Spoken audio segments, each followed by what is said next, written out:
Only the names have been changed to protect the innocent. Fatima Cigarettes, best of all long cigarettes, brings you Dragnet.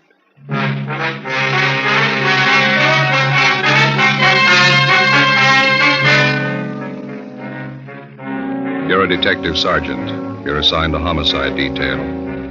You go to an apartment house and answer to a shooting and dead body call. Her husband tells you it's suicide. The facts show it to be murder. Your job? Find out. You'll be amazed when you compare Fatima with other long cigarettes. You'll find they now cost the same. But in Fatima, the difference is quality. You see, Fatima is the quality king-size cigarette because it contains the finest domestic and Turkish tobaccos superbly blended. And Fatima is extra mild, with a much different, much better flavor and aroma than any other long cigarette. So compare Fatima yourself. Fatimas now cost the same as other long cigarettes, but your first puff will tell you... Ah, that's different. Yes, in Fatima, the difference is quality. Ask your dealer for Fatima, the quality king-size cigarette. Best of all long cigarettes. Start enjoying Fatima tomorrow.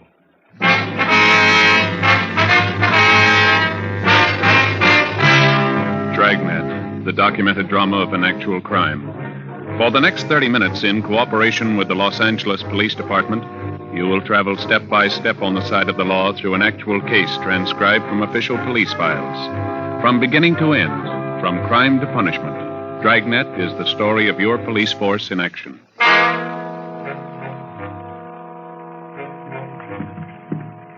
It was Sunday, March 9th. It was windy in Los Angeles. We were working the day watch out of homicide detail. My partner's Ben Romero. The boss is Thad Brown, chief of detectives. My name's Friday. It was 4:35 p.m. when we got to the first floor of the Kelsey Apartment Hotel. Apartment 112. Hi, Joe. Ben. Hi, Harry. How are you? What have you got here? A woman's dead, shot through the right temple with a .45 automatic. Husband claims it's suicide. What's the name? Mr. and Mrs. Andrew Robertson. Wife's name was Marie. That's Mr. Robertson right over here. Has the crime lab been called? Yeah, about 2 minutes ago. Fine. Mr. Robertson, this is Sergeant Romero, Sergeant Friday. How do you do? How are you, sir? Have you questioned Mr. Robertson? No, not yet. Mr. Robertson, do you want to tell us what happened here? I'd just gotten back from the corner grocery store. My wife and I had a little argument going. It started before I left for the store, and it was still on when I got back. I see. She was fixing chicken fried steaks for dinner, putting the flour on them. We had a few more words, and I went over and sat on the Davenport right where I am now. Mm-hmm. She was standing there in the doorway to the kitchen. She said something that set me off, and I guess I got pretty mad and said a few things. Then she went back over to that little nightstand there by the door to the kitchen. That one right there? Yeah, that's it. That's where I keep my Army automatic. She pulled it out of the drawer and backed up into the kitchen. She put the gun to her head and said, "This'll put an end to the argument once and for all." I yelled at her and tried to stop her, but I was too late. She pulled the trigger and fell right there where she is. What'd you do then? I went upstairs to Ted Carlton's place. He lives in 212 right above us. We don't have a phone here. I asked him to call the police and send for an ambulance. Did you go over to see how badly your wife was shot? Yeah, I forgot to tell you. The minute she fired, I rushed right over to her, but I was too late. She was dead. Now, did you touch anything in here, move anything at all? No, sir, not a thing. I've been sitting here ever since I got back down from Ted's room upstairs. I see. Joe. Yeah. Empty cartridge casing here on the floor. Yeah. When Jones gets here, we'll measure the distance. Just a minute. We can put this saucer over till the crime lab gets here. All right. Riley. All right. Crime lab's here Friday. Lee Jones. Oh, hi, Lee. Hello, Joe. Ben? Hi, Lee. Fremont, would you mind taking Mr. Robertson downtown? We'll be right down as soon as we finish up here. Right, Joe. See you later. Thanks a lot, Harry. Let's go. What have we got here? Shot through the right temple. Husband claimed suicide. Mm-hmm. What's under the saucer? Empty casing. Looks like she was flouring meat, huh? That's what the husband says, yeah. It's probably what that is in the barrel of the automatic there. Yeah, we noticed that. Wastebasket's sure full, isn't it? Yeah. Right tempo, huh? 45 automatic. Yeah. If she shot herself in the kitchen, how do you figure the empty casing got out there in the living room? Position of the body doesn't warrant that. That'll be Ed McGill, the photographer. Come in. Friday? Oh, Ed? How are you, Ed? Well, what you want to shoot? Why don't you get an overall of the room first and grab one in the kitchen there? All right.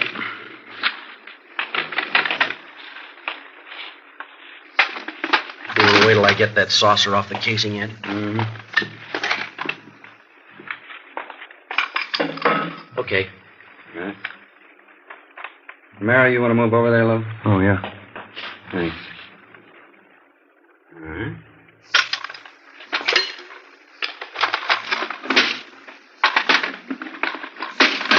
Now, you want the kitchen? Right from where you are now is good. We can get out of your way here. Okay, this is fine.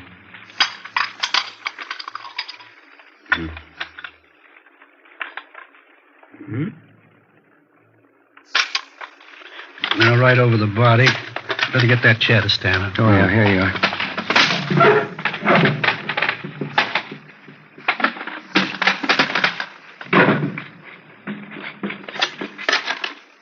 Not much room to work in here. Can you get it all in there? Yeah, I think so. Use the wastebasket as your outside line here and kitchen sink on the other side. Can't get the sink in. Will you settle for the wastebasket only? Fine. Just use that as your right-hand sideline, huh? All right. Okay. So while you fellas finish up in here, we're going to run upstairs immediately. Okay, Joe. Come on, Ben.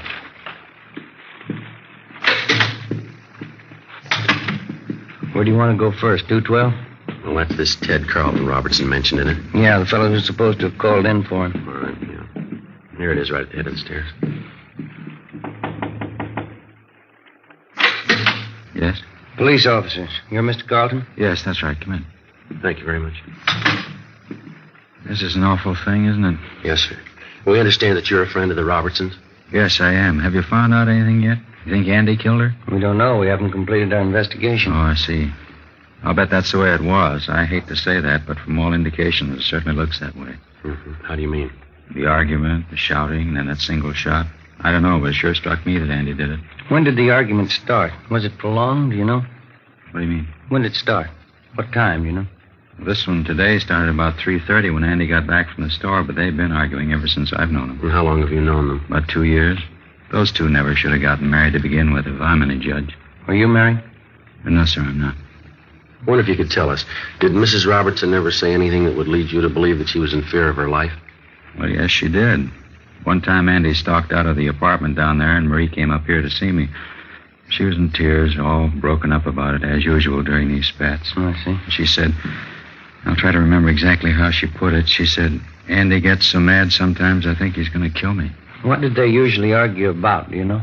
Oh, different things. This particular time that I was telling you about, I think it was over his being late for dinner. Oh, I see.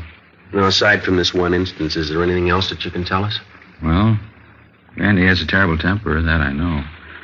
We used to go out and bowl once in a while, Marie, Andy, and myself. We had to stop. Every time he'd miss a spare, you'd think it was the end of the world. Would he usually seem to take it out on his wife? Most of the time, yeah. Although I must say I caught it a few times myself. Abusive language. She really carried on over nothing at all. Mm-hmm. Did Robertson leave his wife home alone much of the time? No, not any more than usual. Seems like he always wanted to get home just so they could argue. Everybody in the apartment house knows about him. So you said that Mrs. Robertson came up here after that one particular argument, is that right? Yes, sir, that's right. Well, did she come up here often? No, not very often. Just when she was unusually upset and her nerves were on edge. But only then when Andy would rush out mad. Well, do you know whether or not Robertson owns a gun? Yes, I believe he does. As a matter of fact, I know he does. One night we were having trouble with prowlers, and he came up here with his automatic. I see. Later on, I think I asked him where he got the gun. He said from the Army. Is there anything else you can add, Mr. Carlton? I was the one who called the police. You knew that. That's what we understand. Didn't Andy tell you? He came up here right after the shot and asked me to call the police for him. They don't have a phone. Well, exactly how did he tell you? What do you mean? Well, what were his exact words? Can you remember them? Well, he said, my wife's shot. Call the police and get an ambulance quick. And what was your reaction to this? I'd heard the shot, so I wasn't too surprised. But when Andy came running up here, I knew before he said a word. You could tell just to look at him. You could tell what? Something was wrong. I had a hunch all along that this might happen someday. What's that? That Andy had killed his wife. Ben and I continued questioning the various neighbors in the apartment building. Their stories all matched in every detail. The Robertsons had been known to argue, quite frequently and quite loud. None of the neighbors could definitely say that they had ever heard Andrew Robertson threaten his wife. All of them volunteered it would be entirely possible. We put in a call to R&I. We found that there was no previous record on Andrew Robertson nor his wife, Marie.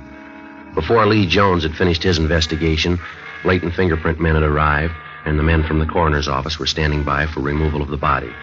We canvassed the neighborhood and checked with the various merchants in the area. They could shed no further light on the death of Marie Robertson. The coroner removed the body from apartment 112, and Lee Jones continued with his investigation. Ben and I returned downtown for further interrogation of the suspect. Everything I've told you was the truth. Would you mind going over it just once more? All right. We had our quarrels and arguments, and I guess some of them were pretty bad, but I'd never do a thing like this to Marie. Well, you don't seem very upset about all this, Robertson. I'm not crying, if that's what you mean. I'm sorry she had to do it. Tried to stop her, but there was nothing I could do. Well, you seem to be taking all this pretty well under the circumstances. I don't know if I can explain how I feel about it. You see, Marie and I weren't too happy the past couple of years. We've been married 8 years, and I guess from the start we never could hit it off. Did you used to argue quite a bit? No, not at first we didn't. It just seemed that we've drifted apart the last couple of years. We seemed to fight all the time over nothing at all. I honestly believe we fell out of love. Well, would you mind telling us again exactly what happened this afternoon? First of all, I got up. I always liked to sleep on Sundays. She asked me to go to the store. That started the argument. She knows I don't like to go shopping, but it seemed like she was always forgetting something, and I'd have to go. Mm-hmm. When I got back from the store, she was making chicken fried steaks for dinner. Mm-hmm. She was putting flour on the meat. We argued back and forth for a minute, and then she stepped into the living room. I went over and sat on the Davenport. All right, go on. We had a few more words, and she went over to the small nightstand by the kitchen door and took out my Army automatic that I kept in there. She backed up into the kitchen and pointed the gun at her head. Yeah. She said this will end the argument once and for all. As I said, I was on the Davenport about 12 feet away from her. I yelled at her. What'd you say? I said, Marie, put that gun down. It's loaded. Before I could reach her, she pulled the trigger. Then what'd you do?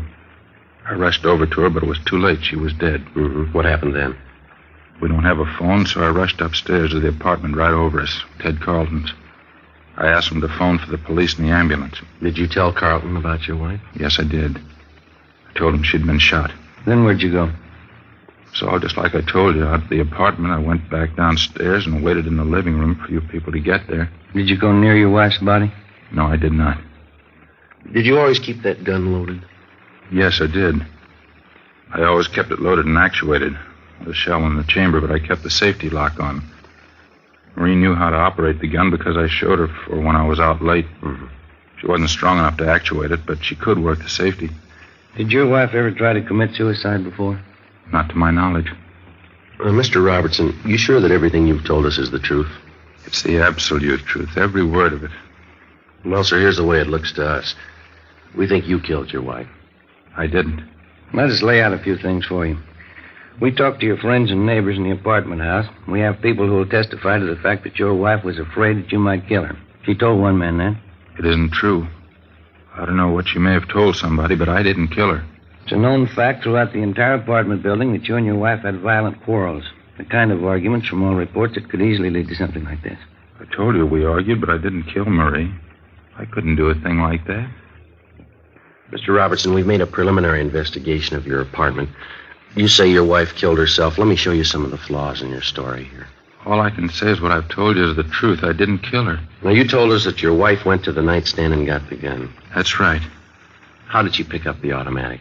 How do you mean? Well, how'd she take it from the drawer? Like anyone would pick up a gun? By the butt? She picked it up like anybody would who was going to use it. And you're sure about that? Positive. She didn't touch anything but the butt. Well, she had part of her hand on the trigger. Well, we know that, but she didn't touch any other part of the weapon. She did not. She didn't have time. Well, then how do you account for the fact that we found traces of flour on the barrel of the gun? Well, sure, she was flouring meat. Well, how'd the flour get on the barrel? I don't know. Well, isn't it true that when you approached her with the automatic pointed at her, she tried to ward off the shot with her hand? Now, isn't that how the flour got on that barrel? That isn't true. Now, you said your wife was putting flour on some steaks. That's right. How do you account for the fact that we didn't find any flour on the butt of the gun where it belonged? Or on the drawer of the nightstand, where you say she first picked up the automatic? Well, I can't answer that. I don't know what all this means. Well, it means that unless you've got some kind of explanation, we have to assume that you're lying, that you killed your wife.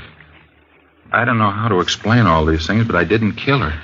Mr. Robertson, you say you were an Army man. Isn't that what you told us out at the apartment? Yes, I was a sergeant in the Army during the last war. What outfit were you in? I was an instructor in sidearm weapons at Santa Ana Army Air Base. Then you'd be somewhat of an authority on the Colt .45 caliber automatic pistol, wouldn't you? I guess I would, yeah. That was one of the weapons I instructed in. You'd know all about the system of ejection employed by the Colt Company on their .45 automatic. Yes, I would. The empty casing ejects to the right, up and back. Is that correct? Yeah, that's right. In other words, if you were pointing a .45 at me and you pulled the trigger, the empty casing would eject to your right, up, and fall on the floor to the rear on your right side. Is that right? Yeah, that's where it would end up. You still maintain that your wife shot herself? Yes, I do. Where was she standing when she pulled the trigger? As I told you before, in the kitchen. How was she standing? What do you mean? Which way was she facing? Well, let's see. Facing me. Yeah, that's right, in the kitchen with her back to the sink, facing out toward me. And where were you? On the Davenport in the living room, facing her. Now, bearing in mind what we've already discussed and agreed upon concerning the ejection system of a .45, how do you account for the fact that the empty casing was found in the living room, 6 feet and 4 inches from the kitchen? Well, let's see. I'll figure it for you. The empty casing should have been found on the floor of the kitchen, somewhere to the right and rear of your wife. Isn't that about it? I don't understand. Why are you trying to prove me guilty? I've told you, and I swear to you, I didn't kill my wife. Well, it'd be a physical impossibility for that empty casing to have landed anywhere but in the kitchen if your wife had pulled the trigger of that automatic. Now, how about that? What can I say? Please believe what I'm telling you. I didn't do it. Not according to the evidence. I don't understand any of this. Well, here's the way we've got it reconstructed. You had a quarrel. You got the gun. You met your wife at the doorway to the kitchen. You pointed the gun at her. She tried to ward it off with her left hand, leaving flour on the barrel of the gun. You fired, and the casing was thrown up and back to the right, where it landed on the rug of the living room. The testimony of the neighbors, the flour on your wife's hand, the position of the empty casing. Robertson, you're it. I don't know why all these things are the way you say they are. Well, we do. We don't believe your wife committed suicide. You think about it. Come on, Ben. Yeah.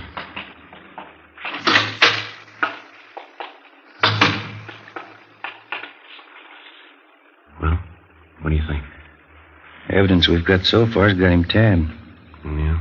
With all that proof, he still refuses to cop out. Something doesn't jibe. Maybe we can find out why.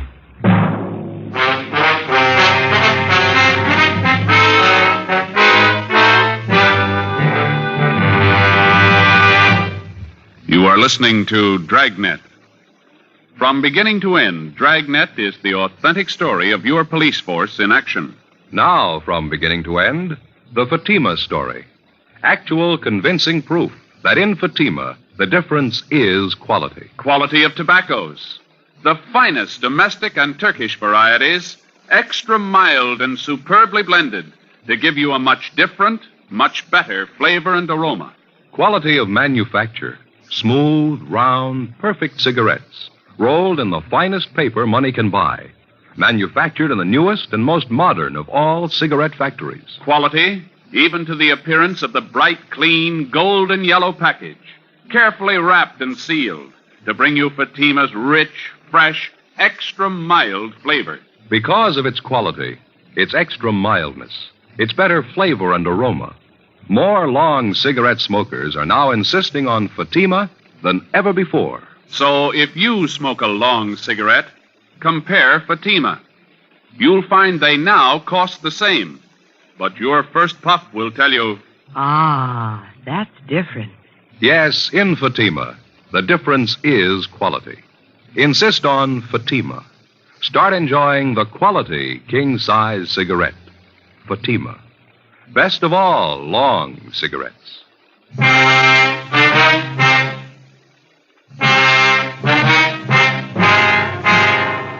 had Gene Bechtel take Andrew Robertson's statement. We had his testimony that his wife had committed suicide, a fact that he couldn't prove and that we could disprove. We had before us the final investigation. All evidence was taken to the crime lab for analysis. The photographs taken at the scene were developed and brought in for careful checking. In accordance with Robertson's story, both he and his deceased wife were given paraffin tests to determine the presence of nitrates. Both of them were fingerprinted, and latent prints detail started to check them out. 2 teams of men were sent out to talk with the close relatives of the 2 people. Sunday, March 9th, 7 p.m. We got a call from Lieutenant Lee Jones that he had the final results of his investigation. We went over to the 2nd floor of the Central Station crime lab. Got a couple of things for you. Okay. How'd you make out with Robertson? Well, he insists that it was suicide. What's your ID on it? Let me show you what we got. All right. Yeah, look at this. A picture of the 45 casing. That's right. Take a close look at it. Right here in particular. See? Yeah. You notice this one edge is a little crimped here? Yeah, ejector marks. No, here are your ejector marks up here, see? This crimping is something entirely different. What is it? You remember where you found this casing? 6 feet, 4 inches into the living room. That's right. And we wondered how it could have been thrown that far by the ejector if the husband's story's true. The ejector didn't do that. I wondered, too. On closer inspection, I noticed this crimping. Let me show you how this casing got out there in the living room. Here's an identical .45 caliber Colt empty casing. Yeah. We'll place it here on the floor on a piece of carpeting the same thickness that was in their kitchen. Linoleum. Now, watch this. I'll step on it, hitting it from an angle. There's your answer to that. When the husband ran over to his wife's side, what did he say he did? Yeah, it's about the size of it. He stepped on the casing accidentally, and certainly not caring about it at that moment, it bounced out into the living room just like a tiddlywink. Now, here. Notice the casing now, the crimping. Check it against the photo. Yeah. Looks exactly the same way. It matches. Did the flour on the barrel of the gun, it was flour, by the way, did it figure in for you fellas? Well, yeah, we figured the wife was trying to ward off the gun when he pointed it at her. Well, certainly the logical deduction.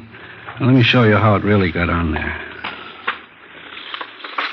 Here's that shot of the kitchen out there. Yeah. Notice the wastebasket here? It's pretty full, isn't it? Yeah, we noticed that when we were out there. What you probably didn't notice is this. Here's a blow-up of just that section where the wastebasket was. Can you see what's on the top of the stuff in the basket there? Yeah, can you hold it over here, leave a little Yeah. lights in. Yeah, it looks like a flour sack. Is that That's right, an empty flour sack. Now, figuring the position of the body in relation to that wastebasket, when she dropped the gun, it fell from her hand, striking the wastebasket, bouncing off, and landing on the floor where you found it. You said when she dropped the gun. You figure it was suicide? It's beginning to shape up that way, isn't it? There was no flour found on the butt of the gun. That part of the automatic didn't come in contact with the flour sack. Yeah, but at least she was flouring meat. It'd be... There were no traces of it on her right hand, on the palm, just on the back. In checking the clothing, we found streaks of flour where she could have wiped her hands clean before picking up the gun. Yeah, and out there we could only see the backs of her hand. The coroner checked that through, huh? It doesn't look like he killed her. There's more here. As you know, we ran paraffin tests on both the victim and Robertson. Yeah. Here's the results of the tests. See. Andrew Robertson, known nitrates negative. Marie Robertson, evidence of nitrates positive. She fired a gun, he didn't, huh? That's it. There's something else. Here's the report from latent prints. Smudges. One good thumbprint, right hand, belonging to Marie Robertson, indicating she was the last one to handle a weapon. Well, that's about it, Lee? No, that's more for you. Now, this shot was taken facing the east wall of the kitchen. Now, that's the wall that would be on anyone's left, sitting on the Davenport in the front room. That's right. Wouldn't be possible to see that wall from the Davenport. No, it wouldn't, that's right. You can see the white X where we located the slug. Yeah. Relative to the position of the body, if she was standing, holding the gun at approximately a right angle with the side of her head, the bullet would come to rest approximately 4 inches below the crown of her head. Yeah. Does it check out? The coroner says she was 5'4". The bullet was found at a height of 5 1/8, proving that she shot herself rather than anyone else doing it, judging from the inclination of the bullet. As you know, this is critical. Yeah. From what it's worth, the condition of the wound indicates that it was inflicted from extreme close range. Fair point when you consider that most people wouldn't submit to being shot from close range without a struggle or unless taken by surprise. Well, from all reports, we know she wasn't taken by surprise. Well, that's it, fellas. That's all we have. Well, thanks, Lee. It's sure enough. Crime Lab, Jones. Yeah, right here. Just a minute. Either one of you. All right, Lee, I'll get it, huh? Thanks. Friday. Oh, hi, Harry. You did, huh? What's that? Mm-hmm. Yeah. Do you have the letter with you? It does, huh? Yeah? Yeah, right, Harry. Thank you very much. Bye. Harry Fremont. He just left Marie Robertson's mother. What'd she have to say? Well, Fremont says she gave him a letter. He's on his way in with it now. It was written by Marie Robertson. Says something about taking her own life. Her mother says that the husband couldn't have done it. Says the daughter's shown indication in the past of wanting to take her own life. Well, that about cinches it. Makes you feel kind of good, doesn't it? Yeah. Finding a man clear on a charge instead of having to hang him up. Come on, Ben. Right. Where you headed? Back across the street. Wait till I get my coat. I'll go with you. What for? I want to see him, too, when you tell him.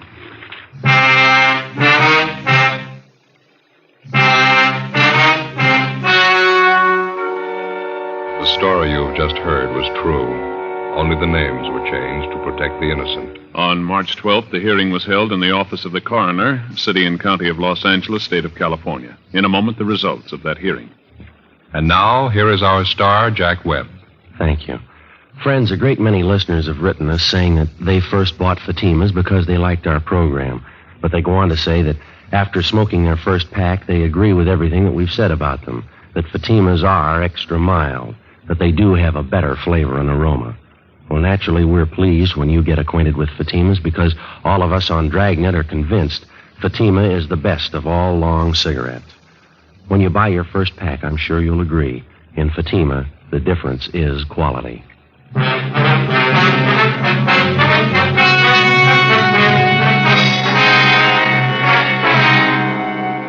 Andrew William Robertson was immediately released from custody. A 510 form was made out, exonerating him from any complicity in the death of his wife.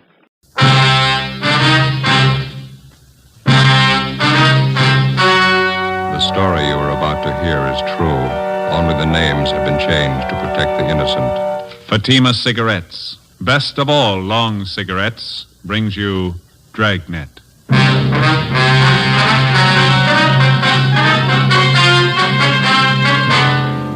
You're a detective sergeant. You're assigned to homicide detail. The life of a young woman is in danger. Anonymous letters and phone calls threaten her with murder. The notes bear the mark of a fanatic. Your job, stop them.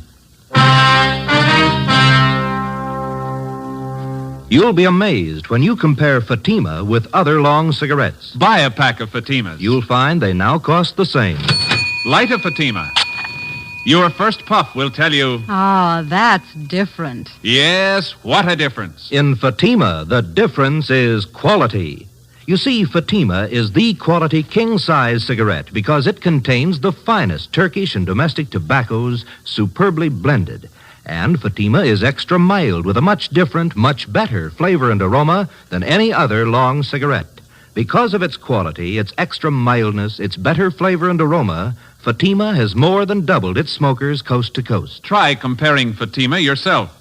Fatimas now cost the same as other long cigarettes, but your first puff will tell you... Ah, that's different. Yes, in Fatima, the difference is quality. Ask your dealer for Fatima, the quality king-size cigarette. Best of all, long cigarettes. Start enjoying Fatima tomorrow.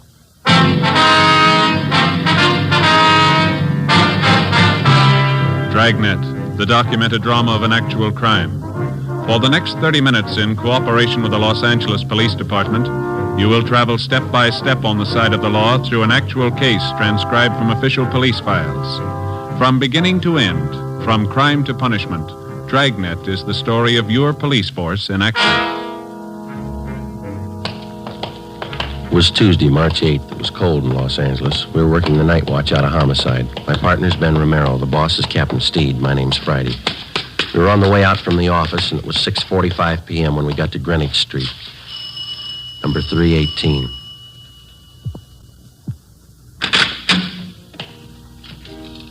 Yes, gentlemen? Police officers. Like to see Dr. Small, please. I'm Reverend Small. Won't you come in? Thank you. Here, let me take your hats, officers. I've been waiting for you. Oh, thanks. My name's Friday. This is my partner, Sergeant Romero. How do you do? I'm glad to know you. How do you do, sir? Hope we didn't interrupt your dinner. Oh, no. The organist, Brother Reber, and I were just running over a few hymns for the service tonight. Would you come this way, please, into the parlor? All right. As I mentioned on the telephone, I'm not much of a detective, but I think something should be done about this matter as soon as possible. Well, we'd like to get a few more particulars first, Reverend. When did you first find out about these threatening letters? Sister Dorothy Wilson. I think I told you about her. She came here to the rectory and showed them to me. She told me she's been getting them for the last 4 days, and phone calls, too. Mm-hmm. How long have you known this Dorothy Wilson? Is she one of your regular parishioners? Well, she first joined my congregation about a month ago. She's been in regular attendance at our services ever since. Is that the church next door, joining the rectory here? Yes, that's right, Sergeant. Second Reformed Church of the Holy Book. I founded it here about 3 years ago, and I've been pastor ever since. Have you ever had this trouble before? I mean, threats against the people who join your church? No, never any trouble at all. I wonder if you have those notes that Miss Wilson's been receiving, Reverend? Yes, right here on my desk. Let me see, Yes, here are the 5 Sister Wilson got. And here are the 2 that I received. Wonder if I could look at them. Yes, surely. Here you are. Thank you. Oh, would you excuse me for a moment? It's about time for Brother Reber to get over to the church. I'd better tell him. Certainly, Reverend. Didn't mean to hold you up. No, not at all. I'll be back in just a moment. All right, sir. What do they look like, Joe? Yeah, let's see. Postmarks here are March 4th, 5th, 7th, 8th. Come from different places around town, according to the postmark. There's Long Beach, a couple from Azusa, Glendale here. No return address on any of them. This notebook paper looks like to me this one. Isn't it to you? Yeah. And there's this other one here. Looks like some kind of wrapping paper. The writing's not too bad. Let's see. According to the postmark, this is the first one they got, I guess. Let me see. Dorothy Wilson, you are a sinner and you have led a sinful life. Yet you have the nerve to come into our church and make believe you're a Christian. Spelling sure is bad. Yeah. I have been coming to our church for a long time, and it is an outrage to have you praying in our temple. If you don't get out and stay out, I'm going to make sure you're taken care of for good. Look outside. Sister in the Lord. Must be some kind of a fanatic. We better run all these through the crime lab. Yeah. This one, maybe. It's typewritten. Well, here, you read it. It's dated March 6th. Yeah, take this as a warning. Bring your sinful body to our church again, and your blood will run in the aisles. A life can be taken when God demands it. It could be yours. Sorry for the interruption, officers. A few things I had to remind Brother Reber of. Have you seen all the letters? Well, we're just checking them over, Reverend. It's certainly a terrible thing for our church. I hope we can keep the matter as quiet as possible. Yes, sir. I noticed the 2 different signatures on these notes. Now, half of them are signed, a sister in the Lord. Yes. And the other half are signed, it's Brother D.R. Griswold. Yes, that's right. The first letter I got was from this Brother Griswold. His are the typewritten ones. You know anyone in your congregation with that name, Reverend? D.R. Griswold? No, I checked over my list of regular parishioners twice. If there is such a man, I don't know of him. Well, we can run that name through R&I anyway, huh, Ben? Mm-hmm. Do you have any suspicions at all, Reverend? What do you mean, Sergeant? Well, I mean, can you think of anybody in your congregation who might possibly resent this Miss Wilson's joining your church, maybe? Well, no, I haven't had an opportunity to think it over in that light, but I can't imagine anybody in our group writing letters like this. What's her background, Reverend? Do you know much about her? No, she's a quiet girl. She's very religious. Works as a stenographer at an office downtown. Helps support her mother. Will she be at church tonight? Yes, she's here already, helping to set up the chairs for the service. Why, would you like to talk to her? Yes, sir, if we could. All right, let's go over to the church. There's still half an hour before services begin. All right, fine. I'll have to take these letters along with us, Reverend. We want our handwriting man to check them over? Yes, by all means. That manila envelope on the desk, you can put them in there if you like. Thank you. This one here? Yes. Okay. This way, officers.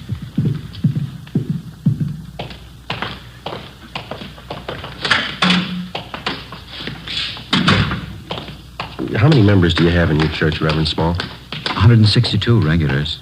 Another 100 or so on the fringe. They attend only occasionally. You mentioned that this Miss Wilson's had threatening phone calls, too. Yes, that's what she told me this afternoon. Man's voice or a woman? Well, Sister Wilson said both. The phone calls usually follow each letter. They identify themselves the same way, Brother Griswold and a sister in the Lord. Have you received any calls from them? No, I've been half expecting them, but I haven't had any yet. Here, shall we go in? Please. Here we are. Our seating arrangement's still temporary. We hope to have pews installed next year. Uh-huh. Nice church. Yes. Thank you. Oh, there's Sister Wilson. She's helping set up the chairs. If you'd like to wait in the choir's dressing room, I'll bring her in there to you. All right, thank you, Reverend. Let's go, Ben. This one, Joe? Yeah, this is it. Ought to open a few windows in here. It's musty. Yeah. What time do you say the services start? 7:30. It's 5 minutes past 7 now. Officers? Yes, sir. Officers, this is Sister Dorothy Wilson. Sister Wilson, Sergeant Friday. How do you do, ma'am? Hello. And Sergeant Ramirez. That's Romero. Oh, I'm sorry. Sergeant Romero, Sister Wilson. Hello. Glad to know you. I guess you want to speak with Sister Wilson alone, do you? Well, we'd like to have you stay if you would, Reverend. Wonder if there's someplace where we could sit down. Yes, certainly. Right over here in the anteroom. Fine. Yeah, this will be fine.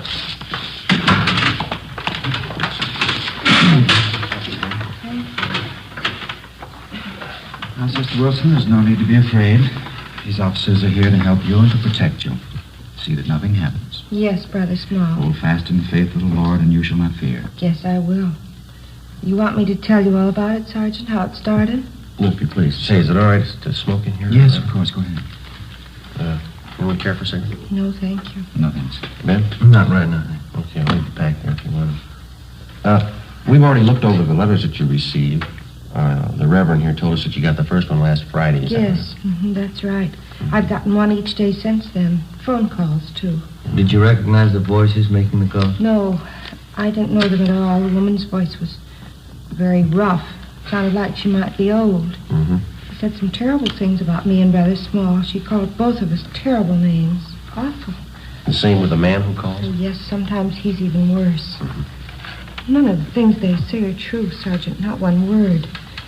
Well, I'd like you to think carefully before you answer this, Miss Wilson. Is there anyone at all that you know in your neighborhood, or here at church or at your work, who might be doing this? Maybe somebody that you knew a few years ago, some acquaintance? Ever since it's happened, I've been trying to think of someone. I don't think I've ever met anybody who'd do this kind of thing. Well, how about a former boyfriend or a girlfriend who might be jealous of you for some reason? No. I did have quite a few boyfriends, just casual dates, nothing serious.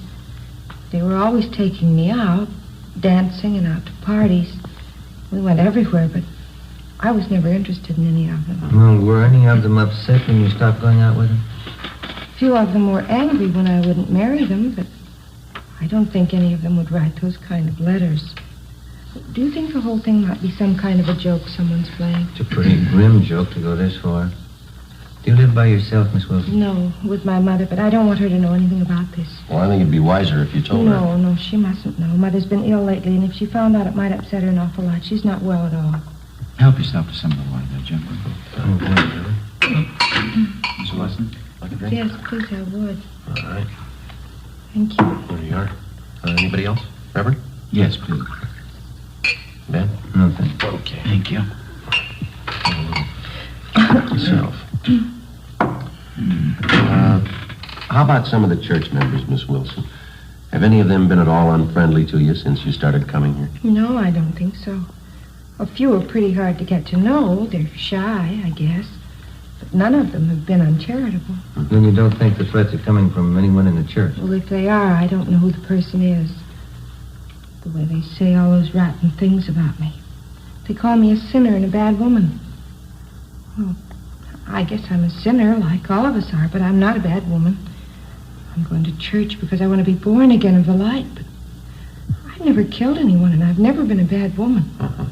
You believe me, don't you, Everett? Yes, of course I do. Now, don't get yourself all upset, Sister Wilson. You think that's why they want to murder me, because I'm a sinner? You think that's why? Please, Sister Wilson, try and get your mind off of If they want to kill me because I'm a sinner, then why don't they want to kill all the sinners? We're going to have a lot of homicides if they try.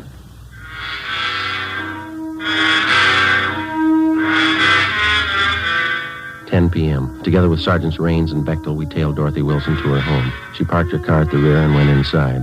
A stakeout was placed on her house. The next morning, we took the threatening letters which the Wilson girl had received and asked Don Meyer in handwriting to check them over. During the next 5 days, we checked thoroughly into the background of Dorothy Wilson. We talked to her relatives, her employers, all her friends, past and present. We had no good reason to suspect any of them. We checked out the people at the church, and they were clear. Both Reverend Small and the Wilson girl continued to receive more threatening letters. Some of the language and the accusations were pretty foul. Still, no outward attempts were made on the life of the Wilson girl. A week after we started on the case, we tallied up our findings. They seemed to make sense. We talked it over with Raines in the squad room. Don Myers checking those letters and a sample of the Wilson girl's handwriting, isn't he? What's he got to say? The letters written in longhand are signed to Sister and the Lord, and the typewritten letters are signed Brother D.R. Grizzle. Yeah, I know that. Don says all the letters were written by the same person. How's he figure? Well, similarities in phrasing, same mistakes in spelling, typewritten and longhand both. Signatures on the Griswold letters match the handwriting in the other letters. They were only dealing with one suspect. And Don Meyer seems pretty sure of it, yeah. Well, how does the Wilson girl's handwriting check out? He's working on that. Where does that leave us? You've been on stakeouts at the Wilson girl's home a few nights. Haven't you noticed anything peculiar about the setup? How do you mean? Something that didn't fit, something that didn't quite jive? No, I don't think so. Well, just that business about her car, I thought that was a little out of line. Yeah, it struck us the same way. Girl always seemed frightened enough about the situation when she's around us, but when she thinks she's alone, looks to me like she takes it a little differently. Yeah. Every night when she drives home, she parks the car in that dark garage. Must be at least 50, 75 yards from her house. Yeah. I've never seen her look particularly nervous and taking that long walk to her front door. I'm sure the normal reaction for a frightened woman would be to park the car right in front of the house and then hurry inside. She hasn't done that once. How about all those friends of hers you guys checked out? Anything there? Well, we've been staked out at her house, at the church, and at work. You know that. There's not a thing. Checked with some of her ex-boyfriends, too. Nothing there? Well, the Wilson girl told us that some of the boys had proposed to her. We couldn't find one who'd admit it. They all said she was a nice girl, but they didn't propose marriage. Those threatening phone calls are another thing. Both the pastor of the church and Dorothy Wilson got letters, but only the girl received a phone call. Yeah. Well, logically, if the Reverend got the letters the same time as the girl, he should have been getting phone calls, too. He hasn't received the one. Well, it could be accidental. Whoever wants to kill the girl might figure the Reverend would recognize his voice. Well, it's possible, but you remember that story that the Wilson girl gave us about her mother. Remember that? She didn't want her to know about the letters because her mother was sick. Well, we checked with her mother's doctor, and Mrs. Wilson hasn't been sick in 5 years. Yeah, how about that? What do you figure? I think the girl's a fake. Everything we knew about the case of Dorothy Wilson, everything we'd learned through questioning and observation seemed to point to one definite conclusion. Dorothy Wilson, for one reason or another, was writing the threatening letters to herself. As for the warnings that she got over the telephone, we only had her word for it.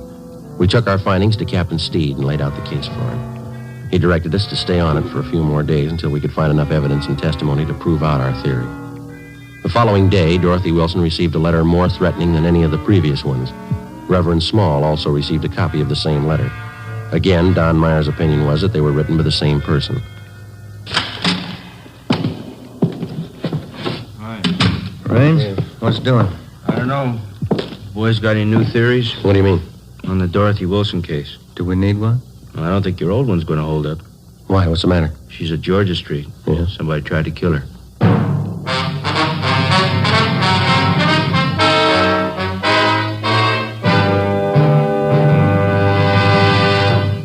You are listening to Dragnet, authentic stories of your police force in action.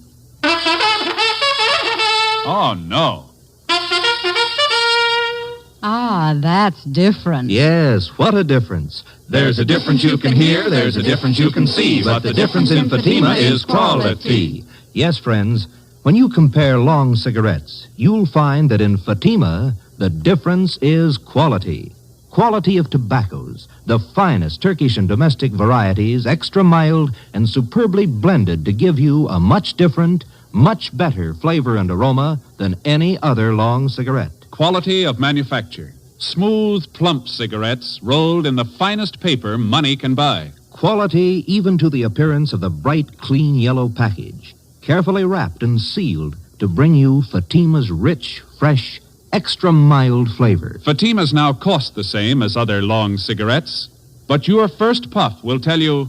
Ah, that's different. Yes, in Fatima, the difference is quality. Ask your dealer for Fatima, the quality king-size cigarette.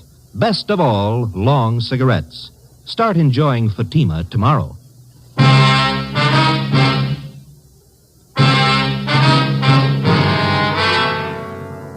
As soon as we got the report that Dorothy Wilson had been attacked by an unknown assailant, we drove to Georgia Street Receiving Hospital where she was being treated. Anderson and Bechtel from Homicide were standing by. We talked to the doctor, who told us that the victim had no serious injuries. She had 2 slight bruises on her upper arms and a slight bruise on her forehead. She complained of a headache. While the doctor made out his report, we questioned the Wilson girl. She told us that she'd gone to the Church of the Holy Book at 6 o'clock that night after work. She told us that she wanted to pray before the start of the regular service at 8:15 p.m. We asked her exactly when and where the attack occurred. At about 6:30, I felt a little tired. I told the officers on duty at the church I thought I'd get a little rest before services started, and then I went into the ladies' dressing room and laid down. That's where it happened. It was terrible. Did you see the person who tried to hurt you? No. I was lying down with my eyes closed, and he must have come up from behind. Put his hands around my throat and started to press tight. It was awful, just awful. What happened then, Miss Wilson? Well, I fought as hard as I could. I kicked and scratched him, and I guess I hurt him because he let go of my throat for a minute.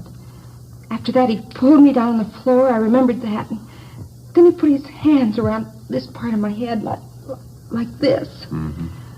The other officers told us that one of the choir members, Mr. Sherman, found you unconscious in the choir room. Is that right? Yes. Whoever it was who wanted to kill me, they put a gag in my mouth and blindfolded me, then tied my wrists together with tape. That's how Mr. Sherman found me. How long do you figure you were unconscious then? I don't know. It was about 6:35 when I laid down in the dressing room. Mr. Sherman said he found me there at 20 minutes past 7. And then you were out about 45 minutes, is that it? Well, I suppose so. I don't remember anything. Well, what makes you think the person who attacked you wanted to kill you, Miss Wilson? That's what they said in the letters, isn't it? They want to kill me for coming to church? Now, your purse and everything that was in it was scattered all over the dressing room floor. Is that correct? Yes, it was. My money and everything scattered all over. I guess they wanted to rob me, too. $52 in cash. Is that what you had with you? That's right, a $50 bill and some change. I don't know why they didn't take it. Maybe something frightened them off. It's possible. The officers found some other articles scattered around the dressing room. A roll of tape, a metal box that the tape came in, and a half a dozen razor blades. Did you notice any of these in the dressing room before you were attacked? No, none of them. I never saw them before. Those razor blades, officer, what do you think they wanted to do with them? There's no use thinking about that now. It's all over. I knew I'd be protected. I felt the spirit. I knew the holy light would protect me. Yes, ma'am. Will you find whoever did it, officer? Well, this is just a hunch, Miss Wilson. Yes. I think we already have.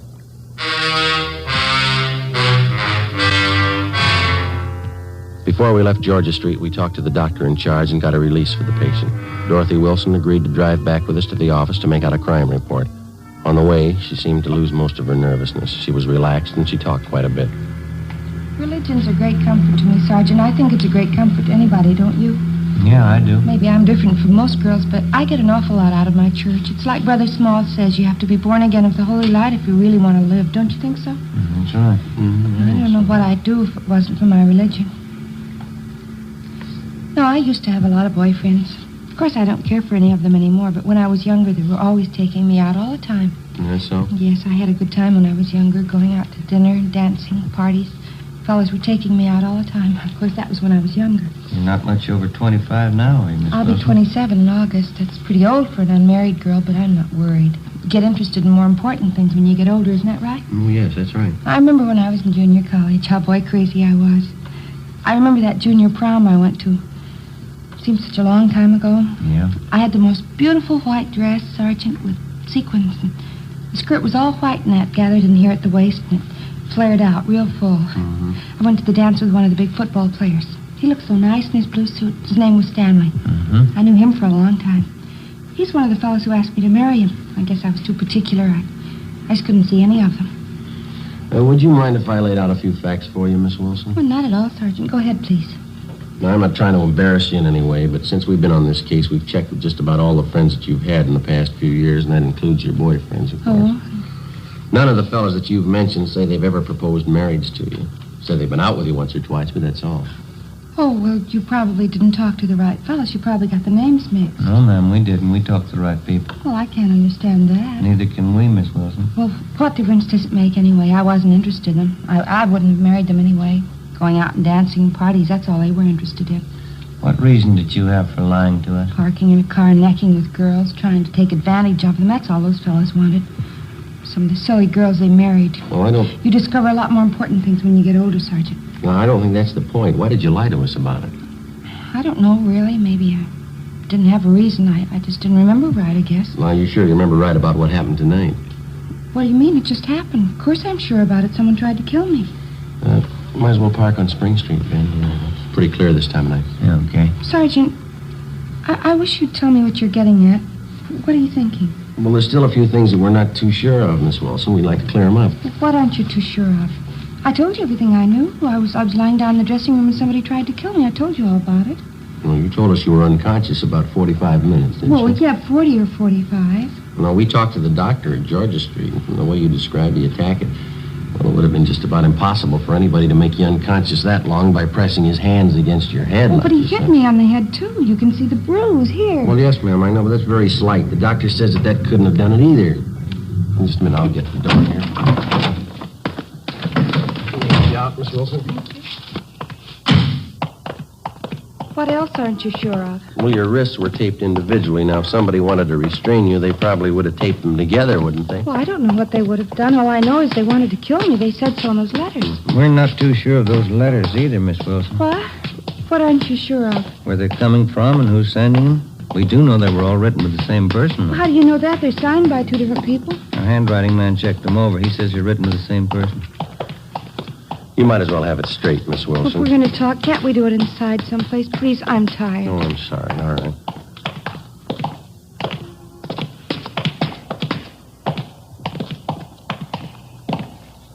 Hey, Joe. Yeah. I'll see if Latent Fingerprints is finished with that stuff. Yeah, I'll bring it along. If they are, we'll be in the interrogation room. Yeah, all right. This way, Miss Wilson. A man I know used to be on the police force. Nice fellow. We used to go out all the time together. Oh, that's so. What's his name? Well, that's funny. I don't remember. He's an awfully nice fellow, though. We used to go dancing every week. Mm-hmm. Here we are. Go right ahead. I started questioning Dorothy Wilson, but she wanted to talk about everything except what concerned the case. Dean Bergman and Latent Fingerprints had already checked each article that was found at the supposed scene of the crime. The Wilson girls' prints were all over them. Did you write those threatening letters to yourself, Miss Wilson? I don't understand. Why do you ask me something like that? Did you write the letters to yourself? You know that's not a fair question, Sergeant. I don't know what you consider fair, but we'd like to know, did you write the letters? Do you know what it is to pray, Sergeant? I mean, really pray? What's that got to do with it? I've been praying all my life. I've been praying hard. Ever since I was a little girl. We'd like to have your answer our question, Miss Wilson. I think you'll understand. This is the answer, Sergeant. I can feel the Holy Spirit in my heart. I know you'll understand. Yes, ma'am. I've been praying for an awfully long time, Sergeant. When I was a little girl, 6 years old, I was praying. Night and day I said my prayers, but there never seemed to be any answer. I never could understand it because I only prayed for one thing. I didn't think it was too much to ask. What was that? I wanted people to know me, Sergeant. I wanted people to know me and like me, that's all, but it never seemed to happen, even when I was a little girl. Don't think I quite follow you, miss. You've got to understand me. Nobody else does. From the time I was a little girl, 6, nobody ever seemed to care if I was around or not. I always tried to make friends, tried to make people like me. I tried very hard, but nobody seemed to care. Nobody even noticed me. Nobody ever noticed me. You mean that's why you wrote those threatening letters to yourself, so that you'd be noticed? I wanted somebody to care about me, that's all. I wanted them to know who I was. Dorothy Wilson. I wanted to walk down the street and have people nod and have them say, that's Dorothy Wilson. There goes Dorothy Wilson. Just for somebody to care, that's all, Sergeant. Just for somebody to care. Well, then the whole thing's purely your imagination. You wrote the letters to yourself, and you pretended somebody attacked you. And all the rest. God told me to do it, Sergeant. He told me to make myself noticed. To stand up and make people know me. I'm sorry for it now, but it didn't hurt anyone, did it? Well, ma'am, you had an awful lot of people working for nothing. Oh, I'm sorry. It was so nice while it lasted. People looking after me, caring about where I went, what happened to me. It's the first time anybody ever really noticed me. It was that important to you? People knew who I was. Dorothy Wilson. They all noticed me. I feel better now that it's over. Oh, there's one thing I've got to tell you, Sergeant. Yes, ma'am. Remember driving here in the car I told you about that junior prom I went to? Mm-hmm. That time I had a beautiful white net dress with a full skirt, the beautiful new white dress. Mm-hmm. Yes, ma'am, I remember. What about it? Well, it was really pink organdy, an old dress. I knew you'd find out. That's why I had to tell you. Yeah. I didn't want you to think I was a liar. The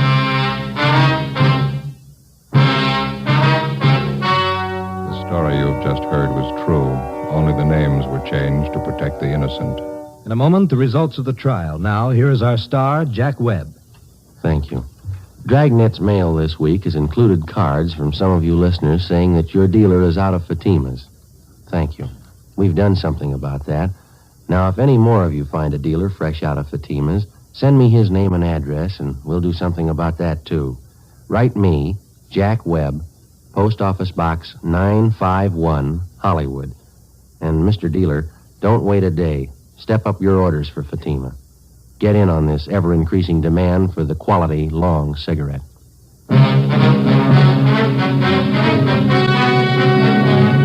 By her own admission, Dorothy Wilson was guilty of filing a false crime report, a misdemeanor. She was released into the custody of her mother. The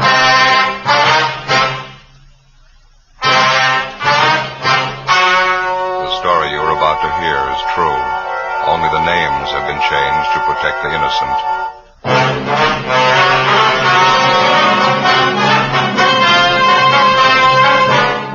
You're a detective sergeant. You're assigned to homicide detail. It's New Year's Eve in your city, and you're on special duty. Thousands of people crowd downtown streets. One of them is a killer. Your job, find them.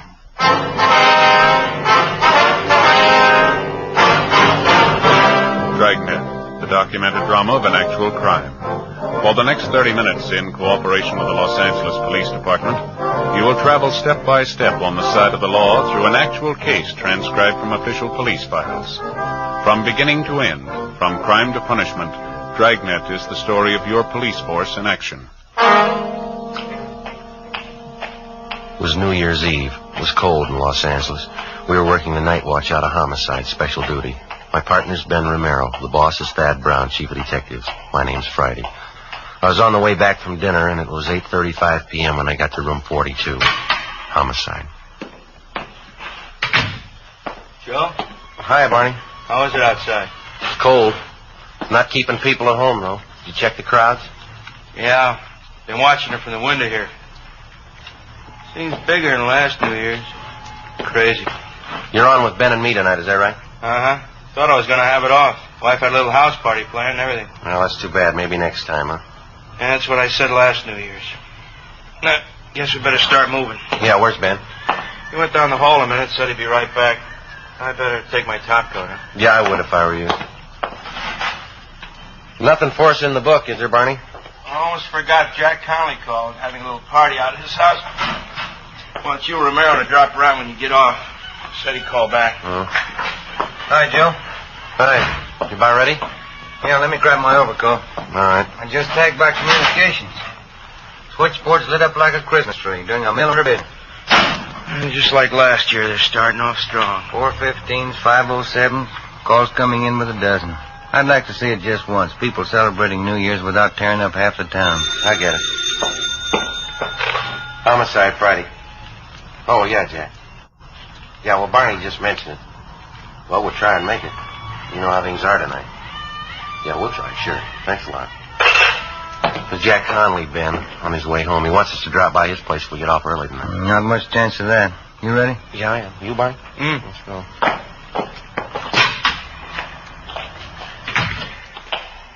Guess you can't tell. You might get a break. Hmm? The Crowds are starting in pretty early. Good chance they'll break and go home right after midnight. That should get us off early. And that was the idea last year, wasn't it, Ben? Yeah. What time did you get off? 6 a.m. Together with Sergeant Barney Luchek, Ben and I left the city hall and started to cruise to the southern end of the central area. As any police officer can tell you, New Year's Eve for him is one of the hardest working nights in the year. This one was no different for us. Within an hour, we'd had more than a half a dozen calls to check out. Street fights, drunken driving, disturbing the peace. The usual complaints that you'd expect to get when a community of 3 million celebrates New Year's Eve. 9:43 p.m. We were cruising in the area of Alameda and Macy Street. Unit 72R at Wilshire in Geneva, 311. 311, KMA 367. Roger, 72R. Unit 112 at 83 Naylor Avenue. See the man, keep the peace. KMA 367. No stopping them, huh? Oh, it's a big night. Smoke, Joe? No, thanks. Attention all units in the vicinity at East Main and Darwin. An officer needs help. Well, looks like we got one, huh? Yeah. All units in the vicinity at East Main and Darwin. An officer needs help. KMA 367. I guess we better handle it, huh? All right. Next one to the left, Ben. We can go out Darwin. Well, I better call him. 80K to Control 1. 80K to Control 1. What's the matter? Well, I guess they're busy. 80K to Control 1. 80K to Control 1. Stand by, 80K. Attention, all units. All units in the vicinity. The call to East Main and Darwin is now a shooting. I guess you better push it, Ben. Yep. Got it down to the floor. All units in the vicinity. The call to East Main and Darwin is now a shooting. The call is now code 3, KMA 367. That's it coming up, Ben. East Main. Yeah. There's a crowd there on the corner. I guess you better pull up here, huh? All right. Come on. Yeah. Over by the light pole, Ben. Joe, man lying on the sidewalk. You want to check the crowd, Barney? Yeah, okay. Let us through here, please. Can we get through? Excuse me? Look, will you please get back? Move back, please. All right, come on. I wonder if you just move along. Just move along, man. Move along. That's Give us a right. little room to work. Thank you. Ben, Yeah, Joe? have a look here. Huh? No. That's Jack Conley. That? He's dead.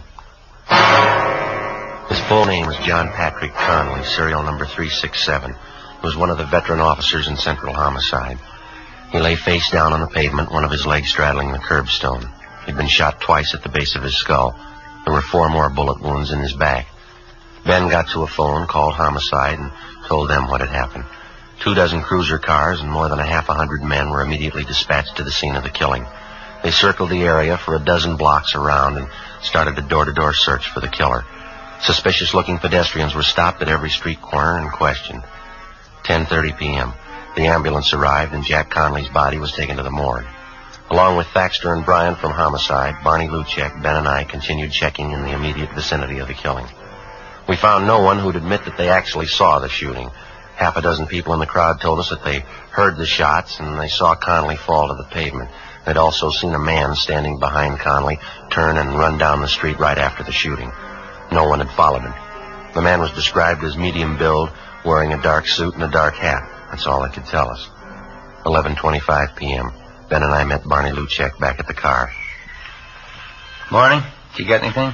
Checked out every store in the neighborhood that's open. Not much. How about you? No, it's the same. Pretty thin. Bryan and Thaxter turned up a newsboy down the street. He told him he saw the guy in the dark suit running down the street. Yeah. Thought he saw the guy come out of this bar here. We heard that too, Barney. We talked to the bartender. He doesn't recall the man. I'll say, I almost forgot. I checked with the office. Mrs. Conley's been calling in. Wants to know where her husband is. Oh, yeah. I asked personnel to hold off notifying her. Thought maybe you fellas would want to tell her.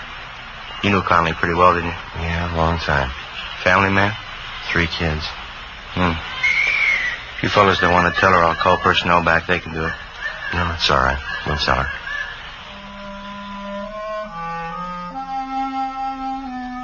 $11:40 p.m. Ben and I got in the car and headed out for the home of the slain officer, Jack Conley. The house was on Ralston Avenue, just a few blocks from where Ben lived. We parked the car and started up the front walk. The lights were burning in the living room.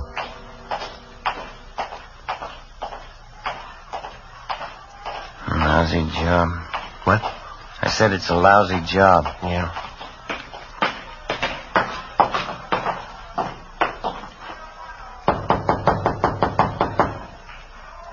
try it again, huh? I heard it. Somebody's coming. Oh.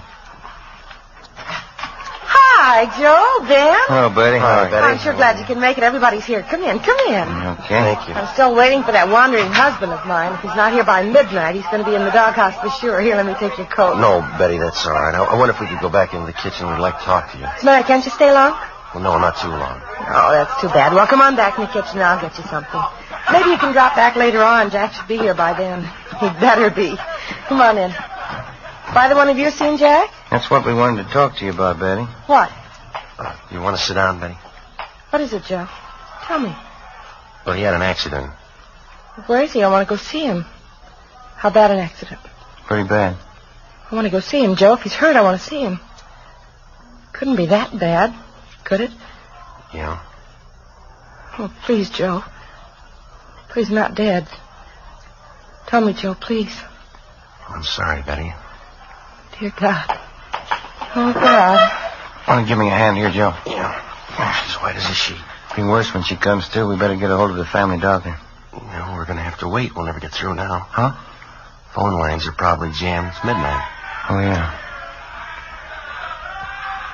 Happy New Year.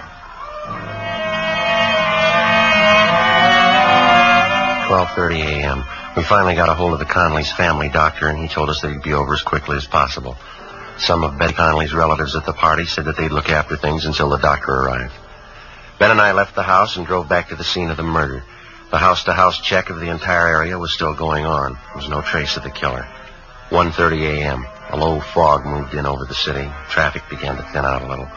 The street crowds disappeared. 2 a.m. The search went on. A little before 2:30, a patrolman on foot located a taxicab driver in the neighborhood who claimed that he'd seen a man answering the killer's description just after the shooting. Ben and I went down the street to talk to the driver. He sat behind the wheel of his cab. It was especially equipped with shortwave radio to handle calls directly from the taxi company's dispatch office.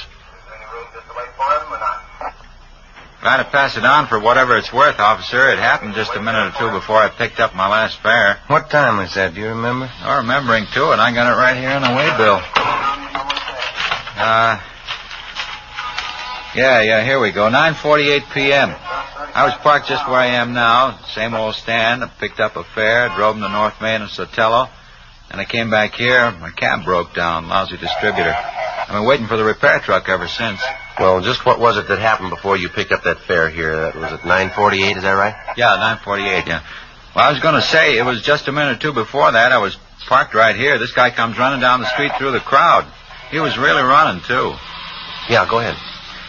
He's almost past me when he stopped all of a sudden, turned around and looked at me. I thought he wanted a cab, so I opened the door for him. He just looked at me and said, "Never mind," or something like that, and then he took off down the street. Maybe he was just a little goofed up, I don't know. Can you remember what he looked like? Oh, about your build, I guess. Medium. Had a hat on, dark hat, dark suit. Did you get a look at his face? Yeah, he's about 28 or 30, dark complexion. Anything else you remember about it?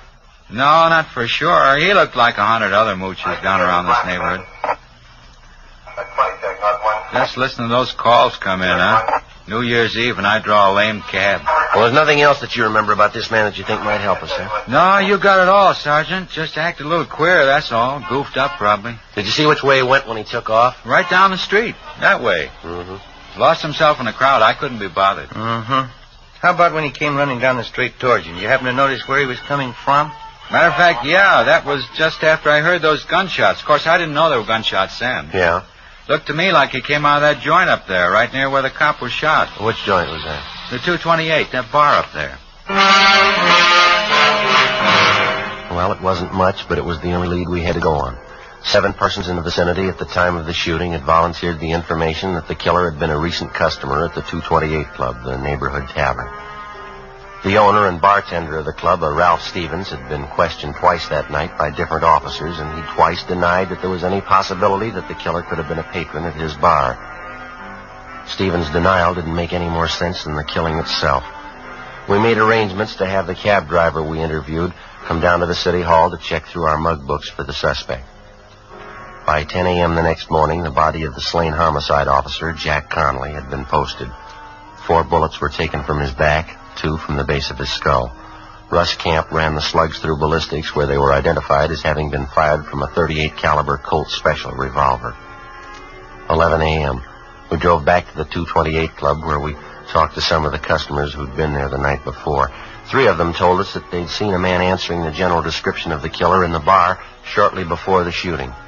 Ben and I went back to the stockroom at the rear of the bar and talked to the owner, Ralph Stevens. Look, how long does this thing have to go on anyway? I told you everything I knew last night. We know that, Stephen. Doesn't seem to jibe with what the rest of the witnesses saw, though. Then maybe you better take it up with them. I don't know anything about it. I got work to do, and you're in my way there. Excuse me. How come you're so sure that the man we want wasn't in your place last night? I'm not on trial here. You asked me what I know, and I told you. If you don't mind, I got work to do. You mind moving over there? All right, we'd appreciate it if you'd cooperate. All right, if you want to know the truth, you're not good for my business here. Cops never are. Coming around asking questions, customers don't like it. It's no good for business, no good at all. A cop was killed last night right outside your front door. Now, half a dozen people say that the guy who did it was in here drinking. I run this place. It's mine. I say the man wasn't in here. Still like to know how you're so sure.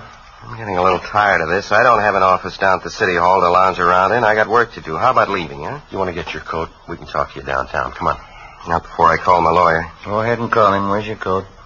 Why do we have to have trouble? I haven't got any beefs with you. No trouble, Stevens. We have to get to the bottom of it, that's all. Like to have you cooperate. Maybe the guy was in here last night. He came in a couple of times, that's all. I didn't want it to get out. Bad for business, those things. Can't afford it. Keeps customers away. Then the man was in here last night, is that right? I wasn't trying to cover it for him. I hardly know him. I just didn't want it to get out. I got a right to protect my business. Who is the man? Harry Talmadge. He's a hophead. If he did it, it probably wasn't his fault. How do you mean? He was hyped up last night, uses heroin. He probably didn't mean to shoot. Where do we find him? I wouldn't know if this is right. Old address. What is it? Fairview Hotel. Try there. 11:35 a.m., New Year's Day. We got in touch with Barney Luchek and Tom Bryan from Homicide, and they drove downtown to check at the Fairview Hotel for the suspect. Ben and I finished questioning the owner of the 228 Club, and we went back to the office. 11:58 a.m., Barney Luchek and Bryan got back. Barney, what have you got? Fairview Hotel on South Grand. Was that the one? Yeah. Did you find it okay? Yeah, I talked to the desk clerk. Talmadge registered there? Yeah, he was. Checked out 2 months ago. No leads.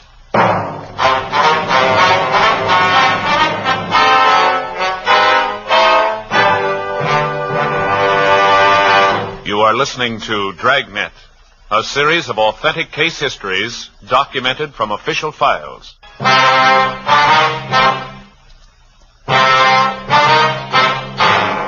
1 p.m. New Year's Day. After we found that the suspect, Harry Talmadge, had checked out of the Fairview Hotel months before, Ben and I went back to the office and ran his name through R&I. The information given us by Ralph Stevens, the owner of the 228 Club, was apparently correct. The record on Talmadge showed that he was a confirmed user of narcotics. He served 2 brief terms for illegal possession of narcotics and another short term in the county jail for petty theft. We got out a broadcast and an APB on Talmadge. We checked out all his known friends and relatives, the places that he frequented, hotels, boarding houses that he'd stayed at. No leads. With the help of Lieutenant Walters and narcotics detail, we finally found the trail most likely to lead us to the suspect. The peddlers who were suspected of supplying Talmadge with narcotics. They were kept under 24-hour watch. 3 days passed. No results. January 4th, 9 a.m. Ben and I went to the funeral and burial services for the murdered officer, Jack Conley. 11 a.m. We got back to the office. Don't know why, Joe. I just don't cotton to funerals. Not a cop's funeral, anyway. No, I don't blame you. His wife looked a lot better, didn't she? Yeah, seemed to be bearing up good, considering. Well, Joe? Hi, Barney. What do you say, Barney? Yeah, young fella you told me about. He phoned you, Ben. Oh, is that right? Did you give him the information? Yeah, he wanted to know all about taking the police department examination. Now, who's that? One of my neighbor boys, a nice kid. Wants to get on the force. I told him to apply at room 5, City Hall, any weekday. You can make his application then. That it? Fine, Barney, thanks. Well, they got the recruiting campaign going now? Yeah, all this month. Taking applications from all over the country. I'll get it. Homicide, Friday. Oh, yeah, Walters. Just a minute. Okay. ALDSON, Donaldson. Okay, fine. Thanks a lot. Lou Walters and narcotics might be something. What's that? Oh? Well, he got a line on one of the mules who used to push heroin to town. He's a guy by the name of Donaldson. He's been sounded out. He's ready to talk to us. This Donaldson was close to Talmadge? Well, supposedly, yeah. You know where Talmadge is? Well, let's ask him. Ben and I left the office and drove to the address on South Alameda where Donaldson, a friend of the murder suspect, was supposed to be staying. Turned out to be a cheap hotel in the Skid Row district. It was next to one of the rescue missions down there. We finally located Donaldson across the street. He was standing on the sidewalk along with 4 or 5 other men. They were listening to a small Salvation Army band playing outside one of the beer joints. I hardly miss any of these sidewalk meetings, Sergeant. Like 'em. Band music. Even listen to the sermons. Do me a lot of good. I understand you're not pushing junk anymore, Donaldson. Is that right? And you want to call me Big, Sergeant? Name's really John, but everybody calls me Big. All right. No, I haven't been pushing junk. Not for months. All through with it. Well, when's the last time that you saw Harry Talmadge? A couple of weeks ago. I'm not much for Harry anymore. Like I say, I've been regular at these sidewalk meetings, hearing the sermons. Changes the way a fella does things, you know. Yeah. Man's got to turn good sometime during his life. Not getting any younger. 58. I figure it's time I start living by the word. Say, that's nice music, isn't it? Yeah. Do you have any idea where we might find Talmadge now? I might have a few ideas on it. I don't know. Say, I guess neither one of you fellas use snuff. No. Don't bother you, does it? No, go right ahead. That's all right. I know the last boarding house Harry stayed at, if that'll help any. Place on 12th Street. I can give you the address. Well, is he still there, do you know? I don't think he is, no. Matter of fact, I'm sure he's not. Wish Harry'd come around and see me. Like to get him interested in these sidewalk meetings. Get him listening to the sermons. Might help him. Did an awful lot for me. Yes, sir. Will you say that you saw Talmadge about 2 weeks ago? Well, not quite 2 weeks ago. It was the day after Christmas. Came down to my hotel and wanted some money. I couldn't give him any. That's when he told me he was moving. Going to some rooming house up around the City Hall section up there. Did he mention any address? Not that I recollect, no. That sure is nice music, isn't it? Well, how about some of his other friends, Biggs? You think they might be able to help us? Well, Duke might help you. Harry and old Duke are still great friends. Duke sees them more than I do. Where do we find Duke? Well, you know the Penny Arcade down on South Main? Right down from the train depot there? Yeah. That's where Duke works. He's a janitor there. I've been trying to get Duke to come to the sidewalk meetings, too. He sure could stand it, old Duke. Well, thanks very much, Biggs. Not at all, Sergeant. Always glad to help out. Now, look at that now. All out of snuff. Say you couldn't see your way clear, could you? There you go, Biggs. That's sure Christian of you, Sergeant. I'll handle this just like a personal loan. That's all right, Biggs. Don't say anything about us talking to you, though, huh? Not to anyone. No, sir, I won't. You can trust me. Say, when you see Harry, give him a message, huh? Well, what's that? You tell him to come and see me. I want him to show up at these meetings, hear the sermons. It could change everything, Sergeant. It could give him a new life, new soul. Brand new soul for Harry. Think of that. Yeah, I could use one. 3 p.m. Tuesday, January 4th. We drove down to the Penny Arcade on South Main. Harry Talmadge's friend, Duke, wasn't there. The manager of the place gave us his home address, and we checked it out. Duke wasn't there either. We staked out at the place for the rest of the afternoon. Duke failed to show. At 6 o'clock that night, Barney Luchek and Brian from Homicide came out and relieved us. Ben and I had dinner at Johnny Copen's, and then we went back to the office. 7:20 p.m. Want to grab that, Joe? Yeah, I got it. Homicide, Friday. This is Luchek, Joe. Oh, yeah, Barney. Talmadge's friend just showed up here. We're talking to him now. Will he tell you anything? Yeah, you got a pencil. You better write this down. All right, wait a minute. Just a second. All right, go ahead. 1727 West Hoover, apartment 3. It was 1727 West Hoover, is that right? Yeah. Apartment 3? Well, what's the pitch? Harry All right, Barney, thanks. Bye. Blue check? Yeah. What's he got? Harry Talmadge. Supposed to be at this address. Ben and I got in the car and drove out to the West Hoover Street address where we met Luchek and Brian. 1727 was a small two-story apartment house, Spanish stucco in style. Apartment 3 was at the rear of the first floor. All right, Luchek, you want to pick up Brian and you cover the back. Huh? Right, Joe. Come on, Ben. Let's go.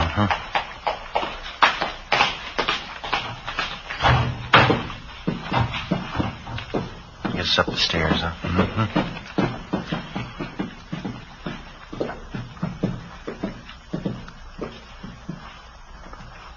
Number 3. Okay. I'll cover you.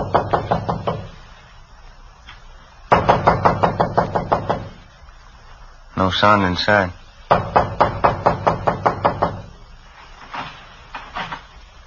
Door's open. Well, let's have a look.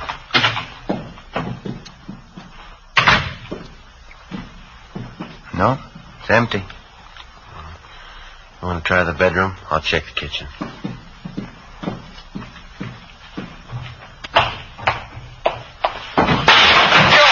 in here. Wait. All right, tell me. What's the man? Got a gun, Joe. Grab it. All right, you like a cop. All right, come on, drop it. Drop it. My arm. I got it, Joe. All right, come on your feet. All right, gammon backing you. All right. Come on, hold still. 38 revolver, Joe. Colt special. All right, how about it, Talmadge? It's mine. What of it? Where's your coat? I don't know. Why'd you kill him? Because I wanted to, that's all. He was a cop. Is that your only reason? I told you he was a cop. What's the difference? There's a big difference, mister. Why? I killed him. It's just one cop less. What's the difference? Ask his family. They'll tell you. The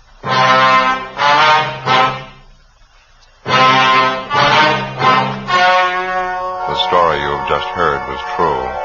Only the names were changed to protect the innocent.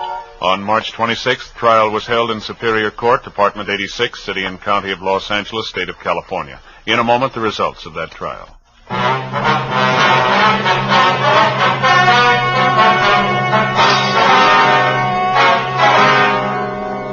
Harold Wesley Talmadge was found guilty of manslaughter by jury trial and was sentenced to the state penitentiary. He was paroled after serving 6 years in prison. The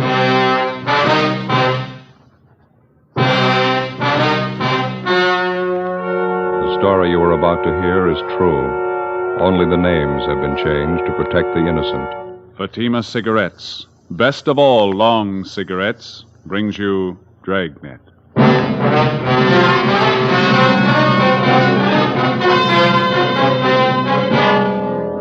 You're a detective sergeant. You're assigned to homicide detail. A potential killer is on the loose in your city. He's robbed 6 people. For no reason at all, he beats his victims senseless. He moves fast. He's well armed. Your job? Stop him. You'll be amazed when you compare Fatima with other long cigarettes. You'll find they now cost the same. But in Fatima, the difference is quality. You see, Fatima is the quality king-size cigarette because it contains the finest Turkish and domestic tobaccos superbly blended. And Fatima is extra mild, with a much different, much better flavor and aroma than any other long cigarette. So compare Fatima yourself.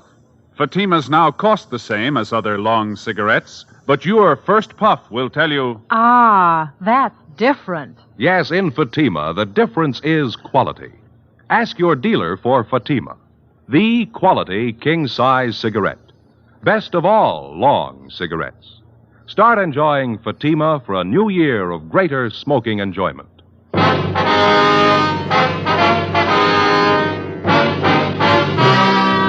Dragnet, the documented drama of an actual crime. For the next 30 minutes, in cooperation with the Los Angeles Police Department, you will travel step by step on the side of the law through an actual case transcribed from official police files. From beginning to end, from crime to punishment, Dragnet is the story of your police force in action. It was Thursday, March 8th. It was windy in Los Angeles. We were working the night watch out of homicide. My partner's Ben Romero. The boss is Thad Brown, chief of detectives. My name's Friday. I was on the way back from the record bureau. It was 11:45 p.m. when I got to room 42. Homicide. Joe? Hi, Bill. Romero called about 5 minutes ago. He's on his way in from Georgia Street. Oh, thank you. The captain still around? He's gone for the night. You can catch him at home if you want to. Trouble? The rattlesnake bandit. Got 2 more couples tonight. Right. Bad? About the same as the last 3 jobs he pulled. Pretty vicious. Gave the victims a bad going over. Who are they? Young salesman, his girlfriend. They were parked up in the Silver Lake area. Bandit robbed him. When he didn't find enough money in the young fellow's wallet, he pistol whipped him, messed him up quite a bit. Why'd he do that? Oh, there's no reason for it. The young girl in the car had an engagement ring on. She offered to hand it over. The bandit pulled her out of the car, punched her in the face, hit her quite a few times. Guy just seems to be looking for blood, that's all. No leads on him, huh? No, not so far. It looks like I'm out. Have you got any aspirin, Bill? Yeah, I got a fresh bottle this afternoon. Lousy headache. I've had it all night. How about the thief's M.O.? The same, huh? Well, it has been so far. He works the outlying districts, parking areas. Doesn't seem to be any reason at all for these sluggings. The victims all agree on that. No provocation at all. The guy just seems to get a kick out of punching in somebody's face. 2 pills enough? Oh, yeah, that's fine, thank you. Boys in robbery turn up anything? No, neither have we. Bandit operates in hot cars. He's got a few good prints to work with. No make, though. Guy works alone, huh? Well, he did for the first 2 jobs. Last few times he had a bright-looking blonde with him. Good-looking, you know. Nice figure. Victims say that she stands by and just seems to egg him on. I don't know. Seems to get a big thrill out of it, I guess. Hi, Bill. Joe? Hi. How'd you do, man? Doctor didn't think it'd be a good idea to bother him too much tonight. We can talk to him tomorrow. How about the hold-up man's description? Did you get that? Yeah, from the girl. Matches what the other victims gave us. She didn't see the getaway car, though. Didn't have a chance. How about the young fella? Is he still unconscious? Yeah, they're going to move him to the county hospital. You should have seen his face. Yeah? Terrible. It's a mess. This bandit's girlfriend, the blonde, nothing at all on her? Victims say she's got a nice figure and good looking. Quite a few like that in Los Angeles. What are they getting out of these stick-ups anyway? Can't be too much, huh? Oh, that's just it. None of the heists have netted them more than $50. Hardly worth the trouble. Hot shot. I'll get it. What is it? Wait a minute. Rattlesnake bandit. He got another couple. Where? South end of Echo Park. Yeah? He shot both of them. Together with Cummings and McCready from homicide, Ben and I drove to the scene of the holdup and shooting in the Echo Park area. The victims were identified as Ralph Younger, 34, a high school English teacher. He'd been beaten severely about the face and neck and shot once through the right shoulder. His companion was a Thelma Donovan, 26, a grade school teacher. She'd been shot through the temple just above the eyes. She was still alive, but in a critical condition. We questioned Ralph Younger briefly before he was removed by ambulance to the Georgia Street Receiving Hospital. His description of the hold-up man tallied exactly with that of the rattlesnake bandit. He also gave us the description and license number of the getaway car. We got out a broadcast and an APB. A routine check of the area failed to turn up any leads. 11 a.m. the next morning, Ralph Younger told us the story from his hospital bed. I was teaching Thelma how to drive, Sergeant. We were going along that side street when the sedan pulled up, forced us over to the curb. And your friend, Miss Donovan, was sitting in the driver's seat then? That's right. I got out on my side and started over to ask this fellow what he was doing, crowding us like that. He rushed up to me and started slugging me in the face with his gun. I went down. Well, what did Miss Donovan do? She started hollering for help. The hold-up guy ran over and shoved his gun at her. He had it pointed at her head. And he grabbed Thelma's purse and started looking through it. For money, I guess. Say, would you mind moving this pillow over a little bit? Sure, betcha. Oh, there we are. There, how's that, okay? Oh, Under the shoulder, please. All right. Yeah. There you are. That's fine. Thanks. Were you lying on the street while all this was going on, Mr. Younger? No, he yanked me to my feet, made me stand by the car with my hands up. Thelma was crying. The hold-up man looked through her purse, and then he said, "Who are you trying to kid, lady? You got more money than this." Thelma told him the truth. It was all she had, $3. What happened then? He shoved the barrel of the gun against her head, right here by the temple. Then I heard the gun go off. Thelma fell over in the seat. Wasn't any reason for it. No reason at all. He just shot her. Well, what did you do then? Do you remember? I jumped for the man. I wanted to kill him right there. He turned and fired the gun at me. Hit me right here, below the shoulder. Mm-hmm. Then he ran out and got in his car and drove off. There was a blonde girl with him. I got a good look at her. Blonde, pretty, attractive. Mm-hmm. Well, is there anything else about the man's description that you might have forgotten to tell us last night? No, I don't think so. I gave you the license number of his car. Can't you find him that way? It was a stolen car, Mr. Younger. He took it from one of his other victims. It was found out in Wilshire this morning. Abandoned. I only wish I'd got my hands on him. Poor Thelma. How is she, do you know? Well, there's no late report. Maybe you better check with the doctor, huh? Yeah. Hey, before you go, would you mind ringing this button here? It's for the nurse. The shoulder's giving me trouble again. Yeah, okay. Well, thanks very much, Younger.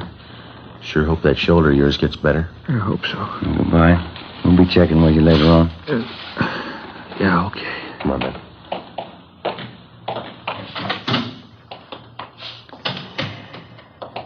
Romero? Joe? How'd you do, Bill? Checked with the doctor. Donovan girl's still unconscious. Pretty critical. Mm-hmm. What'd the doc say? She gonna pull through? She might. They can't tell yet. One thing's sure, though. What's that? Bullet did a lot of damage. Yeah. She's totally blind. 4 days before a bullet from the hold-up gun had blinded schoolteacher Thelma Donovan for life, the rattlesnake bandit and his blonde girlfriend were unknown to the city of Los Angeles. In the space of little more than 96 hours, they'd robbed and slugged a dozen people from one end of the city to the other. In every case, the attacks were just about as brutal and vicious as they were unprovoked. The amount of money taken from each victim was negligible. The only apparent conclusion was that the bandit and his girlfriend were out for blood. That night, despite a citywide alert to all radio cars and patrolmen, the suspects robbed and slugged two more couples between the hours of 10 p.m. and midnight. Between midnight and 1:30 a.m., they got two more victims. 2:30 a.m., Ben and I got back to the city hall, the carpool. 118 Sixth Spring, 118 Sixth Spring. Keep the officer holding your Looks like a place over there, huh? Mm-hmm. Wonder how McCready and Cummings made out. I hope they got more than we have. Yeah. Yeah, this is good right here. Want to get the radio, Joe? Yeah, fine. Let's go. Doggone it, I knew I forgot something. What's that? Cigarette, you got any left? I don't think so. Old pack is all. No, there's one left in here. No, that's all right. I can't take your last smoke. Oh, go ahead. There's a machine upstairs by the elevator. I'll get some. All right.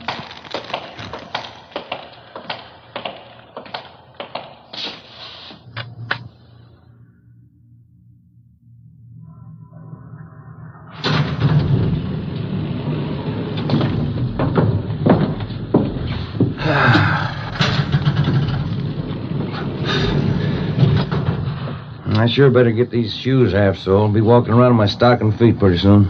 You just got them a couple of weeks ago, didn't you? Yeah, that's right. Tops are as good as new. Soles of the darn things went just like that. No wonder they had them on sale. Yeah.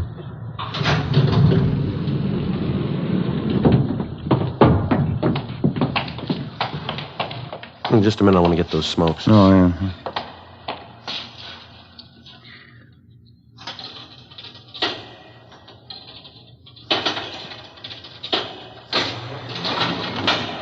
Skipper say he was going to stay around? Until about 2, yeah. He's probably gone by now.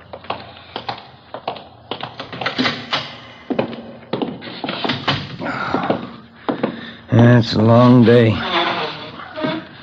Anything in the book? A minute. Yeah, your wife called. I want you to get a refill on that prescription for your little boy. Oh, Hiya.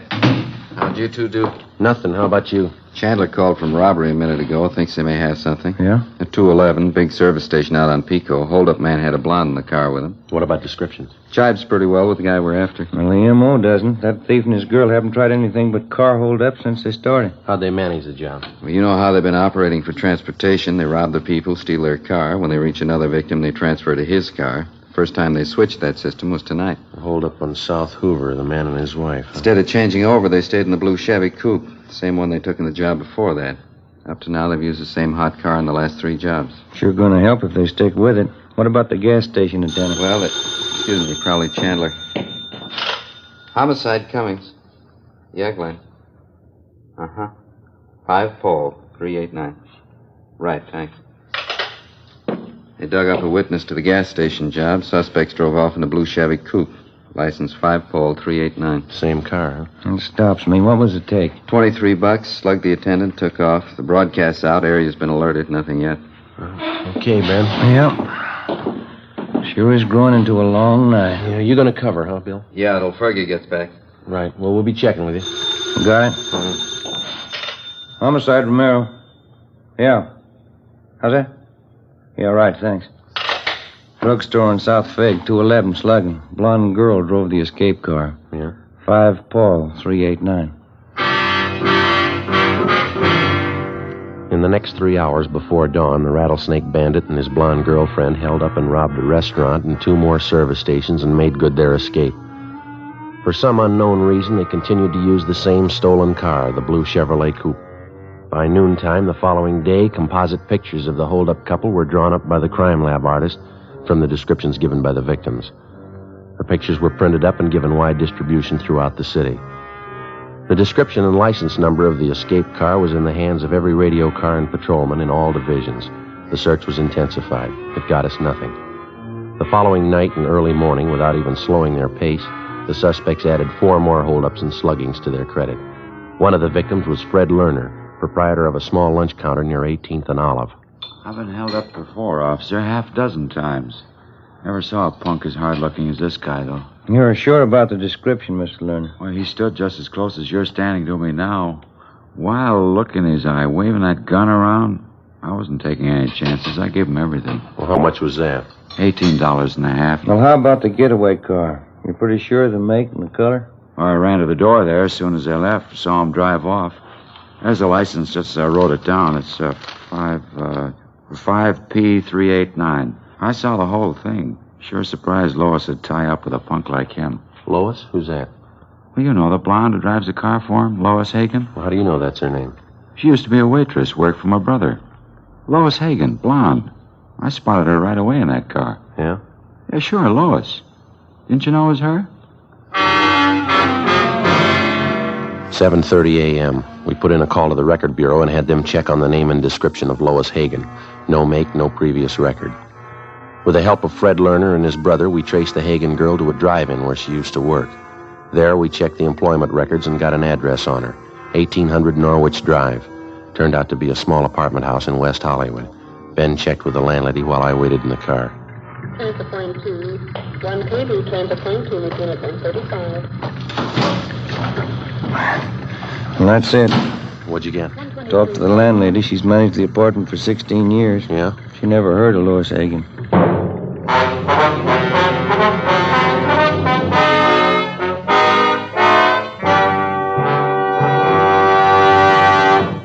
You are listening to Dragnet, authentic stories of your police force in action.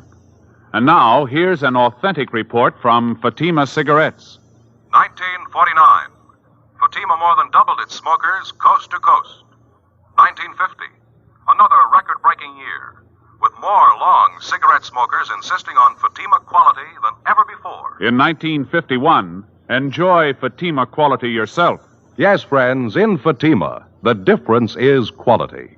Quality of tobaccos, the finest Turkish and domestic varieties, extra mild and superbly blended, to give you a much different, much better flavor and aroma. Quality of manufacture. Smooth, plump cigarettes rolled in the finest paper money can buy. Quality, even to the appearance of the bright, clean, golden yellow package, carefully wrapped and sealed to bring you Fatima's rich, fresh, extra mild flavor. Compare Fatima yourself.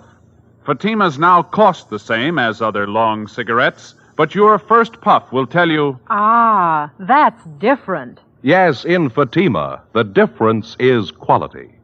Start enjoying Fatima for a new year of greater smoking enjoyment. Insist on Fatima, the quality king-size cigarette. Best of all long cigarettes.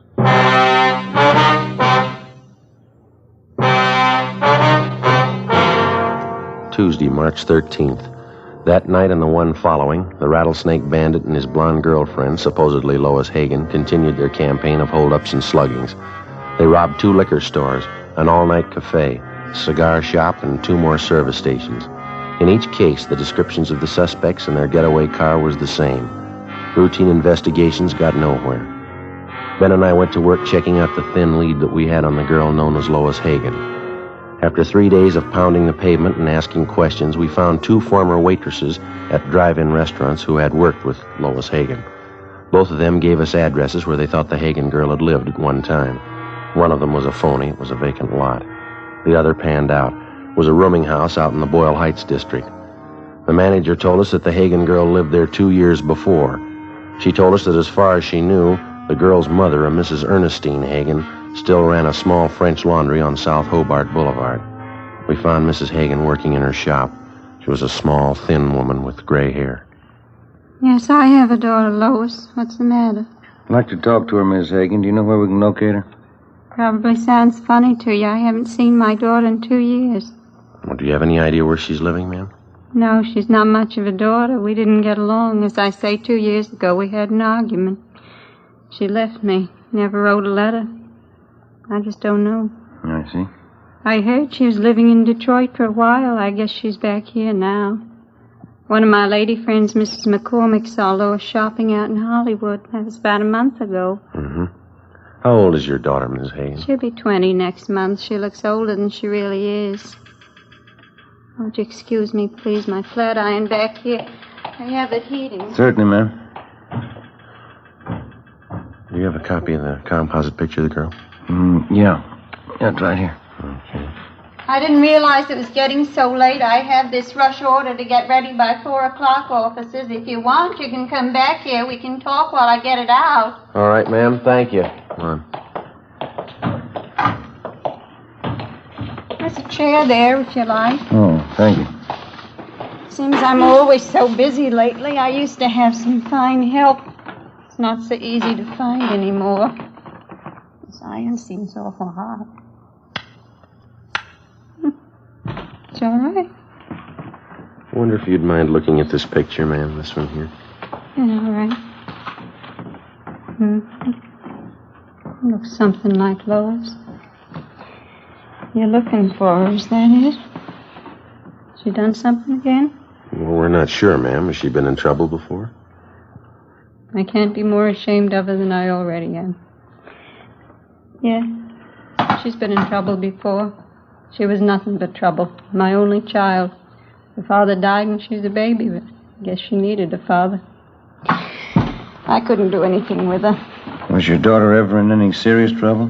With the police, I mean? I don't know, maybe. She was. I didn't hear about it. And I tried to understand her. We never got along. I don't know. This makes me sick to think about it. Well, how about her friends, Mrs. Hagen? I mean, her recent friends. Do you happen to know any of them? No. Lois never brought them home. I knew they were tramps. I heard the way the neighbors were talking. Trampy fellas, trampy girls, drinking, doing things. You know, she didn't learn those things at home. What was Lois' last known address? Do you have any idea at all? Place in Boyle Heights, a boarding house. It's the last I heard of Lois. She never wrote a letter. That's another thing. Yes, ma'am. She could have had the best education any girl could want. I worked 12 years in the laundry here to give it to her. I sent her to the convent. Even the nuns couldn't do anything with her. She only sassed them back. She finally quit altogether. I don't know. Can you think of anybody who might know where your daughter is? Maybe one of your relatives? Yeah, we don't have any relatives here. I have a brother in Ohio, that's all. This lace blouse is an awful lot of trouble. Would you pull out that plug, Sergeant, please? Yes, ma'am. I wonder if you have a picture of your daughter that we could borrow. We'll see that it's returned to you. Yeah, all right. I got lots of pictures of Lois. She's a pretty girl, you know. Looks quite a bit like me when I was young. Yes, ma'am. Well, thanks very much for your time. Even the nurses at the hospital said it when Lois was born. Beautiful child. Certainly strange, isn't it? How's that? When they're babies, they all look so clean and so good. Yes, ma'am. What happens to them? Before we left Mrs. Hagen, we got a photograph of her daughter, Lois, and then we drove back to the office. We spent the rest of the afternoon showing the picture to several of the robbery victims. All of them identified the Hagen girl as the bandit's accomplice. We got out a supplementary broadcast. That night, the holdup couple failed to put in an appearance. The following night, the same. Not a sign of them. Still no sign of the escape car either. Where they might be hiding out, we had no idea. The search went on. Repeated checks through the stats office and the record bureau failed to turn up any new leads. We stayed on it. 4 nights later, the still unidentified holdup man and Lois Hagen started in all over again. 2 drugstore holdups, 2 robberies of couples in parked cars. All of the victims were beaten senseless. Monday, March 19th, 8 a.m. Joe? Hi. They turn up anything last night? 2 more jobs. Both victims identified the Hagen girl as the accomplice. Anything else? Still using the same escape car. That's about it. Yeah. Well, we're no closer than we were a week ago, huh? I checked the hospital on the druggist they slugged. How's he doing? I don't know yet. Still unconscious. I'll get it. Homicide, Friday. Yeah, Mike. Where? Yeah, right away. What have you got? 32R. They're out on 18th and Hill. Yeah? The holdup car. They just spotted it. 8:20 a.m. Together with Cummings and McCready, we drove out to 18th and Hill, where the officers in Unit 32R had the holdup car staked out. It was parked in the back of a large service station on Hill Street near the corner of 18th. We talked with the manager, and he told us that a blonde girl answering Lois Hagen's description had left the car there earlier that morning just to have the distributor fixed and the battery recharged. She told him that she'd called for the car early that night. Because of the way that the service station was situated, it would have been impossible to stake out on the blue coupe without making it look obvious. We explained the setup to the manager and made arrangements for Ben and I to pose as employees. That way we could keep a close watch on the car until the suspects called for it. Cummings and McCready holed up in a coffee shop directly across the street. 2 teams of men from robbery covered from their vantage points. Ben and I took up our posts as supervisors of the station's 10-minute car wash.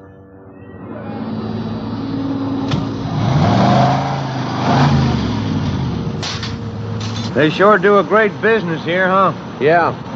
You mentioned to the manager about keeping the area clear around that car, didn't you? Yeah, it's all set up. We're not going to have an excuse in the world if we miss those 2. Yeah, if they show up. What are we supposed to do now? Pull these tickets off the cars as they move off the wash line? Yeah, that's all. Just slip the tickets in that box over there, see? Mm-hmm. Must have run them a few dollars, huh, installing all this equipment. Seems to be paying off, doesn't it? What time you got now? A few minutes past 4. Want to smoke? No, I just put one out. 1 a.m. Ben spotted a young blonde girl turn the corner onto Hill and start up the street toward the service station. As she came closer, she looked to the right and the left. She paused in front of the station, looked on both sides of the street, and then she turned completely around and walked on past. It's Lois Hagen. She's going right down to the corner. How about it? Yeah, I'll put in with you. How about a tail? We can't just let her walk away from us. No, just a minute. Take a look. She's turning around. Coming back this way. She's coming in. Yeah, we better get back to our car. Looks like it. Come on. Right. The young blonde entered the garage office, paid the repair bill, and drove off in the hold-up car. Ben and I followed in 80K. Cummings and McCready tailed us. The blue coupe moved 2 blocks down Hill Street and then turned into an apartment garage. We parked on the street, went in and got the manager out of bed. We showed him Lois Hagen's picture. He told us that she was registered alone in apartment 16. He failed to recognize the description of the hold-up man. McCready and 3 men from robbery covered the front and back exits. Cummings, Ben, and I climbed the stairs to the 3rd floor. Number 16. Joe, you want to ring it?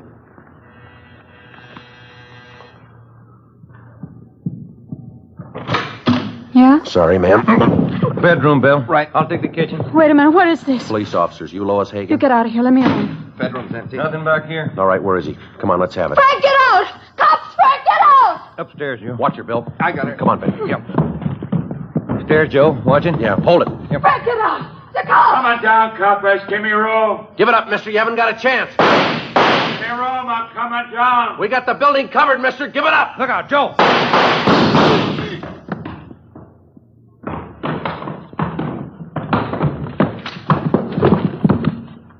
I'll get his gun.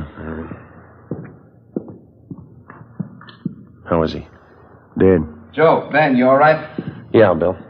You want to take the girl downstairs? Let me see him, please. Frank, All right, lady. didn't have to happen. I tried to tell him, get away. He wouldn't listen, never listened. Let's go. We were married yesterday. You didn't know that, did you? Just married. Yeah. Married 2 days. Yeah, well, the honeymoon's over. Come on, lady. The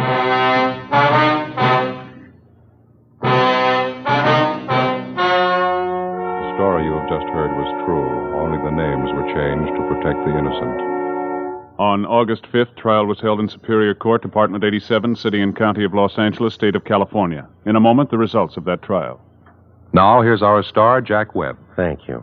Here's an invitation we just received from New York's famous Stork Club. Host Sherman Billingsley asked us to pass it on to you Dragnet listeners who have television sets. It reads, Fatima, best of all long cigarettes, cordially invites you to see the Stork Club on television beginning this week. Well, Dragnet welcomes the Stork Club to the Fatima family. It's a fine television show. You know the Stork Club recommends only the best, and as Sherman Billingsley says, in long cigarettes, that means extra mild Fatima. You can judge that yourself, just as I have, by comparing Fatima with other long cigarettes. Buy a pack of Fatimas. You'll find they now cost the same, but in Fatima, the difference is quality.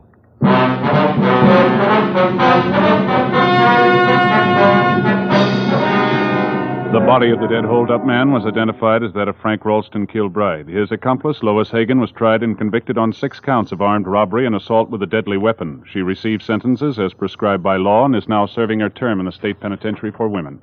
The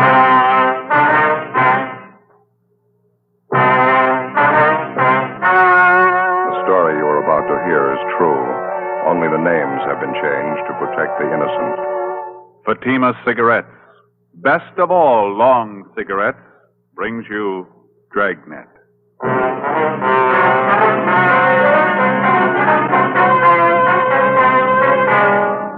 You're a detective sergeant. You're assigned to homicide detail. 12 men drop completely from sight over a short period of time. There's evidence of foul play. 4 months pass. You finally locate the leading suspect in the case. Your job? Pick him up.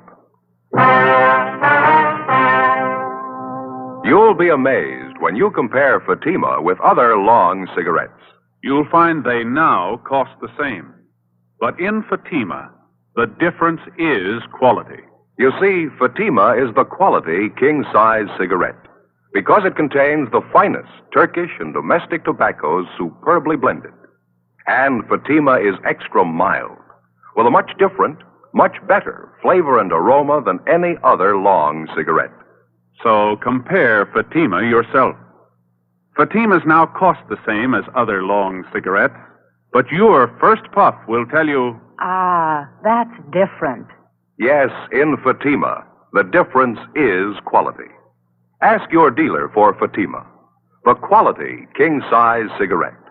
Best of all long cigarettes. Start enjoying Fatima tomorrow.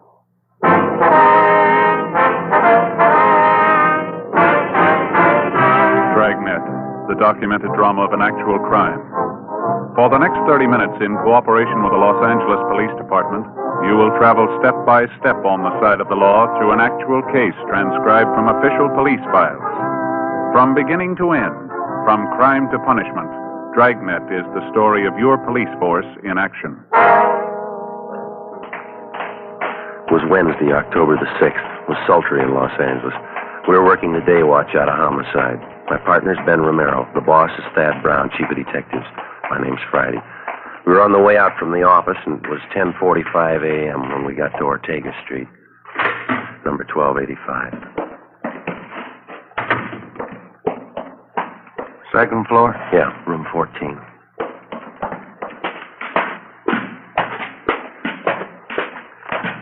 They all smell the same, don't they? What's that? Room and housing. Oh, yeah. No, these are the odd numbers here. Must be down that way, huh?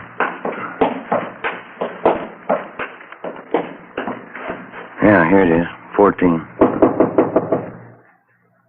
Yeah. Just a minute.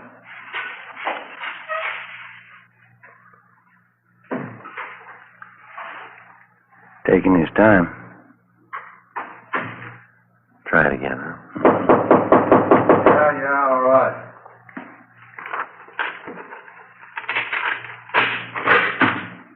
Yeah? Police officers. Your name Henry Ross? Get out of here. Get out of here. All right, come on.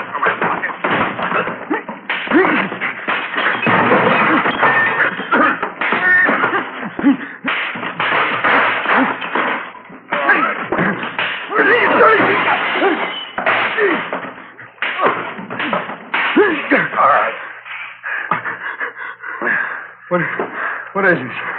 What do you want? Ben? Yeah. I got him. What is this? You guys really cops? All right, come on, get up. No fooling. No fooling. You really cops? I thought you were faking. We showed you our identification at the door. I thought you were faking. That's the truth. There's a couple of guys out to muss me up. I thought you were them. Your name Henry Ross? Yeah, that's right. I thought you were one of those moochers I had a fight with in the bar the other night. Said he's going to get a pal and come back in and take care of me. Yeah? Yeah. I ain't got no reason to fight with cops. I didn't do my room any good. Landlady's sure going to scream. All right, come on. You want to finish up dressing? I want to talk to you downtown.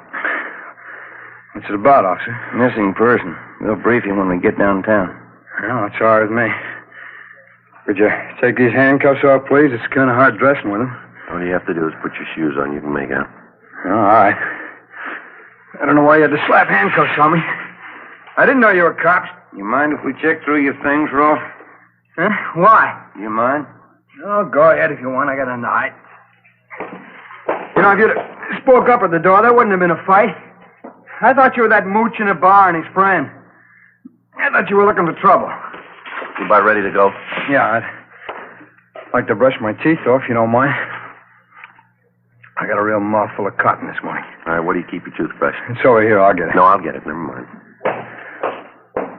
Get here? Yeah, first shelf. It's in the glass. Yeah, Don't you trust me? Here you go. Want some toothpaste? Yeah. All right. There you are. Turn on the water tap, huh?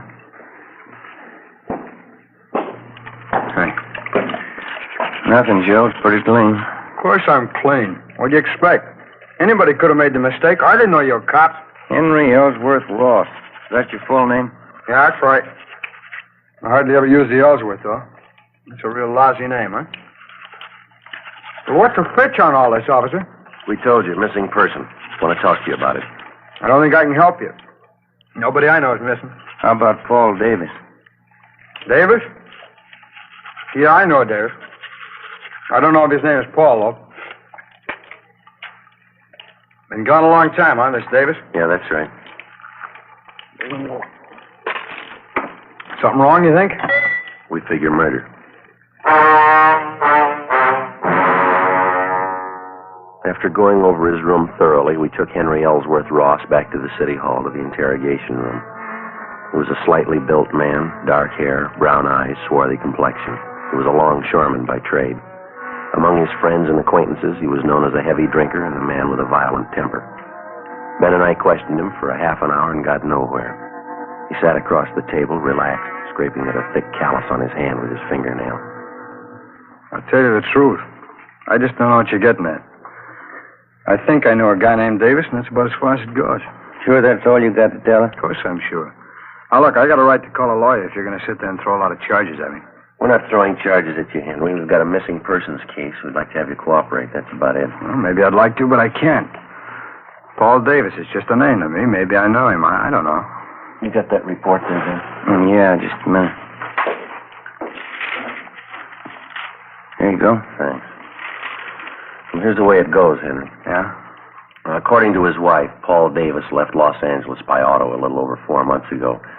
He was driving up to Oakdale, California to take a job with a dairy company up there. He never got there. He's been missing ever since.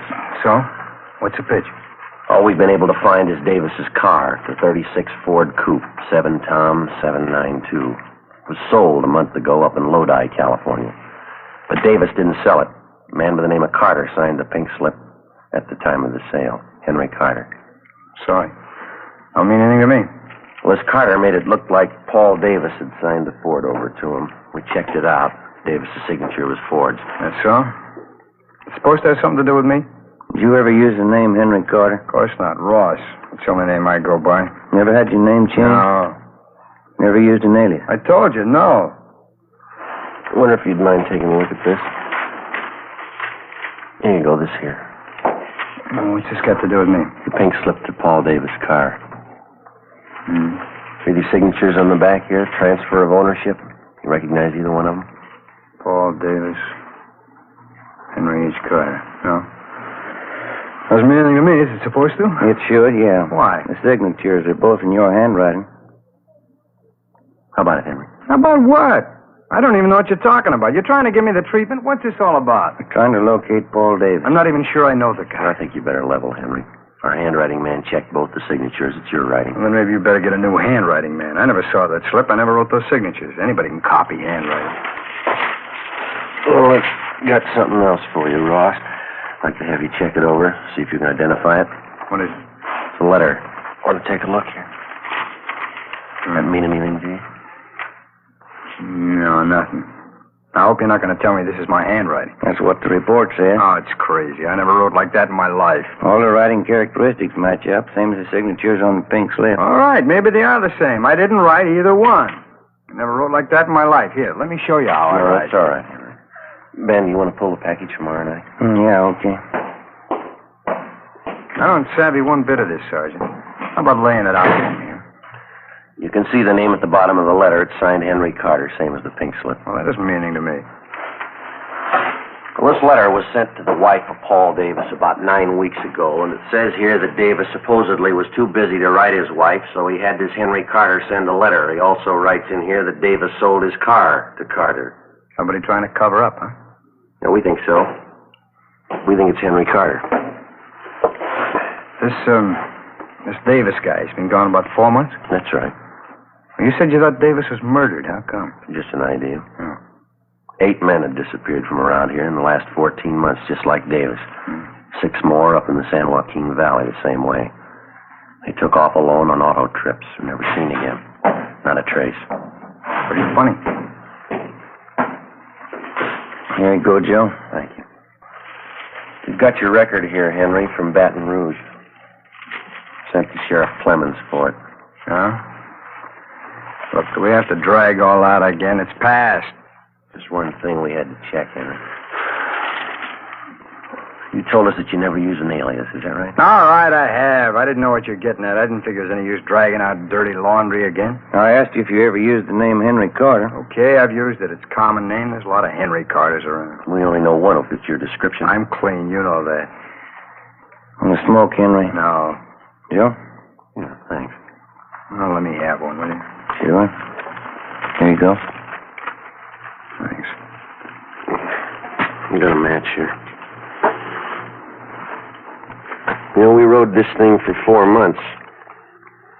It's all over the state. Here. Thanks.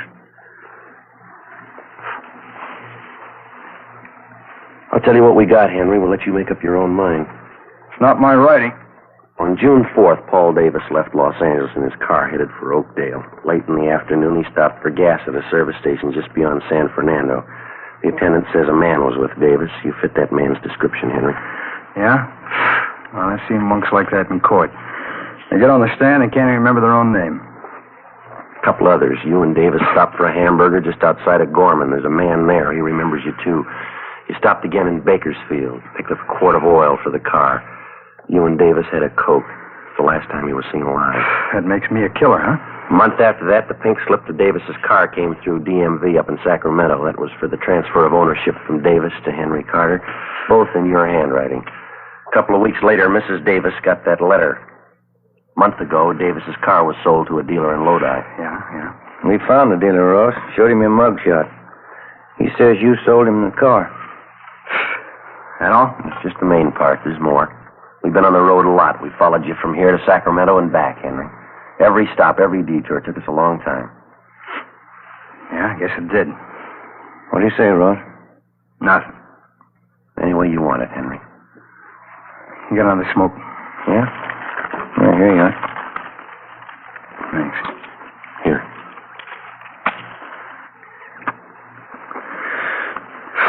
Yeah.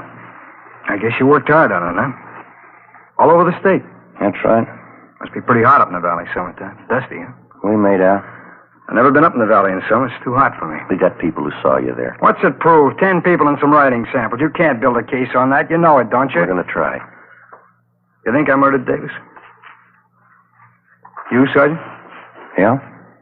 You think I murdered those other guys, too, huh? What was it, 10, 12 of them? We're asking about Davis. You think I killed him? Tell me the truth, do you? You think I murdered Davis? Yeah, I think you did. Uh-huh. Well, then you know as well as I do. There's only one way to prove it. Yeah. Find his body. 1:15 p.m. Ben and I took Henry Ross out and fed him some lunch. Then we took him back to the city hall to the interrogation room where we continued to question him. He was relaxed and he talked a great deal about everything but the disappearance of Paul Davis. He didn't seem anxious to get away, made no demands for an attorney to represent him. For a full hour, he did most of the talking. He told us about the different homicide cases he'd read up on. He asked us about the 12 men who'd disappeared in the past months in the same manner Paul Davis had. Was there any trace of him at all? Did we have any leads? How did we think we were going to find him? Well, we finally got around to asking him if he'd submit to a lie detector test. He seemed taken by the idea and agreed to it almost immediately. Ben called Sergeant Berger and made arrangements for the test. We made up a list of key questions. At 5 p.m., we took the suspect to the third floor of the old city jail where Sergeant Berger gave him the polygraph test. On the way back to the office, Ross complained he was hungry. We stopped and bought him coffee and donuts. We got back to the interrogation room a little after 6 p.m. The questioning continued. Ross didn't seem to mind at all. He kept talking. We let him talk. 8 p.m., he was still going strong. You remember the Wilson case back in 34, don't you, Sergeant? Woman killed her whole family. Big case, you remember. Yeah, it was pretty tragic. Is that a hobby of yours, Henry, collecting murder stories? No, I just read them, remember them. I guess I can remember every big murder case in the last 15 years. That's so. Yeah, it's about all of them. I guess it is kind of a hobby. I get a big kick out of it. I get it, Ben. Excuse me, Henry. Oh, sure. Interrogation room, Friday. Oh, yeah, Berger. No, how many? Yeah. Okay, thank you. You know, there's one thing I get a real big kick out of, those detective magazines. Mystery stories, the way they make out the murderer. How do you mean? You know, they always build it up into something big. Somebody's always killing somebody else for $1 million, or maybe over some woman, some beautiful woman. Same way with the movies. That's where they get it all mixed up. I don't think I follow you, Henry. Oh, sure you do. Every time some guy writes a murder story, he's got to build up a big reason for the killing. A lot of money, beautiful woman, revenge maybe. Always got to be a big reason. Motive, that's what they say. Yeah, well, it generally works out that way, doesn't it? Why? I bet you there's a 1,000 murder cases in your files without any reason at all. Some people kill, that's all. I've heard about lots of them. They just want to kill, and they go ahead and do it. Maybe for a few bucks, maybe for nothing. They just do it, that's all. That's so. Sure, you know that. Like this thing you've been talking about. 10, 12 guys disappear. They got a few bucks, maybe they got nothing. Somebody plows them under, and that's all. No big reason. They just do it. So 12 guys are gone. It doesn't mean anything. That's how you got it figured, Henry. Huh? The phone call a minute ago there was the man who gave you the lie detector test. Oh, that right? How'd it go? He just finished going over your graph. He got 16 positive reactions. Yeah, what's that mean? You lied, Henry, 16 times. That's right. You better tell him to get a new machine. I lied all the way through. Mind telling us why? No, I don't mind. I guess I knew you'd find out. Let's go get something to eat first, though. I'm hungry. Well, we better talk a little more, Henry. Oh, let's go. I'll tell you why we're eating. Bring a pencil with you. I'll draw you a map. Map of what? The canyon, where I buried it.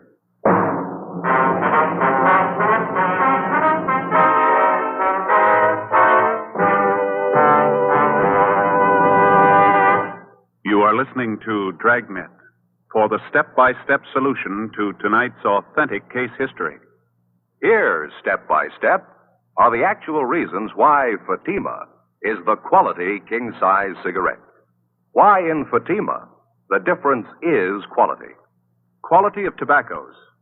The finest domestic and Turkish varieties, extra mild and superbly blended to give you a much different, much better flavor and aroma. Quality of manufacture. Smooth, round, perfect cigarettes. Rolled in the finest paper money can buy. Manufactured in the newest and most modern of all cigarette factories. Quality even to the appearance of the bright, clean, golden yellow package.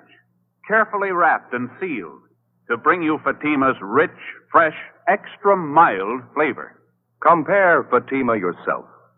Fatimas now cost the same as other long cigarettes, but your first puff will tell you, that's different.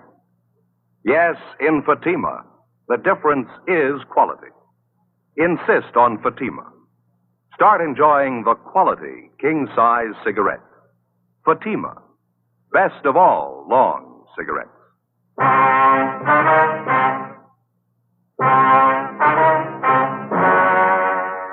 Wednesday, 9:55 p.m. Ben and I took Henry Ross across the street, bought him a Coke at Mac's place, then we took him next door to the Melbourne cafeteria. It was almost closing time.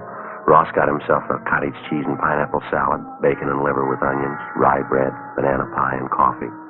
Ben had a hot beef sandwich, mashed potatoes, and coffee. I had the same. At the back of the cafeteria, one of the busboys was mopping the tile floor. There was a strong smell of disinfectant.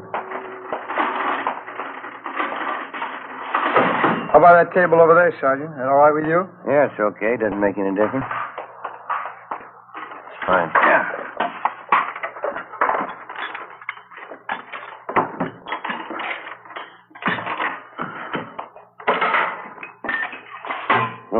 Want some water? Yeah. Henry? Yeah, please. All right, I'll get some.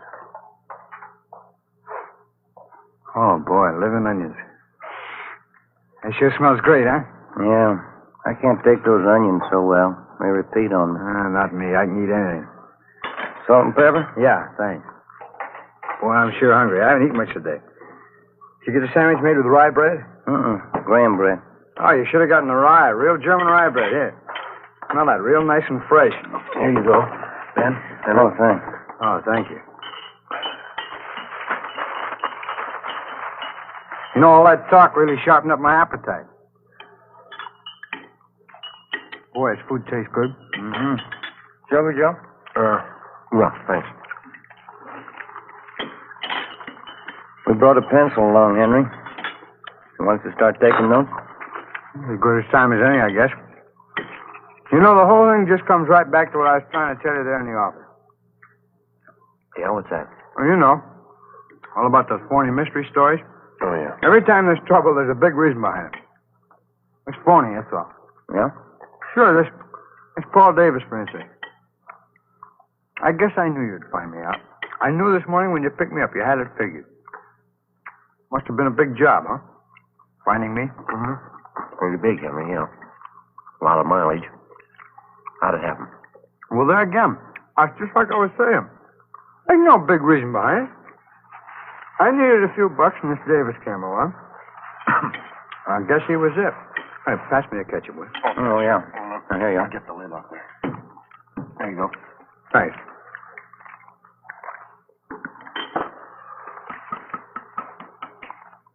Where'd you meet Davis, Henry? Oh, I was hitchhiking out in Ventura. Not a dime in my jeans. I was going up to Maricopa. I thought I had a job up there, and this Davis come along. Picked me up. Mm-hmm. You ever know him before that? No. Stranger. He says he's going to Oakdale. The guy give me a ride. Go ahead. Well, we stopped for gas at San Fernando, and I saw he had a few bucks in his wallet, and I guess that's when I got the idea. About what? Killing him. Now, maybe that gives you an idea what I was talking about. You don't need any big reason to kill somebody. Davis said $18. Now, suppose I told that to a writer. Somebody killing a guy for $18. That wouldn't make much sense, huh? He'd tell you it'd never sell. You need $1 million, beautiful woman, good motive. Yeah. Where'd you kill him, Henry? Just outside of Bakersfield. A little canyon there. I got Davis to buy a fifth of sherry in Bakersfield. He drank some on the way. Hey, pass the salt, huh? Yeah. There you are. Thanks.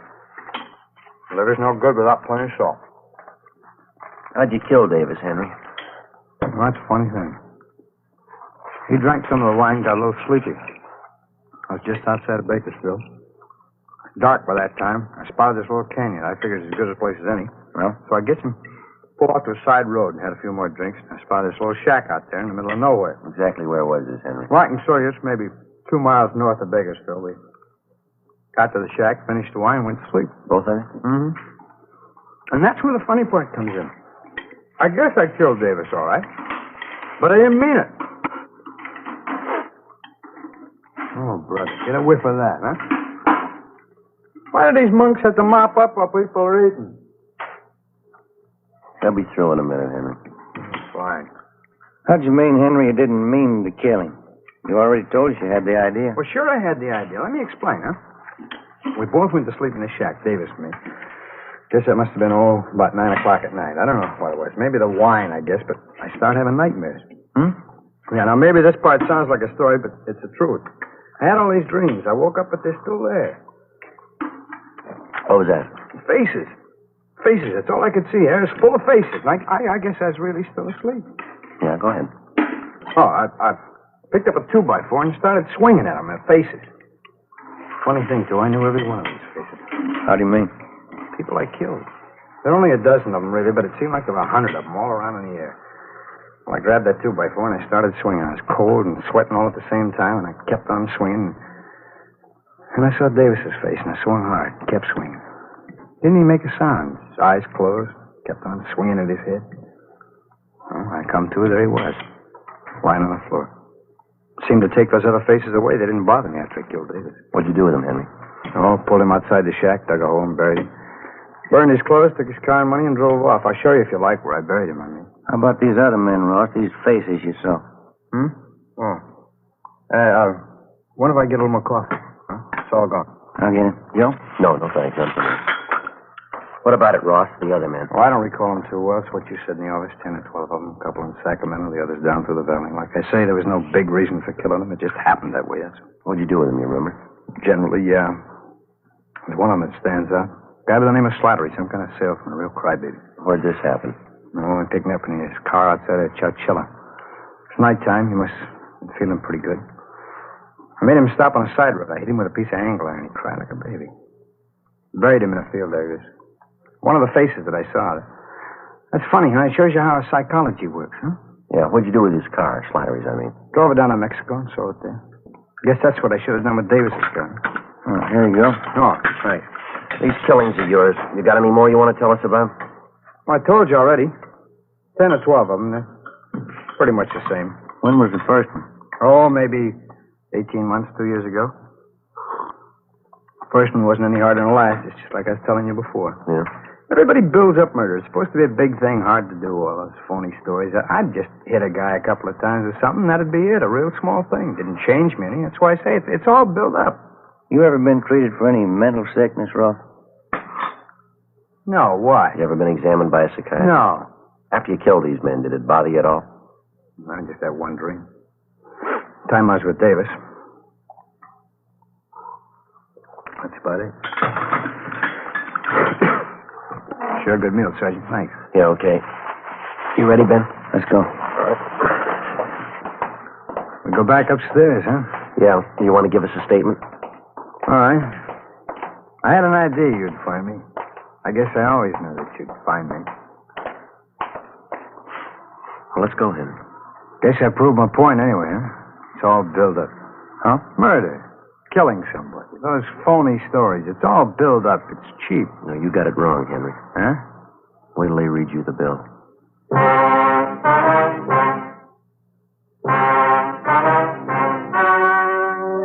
story you have just heard was true. Only the names were changed to protect the innocent. On January 7th, trial was held in Superior Court, Department 86, City and County of Los Angeles, State of California. In a moment, the results of that trial. Now, here is our star, Jack Webb. Thank you. Friends, the makers of Fatima have done everything possible to produce the kind of cigarette you want, just as we on Dragnet try to bring you the kind of entertainment you want. In my honest opinion, Fatima is the best of all long cigarettes. But frankly, my opinion doesn't count because Fatimas must please you. That's why I suggest you buy a pack of Fatimas tomorrow, so you can prove to yourself that Fatimas are extra mild, with a rich, better flavor and aroma. You'll find Fatima now costs the same as other long cigarettes.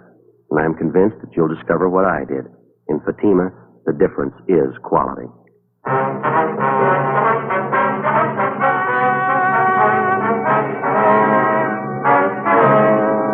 Henry Ellsworth Ross was tried and found guilty on 2 counts of murder in the first degree and received the death sentence. While he indicated that he had murdered the other 10 men, he refused to give any further information regarding the killings or what he had done with the bodies. Ross was executed in the lethal gas chamber at the State Penitentiary, San Quentin, California.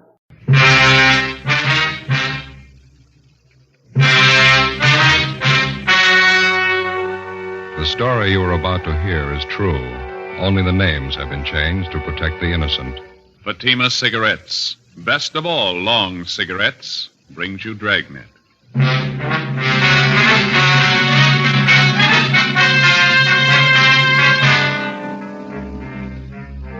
You're a detective sergeant. You're assigned to homicide detail. A young mother is murdered in bed while her 7-year-old son sleeps by her side. The killer was vicious and cunning. Your job? Get him. You'll be amazed when you compare Fatima with any other king-size cigarette. The size is the same. They now cost the same. But in Fatima, the difference is quality. You see, Fatima is the quality king-size cigarette because it contains the finest domestic and Turkish tobaccos superbly blended. And Fatima is extra mild with a much different, much better flavor and aroma than any other long cigarette. So compare Fatima yourself. Fatimas now cost the same as other long cigarettes, but your first puff will tell you... Ah, that's different. Yes, in Fatima, the difference is quality. Buy Fatima. They're extra mild, with a better flavor and aroma. Smoke Fatima, the quality king-size cigarette. Fatima, best of all long cigarettes.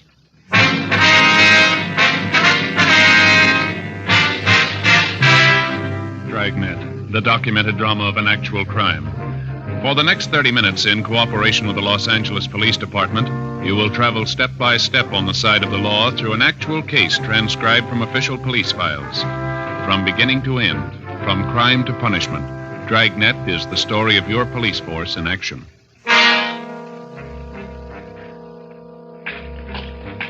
It was Monday, July 9th. It was warm in Los Angeles. We were working the night watch out of homicide detail. My partner's Ben Romero. The boss is Thad Brown, chief of detectives. My name's Friday. It was 11:25 p.m. when we got to 543 West Bixel Street. Front door. Homicide? That's right. This is Friday. My name's Romero. Klein, Unit 16R. How are you? Partner's Thomas. He's in with the victim's mother and son. Back this way, sleeping porch. Okay. What's the story? Yeah, really a nasty mess. Looks like a shotgun. Victim's face is half gone. What's the name? Josephine Stevens, 28 years old. What do you got so far? Not much. Her mother's in a state of shock. Talked to the young boy for a minute. Pretty terrible. Here's the sleeping porch.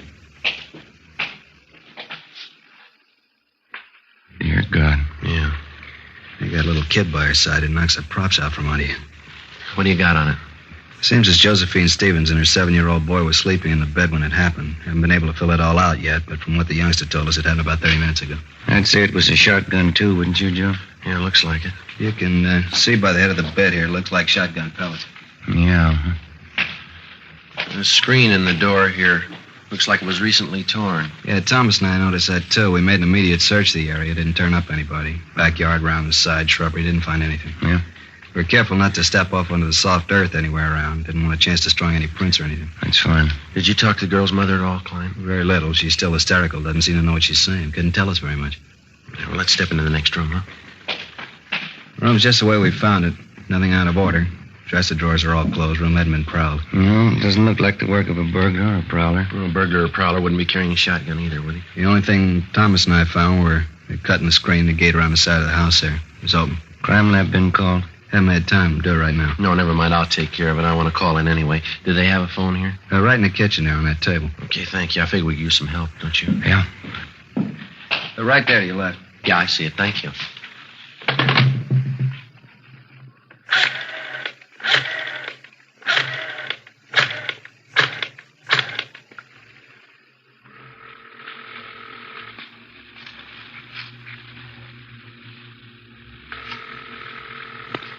City Hall. 2643, please. 2643? Crime lab, Alan. This is Friday, Jay. Yeah, Joe. We're at 543 West Bixel. Got a homicide. We're going to need prints, photographs, the whole deal, Jay. Looks like the woman was killed with a shotgun. Well, let me double check that address, Joe. 543 West Bixel. Yeah, that's right. You got a phone out there? Yeah, it's Hollywood 93199. We'll get right on it, Joe. Thanks. Say, Jay, could you transfer me to 2521, please? Right. Operator? 2521. 2521? Homicide, Sanchez. Sanchez, this is Friday. What'd you find out there? Oh, it's a bad one. Shotgun killing. Haven't got too much yet. We're going to have some help. What do you need? We need somebody to cover the area. We don't know what we got yet. Talk to the witnesses, neighbors, cover the parked cars. Right. Will you send out a broadcast for us? Alert all units to be on the lookout for a person or persons with a shotgun in their possession. Take care of it right away. How many men you think you need? Well, at least 4 crews. Could you get them out right away? Okay, anything else? No, I'll fill them in when they get here. Thanks a lot, Sanchez. Right, Joe. All right, bye. Everything okay? Yeah. Klein says we could talk to the youngster. You don't think it'd do any good to talk to Mother, huh? She's still in bad shape. Imagine she'll be all right in a little while, but I think you just wasted time right now. Well, I forgot something. What's that? Forgot to call the coroner. I'll take care of it for you. Well, would you take the boy into the front part of the house for us? Sure. Fine. Then if you'll just call Sanchez down in Homicide downtown, he'll notify the coroner for us. Right. Thanks a lot. Joe, you want to see something to break your heart? Yeah, what's that? Notice the blood on the floor there, leading from the sleeping porch to this bedroom here. Yeah. Look like small footprints, huh? They are. Little boys. Well, let's go in the front room. Yeah. This is a boy, 7 years old, name's Charles. Right. Thanks, Clay. I'll make that call for you right away, Friday. Hello, son. What happened to my mommy? I'm sorry. You better take it, Joe. Yeah. Come over here to me, son. Charles, is that your name? Charlie. Well, my name's Joe, Charlie. Yes, sir. Mr. Joe? Well, it's Joe Friday, son. Mr. Friday, are you a policeman? Yeah, that's right, Charlie. Now, that other man in the uniform, Officer Klein, Yes, sir. he said you might be able to tell us what happened here. Do you feel like talking about it, son? Mr. Friday, do you know what happened to my mommy? Well, that's what we're trying to find out, son. We'd just like to ask you a few questions. She's hurt bad, isn't she? Did she talk to you? She wouldn't talk to me. Grandma and those other policemen wouldn't let me stay in there. Well, can you tell us what happened here? You want me to tell you like I told the other policemen? If you would, please. I wish you'd let me go in and see Mommy. She could tell you a lot better than I can. Well, she's hurt kind of bad, son. We just thought that maybe you'd tell us. Well, we were sleeping in the bed on the back porch. Mm-hmm. We just got to bed, and Mommy was reading me a story. And then I heard this man at the screen door. Did you see the man, Charlie? No, I didn't. Mommy wouldn't let me. Well, how do you mean, son? How do you know it was a man, then? Well, somebody was cutting the screen at the door. I thought it was a man. But you're not sure? You didn't see him? No, sir, I didn't see anybody. It was dark outside. You heard somebody cutting the screen, though, is that right? Yes, sir. And then Mommy sat up in bed. I started to sit up, too, but she wouldn't let me. She pushed me back down and said, keep down. Mm-hmm. Can you remember exactly what she said, Charlie? She said just to keep down. That's all she said. Well, then what happened? I heard this big gun, and Mommy fell down on the bed again. I could tell she was cut. I could see blood all over her. Mm-hmm. I tried to talk to her, but she wouldn't talk to me. So then I went to get Grandma. Now, after you heard the gun, did you hear anything else? I don't know what you mean. Well, did you hear anybody running outside the house? Anything like that? I don't remember. I don't think so. I got up and went into Grandma's room. I was awful scared. I don't know why Mommy wouldn't talk to me. She always used to when I was scared. Well, now, can you think of anything else that you might be able to tell us, son? No, sir. I just don't know why anybody would hurt my Mommy. She's so good. She never hurts anybody. Where's your father, Charlie? I don't know where he is. They don't live together anymore now. Mm-hmm. How long has it been since you saw your father, son? Just last Sunday it was. Yesterday, I guess. I see him every Sunday. Well, do you have any idea who might want to hurt your mother? No, sir. Nobody. All right. What do you think, Ben? Charlie. Yes, sir? Did your mother and father seem to argue with one another very much? Before we moved here to Grandma's house, they used to argue all the time. That's when we lived in the apartment. Is that why you moved over here, son? Yes, sir, that's partly it. Mama had to work, and she didn't want to leave me alone here, so we moved over to Grandma's house. Mm-hmm. Do you think your father would ever hurt your mother? Did he ever say anything about ever hurting her? My daddy was always so good to me. He used to buy me all kinds of things. I don't think he was ever mean to anybody. See? Do you remember your mother ever saying she was afraid of anybody? No, sir. She was never afraid of anybody. How do you know that, son? She and Grandma used to always tell me that I'm the man of the family. As long as I'm around, they're not scared of anybody. Oh, uh-huh. I see. But when you talk to Mama, you won't tell her, will you? Tell her what, son? She always says that big men don't cry about things. When Grandma came out on the porch, she started to cry, and she took me into her room, and she cried some more. I guess I cried a lot, too. When you talk to Mommy, you won't tell her that, will you? No, we won't. I've never really known. Is that right? Do big men ever cry? Yes, son. They cry.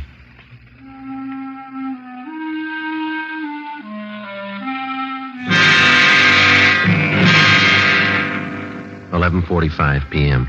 The crime lab men arrived and went to work. They found 3 shotgun pellets embedded in the wall to the right and above the head of the victim's bed. 2 additional lead pellets were removed from the bedstead above the pillow on the right side of Josephine Stevens' bed.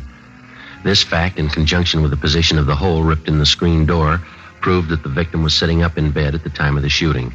This fact, too, showed why the 7-year-old boy lived and his mother died. Further investigation showed that the fatal shot was fired from outside through the hole in the screen door. The search of the surrounding area failed to yield the murder weapon or any additional physical evidence. The neighbors were all checked. They could add nothing to what we already knew. The few who had heard the blast from the shotgun thought it was backfire from a passing car. Units in the area of the murder picked up 14 possible suspects on the street and in the neighborhood at the time of the killing. They were all checked out and cleared of any connection with the crime. Josephine Stevens' mother, Mrs. James Edwards, was in a near state of collapse, but she managed to give us a statement. Her story corroborated that of 7-year-old Charles Stevens. Supplemental broadcasts and an all-points bulletin were put out to try and locate the killer. Ben and I drove over to 1543 East Workman Street to check out the husband of the murdered woman. Well, this is it, huh? Yeah, White House there. All right, let's go.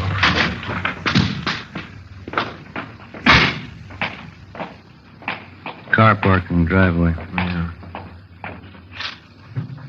The hood's warm. Car's been used recently. Yeah, you got your flashlight? Yeah, here. All right. The car's registered to Keith Stevens. Yeah, come on.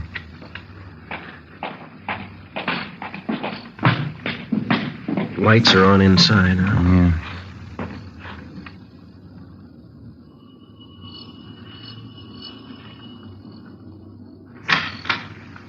Yes? Mr. Keith Stevens. Yes, that's right. Police officers like to talk to you. Want to come in? Yes, sir, thank you. What's the trouble, officer? When's the last time you saw your wife, Stevens? Why? Well, when did you see her last? Well, I was over there Sunday, yesterday. Always go over every Sunday to visit my little boy, Charlie. My wife and I are separated. That's what we agreed on. And that's the last time that you saw her? Yes, it is. Why? Well, I'm sorry to have to tell you this. Your wife is dead. What's that? I'm sorry. You're kidding. She was all right yesterday. There must be some mistake here. No, sir, I'm afraid not. Josephine Stevens. You sure? 543 West Bixel Street. I gotta sit down. What happened? She was shot. Well, how? I can't believe this. Well, we're working on it now. Somebody shot her while she was in bed. I just saw her yesterday. How did it happen? Was it an accident? No, sir. Somebody killed her.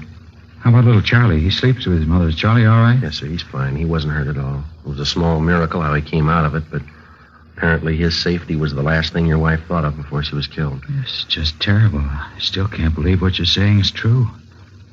Who in the world would do a thing like this? We want to know that, too. We need your help. Well, where's my boy? I better go right over and see my boy. He's in good hands with his grandmother. We just want to ask you a few questions, and then you can go right over and see him. All right. You got to get whoever did this terrible thing. Yes, sir. We're going to try. Well, how is it that you happen to be up this late at night? I just got home from work. I work the swing shift at Gibney's. That's the steel mill down in Alameda, is it? Yes, that's right. Did you work today? Yes, I told you. I just this minute got in. Swing shift. What hours would that be? 4 to 12. Did you work the full shift today? I did. You don't think I would have done this thing? We have to check everybody. Is there somebody out at the plant that can verify the fact that you were out there during the entire shift today?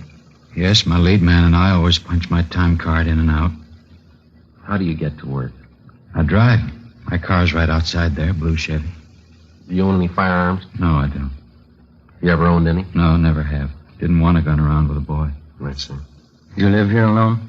No, since the wife and I split up, I live with another fella here. Mm-hmm. Where is he tonight? He's out somewhere, usually home when I get here. Do you have any idea where he might be? Does he go out much? He goes out quite a bit. He's going with some girl. Might be at a movie or something like that. Does he know your wife? Well, not too well, no. I think I took him over to the house one Sunday. He met my son Charlie and my wife. Try to take it easy, Mr. Stevens. Oh, I'm sorry. It's kind of hard to take. Yes, sir, we understand. This man that you live with here, what's his name? Carl Walters. Where'd you know him from? He advertised in the papers. He said he wanted somebody to share a small house with him. I answered the ad, and we seemed to hit it right off from the start. He's okay. What do you know about him? I know enough to know he's all right. I wouldn't want to get him mixed up in this. Well, has this Walters ever been in trouble? Has he ever been arrested? Not that I know of. He's a good guy. Fine Army record. I see. Have you ever been arrested? No, sir, I never have. Any kind of an arrest, misdemeanor, anything like that? Never. You never been in jail for any reason? No, sir, never have. I had traffic tickets, but I've never been in jail for any reason. I always paid my fines, never had any trouble. Have you any idea who might want to do a thing like this? No, no one. How did it happen? Did they break in the house? No, it wasn't burglary or anything like that. Somebody just wanted to do away with your wife. If you can think of anybody who might do a thing like this, it'd help. You know, we've been separated for a while. Maybe she took up with someone who'd do something like this. I wouldn't know. I can't think of anybody I know that'd do this. I see. She and I have had our ups and downs, or we wouldn't be apart. We argued time and again over the custody of Charlie, but nothing serious. Can't tell you what a shock this is to me. You say that you don't own a gun. Do you know of any of your friends or hers that might? No, I can't think of anybody. Well, this fella, Carl Walters, what can you tell us about him? Now, please, he's all right. He certainly had nothing to do with this. Well, we just want to be sure to check everybody out. If you can tell us, it may save him some embarrassment. Well, I realize you have to be sure, but please believe me, he's all right. You say he doesn't know your wife at all? No, just that one meeting.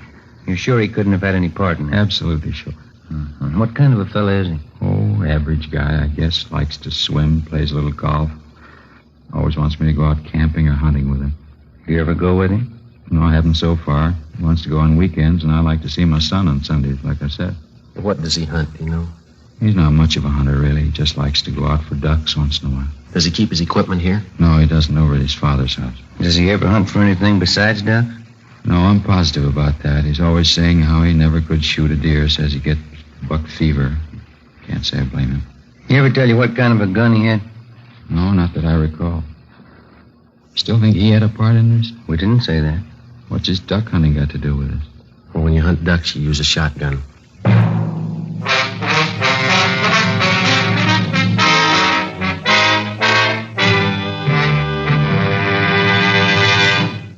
You are listening to Dragnet, authentic cases from official police files. And now, let's look at our Fatima files. Listed under K. Kelly, Nancy Kelly, famous actress. She says, Between scenes, I like to relax in my dressing room and light up a Fatima. They have a really different flavor, and they're extra mild. Friends, more smokers now insist on king-size Fatimas than ever before. Because in Fatima, the difference is quality. Quality of tobaccos. The finest domestic and Turkish varieties, extra mild, superbly blended, to give you a much different, much better flavor and aroma. Quality of manufacture. Smooth, round, perfect cigarettes. Rolled in the finest paper money can buy. Manufactured in the newest and most modern of all cigarette factories. Quality. Even to the appearance of the bright, clean, golden yellow package. Carefully wrapped and sealed to bring you Fatima's rich, fresh, extra mild flavor. So, if you smoke a king-size cigarette, compare Fatima. You'll find they now cost the same. But your first puff will tell you... Ah, that's different. Yes, in Fatima, the difference is quality. Buy Fatima. Smoke the quality king-size cigarette. Fatima. Best of all long cigarettes.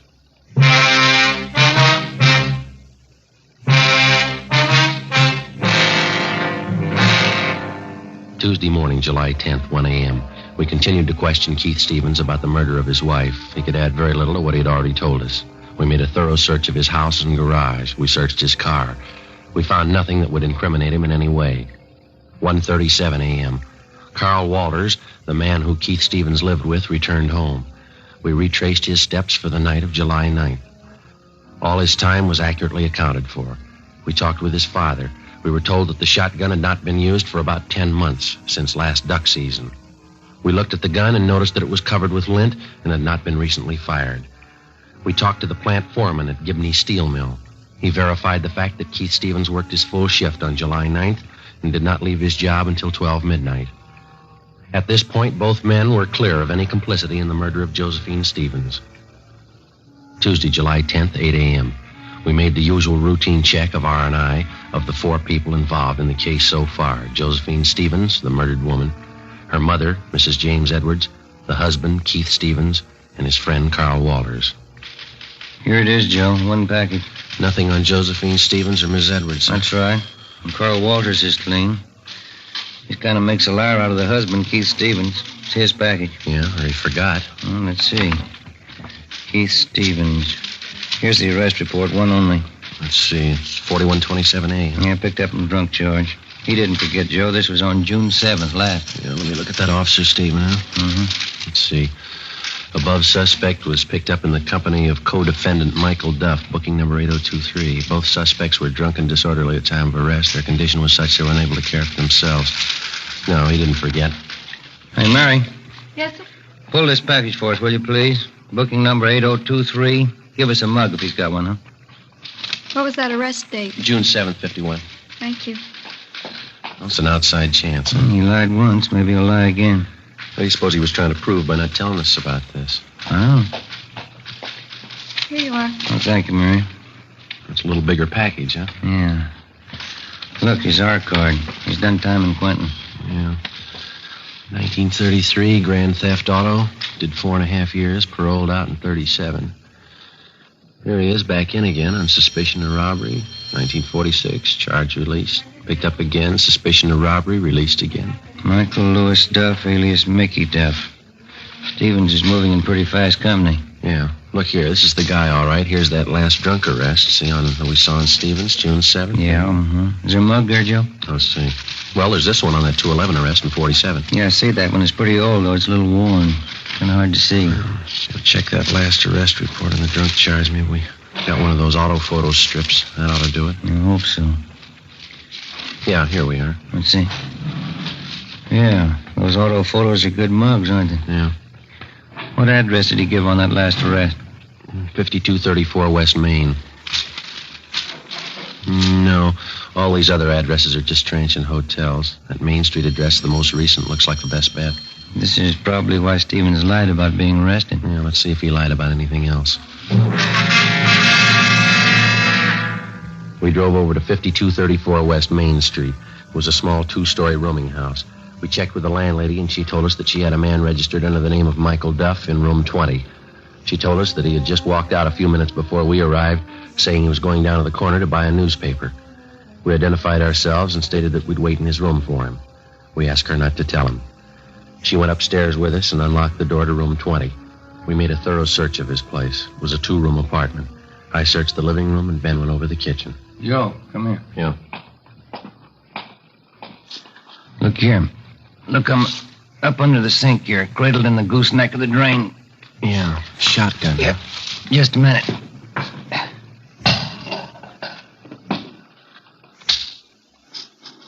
It's been fired recently. No. And this much fits in. These don't. Found him in the pocket of one of his coats in the closet there. 12-gauge shotgun shells. Where'd you find them? In the pocket of a dress suit? That doesn't fit, does it? Not unless he's the best-dressed hunter in town. Sounds like he's back. Yeah. Get your hand out of that pocket, police officers. What's going on? Keep your hands out and open. Stand still.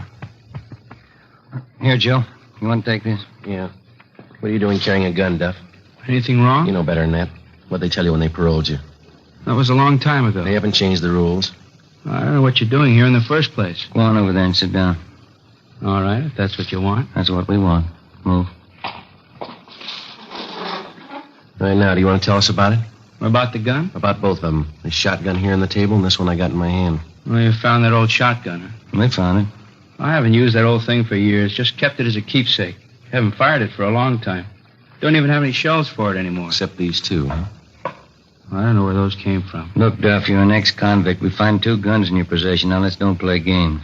Tell us about it. I haven't got anything to tell you. I would if I I did. just had a long talk with Keith Stevens.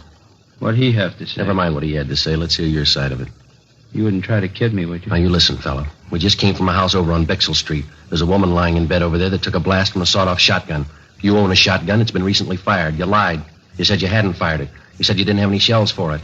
Well, here they are. Now, look, they fit, don't they? Take a good look at it, mister. There's only one thing missing. Who pulled the trigger? Let's have it, Duff. Did Stevens tell you? We'll ask the questions. Now, come on. All right. I did it, but I did it for Stevens.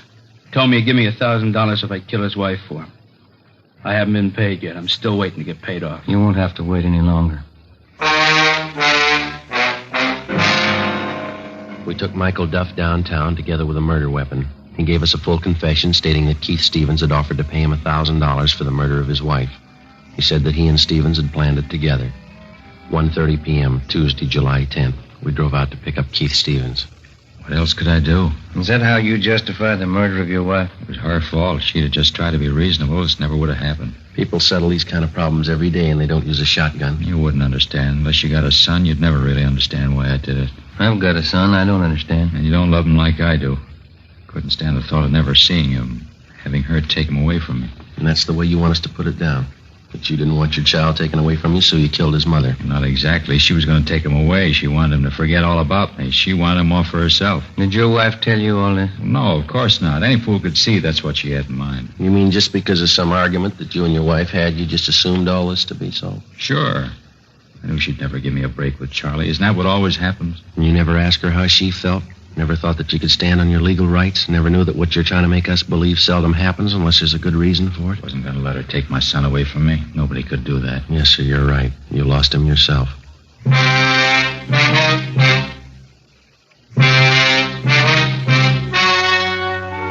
The story you've just heard was true. Only the names were changed to protect the innocent.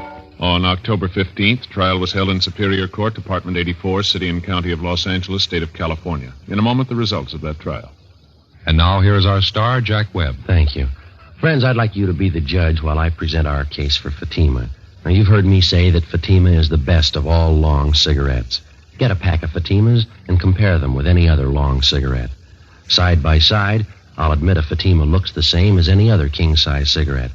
But when you smoke them, you'll find a world of difference. In Fatima, that difference is quality. Quality that gives you extra mildness, a much better flavor and aroma. Compare Fatima, and I'm sure you'll agree with me. Fatima is the best of all long cigarettes.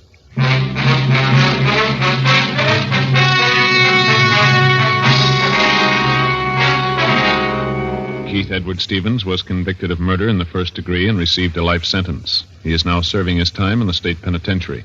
Michael Lewis Duff was convicted of first-degree murder and received the death sentence. He was executed in the lethal gas chamber at the state penitentiary. The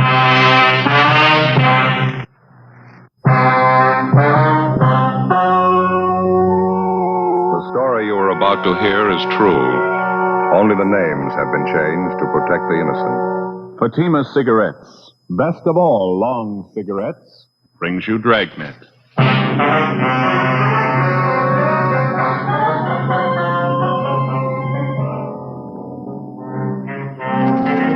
You're a detective sergeant. You're assigned to homicide detail. A phone call comes into your office from a man who tells you his wife has been murdered. He's not sure who the killer is. Your job? Find him. You'll be amazed when you compare Fatima with other long cigarettes. You'll find they now cost the same.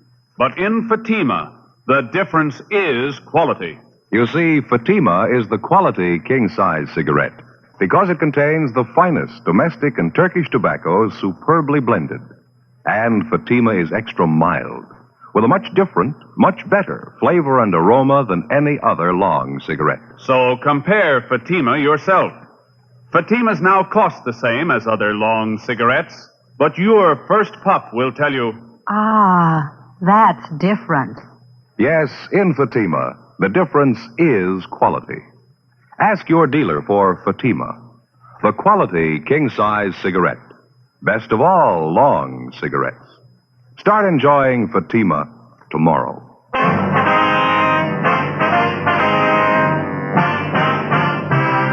Dragnet, the documented drama of an actual crime. For the next 30 minutes, in cooperation with the Los Angeles Police Department, you will travel step by step on the side of the law through an actual case transcribed from official police files. From beginning to end, from crime to punishment, Dragnet is the story of your police force in action.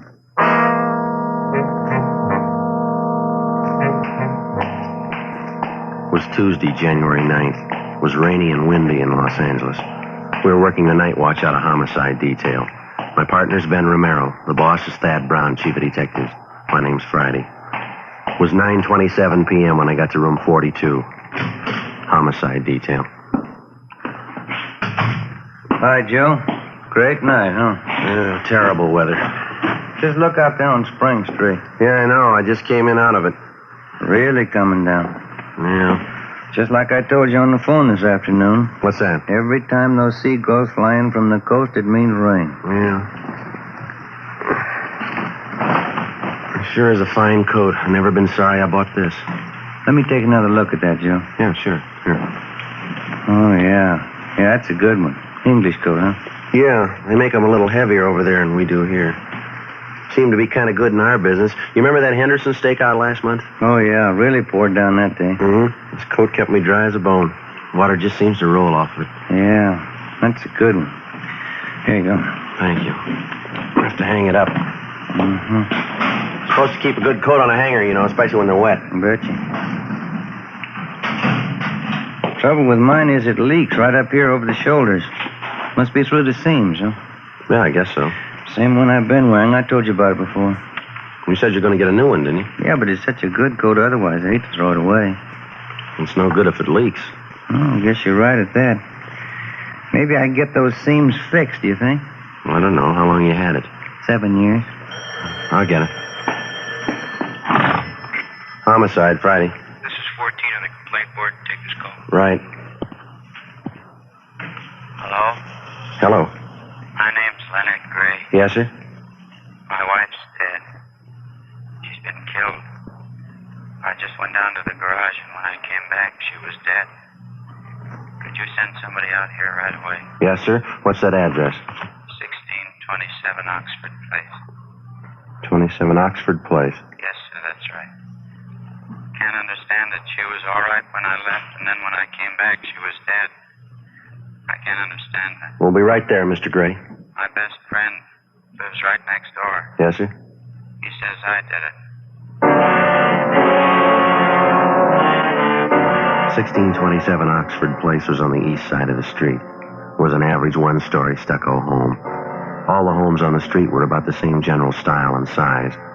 was a nice neighborhood. All the grounds appeared to be well kept from what we could see through the heavy rain. The porch light was burning when we got there.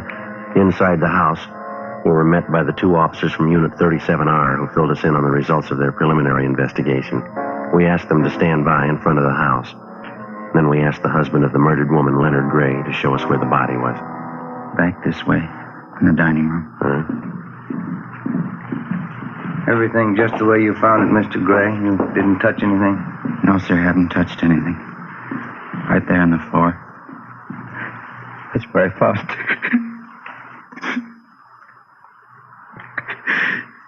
Cannot wait up there in the living room. Yes, sir, that's all right. Ben, would you like to help him, please? Yeah.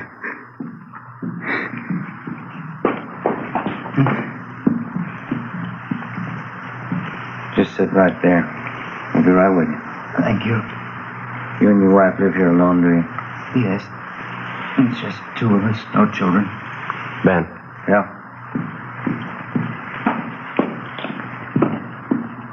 The clothing's torn. Must have put up a struggle, huh? Yeah. Some redness there around the throat. Strangle?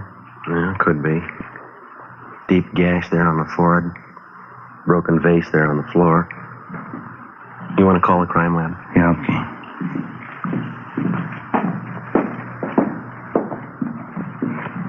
Mr. Gray, where's your telephone?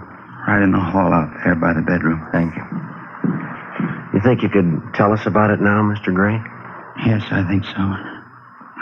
Do you have a cigarette? Yes, sir. There you are. Thank you. Just a minute, I'll give you a light.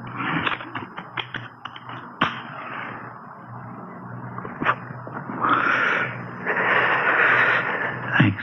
That's all right. Now, can you tell me just what happened here tonight? Earl Anderson, that's my friend. Lives 2 houses down. He and I went out after work. We usually do once or twice a week just to have a few beers. Yes, sir. I don't know, I felt pretty good. Guess I had a couple too many. Earl said it was late and we better be getting home, so he did. I had a little too much to drink, so he drove. I see. Well, where were you and your friend drinking? The bar right across from where we work. Earl Anderson and me. A lot of the men go there for a beer right after work. Mm-hmm. Were there quite a few men from work in there tonight? Yeah, quite a few. I wonder if the other officer found the phone all right. Yes, sir, I'm sure he did. Kind of hard to find sometimes. Wife had it covered with little curtains. That's all right, Mr. Gray. Let's try to take it easy. They're on their way. Right. He was telling me that he and his friend Earl Anderson stopped after work. They had a couple of beers, and then the two of them drove on home. I see.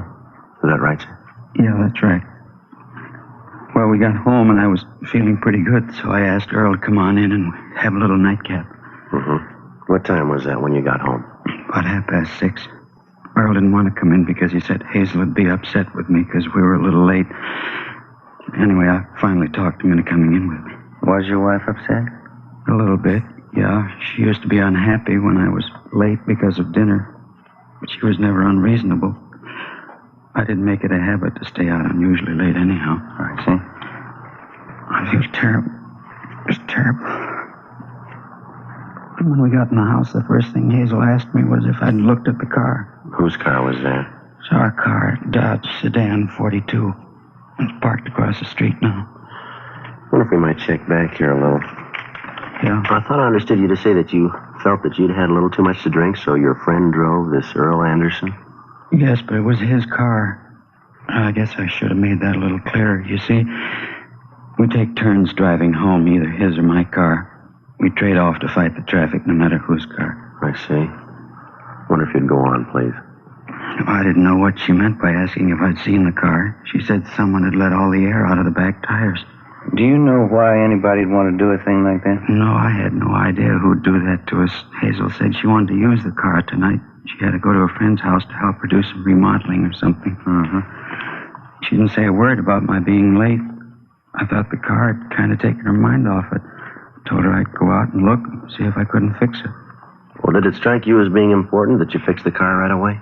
How do you mean? Well, sir, I was just thinking I wouldn't want to go out in all that rain unless it was something pretty important. Well, I didn't want to either, but I figured all I'd have to do was put a little air in the tires and then drive it down to the gas station. I see. Do you want to go on? Earl said he'd be willing to give me a hand, so we went out to have a look at the car. One look at the tires, and I knew we couldn't fix them. Somebody had cut them with a knife or something. They were beyond repair. Do you have any idea who did that? No, I couldn't figure it out. I have no enemies that I can think of. No one that'd do a thing like that. What did you do then? Earl and I figured that we'd better take the wheels off, take them down to the garage and buy some new tires. I borrowed Earl's jack, and we took off the wheels. Earl said he'd be glad to take the wheels down and that I'd better go back in the house with Hazel, because she might wonder what we were doing about fixing the car. I understand. We talked back and forth for a minute or two, and I finally insisted that I go. Where did your friend, Earl Anderson, go? To his house. I dropped him off there. Where does he live? Just 2 houses down the street. Uh-huh. After I dropped him off, I went down and picked up 2 new tires and 2 tubes, and they mounted them on the wheels for me, and I came back. About what time was it when you got back here to the house, do you remember? I don't know, somewhere around 9:15, I guess. Then what did you do? I was going to put the wheels on, but I thought I'd better go back in the house and tell Hazel I'd have the car fixed in a minute. Yes. The minute I walked in the door, I knew something was wrong. It seemed like I could feel it. I called to her. She didn't answer. Went through the house, and when I got to the dining room, I found her. We'll have to ask you to come downtown with us, sir. You'll have to give us a complete statement on this. Is that necessary? Yes, sir. I'm afraid it is. All right. Wonder if it'd be all right if I called my friend Earl Anderson to go down with me. I haven't told him about this. We'll notify him. And this friend of yours, Earl Anderson. Yeah. When you spoke with me on the phone, didn't you say something about your best friend saying that he thought that you killed your wife? Did I say that? Yes, sir, you did. Well, I didn't mean it that way. How did you mean it? I've been drinking earlier tonight. Like I told you, I guess I must have gotten mixed up. Well, and he didn't say that you killed your wife? No, he didn't. Well, I know this has been a strain and a pretty bad shock, Mr. Gray, but you told us that you didn't say anything to Earl Anderson about this. Now, isn't that right? I'm so sick and upset. Is that what I told you? Yes, sir. You asked me if it'd be all right if you called your friend. You said you hadn't told him anything about that. I did. I called him right after I got home. I was terrified. I didn't know what to do. Then you did mention your wife's death to him? Yes, sir. The way you men are questioning me, your tone sounds as if you think I might have done this. No, sir, we're just trying to get the facts straight. Right now, anybody's a suspect. I didn't do this. I swear to God, I didn't kill my wife. Do you have any idea who might have wanted to kill Mrs. Gray? No one. Hazel and I didn't have many friends. No enemies that I know of. I see. You men have any ideas at all? Can you tell anything from what you've seen? We might know a little more after the crime lab checks things over. As soon as the lab men get here, then you can start on the case. No, sir, we've already started.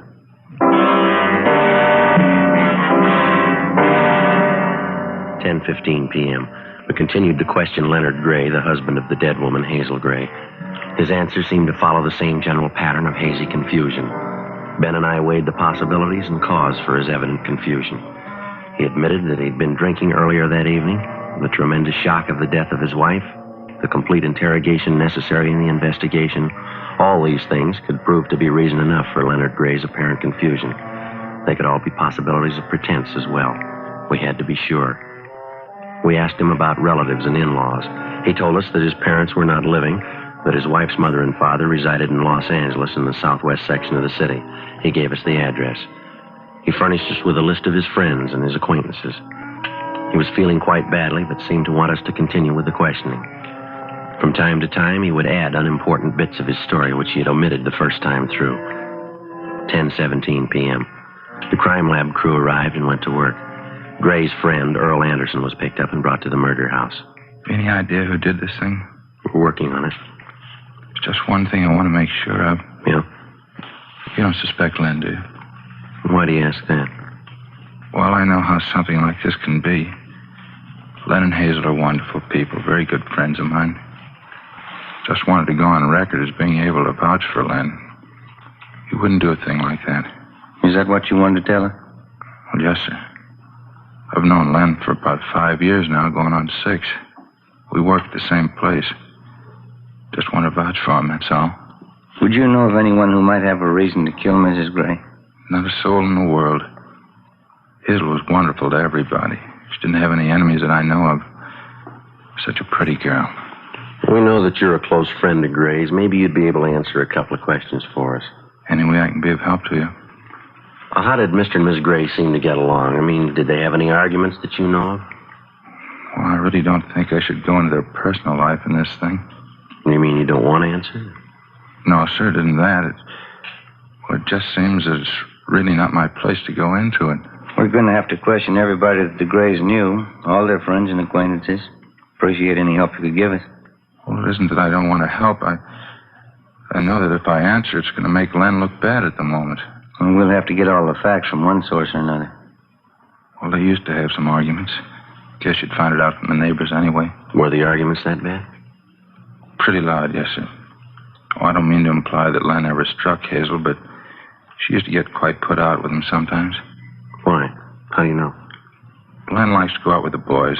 You know, booze it up quite a bit. Mm-hmm. She used to tell him that she wasn't going to put up with it any longer. You said he never struck her. Not that I know of, Sergeant. Did they have these arguments often? I don't feel right talking this way about Len behind his back. Well, I know that as his friend, you want to get this thing cleaned up. Yes, sir, that's right, I do. Yes, they used to have quite a few arguments. Please understand that these differences of theirs may have been loud, but I know Len would never think of hurting Hazel in any way. I see. Did you find out who sliced the tires on Len's car? We're checking on it. Wonder if that couldn't have some bearing on this. Yeah, possibly. Anderson, we'd like to have you go back to the time you and Mr. Gray got home. Just tell us exactly what happened, would you? Will you excuse me for a minute? Sure. Friday, see you a minute. Right, Harris. I'll be right back. Okay. We're just about through. It's all photoed. Lifted some prints. Coroner's ready to take the body, okay? Yeah, it's all right. Get anything besides the prints? Yeah, a small piece of blue cloth. White button attached. Looks like it was ripped off a shirt. Where'd they find it? Near the body. We'll see you fellas back at the office, huh? Yeah, okay, Harris. Thank you.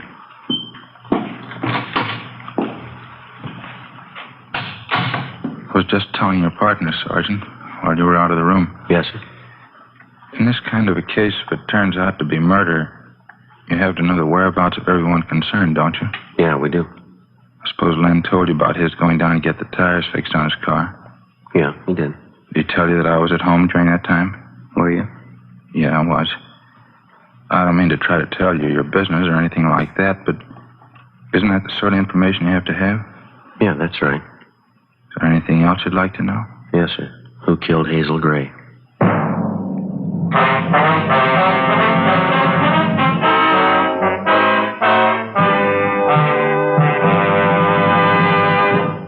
You are listening to Dragnet. From beginning to end, Dragnet is the authentic story of your police force in action. Now, from beginning to end, the Fatima story. Actual, convincing proof that in Fatima, the difference is quality. Quality of tobaccos, the finest domestic and Turkish varieties, extra mild and superbly blended to give you a much different, much better flavor and aroma. Quality of manufacture. Smooth, round, perfect cigarettes. Rolled in the finest paper money can buy. Manufactured in the newest and most modern of all cigarette factories. Quality, even to the appearance of the bright, clean, golden yellow package.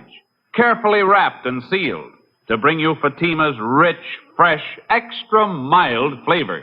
Because of its quality, its extra mildness, its better flavor and aroma, more long cigarette smokers are now insisting on Fatima than ever before. So if you smoke a long cigarette, compare Fatima. You'll find they now cost the same. But your first puff will tell you... Ah, that's different. Yes, in Fatima, the difference is quality. Insist on Fatima. Start enjoying the quality king-size cigarette. Fatima. Best of all long cigarettes.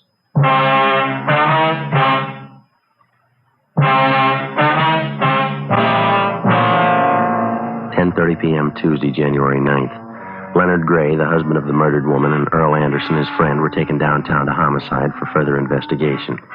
Complete statements were taken from both men. We checked them through R&I. No record on either one.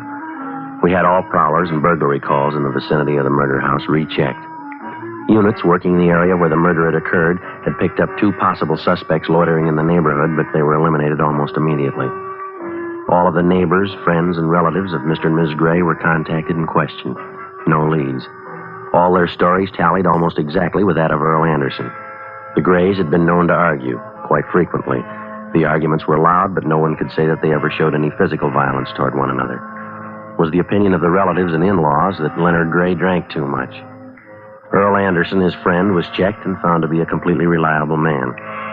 We talked with the repairman at the garage where Gray had his tires exchanged. His story was correct in every detail. Earl Anderson's wife was checked. She vouched for the Grays as well as her husband. Ben and I talked with Captain Steed for an hour, 1:45 a.m. Well, Skipper seems to feel like I do about it. Yeah, my husband, Gray, huh? Sure looks that way, doesn't it? We've been over that story 3 times with him, and we get 3 different versions. Yeah, I know. He's completely sober now. He should be able to tell a straight story. No, I don't know, Joe. Yeah, well, I'm not completely satisfied. As far as that goes, the captain isn't either. You heard him. I'll admit Gray looks bad right now. What do you think? I don't know. I got it. All right. Homicide, Romero. Yeah, Edwards. No, Joe's right here. You want to talk with him? Oh, fine, yeah. Yeah, go ahead. Yeah. Okay, thanks, Bob. Georgia Juvenile. Yeah? Picked up a couple of kids. They confessed to slashing the Gray's tires. Well, that clears that up. Didn't seem to figure in anyway. Did it to you? No. Unless somebody did it to draw Gray out of the house. Well, it's cutting it pretty thin, isn't it? Yeah. What's the time? 10 minutes to 2. Guess I better call Leighton Print, see what they got. Okay. Did Edwards say that they were going to hold those juveniles for us? Yeah, I said they were bringing them down here for interrogation. Okay. Oh, hi. Hi, Mac. It's Romero. Yeah. Uh-huh, good. Yeah, right, thanks. Yeah. Got something. What'd he say? One of the prints they left it out there is a palm print. McLaughlin says it'll work for elimination. And something else. Yeah. The print was pressed in spots of blood.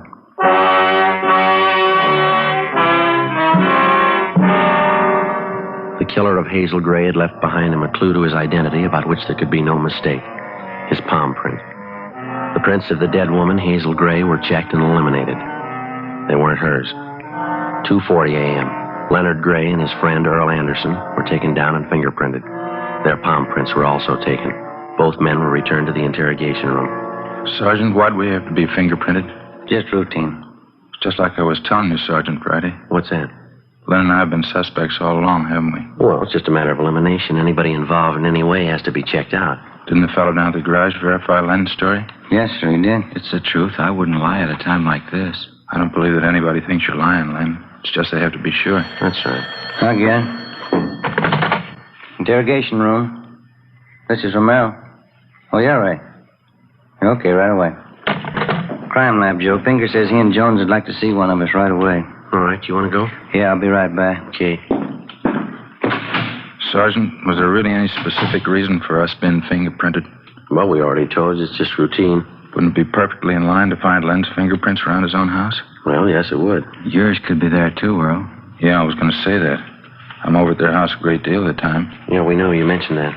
Makes you feel kind of funny getting fingerprinted. Doesn't make any difference what I have to go through if you can find who did this thing. I feel the same way, Len. Think you're any closer to knowing who did it? Well, possibly. You men have had a little time to think this over. Do either of you have anything to add to your story? Maybe some small detail you may have overlooked? I've been thinking about it all night. I can't think of anything I haven't already told you. Mm-hmm. You, Mr. Anderson? Is there anything that you might have forgotten to tell us? Sorry, I was just thinking. Yes, sir? There couldn't have been anyone Hazel knew, could there, Len? How do you mean? Well, somebody maybe from her past, somebody she may not have told you about. I don't see how that could be possible. You people checked your father and mother, didn't you? Yes, sir, we did. Well, that eliminates that possibility.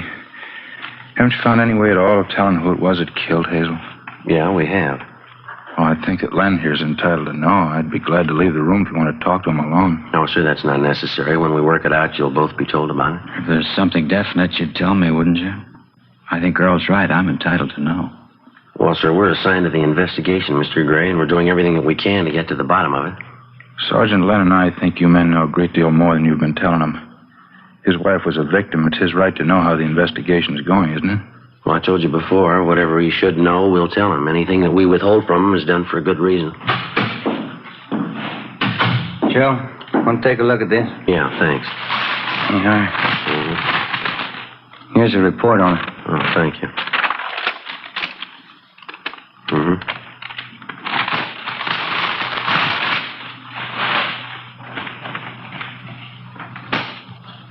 That shirt belong to either of you men? It's not mine. No, why? What's it mean? I get it. Interrogation room Friday. Yadin. Right, thank you. What about that shirt, Sergeant? What's it mean? This button here, little piece of cloth attached, found by the body. You notice the front of the shirt here? Button ripped off? See how it matches? Yeah, it's not my shirt. It was found in your house. I never saw it before. It's not mine. The palm print was. What? The print of your palm. Blood stains on it was found near the body. What's he talking about, Earl? What's he mean? I killed Hazel. What? I killed Hazel. Why? Because I loved her. I think I loved her more than you did. You don't kill someone because you love them. You do if you love them enough. You ready to give us a statement, Anderson? Yeah, I'll tell you. I can't believe all this. I ought to kill you. All right, Gray, hold it. I can't believe it. My best friend. I wasn't your best friend.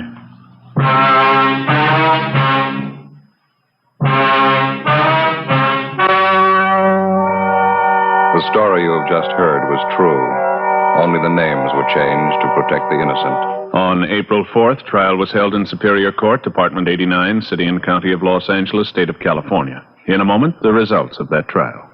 And now, here is our star, Jack Webb. Thank you. Friends, let me tell you how to size up king-size cigarettes. First, take a Fatima, and then any other king-size cigarette. Side by side, the two may seem to look alike, but they're not, because no other king-size cigarette has Fatima quality. That's right. In Fatima, the difference is quality. Quality that starts with a blend of the finest domestic and Turkish tobaccos and follows up with extra mildness, a better flavor and aroma. Now, if you haven't tried Fatimas yet, take my advice. Buy a pack. Compare Fatima. You'll find, just as I have, that in Fatima, the difference is quality.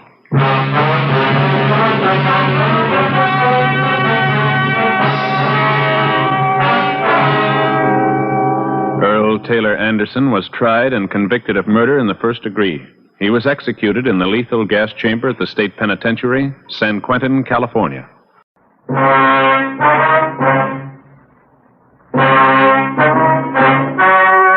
The story you are about to hear is true.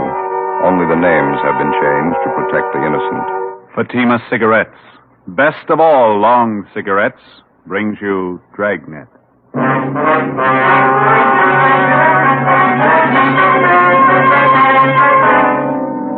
You're a detective sergeant. You're assigned to Juvenile Bureau. You receive a complaint about an 8-year-old boy and his sister. A neighbor reports they've been going from door to door begging for food. Supposedly, the children are from well-to-do parents. Your job? Investigate. You'll be amazed when you compare Fatima with other long cigarettes. You'll find they now cost the same. But in Fatima, the difference is quality. You see, Fatima is the quality king-size cigarette because it contains the finest Turkish and domestic tobaccos superbly blended. And Fatima is extra mild, with a much different, much better flavor and aroma than any other long cigarette. So compare Fatima yourself.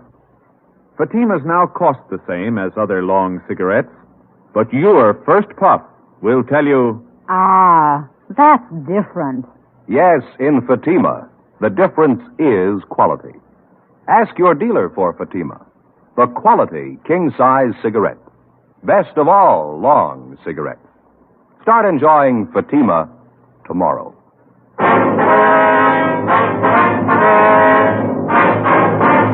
Dragnet, the documented drama of an actual crime. For the next 30 minutes, in cooperation with the Los Angeles Police Department, you will travel step by step on the side of the law through an actual case transcribed from official police files. From beginning to end, from crime to punishment, Dragnet is the story of your police force in action. It was Tuesday, April 27th. It was overcast in Los Angeles. We were working the day watch out of Juvenile Bureau. My partner's Ben Romero. The boss is Captain Kinsling. My name's Friday. I was on the way back from communications, and it was 4:38 p.m. when I got to 1335 Georgia Street, second floor, room 14.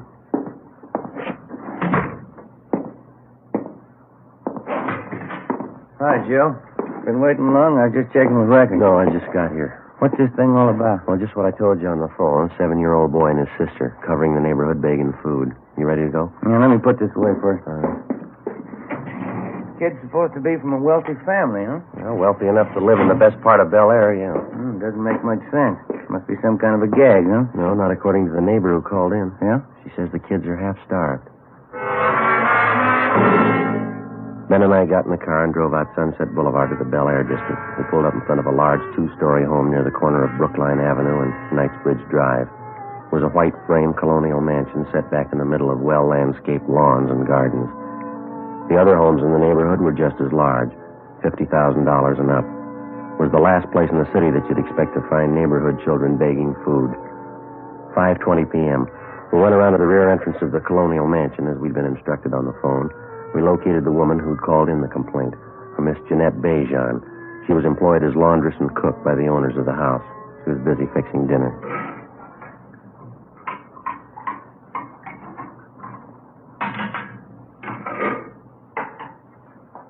They're from next door, officer. The children. As I explained on the phone, a boy about 7 years, a girl 5 years old, I guess. Which side do they live on, Miss Bejan? The house on the corner? No, the other side. Up here. A brown and white house. Just up the street next door. Mm-hmm. Are the children there now? Do you know that? No, but they were here this afternoon again. Here to the back door asking for something to eat. I do not understand it. Something must be wrong. Well, have they been around often, Miss Bejan? 2 or 3 days, maybe 4 days. First, I thought they were fooling, but they were not. I gave them some cookies, sandwiches. They were very hungry. They ate them like they were starving. The little girl saved her cookies. She took them with her. How about their parents? Are they at home? Excuse me. Passage.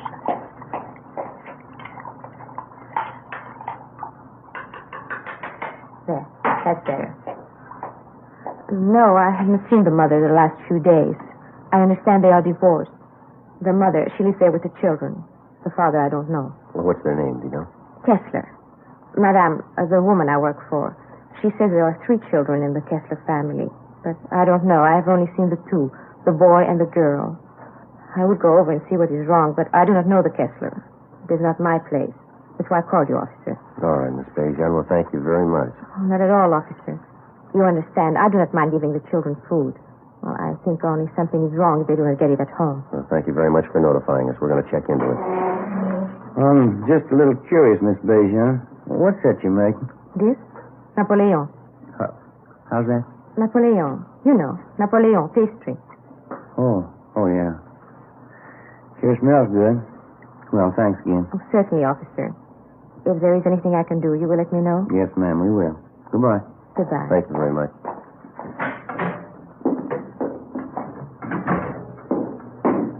It's a beautiful place. Yeah. Those Swedish women make pretty good cooks, don't they? I don't know. She sounded French to me. Huh? Maybe so. Most good at cooking, anyhow. Yeah, that brown and white house next door, that must be it, huh? Yeah, that name, Kessler, they fairly prominent around town, society? I don't know. There's quite a few of them. Could be. Any way you look at it, it's hard to figure, isn't it? Kids have been at it for 4 days. If it's on the level, they really must be in a bind. The garage door is open back there. No sign of a car. Kids' bicycles, though. Let's try the front door, huh? Mm-hmm.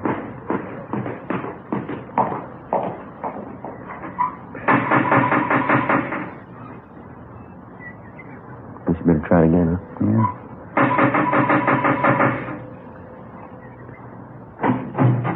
Yes, sir? Hello, son. Your name's Kessler, is that right? Yes, I'm Richard. My mother's not home right now. Maybe you can come back tomorrow. Well, we're police officers, Richard. If you're not busy, we'd like to talk to you for a minute. Is that all right? Oh, yes, sir. That'd be all right. Would you come in, please? Thank you.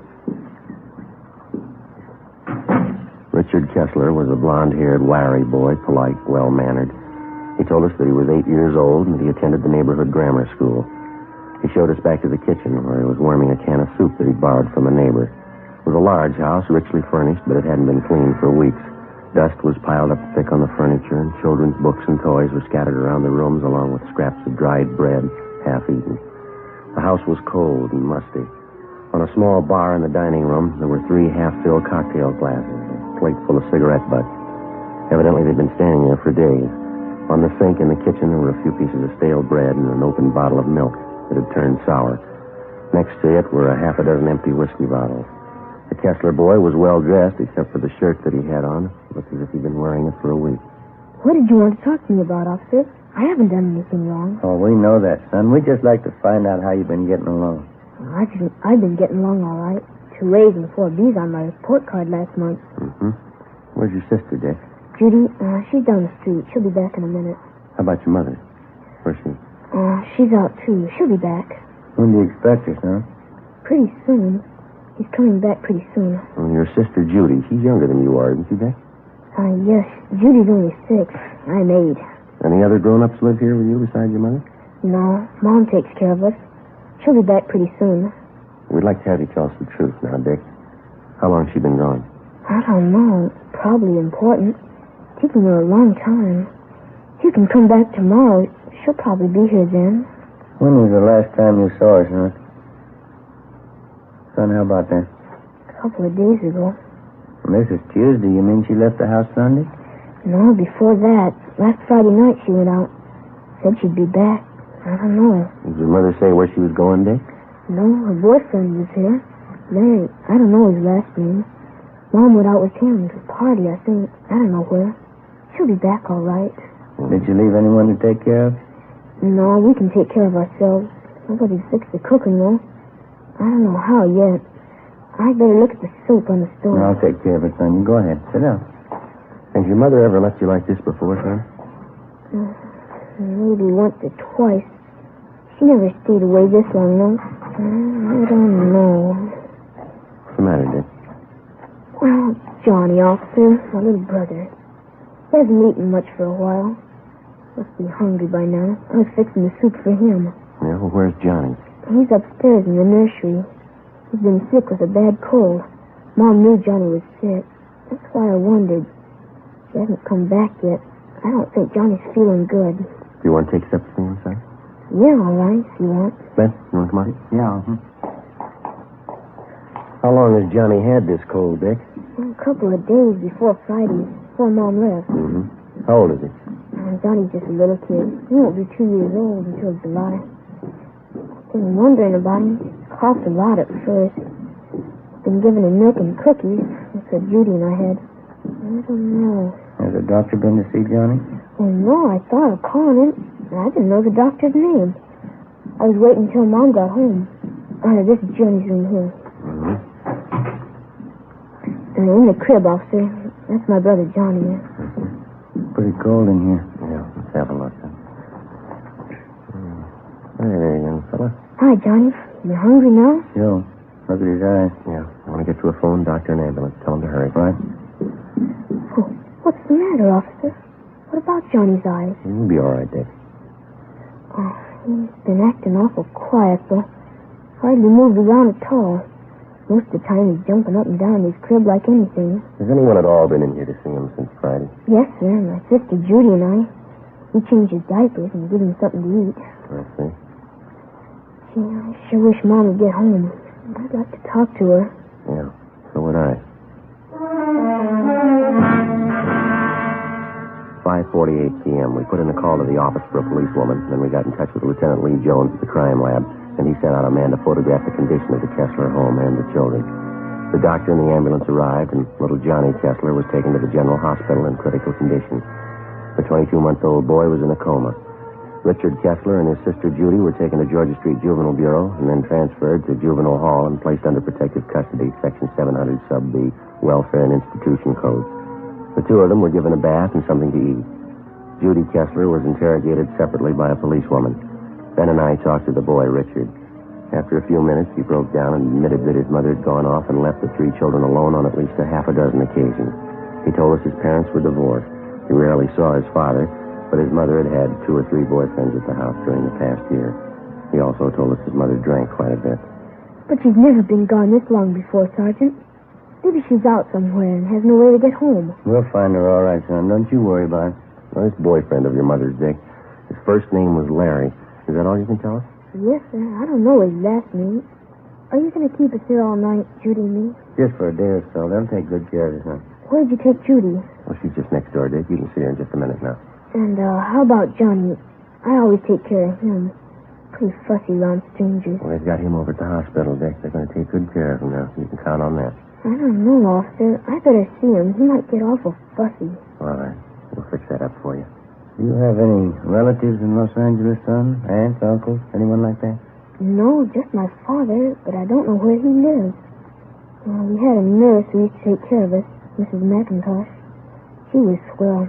My mom fired her, though. Oh, how'd that happen? Do you know? No, I'm not quite sure. Maybe my mom was drinking. Mrs. McIntosh got mad at her. Had a big fight, and Mom fired her.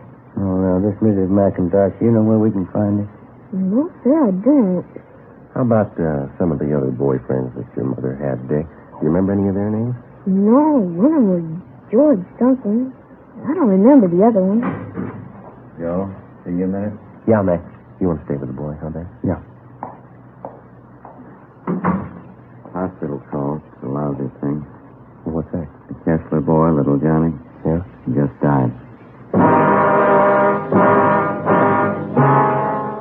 John Albert Kessler, white male American, age 22 months. All the pertinent facts and data would be listed on the crime report. And if and when the case was closed, the report would be filed away. Wouldn't be any different from 1,000 other dead body reports. Same size, same color, same number up in the left-hand corner. In the course of 10 or 20 years on the job, a police officer sees a lot of them. Most of them he forgets. A few of them he never forgets. The next morning, the body was posted to the county morgue. It was found that the youngster had been suffering from malnutrition, but the cause of death was listed as a basal skull fracture. Homicide detail was notified. The search for the mother, Mrs. Jean Kessler, went on. We talked to her neighbors, all of her friends that we could locate. We checked out an address book that was found in Mrs. Kessler's effects at her home. We got out a broadcast and an APB. No luck. Thursday, April 29th. How about the youngster's brother and sister, Ben? You think it could have happened that way? How do you mean? Well, we were taking care of the little fella. They might have had an accident with him. They're afraid to own up to it. I don't think so, Joe. No, that's not very likely, Mac. We talked to them quite a bit last night. A couple of pretty honest kids. Pretty sure that they wouldn't lie about something like that. Where does that leave it, the mother? Good possibility. We know Mrs. Kessler drinks quite a bit. She could have lost patience with the little boy. More chance of an accident there. I get it. Funeral Friday. Yeah, Bert. Where's that? Uh-huh. Right, thanks. Yeah? Woman answering Miss Kessler's description checked into the hotel down on South Hope last night. Still registered? Well, she checked out early this morning. We found a woman's sport coat in the room. What about it? Blood stains on it.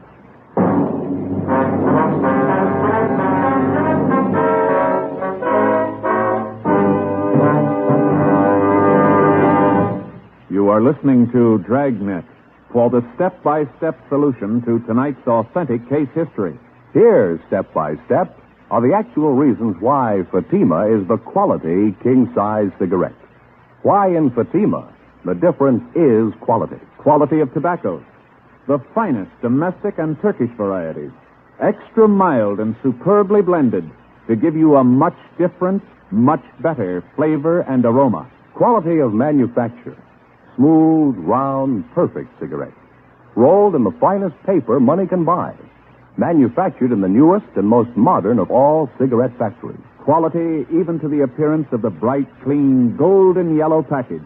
Carefully wrapped and sealed to bring you Fatima's rich, fresh, extra mild flavor. Compare Fatima yourself. Fatimas now cost the same as other long cigarettes, but your first puff will tell you, ah, that's different. Yes, in Fatima, the difference is quality. Start enjoying Fatima quality yourself. Insist on Fatima, the quality king-size cigarette. Best of all, long cigarettes.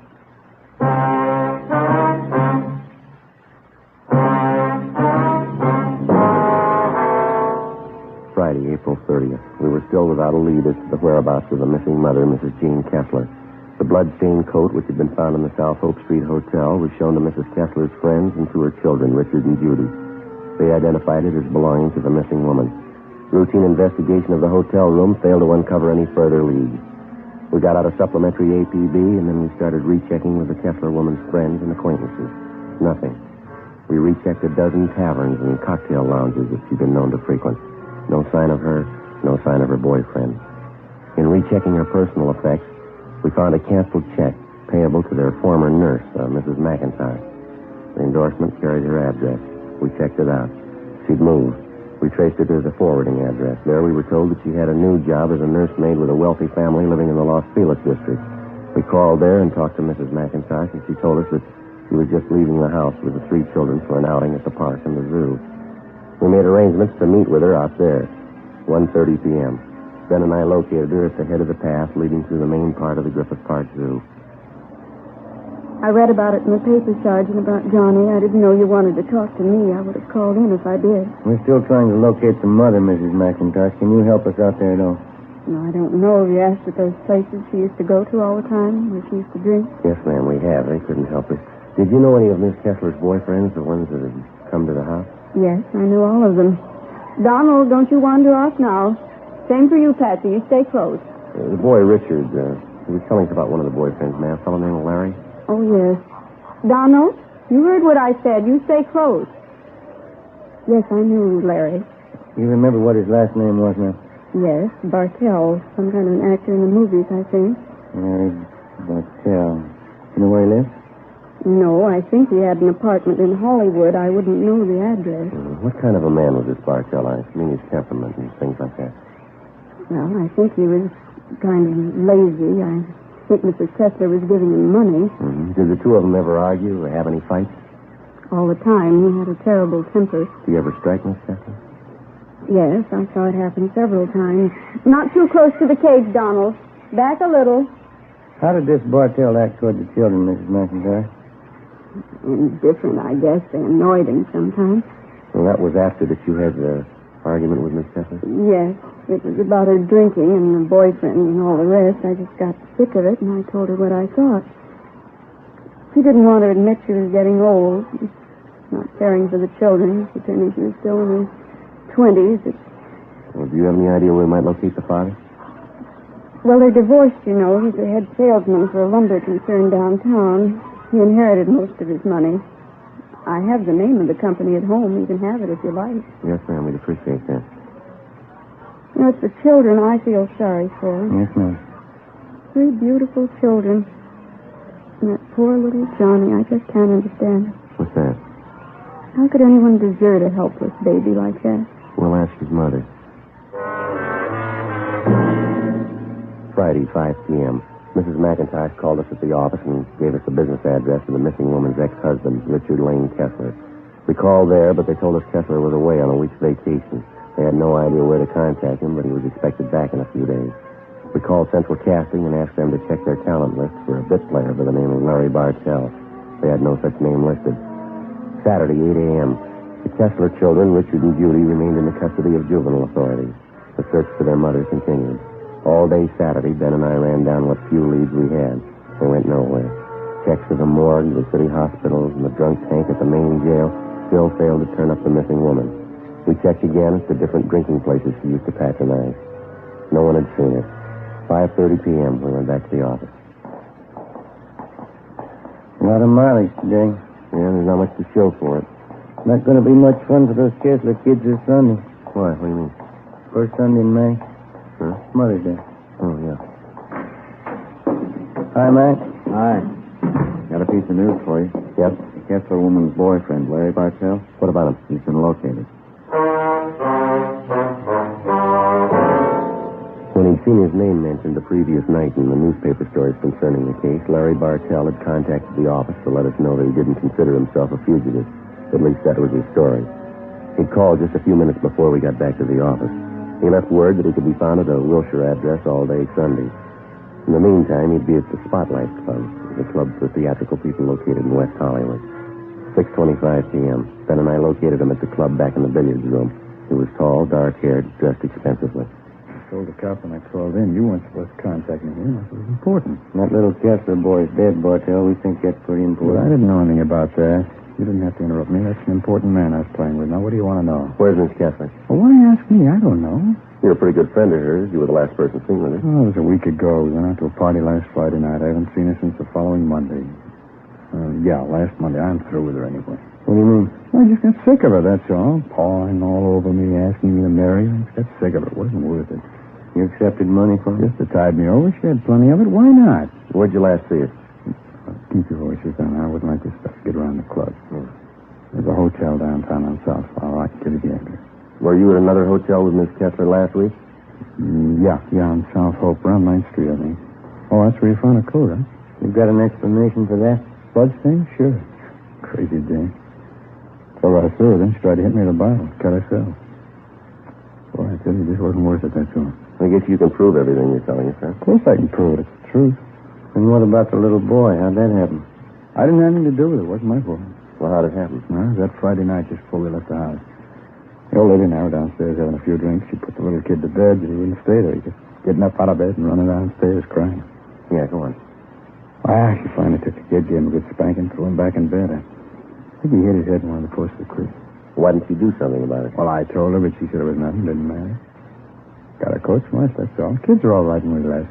You mean all the times you and Mrs. Kessler went out, you knew those children were being left all alone in that house? Oh, what of it? She's the mother, not me. Now, look, I gotta get back. I got that game waiting on. No, just a minute. It's gonna wait a little longer. Come on.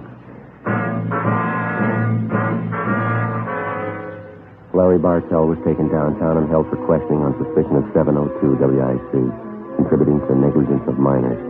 He gave us the address of the hotel where he'd last seen Mrs. Kessler. Ben and I checked it out. It was a typical cheap downtown hotel with a bar opening off the lobby. The desk clerk told us a woman answering Mrs. Kessler's description was registered in a room on the second floor. They had an old-fashioned player piano going full volume in the bar. The sound followed us up the stairs. Tenants here sure must like their music. Yeah. That's it there, isn't it? 216? Yeah.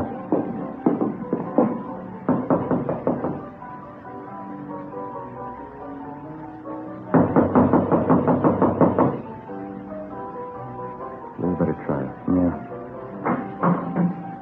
Let's have a look. Who's there? Who is it? You Mrs. Jean Kessler? What is it?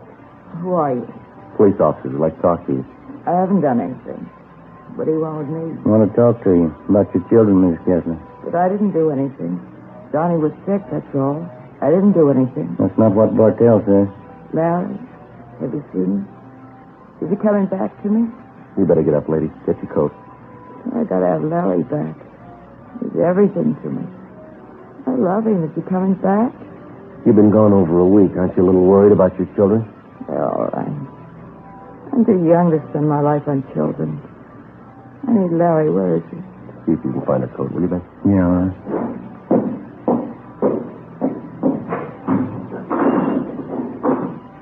I've been drinking off this. I felt terrible. Yeah. I need Larry so bad. He was young like me. Loving. I gave him all my love. Gave him every bit of it. Yeah, you gave him too much. What? You didn't have any left for your kids. The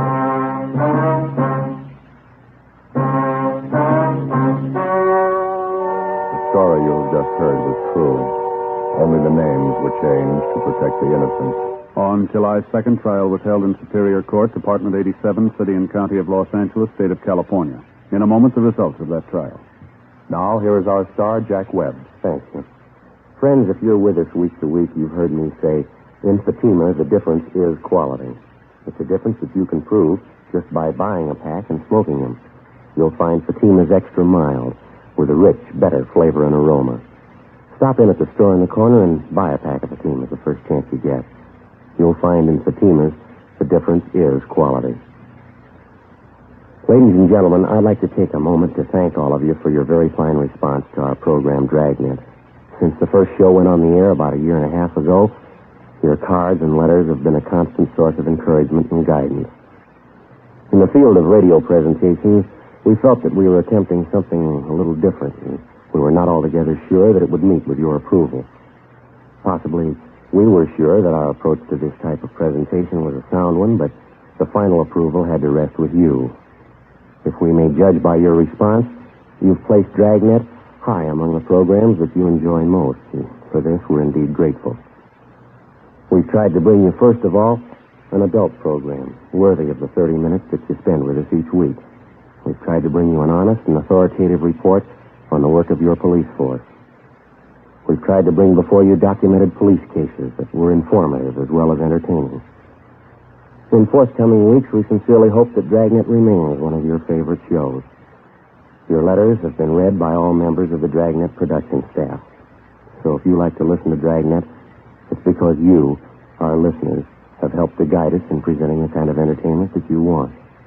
And for this, our thanks.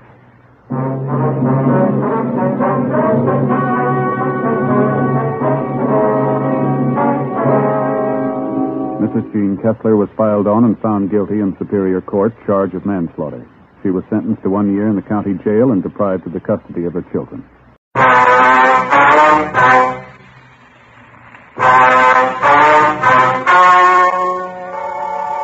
story you are about to hear is true.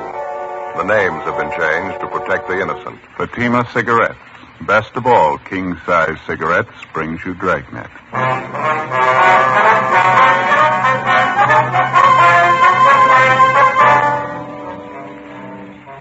You're a detective sergeant. You're assigned to robbery detail. An unidentified armed bandit starts a campaign of jewelry store holdups in your city. The robberies are carefully planned, carefully executed. The bandit commits brutal attacks on each of the victims. Your job? Get him. The latest Fatima sales report shows thousands and thousands of king-size cigarette smokers are switching to Fatima. For the month of October, coast-to-coast actual figures show Fatima sales are up 110%, or more than double. Fatima, best of all king-size cigarettes.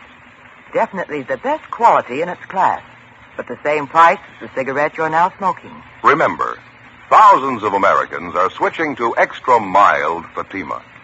Next time, insist on the best, king-size Fatima, in the distinctive golden yellow package.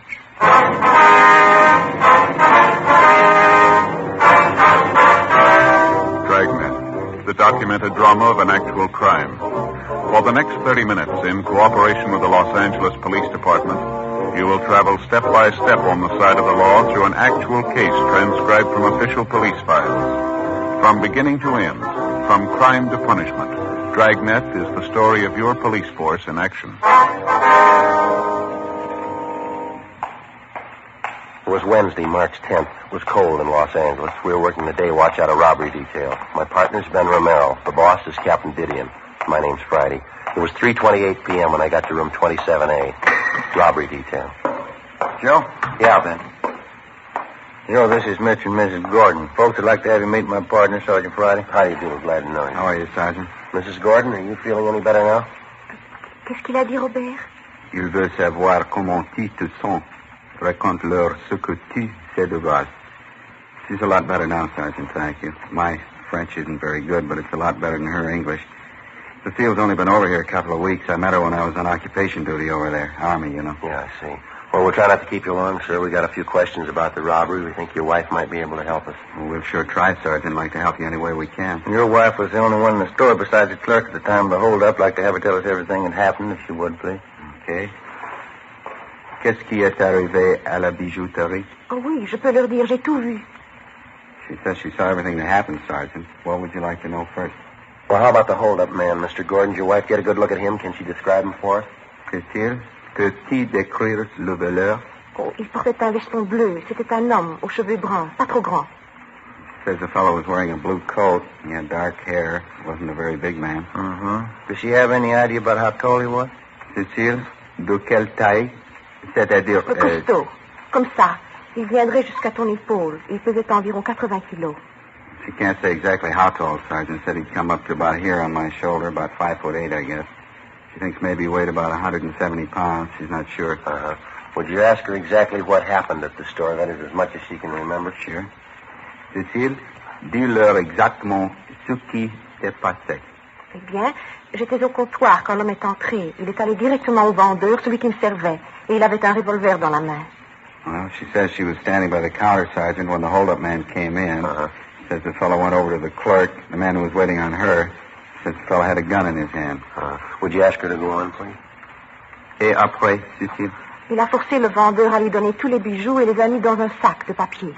She says the hold-up man made the clerk get up the jewelry. The guy took it and dumped it in a paper bag. Cécile, et après? Puis, sans raison, après avoir obtenu tous les bijoux, il s'est mis à battre le vendeur avec le revolver. C'était terrible, terrible. J'ai commencé à crier, puis il m'a battu. C'est tout dont je me souviens. C'était terrible. Well, after he got all this jewelry in a paper bag, the thief began beating up on the clerk. She says for no reason at all, he began slugging the clerk with a gun he was carrying. Really got nasty with him. Naturally, it scared the wife, and she let out a scream. He turned around and hit her. She says that's all she remembers. She'd sure like to get my hands on the lousy punk. Yeah, I understand how you feel, Mr. Gordon. Could you ask your wife if there's anything else about the hold-up man she remembers? Cécile, te rappelles-tu d'autres choses à propos de cet homme? Avait-il quelque chose d'extraordinaire? No, Robert. Well, that's about it, Sergeant. Well, how about the man's clothes? Does she remember anything else he was wearing besides that blue jacket? Et le reste de ses vêtements? Et par le veston bleu, t'en rappelles-tu? Non. Je crois qu'il avait un pantalon foncé, mais je ne me rappelle pas d'autre chose. J'avais trop peur. She thinks maybe he had on dark trousers. She's not sure, though, since she was too scared to notice. Cécile, portait-il un chapeau? Oh, non. Il n'avait pas de chapeau. I asked her if he was wearing a hat. She said no, she's sure of that. I see. Well, is there anything else that she can remember about him? Anything at all? Y a-t-il autre chose que la police devrait savoir? Non, je leur ai tout dit. C'est tout dont je me souviens. No, you got it all, Sergeant. Well, thank you very much, Mr. Gordon, Mrs. Gordon. Je comprends pas. Je comprends pas. How's that, ma'am? Cécile? Je comprends pas pourquoi un homme ferait une chose pareille. Je comprends pas. She says she can't understand how a man would do such a thing. She means how he cut up the clerk that way. Yeah. Je comprends pas. So hard for her, she just can't understand. Tell her we can't either. 2 weeks before, on the 27th of April at 2:30 in the afternoon, the robbery suspect had begun his campaign of downtown jewelry store holdups. Since that time, in the same general area, he had succeeded in committing 3 more jewel robberies and making good his escape. Each of the holdups netted him more than $3,000 in rings, diamonds, and other precious stones. From his M.O., it was obvious that he was experienced. All of the robberies were committed in broad daylight. All of them were apparently well planned. After obtaining the loot, which he dumped into an ordinary paper bag, he turned on his victims and with no provocation beat them viciously. After 2 weeks of investigation, we had yet to come up with a solid lead on either the identity of the suspect or his whereabouts. We had a fair description of the hold-up man. We had a good rundown on his method of operation, but repeated checks on possible suspects through the Record Bureau, CII in Sacramento, and through our statistician's office failed to get us anything. There were no kickbacks on our all-points bulletin. After we interviewed Mrs. Gordon, the witness to the latest jewel robbery, we were no further along than we were 2 weeks before, an M.O. and a description. Neither one of them were giving us much help. 4:05 p.m., we met with Captain Didion. How about the mug books? Any luck there? Miss Gordon's in there now, Skipper, with her husband. They're checking through them. Nothing yet. Mm-hmm. What else you got working? New run going through the stats office. Third one this week might get us something. The store manager on that job this afternoon. Did you talk to him yet? Yeah, we did. He gave us the best lead we've had so far in the thing. Looks pretty good. Yeah, what's that? Well, we had him checking the mug books, and he came up with a partial identification from one of them, San Quentin release. No. Jack Maynard. He's only been arrested once here, drunk charge. Done time up at Q for robbery before. Ben and I pulled a package on him. We figure he ought to still be serving time at Quentin. Couldn't tell from his record, though. How's that? Well, it's possible he might have been paroled the last month or so. That'd put him in line for these holdups. Mm-hmm. You check Quentin? We got off the teletype to the warden's office late this morning, Skipper. We'll have an answer pretty soon. Best lead we've had so far. I hope it stands up. Excuse me. Robbery, Didion. Yeah? Oh, yeah, Matt Hughes now, huh? No, you and the Caleb stay on it. Yeah, that's right. Over the weekend, anyway. Yeah, right. Bye. Well, what's the answer? He's had 3 weeks. He's cleared 4 jobs, every one of them in broad daylight. More than $10,000 worth of stuff. Now, how do we reach him? How about some extra manpower, Skipper? Can we manage it? What do you got in mind? stakeout. Seems to be the best angle for us with this kind of a setup. How many teams you figure it'll take? Oh, a dozen anyhow. You figure that, Joe? Yeah, just about. The thief seems to be concentrating on the downtown area. All 4 holdups were in the same general neighborhood within a 20-block radius. Mm-hmm. We can't cover all the jewelry stores with a dozen teams. It'll give us pretty good coverage, though. Sure help our chances. Mm-hmm. You checked out all the other angles, huh? Everything. Not doing us much good. Robbery, did you? Yeah, just a minute. You, Friday. Oh, thanks. Yeah, Friday talking. Yeah, that's right. Mm-hmm. That's so. No, we'll pick it up, thank you. This communications just got an answer on that teletype to Quentin. On Jack Maynard, what'd they say? No lead. He's still in prison. We went back and started again from the beginning. With our best lead gone, there wasn't any alternative. The following day, Thursday, March 11th, the stakeouts went into effect. A dozen jewelry stores in the immediate downtown area, all of them potential holdup victims, were placed under constant surveillance. 3 days passed. Nothing happened. No sign of the holdup man. We stayed on it. Tuesday, March 16th, 11 a.m. At a small downtown jewelry shop, 3 blocks from the nearest stakeout team, the bandit committed his 5th successive robbery and made good his escape. The M.O. and description matched in almost every respect. Ben and I answered the call and drove to the scene of the holdup to interview the victim, a Mr. Walter Myers. He came straight back this way, just where I'm walking. I was at the end of that counter there, just where you are. He had a brown paper bag in one hand, and it was just a couple of feet from me. He put his other hand in his coat pocket, and he came up with a gun, pointed it right at me. Store was empty at the time, sir? No customers around? Yeah, that's right. Just myself and my son-in-law, Herb, in the back room. I guess he heard this thief talking to me, and he came out to see what it was all about. That's when the fireworks started. And what happened? Well, he made Herb line up along the counter right next to me. By this time, he had all the loot he wanted in that paper bag he was carrying. Just when I thought he was going to leave, he turned around. All of a sudden, he said to Herb, "You think you're a smart guy, don't you?" Then he slugged Herb with the gun. Brought it right down on the side of his head, all his might. That's when the fight started, is that right? Just about, yeah. Herb fell down on one knee. There was a great big gash on the side of his face. Even when he was down, the thief kept slugging Herb, kept pounding him in the face with that gun. Herb wasn't doing anything. I got good and sore. What happened then? Well, I didn't care what happened. I just got sore at the lousy crook. I made a dive for him, grabbed him around the chest. Something like this. Yeah. The 2 of us went down on the floor, and I wrestled him for the gun. That's when it went off. A wild shot. Plowed right into the wall over there. Herb picked himself up and piled on the guy, too. I guess the crook really must have figured he was through, fought like a wild man. I had a good hold of the top coat he had on, but he slipped right out of it. He grabbed his gun and the paper bag and ran out of the store, left me there holding an empty coat. So this is the coat he was wearing right here, is that right? Yeah, that's it. You can see one of the sleeves there. He almost ripped it clean off trying to get away. Yeah, I see. I already looked through the pockets. Nothing in them. Now, how about this description of the man, Mr. Myers? You're pretty sure of that, are you? Yeah, I'm positive, Sergeant. Ben, you want to call the crime lab? There's a phone booth right over there. Do you mind? Oh, yeah, thanks. I wonder if I could check that spot where the bullet hit Mr. Myers, that wild shot he fired. Oh, yeah. Right over here, Sergeant. Back of the cash register. Yeah. Bedded in there pretty solid. You're lucky it was the wall, not one of us. Say, I got a pocket knife here if you want to dig it out. No, sir. We've got a crew on the way out from our crime lab, ballistics men. They'll take care of it. I would like to take another look at that top coat, the one the thief was wearing. Oh, yeah, sure. I had already looked it over pretty good. Nothing in the pockets. Couldn't find anything. Here. All right, sir. Just an ordinary top coat, isn't it? There's no label on it. No, you're right. There's nothing in the pockets. What is it? Did you find something? Oh, I don't know, sir. It feels like a hole in the pocket here. Good sized one. Joe? Yeah. Crime lab's on the way. Should be here in a couple of minutes. Okay, fine. Anything at all in the coat?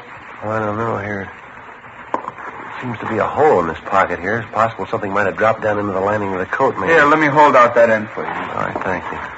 Let me hold it up a little. That's fine, right like there. This? Yeah. Yeah, it feels like something down in here. What is it? Hey, just a minute. I get my hand down in there. See if I can get it. Yeah. Here we are. A scrap of paper. Some writing on it. What is it, Joe? Telephone number. The phone number printed neatly on the scrap of paper was Crestview 92085. There were no other notations. We checked out the number and found that the telephone was installed at 6414 Cordova Drive in the Los Feliz district. After the crime lab crew arrived at the store, Ben and I took the bandit's topcoat and drove to the address listed for the phone number, a 12-unit apartment house on the corner of Franklin Avenue and Fairfax. The number turned out to be a public phone booth located in the lobby of the apartment. The manager could tell us nothing. We began checking with the tenants on the first floor of the building. We gave them the description of the jewelry store bandit. We showed them the topcoat. They failed to recognize either one. We started on the second floor at the end of the hall. The tenant was a Mrs. Iverson. Do you recognize the description at all, Mrs. Iverson? Mean anything to you? Yes. I'd say it did, Sergeant. Have you tried the apartment next door, Miss King's apartment? Oh, no, ma'am. Why do you ask that? Yes. I'm almost sure of it. Ma'am? I've seen a man who looks like this go in there several times.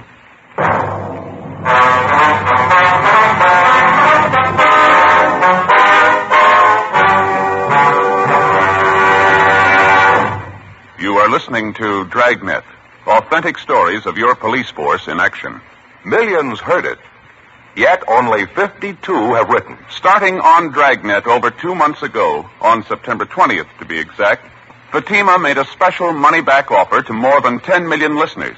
The results? Amazing. Millions heard it, yet only 52 have written. If you smoke king-size cigarettes, listen to Fatima's famous offer. Buy a pack of Fatimas.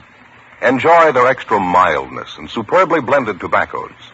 If you're not convinced Fatima is better than the king-size cigarette you're now smoking, just return the pack and the unsmoked Fatimas before January 1st, and we'll give you your money back plus postage.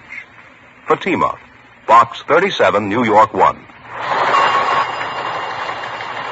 Fatima's latest sales report shows Fatima sales up in every state in America. The month of October, coast to coast, actual figures show Fatima sales up 110%, or more than double. Yes, thousands and thousands of Americans are switching to king-size Fatima. So why wait? Switch to Fatima today. Extra mild. Best of all, king-size cigarettes.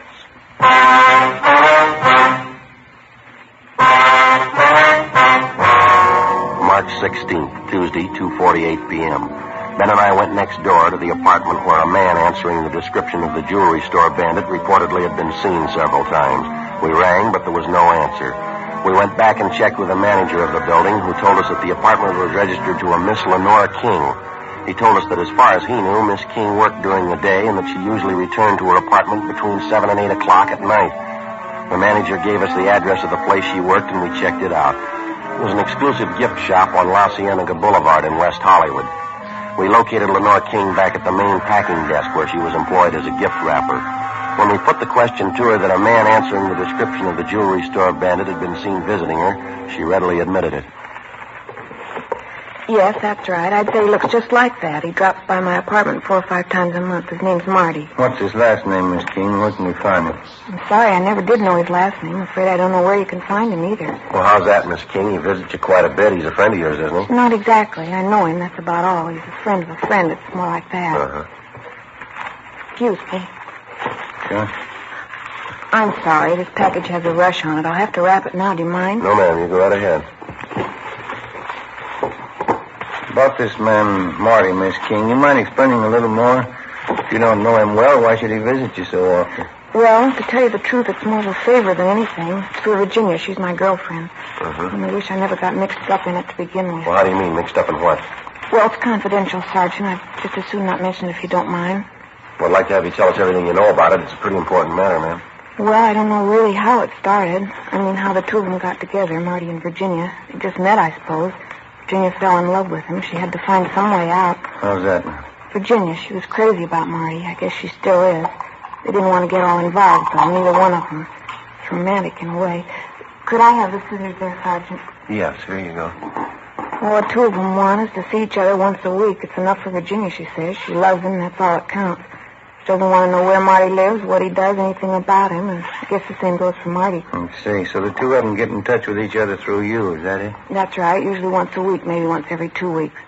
I'd just as soon not talk about it if you don't mind, though. I can give you Virginia's address. She can tell you more about Marty than I can. You have no idea where we can locate the man? I'm sorry, none at all. The only contact I have is when Marty phones me or when he comes around. He leaves a message for Virginia where to meet him and when, and then he leaves.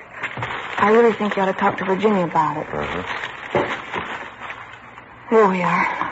One thing I don't quite understand, ma'am. Yes? This girlfriend of yours, Virginia, you say she's in love with this fellow Marty? Oh, yeah, crazy about him. And why are they playing this hide and seek? If they're in love, why don't they come out and get married? What's the problem? Virginia. What? She's already married.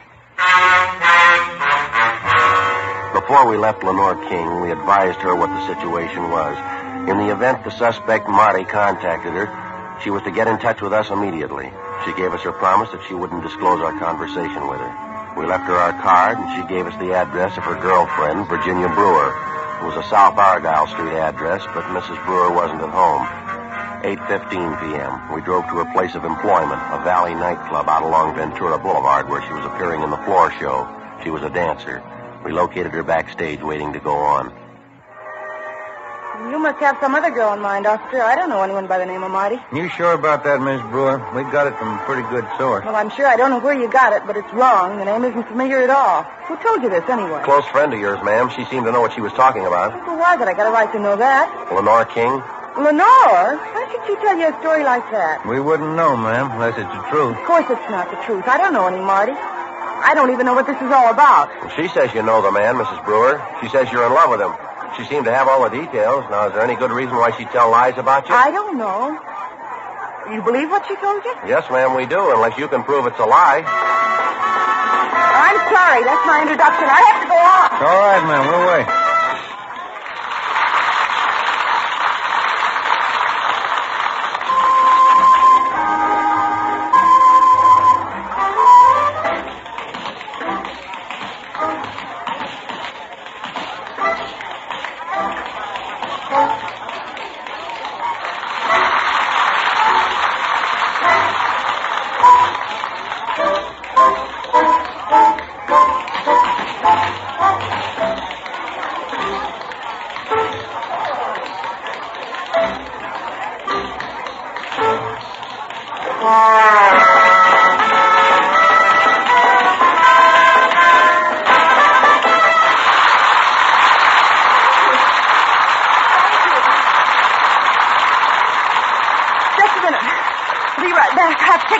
Yeah, go ahead. Go ahead.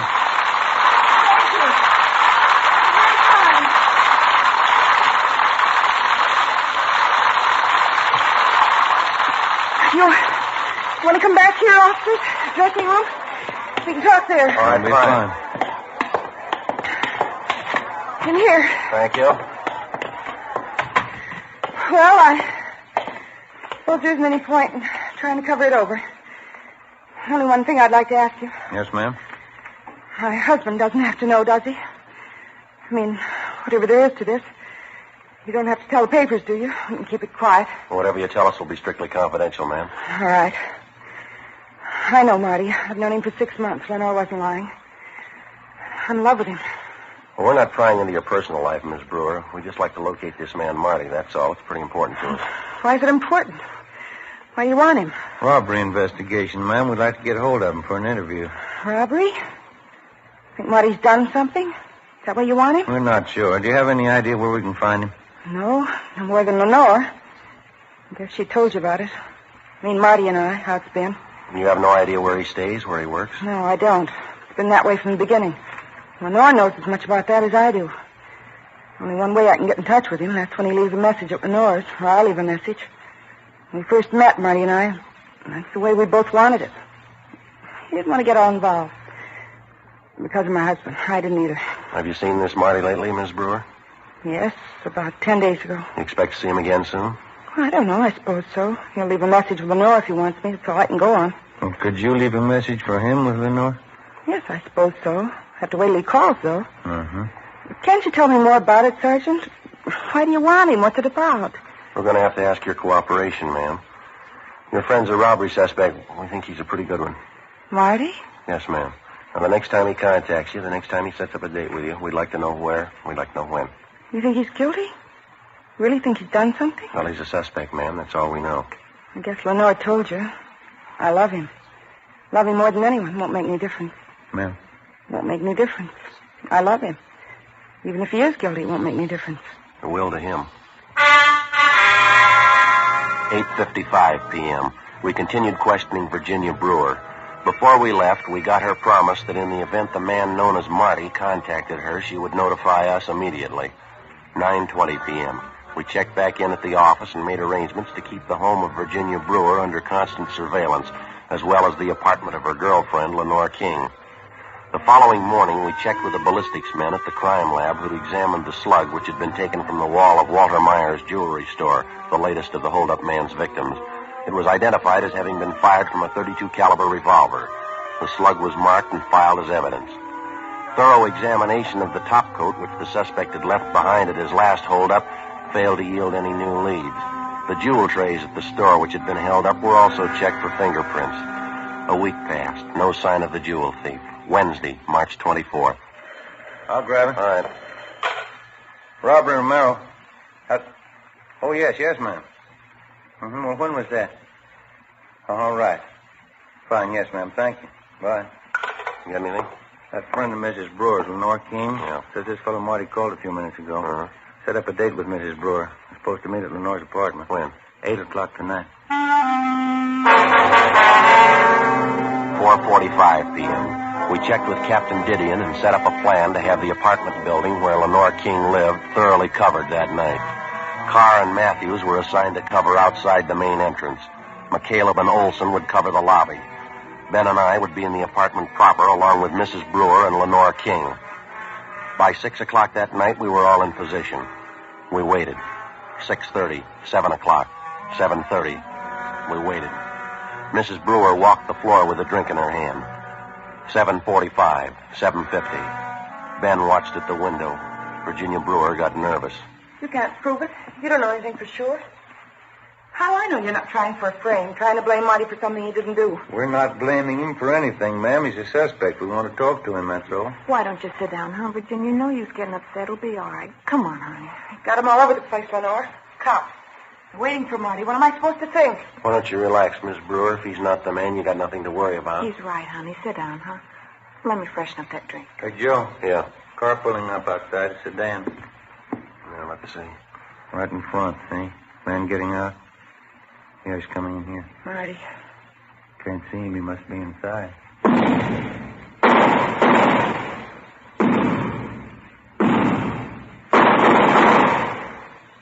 Marty. Marty. Why didn't he tell me? You want to hop downstairs, Ben, see what happened, huh? Yeah, all right. It'll be all right, honey. Take it easy. It'll be all right. I didn't know. I didn't know. Sergeant, why did you do it? Do what, ma'am? Marty, I didn't know about it. We didn't know anything about each other, and this has to happen. Why didn't he tell me? I wouldn't know. I love him. The rest I don't know, but I love him. If he was in trouble, he could have told me. If he loved me, he would have told me. He would have told me everything. Well, I guess maybe you got the answer. What? He didn't love you.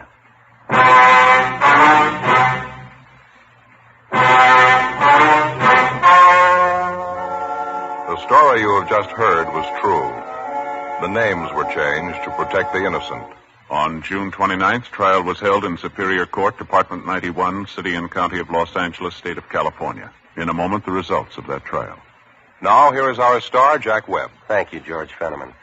Friends, the man who sells you your Fatimas, your neighborhood cigarette dealer, is a mighty good man to go see during the holiday season. When you drop in, notice Fatima's new poster. It's a reminder that he has Fatimas in smart Christmas cartons. Now, this Christmas season, I'm buying Fatimas for all my friends. I suggest you do the same. You'll be giving the best, and believe me, they'll thank you for introducing them to Fatima quality. It's extra mildness and better flavor and aroma. Remember, ask your dealer for Fatima in the distinctive new Christmas wrapper.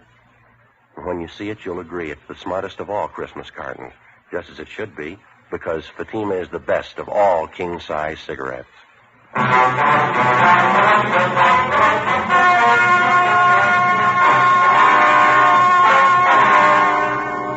The suspect, Martin Arthur Kessington, was wounded, but not fatally, when he attempted to resist arrest. After interrogation, he dictated a signed statement admitting guilt for all 5 of the jewelry store holdups. He was tried and convicted on 5 counts of first-degree robbery and received a sentence as prescribed by law. Robbery in the first degree is punishable by imprisonment in the state penitentiary for a term of 5 years to life.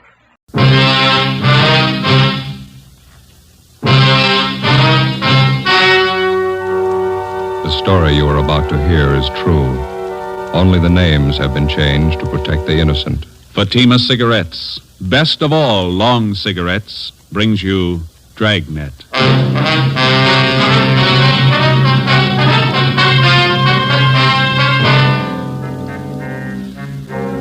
You're a detective sergeant.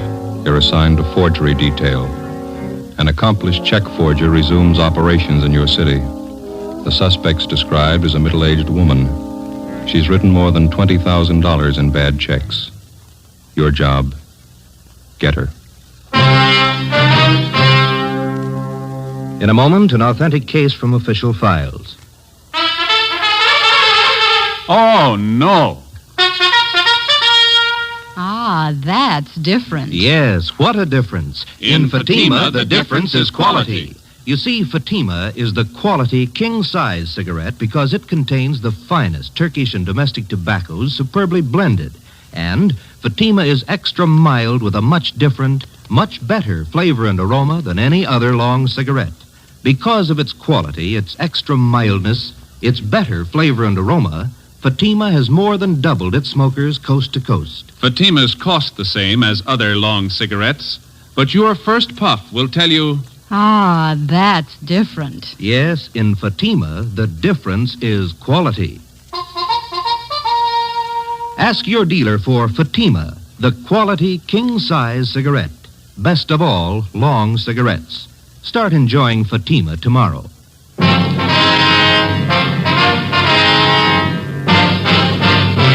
Dragnet, the documented drama of an actual crime. For the next 30 minutes, in cooperation with the Los Angeles Police Department, you will travel step by step on the side of the law through an actual case from official police files. From beginning to end, from crime to punishment, Dragnet is the story of your police force in action. It was Monday, April 17th. It was warm in Los Angeles. We were working the day watch out of forgery detail. My partner's Ben Romero. The boss is Captain Elliott. My name's Friday. I was on the way back into work, and it was 7:53 a.m. when I got to room 29. Forgery detail. Morning, Joe. Hi, how'd the weekend go? Oh, pretty slow. Stayed home, did some gardening. How about that new lawn you put in? How's it doing? If we want a lawn, we're going to have to move. What's the matter now? Same old thing. Gophers? Must be hundreds of them. So many holes at the top of the lawn looks like an old punch board. No, that's too bad. Can't you try some kind of poison on them? Or how about those new things they got out? What do they call them? Gopher bombs? I use them by the dozen. They eat anything. Joe? Ben? Yeah, Ferguson. Come on in, Captain. Let's see you. Okay. What's up, Fergie? You ain't gonna like it. Skipper will brief you. Morning, Skipper. Hi. Have a seat. Yeah, thanks. You two finished up with the Benson case yesterday, that right? Yeah, it's all washed up. We're clear. Good. Then you can start on this one right away. You'll work with Frank Besser and Ferguson here. Mm-hmm. What is it? Grandma. I had a hunch, Joe. What have we done to deserve this? It's nothing any of us have done. It's what we haven't done. I want her stopped once and for all. Are we any closer to her than we have been, Fergie? Just about same, Joe. That's why I'm putting 2 more of you on it. How well do you know the case? Well, just what we've heard around the office. Same here. I could stand some briefing. Ferguson? Well, you must have heard how she operates. 3 months out of the year, April, October, and December, that's all. She's never been known to change that schedule? Not as far as I know. She's been doing it the same for 9 years. All the phony checks she cashes are personal checks. That's right. She never writes them less than $2 and never more than 100. 9 years. She been going that long? 9.5. It'll be an even 10 this October. You want to check them out on the totals, Ferguson? Up to and including the first of this month, she's cashed 1,273 checks. The total's a little over $22,000. Anything special about the way she writes the checks? Nothing but the signatures. There's an alias list down there that'll knock your eye out, more than 200 different names. Her description's still the same, about 50 years old, kind of plump, nice face. A few minor changes. Last year she had gray hair, dressed very plain. This year she dyed her hair black, dresses a little more expensively. 9 years. That's a long streak of luck for any paper hanger. That's just it. This old gal's not just an ordinary paper hanger. She's no amateur, don't get me wrong, but she doesn't operate like any check forger I've ever known. She contradicts part of her MO, part of it she doesn't. She takes chances an ordinary paper hanger would never take, and she gets away with them. Take a look at just one of these exhibits. Yeah? This one here. 28 checks passed on the same chain of grocery stores, same company. She passed them all in 1 month? No, that's just the point. 2 years ago, she passed 14 of them, spread them out over a period of a month. Last year, she passed another batch of 14, all within 3 days. 1 year, she used a different name on each check. On this batch, she used the same name. Well, does she have any identification when she passes these checks? Always. Phony driver's license, social security cards, it works. And she's got that sweet grandmother smile of hers. Clerks rarely turn her down when she shows up with a check. You can get used to different descriptions of her, too. Give the file a look. Hardly 3 of the check victims can get together on what she looks like exactly. Well, where are they getting stung most? Downtown or out in the neighborhoods? The neighborhoods, anywhere from the beach area to the valley. This whole file, Skipper, that's not just her work, is it? Every last bit of it. We can't fit it in a 6-foot shelf. In 9 years, I've had 5 teams of men work this thing. None of them reached her. You and Friday make the 6th. It's April 17th. How's she doing so far this month, Fergie? Cashed $624 in checks we know of since the first of the month. Same general description, same general M.O. No fresh leads? She's been operating 9 years, Joe. Yeah. She's just as good as ever.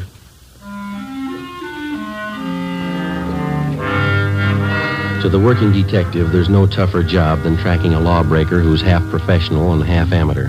You can expect a criminal who's entirely professional to react generally the same in a given set of circumstances. And the same with the amateur. But take the two, the professional and the amateur, and intermingle their possible and probable reactions. You'll likely have a sound reason why and how an elderly woman could victimize merchants with $20,000 in bad checks over a period of 9 years without being caught. Grandma, as she'd come to be known, worked only 3 months out of each year, April, October, and December. Her apparent fine sense of timing and her knowledge of psychology was far and away superior to that of the ordinary paper hanger. If the file on Grandma was any indication, she apparently had been born to be a successful check forger. After Ben and I spent 3 days on the case with Sergeants Ferguson and Besser, we were almost convinced that there was only one way we could reach the suspect. She had to make a mistake. Fergie, how'd you do? Pretty sour. 4 checks in 2 days. What'd you fellas get? 2. Don Meyer checked the signatures. They're all hers. Mm-hmm. Here's our list if you're interested. Meat market out in Pico, $25. Grocery in West Hollywood, $48. 2 department stores downtown, $100 apiece. How do they describe the woman? Same old yarn. She was a nice, charming little lady, about 55 or 60, small, dark hair, graying, dark eyes, nice smile. Clerk told me she reminded him of his mother. Yeah. How'd you make out on those 2 of yours? Oh, about the same. Even the story about her looking like somebody's mother. One thing's sure, her timing's just as good as it was 9 years ago. Downtown Merchants Association's screaming again. They're looking for action. So are we. You talked to the captain today? Yeah, he's looking for action, too. I don't know what we can do unless we get some kind of cooperation from the merchants. Every time the old gal pushes a bum check, it's 3 or 4 days before it gets to the bank and we hear about it. The trail's pretty cold by then. Yeah, Joe and I were talking just before you came in, Fergie. We can't expect too much to happen the way we're going. Any ideas? More men and more stakeouts. The captain says he'll buy that. That's about all we can do. Another 10 days and April will be over. Grandma'll be through pushing checks till October again. I don't know, Joe. Her formula's too perfect for me. There's got to be a flaw in it someplace. Yeah. You got out a bulletin of that revised description of her, Fergie? Yeah, it's all taken care of. Special notices were mailed out to merchants, too. I get it? Yeah. Forgery, Romero? Yes, sir. Was that? That's so. Yeah, right away, thank you. Supermarket on Temple Street. Grandma. Hit him with 2 checks. Any lead? Clerk says she reminded him of his mother.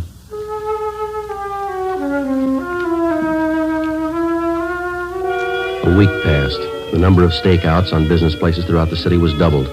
The M.O. and description of the suspect was circulated among the merchants in the downtown and suburban shopping centers. Clerks were especially warned to be on the lookout for. The precautions went for nothing. Grandma's checks kept showing up at the rate of 2 and 3 a day. On April 27th, she passed a check for $50 at the delicatessen on Hollywood Boulevard. We drove out to interview the owner, Mr. Hemerston. Do you have one of those circulars we sent out on this woman? Well, I'm ashamed to say it, Sergeant, but I have, hanging right back there in the storeroom. The thing of it is, I never connected the two, the woman and the notice. It's the way she looks at you, you know? Like you'd be a heel to even question her. Mm-hmm. How was she dressed the last time she was in? Do you remember that? Well, she had kind of a plain black coat on. Would you excuse me a minute? I don't like to keep customers waiting. Oh, sure, go ahead. Yes. How are you, Mrs. Lyons? Need some cold meat for kids' lunches. What do you got nice and fresh? You see right there in the case. Head cheese is very fresh. Good for the kiddies. Pimento loaf's nice, too. Oh, kids don't like either one. Fussy. Better give me 35 cents for that small bologna, would you? Yes, ma'am.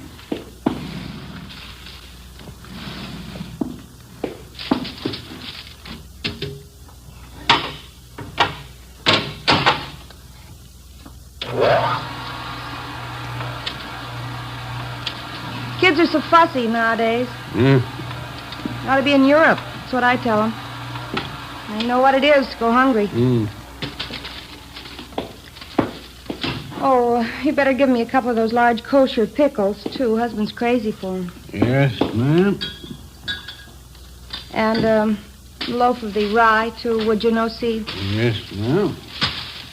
How are the kiddies doing in school, Mrs. Lyons? Oh, just fine, fine. Marilyn's in the school pageant next month. She's going to be the queen. Oh, that's nice. Well, I don't know how nice it is. More work, that's all. I have to make her costume. There you are, Mrs. Lyons. Put it on the bill? Yeah, would you do that? I'll see you the 15th of the month. Yes, ma'am. Goodbye. Goodbye. Sorry to keep you waiting, officer. Not at all. Let's see now. Where was I? Well, we asked you how the woman was dressed. Oh, yeah. Had a black coat on. I told you that. Yes, sir. Very plain-looking clothes, like any other housewife. Print dress, some kind of a scarf around the neck. That's about all I noticed. How about that description of her in the bulletin we sent you? That fit her pretty well? Yeah, I guess so. She didn't exactly seem plump to me, though. Kind of a nice figure for a woman of her age. Mm-hmm. Do you know if any of your customers were acquainted with her? I wouldn't know that. She acted as though she knew some of them, but now that this has happened, I can see she was just putting on. She was a great disappointment to me. Yes, she is to a lot of people. I used to josh with her all the time. I'm a widower, you know. Thought once or twice I might even date her up. That's so? Yeah, she seemed like a real good sport, joshing all the time, fine personality, just as homey as you please. Well, that fits in with the other descriptions. Are you ever going to catch somebody like that? 2 days later, on April 30th, right on schedule, the flow of bogus checks in Grandma's handwriting suddenly stopped.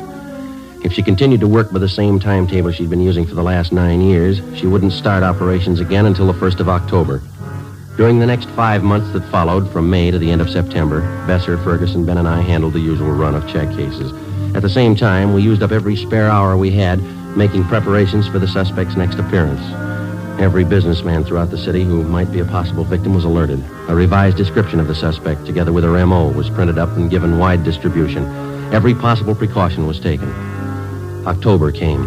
Grandma started on the 10th year of her forgery career without a hitch. On October 1st, she cashed a check for $75 at a large downtown women's shop. As soon as we got the report, we went to the department where the check had been received. A fashion show was in progress. She's wearing a deep, wide velvet dinner suit, the newest shade for evening wear. You will notice the pencil slip skirt and the dolman 3/4 sleeves. Excuse me. Are you Mr. Montrose? Yes? What is it? Police officer, sir. Forgery detail. Oh, yes, that check. I wonder if you could hold on for just a moment. Yes, sir. Miss Janice Morgan next. She wears a gown of striking originality with rich but simple lines. A black dinner dress, the satin skirt with pannier points, a sculptured silk and latex sweater top with an oval neckline punctuated with ball fringe. Hey, Joe. What kind of outfit is that the model's wearing? I don't know. How much to it? All right, officers. Would you like to step this way, please? Okay. Yes, sir. This is my office here. Well, I don't know what I can do for you, gentlemen. The check was passed. Very unfortunate occurrence. You okayed the check for cashing, is that correct? Yes, the sales girl handled the transaction. She showed me the check. I knew the signature, so I okayed it. Mary Walker? Yes, that's how this check was signed. What kind of identification did the woman have? Her charge account plate. You know, the small metal card, charger plates we call them. I recognized that in the signature immediately. You know this Mary Walker pretty well? She's one of our best customers.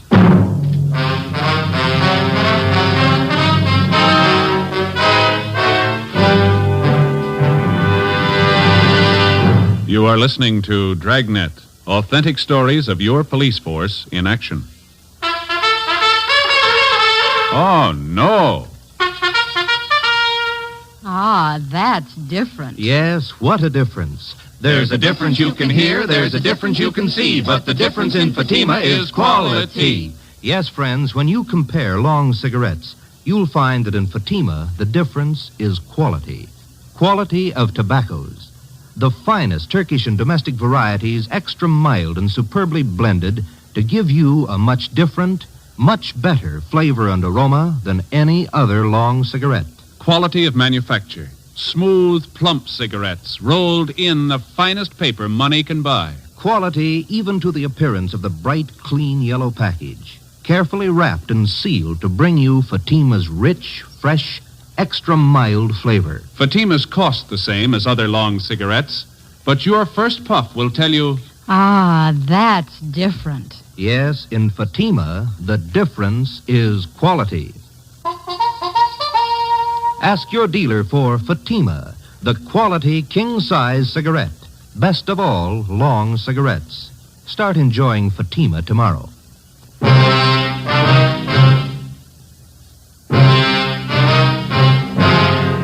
Friday, October 4th, 2 p.m. Before we left the store, we found that another worthless check bearing the signature Mary Walker had been cashed in a different department of the store the same day. The woman had used the same means of identification, a metal charge account plate stamped with the name Mary Walker. We took the two checks back to the office and had Don Meyer in handwriting compare the signatures. There wasn't any doubt in his mind. The writing on both checks was Grandma's. Well, it was only a hunch, but it was beginning to look as though the suspect had finally done what we'd been waiting 9 years for her to do. She'd made a mistake. Ben and I drove out to an address in the Wilshire district to interview Mrs. Mary Walker. She fit the same general description of the suspect, but she denied writing either one of the checks which bore her signature. It's out of the question, Sergeant. I couldn't have written the checks. I haven't even been in the city for the past 5 days. Then the signatures on these two checks here, Mrs. Walker, they're not yours. It looks like my handwriting, but it's not. I didn't write those checks. They're forgeries. Yes, ma'am. You do have a charge account at the store, don't you, ma'am? Oh, yes. I've had an account there for years. Nothing like this has ever happened, though. Do you have one of those charge account plates? Well, yes, I did have one. You lent it to someone in your family? No, as a matter of fact, I lost it. I meant to report it to the store, but it slipped my mind. Do you have any idea where and when you might have lost it? Well, I think it was last Sunday night. I'm not sure. Oh, well, just a minute. I know who would remember. Inez Lambert, she was there. I'm sure she'll remember. Who's she, ma'am? A girlfriend of mine. She lives in the neighborhood. Mm-hmm.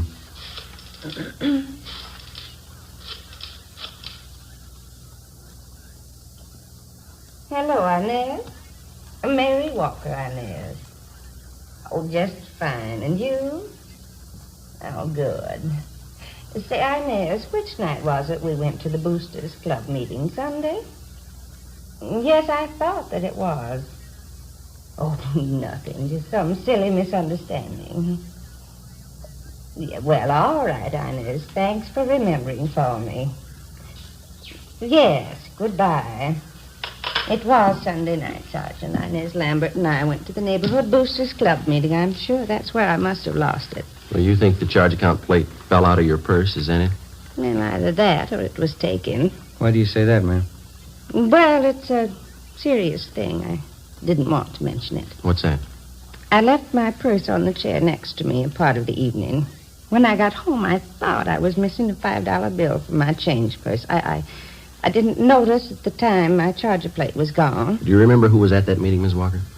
Oh, 40 or 50 people at least. How many women would you say?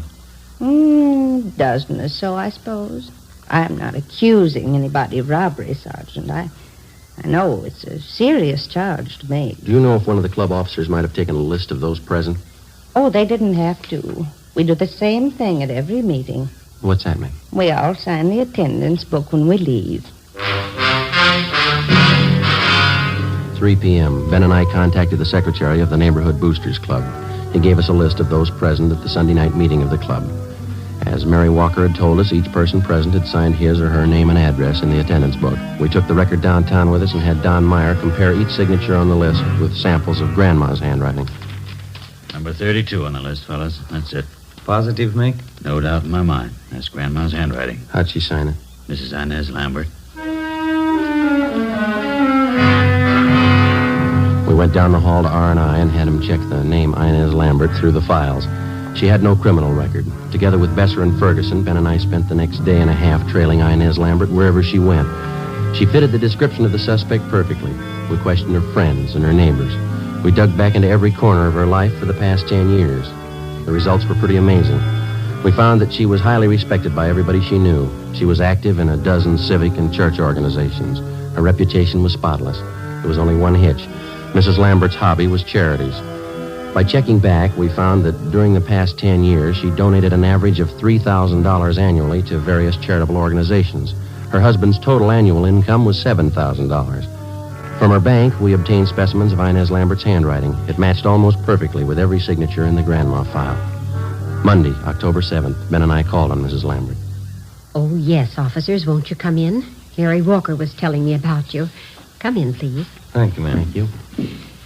Mary told me about the things missing from her purse at the meeting. Is that what you're inquiring about? Yes, ma'am. We've got a few other questions to ask you besides that. Well, you sort of caught me at a bad time. Just getting ready to put some baking in the oven for dinner tonight. Would you mind very much if we talked back in the kitchen? I've got to get this done. No, not at all, ma'am. It's back this way. Oh, there goes my cream sauce again, boiled over. Just take a chair there, officers. I'll be right with you. Thank you. Thanks. This cream sauce is so temperamental, can't take your eye off it for a minute. There. Shouldn't boil over now. Would either of you officers care for a cup of cocoa? Chilly out today. Well, no, thank you, ma'am. We only have a few questions for you. It won't take long. Yes? All right. Would you mind holding this bowl just a minute, Sergeant? Oh, yes. I just have to get this in the oven for dinner. My husband's favorite dessert. It's called pinch pie. It's kind of a meringue tart. Mm-hmm. Let me see. Take 2 eggs, I guess. There we are. Get these egg whites beaten up nice and light. That cup of sugar on the sink, Sergeant. Would you be so kind? Yeah, all right. Here's your sugar, ma'am. Thank you. Now, what is it you wanted to know? Mrs. Walker had her charge account plate stolen that night at the Boosters Club meeting. Somebody's been using it to cash bad checks in her name. Is that so? Mary didn't tell me that. The same person who's using that charger plate has been cashing bad checks all over the city. She's been doing it for some time. Oh, my. Well, I don't think I can help you, Sergeant. I went to that meeting with Mary. She says somebody must have been in her purse, but I didn't see them. Do you have that charge account plate, Mrs. Lambert? Me? Oh, no, I have my own. Now, let me see. Teaspoon vanilla, teaspoon vinegar, teaspoon water, combined in a small pitcher or cup. We've got good reason to believe you have that charge account plate, ma'am. Did you take it from Mrs. Walker? That's a silly thing for you to say, Sergeant. I told you I have my own charge plate. I never borrow anyone else's, no reason to. Add a few drops of combined liquid. Beat constantly. Did you cash 2 checks last week and sign them with Mrs. Walker's name? Why, of course not. Why should I do such a thing? Mary Walker's one of my best friends. I wouldn't do that to her, even as a joke. Well, our handwriting man compared the signatures on those 2 checks, Mrs. Lambert. Both of them match your handwriting. When all the ingredients have been added, continue to beat the meringue for several minutes.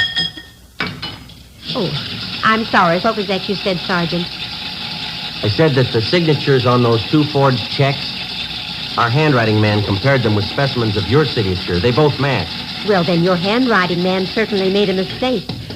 Oh, there's a large white platter up on that cupboard there. Would you reach it for me, please? All right.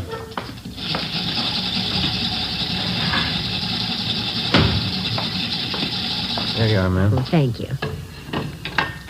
Now, you deny that you wrote those 2 forged checks last week? You deny that you've written and cashed about 1,500 worthless checks in the last 9 years? Well, of course I deny it. You're sure you haven't made a mistake?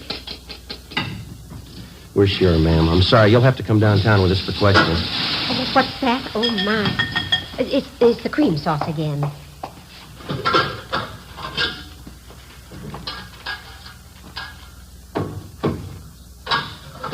Sergeant, I can't leave the house now, right in the middle of getting dinner ready.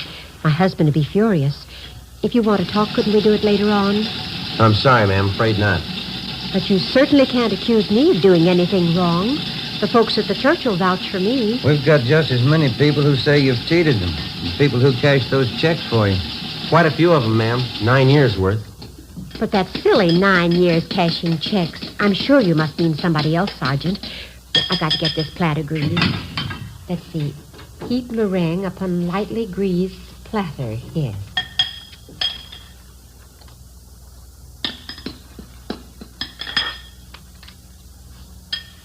Look, we have a record downtown on every single check that you passed since you started, ma'am. We've got specimens of your handwriting and people to identify you. We know what your income is. We know how much that you've given to charities. Money's got to come from someplace. Is that what the checks were for? Excuse me, I've got to get this meringue in the oven. Let me see. 275 degrees. Yes.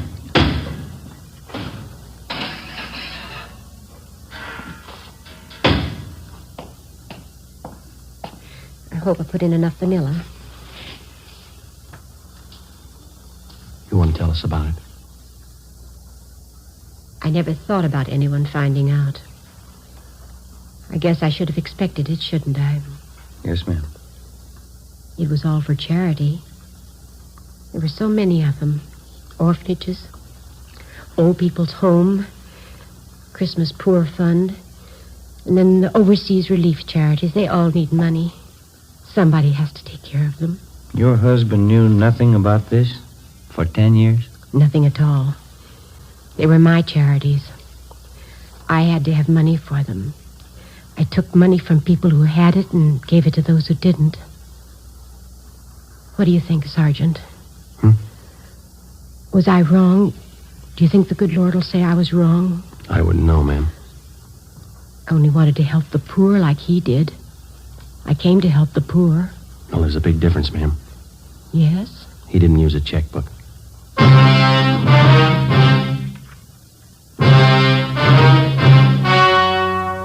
The story you have just heard was true. Only the names were changed to protect the innocent. On December 18th, trial was held in Superior Court, Department 91, City and County of Los Angeles, State of California. In a moment, the results of that trial. Now, here is our star, Jack Webb. Thank you. The efficiency of any local police department depends on the quality of its personnel. Each and every man is carefully selected and thoroughly trained. In uniform or plain clothes, your police officer knows his job. And so with a cigarette. The men who make Fatima cigarettes know their job. They carefully select and blend the finest Turkish and domestic tobaccos to make Fatima extra mild, different from other long cigarettes. They cost the same, but in Fatima, the difference is quality. If you're a long cigarette smoker like I am, I'm sure you'll like Fatima best. Start enjoying Fatima tomorrow.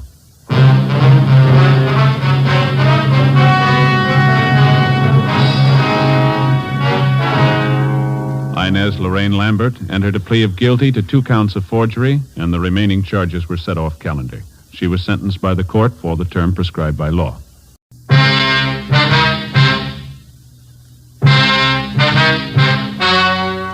story you are about to hear is true.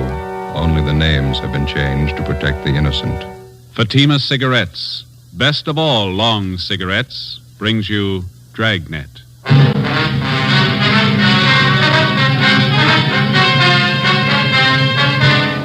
You're a detective sergeant.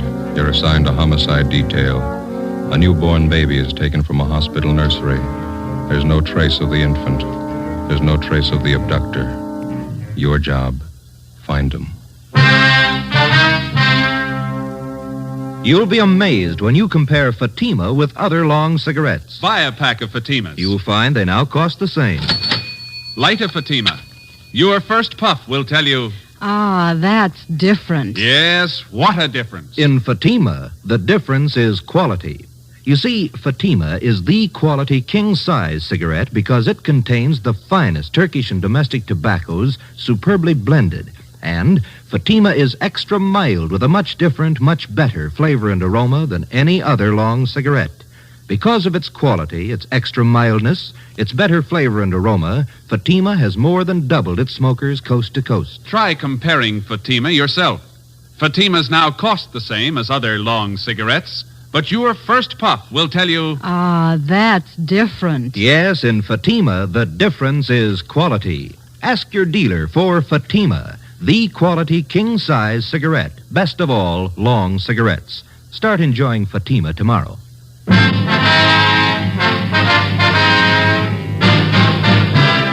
Dragnet, the documented drama of an actual crime. For the next 30 minutes, in cooperation with the Los Angeles Police Department, you will travel step by step on the side of the law through an actual case transcribed from official police files. From beginning to end, from crime to punishment, Dragnet is the story of your police force in action.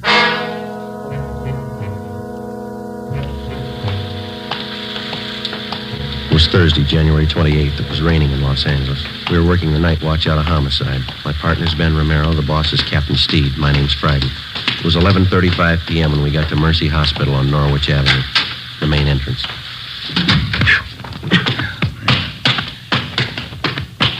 Better check at the desk. Yeah. 2B, right away, Eleanor. 2B, Wayne.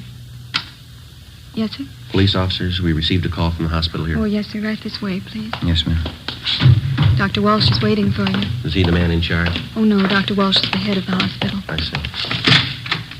Please, Dr. Walsh. Fine. Come in, please. Come in. Thank you, miss. Yes. Dr. Walsh. How do you do? It's my partner, Sergeant Romero. My name's Friday. Yes, I'm waiting for you. Will you have a seat, please? Thank you. Thank you, sir. Gentlemen, I just got here a few moments ago myself. No doubt you know as much about this as I do. We were notified that a 3-day-old baby's missing. Is that correct? Yes, one of the Stryker twins. Born just Tuesday morning. Mm-hmm. Where'd the baby disappear from, Doctor? Nursery. Can't understand how it could happen. Never heard of such a thing. Who was in charge of the nursery? Nurse O'Connor. She's back with the superintendent of nurses. Quite upset. Would you like to talk to her? Yes, sir, we would. All right. This way, please. Thank you.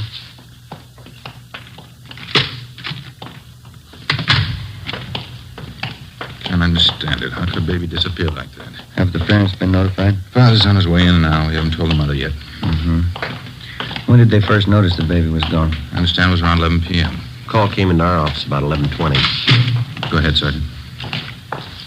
Nurse O'Connor? Yes, Dr. Walsh. These gentlemen are from the police department. Sergeant Romero, Sergeant Friday. Oh, you What do you do? You want to know all about what happened tonight. You know, of course, it's a serious matter. Try to tell exactly how it happened. I'll try, Doctor. All right, officers. Thank you. Well, we know that you're probably pretty upset, nurse, now. You just relax and take your time. Yes, sir. When did you first notice that the Stryker baby was missing? Must have happened somewhere between 11 o'clock and 10 minutes past 11. I'm sure of that. How were you sure of that? I came on duty a few minutes before 11. I took the night reports as usual, and I started checking the orders and the formulas. I remember very well that both the Stryker twins were in their cribs at that time. Mm-hmm. Go on, please. I think it must have been about 5 minutes past 11 when I got this phone call from home. My mother's been sick lately. It was about her. How far did you have to go to answer the phone? About 10 feet down the hall from the nursery, just around the corner. Could you see the entrance to the nursery from where you were talking on the phone? No, sir, I couldn't. But I was only on the phone for a minute or two. As soon as I hung up, I came right back to the nursery. Was the telephone call actually from your mother? Yes, sir. My mother has a heart condition. She wanted me to be sure and have a prescription filled. What time was it when you got back to the nursery, owner? Can you remember that? It wasn't quite 10 minutes past 11. So I came back through the door into the nursery. I noticed right away one of the cribs was empty. One of the Stryker twins was gone. Is there more than one entrance to the nursery, Miss O'Connor? Yes, sir. There are 2 entrances, but at night one of them's kept locked. Mm-hmm. Is it possible that somebody in the hospital, maybe a doctor, took the baby for examination or some kind of treatment? No, sir. Just as soon as I noticed the baby was gone, I went to the head nurse, and the 2 of us contacted everybody in the hospital. No one knew anything about it. Well, is it possible that the child's mother could have come down from the second floor and taken the baby? No, sir. Miss Stryker's been asleep since 10 o'clock. She's still asleep. Were there any other nurses or attendants working near the nursery when the baby disappeared? No. No reason for anyone besides myself to be around at that time. None of the cleaning people. They'd all gone home. Dr. Walsh, I wonder if we could have a look at the nursery now. Certainly, Sergeant. Want Nurse O'Connor to come along? Yes, would you please? Yes, sir. Thank you.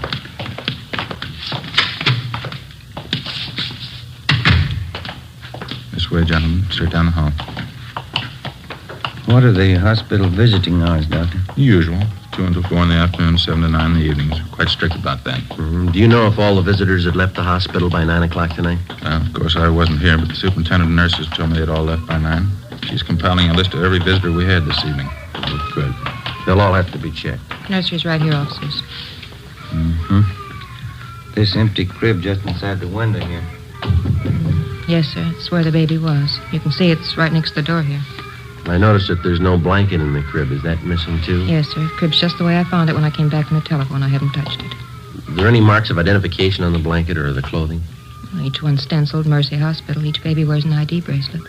Doctor, I wonder if we could have that crib brought out to have it checked for possible fingerprints. Certainly, of course. Is this the other door to the nursery you mentioned, Miss O'Connor? That's right, Sergeant. I checked it. It's locked. That large window on the other side of the nursery. Is that a stationary window? Yes, sir, it is. It faces onto a small court. Well, then whoever took the baby had to use this door. It's the only way they could have gotten in. Oh, excuse me a minute. I want to attend to the baby in there. Sure.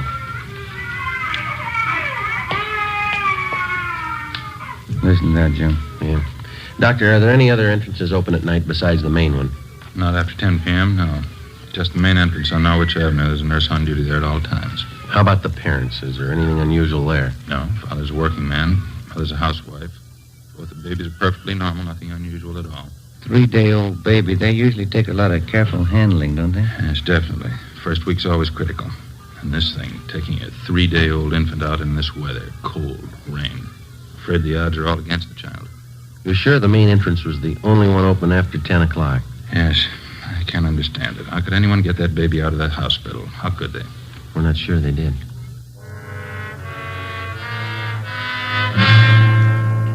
Midnight. A 3-day-old twin boy was missing from his crib in the hospital nursery. That's all we knew. We checked the list of possibilities. The baby could have been taken for ransom. Somebody wanted revenge on the Stryker family and decided on the baby as the best means. Maybe someone just wanted a child, someone mentally unsound, a maniac, a pervert. Maybe an accident had happened at the hospital. Somebody wanted to cover up. Possibly one of the parents or their families had a motive. Perhaps somebody just wanted the child dead. We called the office and got out an APB on the Stryker baby and a description of the blanket and the clothing. Details of officers were alerted at the bus depots, railroad terminals, the airports, all public transportation facilities. Steps were taken to notify doctors, hospitals, sanitariums, anybody in any place where a 3-day-old baby might be taken. The entire area around Mercy Hospital was canvassed. No information. The baby's crib was dusted for prints. No leads, no physical evidence. The investigation continued. When George Stryker, the father of the child, arrived, Ben and I met with him in the office of the hospital superintendent. Can't we let people know about it?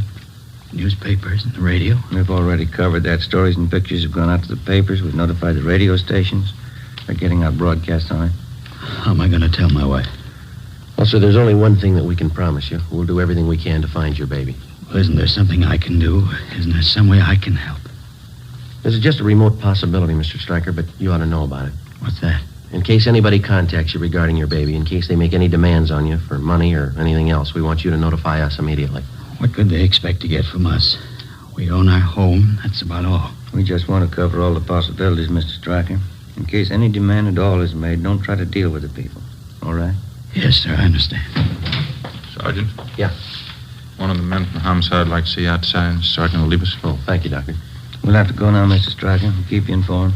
All right, thank you. Joe? Yeah, I'll leave us. I think we got something back here. What's that? Encinas and I were the night watchman out back, the side of the hospital that faces on Stacy Avenue. Yeah. 2 doors back there, just off the street. One of them's open. Together with Sergeant Olivas and Dr. Walsh, the head of the hospital, we went back and examined the side door which opened onto Stacy Avenue. The latch was obviously faulty. It took only slight pressure on the door to open it. The latch, both doorknobs, and the door itself were dusted for prints. The entranceway and the immediate area were rechecked. No leads, no physical evidence. We traced an imaginary path from the open door to the nursery. We came to the conclusion that it could have been possible for an abductor to enter the hospital, make his way to the nursery, take the child from its crib in the absence of the night nurse, and leave by the same side door without being seen. Storekeepers and residents along Stacy Avenue were re-questioned. We got nowhere. When the abduction story broke in the newspaper and over the radio the next morning, the calls started to come in. People in practically all sections of the city thought that they'd seen the missing baby. Each call was carefully checked out. None of them paid off. 10 a.m. We checked back in at the office. I must be getting old, Joe. Can't seem to take these all-night sessions like I used to. Yeah, I'm pretty tired. Drank too much coffee again. I got a sour stomach. Hi. Hi, Levis. Right. The stats office come up with that run for us yet? No, they're still working on it. How about that San Bernardino call? Yeah, they called back. They picked the woman up when she got off the bus, checked her and the baby out. Baby belongs to her. Mm-hmm. Anything else come in? All been checked out. The press called again. Want to know if there are any new leads. Yeah. Sergeant Friday in here? Yes, sir. Can I help you? They told me in the business office to come down and see you. Surely. Come on in. Thanks. My name's Wallace. I'm the desk clerk down at the hotel on 11th Street, Bluebird Hotel. Yes, sir. I got some information I'd like to talk to you. All right, sir. This is my partner, Sergeant Romero, and Sergeant Olivas. How are you? Wallace. What's the information about? Well, I got hold of a paper this morning, read about that baby that's missing. Yes, sir. Imagine those people are pretty worried about the kid. Guess they'd like all the information they can get, huh? Looks like that hospital's in a jam, wouldn't you say? Well, what information do you have, Wallace? I guess those parents could sue the hospital if they wanted to, huh? Well, sir, all we're interested in is finding the baby. Can you help us there? Well, I don't know for sure. What are you trying to tell us? Have you seen the baby? Well, I may have. Do you happen to know if they're offering any reward for information? Well, I don't know where it'd come from. The father's a working man. Oh, don't get me wrong, Sergeant. I don't expect anything for any information I'd give, but, well, I don't make too much at the hotel. You know, if they wanted to show their gratitude in some way, just thought I'd mention it. They'll thank you, Wallace. Don't worry about that. Now, what's the information? Well, you know, I didn't mean anything by that. Anybody'd be glad to help out in a case like this. What I came in to tell you was a woman and a young baby checked in the hotel last night when I was on duty. What time? I think it was about 12 o'clock. Woman didn't have any baggage or anything, one little blanket around the kid. When I saw that story in the paper this morning, I got suspicious. Is the woman still registered at the hotel? She was when I left. That was about an hour ago. What name did she register under, you remember? No, I don't, but it's in the register. You can check it if you want. Where is the hotel? 11th and Charleston, right in the corner. I'm sure it must be the kid you're looking for. Say, I hope you haven't got me wrong. How do you mean? About the reward, you know. I don't expect anything for this. We haven't got you wrong. 35 a.m. It was still raining. Together with the desk clerk, Wallace, we drove to the Bluebird Hotel on 11th Street. We checked the cards at the desk and found that the woman had registered under the name of Mrs. Harold Parks. The clerk on duty told us as far as he knew she was still in the room with the baby. The room's down this way, Sergeant. Okay. This is the 116. Mrs. Parks. Mrs. Parks. You have a passkey with you, Wallace? Here you are. Thank you.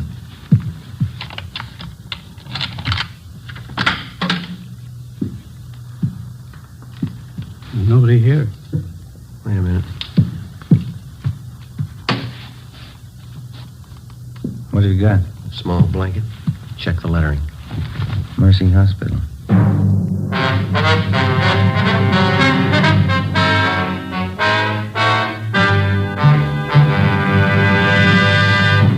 You are listening to Dragnet, authentic stories of your police force in action.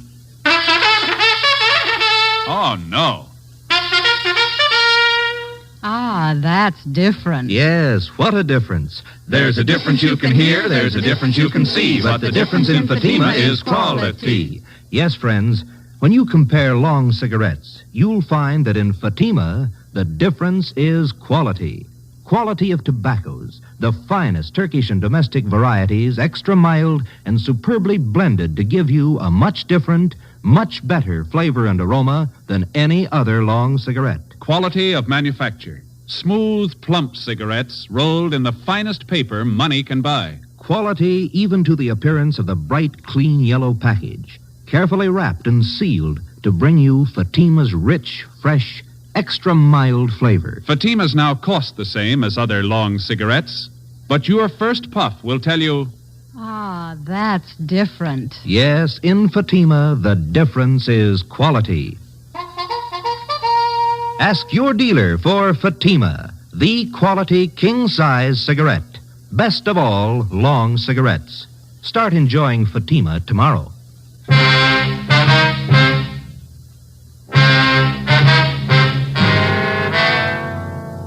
Friday, January 29th, 11 a.m.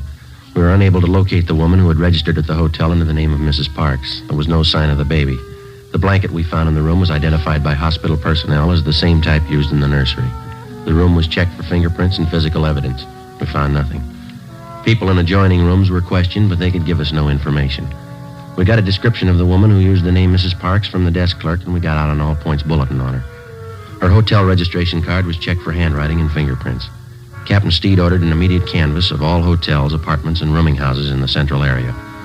The hotel clerks were shown mug shots of possible suspects. They failed to identify any of them. 3 p.m. Friday, the search for the Stryker baby went on. Yeah, checked out all right. Okay, Gil, thanks. Anything? Gil and Zenas, check that Wilshire call. It's another phone.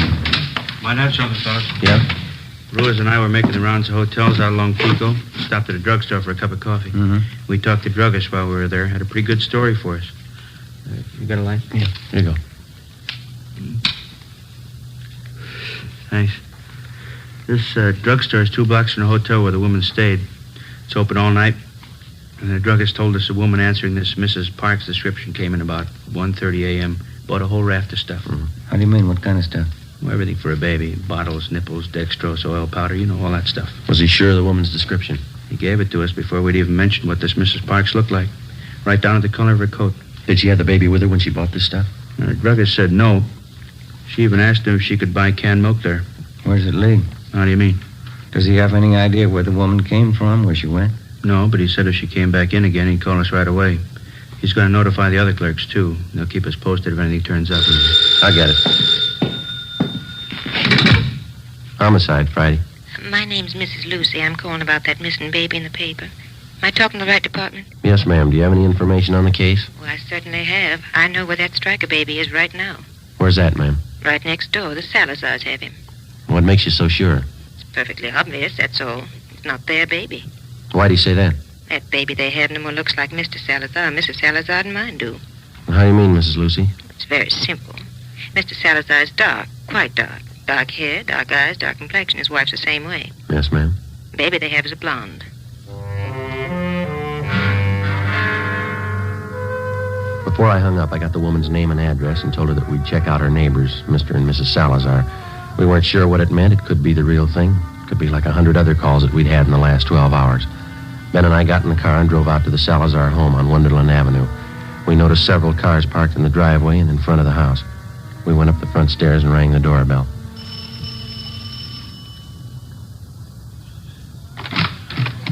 Yes, sir? Come on in, please. We'd like to speak to Mr. Salazar. Yes, sir, that's me. Come on in. Thank you.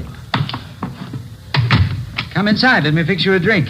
You're late, huh? No, thank you. We're police officers, Mr. Salazar. I'd like to ask you a few questions. Oh? What's the matter? We making too much noise for the neighbors? No, it's not that, sir. Just like to ask you a few questions. Someplace we can talk. Well, I have to take care of the guests, you know. We have this party here. My son was baptized today, my first son. That's why we're having a party. Yes, sir. We're sorry to interrupt, but this is pretty important. It won't take very long. Well, all right. I guess they can get along for a few minutes. Back here in the kitchen. It's probably the quietest place. Fine. Back this way, officer? Fine.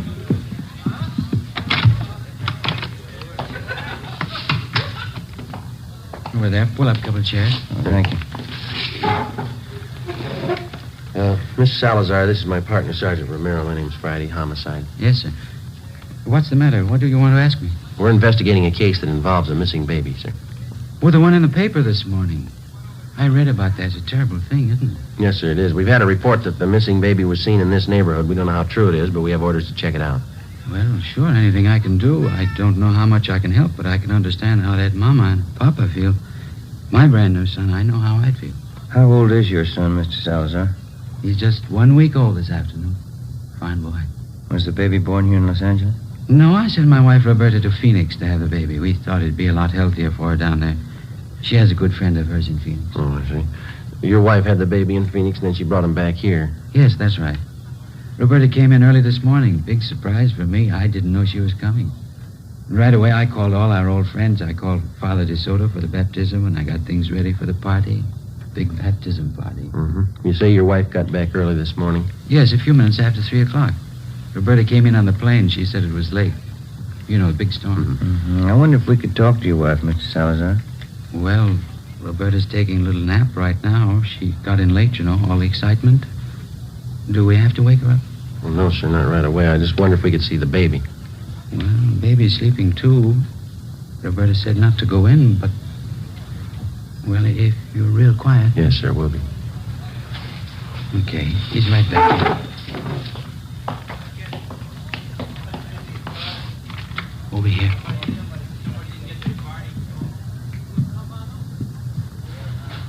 Let me pull the blanket down. Yeah. There he is. Big fella, huh? He's blonde. Huh? What do you think, Joe? I think he's got a twin. 5 p.m., Harlan Stahl from Latent Fingerprints arrived at the Salazar home. The footprint of the missing child taken at the time of birth was compared with the print from the child the Salazars had. The prints were identical. The missing baby had been found. 5:20 p.m. Ben and I talked with Mrs. Salazar in the kitchen of her home. The christening party went on. I don't think I understand what this is all about, officer. What has my baby got to do with all this? You know as well as we do, Miss Salazar. That baby in there, it doesn't belong to you. It's not yours. What do you mean it's not mine? Of course it's my baby. My husband's and mine. I just brought him from Phoenix last night. That's where the baby was born. What are you trying to do to me? That baby isn't yours, Mrs. Salazar. Now, you know that. It was taken from the hospital. How about the truth?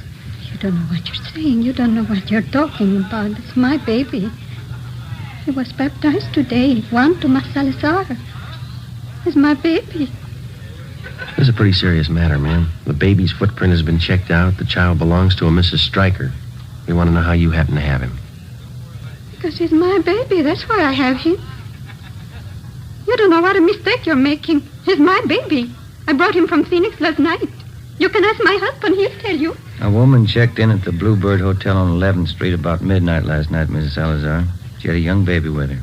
You fit her description. I didn't go to a hotel last night. The plane landed here from Phoenix. I came right home. The hotel clerk remembers you. He can identify you. So can the druggist when you bought the supplies from. I bought nothing. The plane landed. I came home. It's my baby. It's my baby. We found the baby's blanket in the hotel room you rented. We have your description from at least 3 people, even the color of the coat you wore last night. You can't take him away. He belongs to me. Me and Frank, you can't take him away, please. You can't. Miss Salazar, why don't you put yourself in the place of the real mother of that baby? How do you think she feels about her baby being taken away? How about it, Miss Salazar? Have a drink, officers, please? For the party? Have a drink, I'll tell you. Tell us what, ma'am? I'm tired. Let me sit down. Yeah. Just for a few minutes. I tell you how it happened. I know you understand. Yes, ma'am. It'll be 11 years next month that Frank and I were married. I don't have to tell you we want a baby. Frank always wanted a baby, but no more than I did. It's what we live for. A baby of our own. Yes, ma'am. Boy or girl, we didn't care. But we didn't have one. For 11 years, we didn't have one. Then last April, that's when the doctor told me. He said I was going to have a baby. Yes, ma'am, I understand. Well, a month before the baby was born, we thought it would be better if I went to my friend's place in Phoenix, Arizona. For the winter, you know, it would be warmer there. And Frank thought it would be nicer for me and the baby. Your husband was still in Los Angeles? Yes, he tried to come to Phoenix, but he had to work, so I had my baby alone. It was a boy. My friend was with me. She'll tell you it was a boy. Yes, ma'am. I kept calling for him to bring my baby. It was a long time I kept calling. Then they finally came, and the doctor, too. And he's the one that told me. Yes, ma'am. He looked just like his father. I know that. But they told me he was dead. I don't remember much after that, Sergeant. I got out of the hospital, and I took the plane, and I came back here. Mm-hmm. It was dark, and it was raining. But I walked around. I walked up and down the streets, thinking, what could I tell Frank? Baby was dead, that's all I could tell him. Then I walked past the hospital. That was Mercy Hospital, huh? Yes. And it was raining. And I could see all those babies inside, warm and in their cribs. And I wanted just one of them. Just one for Frank and me. So I went in the side door and I found the nursery. And when the nurse was gone, I took him and left. My baby. I went to the hotel to keep him out of the rain, and when it cleared a little, I took him home. I took him home to Frank. I took my baby home. That's why you want my baby, isn't it?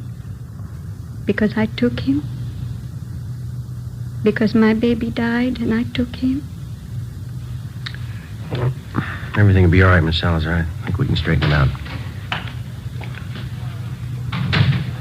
Roberta? You talked to the officers? Frank, what do you want me to say? It'll be all right, officers. Won't everything be all right? Yes, sir. I think we can work it out. What could I tell you, Frank? What was there to say to you? It's all right, honey. It's all right. I'll go out and tell the people now. And what can you say? What can you tell them? The party's over. It's just a mistake.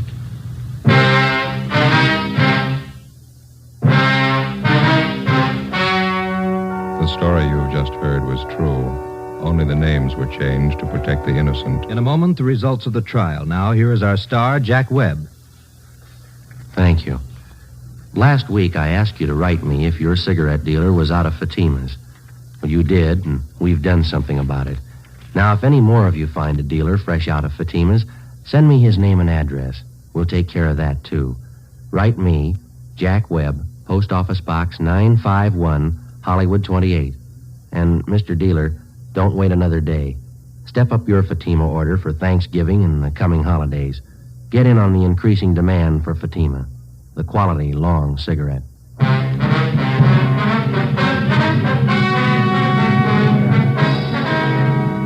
Roberta Salazar was examined by 6 psychiatrists and was ordered to be placed in a state mental institution for treatment.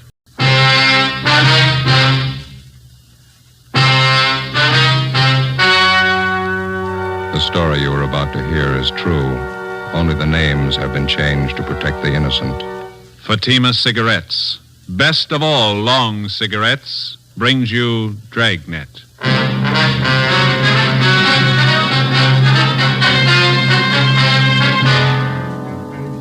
You're a detective sergeant. You're assigned to Juvenile Bureau. A pair of fake talent scouts are at work in your city. Their victims, young girls seeking careers in Hollywood. The criminals are vicious and relentless. Your job, get them. You'll be amazed when you compare Fatima with other long cigarettes. You'll find they now cost the same. But in Fatima, the difference is quality. You see, Fatima is the quality king-size cigarette because it contains the finest Turkish and domestic tobaccos superbly blended.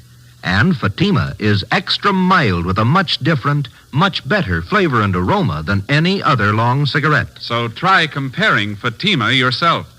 Fatimas now cost the same as other long cigarettes, but your first puff will tell you... Ah, that's different. Yes, in Fatima, the difference is quality. Ask your dealer for Fatima, the quality king-size cigarette. Best of all long cigarettes. Start enjoying Fatima tomorrow.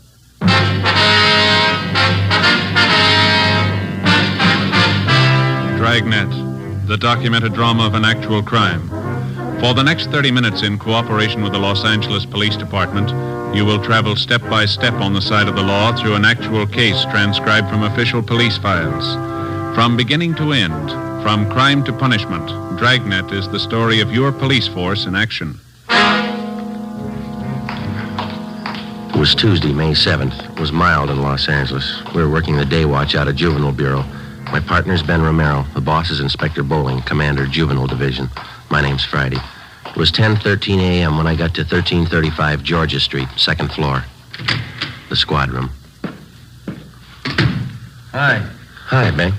Did you pick up that latest run the stats office made for? No, I don't think they got it ready yet. Notice there in the book it's been ready since yesterday. You were over there. You could have picked it up. Well, yeah. What's the matter with you this morning? Don't you feel good? No, just this stinking cold seems to be settling in my chest. Miserable. Yes, sir? Can I help you? Oh, yes. I'd like some information, please. This is the Juvenile Bureau, isn't it? Yeah, that's right, sir. What can we do for you? Oh, mind if I sit down? I'm climbing those stairs. Takes your breath away. Yeah, sure. Here you are. Thank you. My name's Wayne Kenworthy, officers. I'm out here on a convention. My home is in Minnesota. Mm-hmm. Went out last night with some of the boys at the convention. We stopped at a bar down on your Alvarado Street. Alvarado. Alvarado. Anyway, we were drinking there, and the bartender got to talking to us. Finally offered us some pictures for sale. I got one of them right here. Let's see. Oh, yeah. Yeah, there you are. I paid him $2 for it. Just look at that. Yeah, it's filth. Do you have the address of the bar where you bought this? Yes, sir, I have. That's not the reason I'm here, though. I'm not a one-man moral squad. I'm not the type makes a habit of buying obscene photographs of young girls, either. Yes, sir, we understand. And I bought this picture from that bartender because I know the young girl in it. She's the daughter of one of my neighbors back home in Minnesota. Known her ever since she was a baby. I see. This girl came out here about 8 months ago to live with a girlfriend. Mm-hmm. She was crazy for Hollywood, thought she might break into the movies or something. She stopped writing her folks about 2 months ago, hasn't been heard from since. Well, it sounds like a case for a missing persons bureau, Mr. Kenworthy. Well, the girl's folks have already contacted them. Nothing's been turned up. Nothing at all. Then last night, just by an accident, the bartender shows me this photograph. It's that girl, all right, no mistake. Mm. Well, we'll do everything we can to help straighten it out, sir. Well, that young girl I know. I've known her since she was a baby. Good family, good training. She never would have posed for a photograph like this. Rotten filth. She's just not the type, that's all. Yes, sir, we understand. What was this young girl's name, Mr. Kenworthy? Lois Brewster, that's her real name. When she wrote her folks, she was using another name while she was out here. Thought it might help her movie chances. Drake, I think that's what it was. Linda Drake? Yeah, that's right. About 5'4", 115 pounds, dark hair, dark eyes. That's right. Yeah. You know where she is? Oh, yeah, we do. We had her case called to our attention. Where is she? Is she all right? No, sir. She's dead.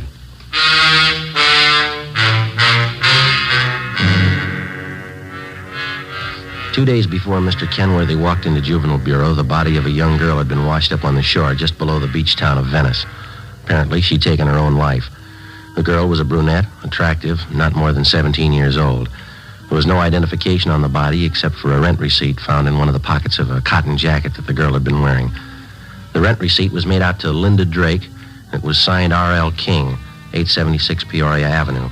The address was checked out, and R.L. King was found to be the girl's landlady.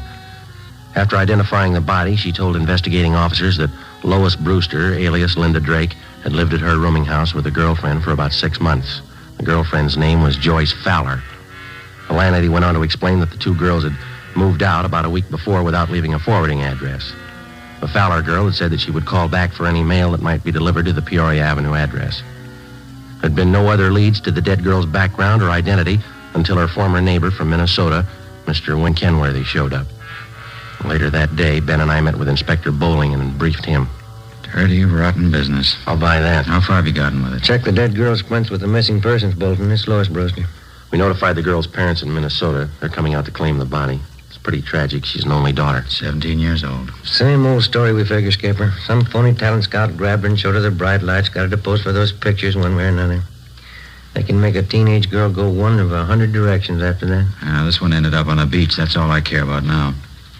How about the girlfriend Lois Brewster was living with? Joyce Fowler? No word so far.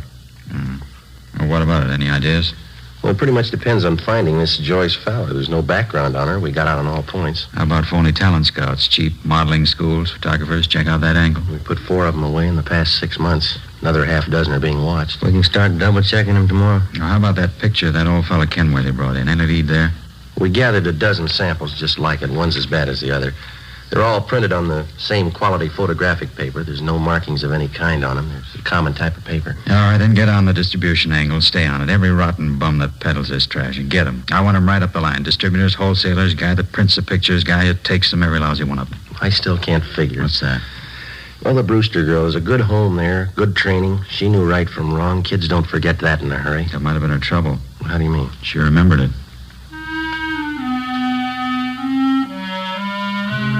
Wednesday, May 8th.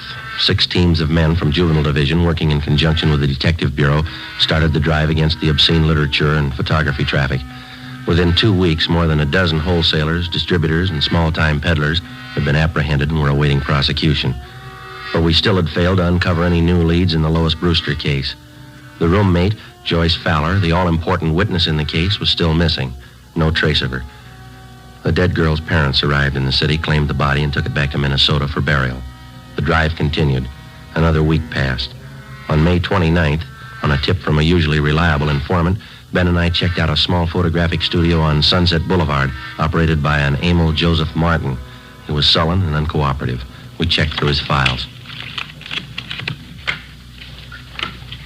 Just what I told you. A few special shots I keep filed away just for laughs. Once in a while, a friend drops in. I print one of them up for him. Yeah. Hold that one up to the light.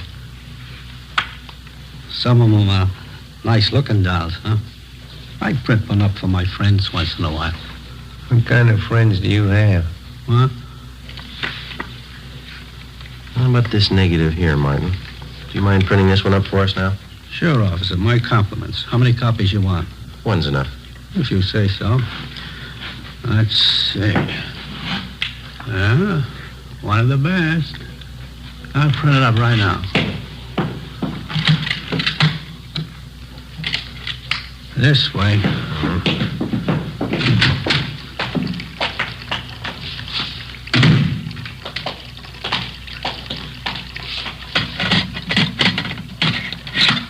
This one's a real collector's item, you know. Is that right? A friend of mine got me the negative. $100 it cost me. Worth it, though. I'll make up a couple of prints for you, huh? One's good. Okay, anything you say. You want to get that light switch? Oh, yeah. All right.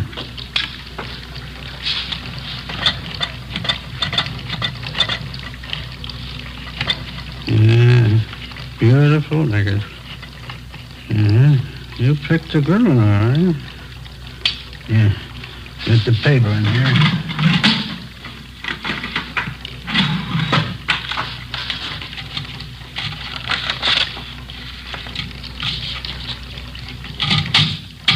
Yeah, that does it. Okay, one print. That's all you want? That's all.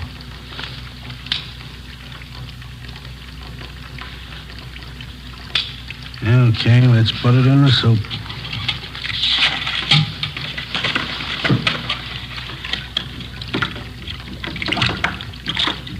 Yeah, I bet you get a kick out of this one. Real beautiful girl. How'd you happen to get a hold of this negative? Did you take the picture? No, a friend of mine got it for me. It cost me a C note. There we go. Put it in the stubber.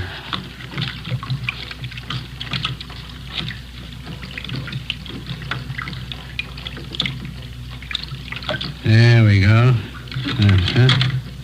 How about that?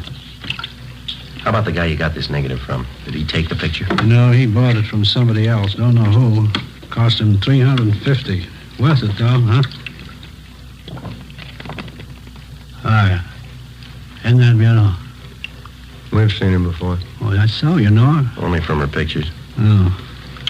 Of course, you understand I didn't take the picture. I just bought a negative, that's all.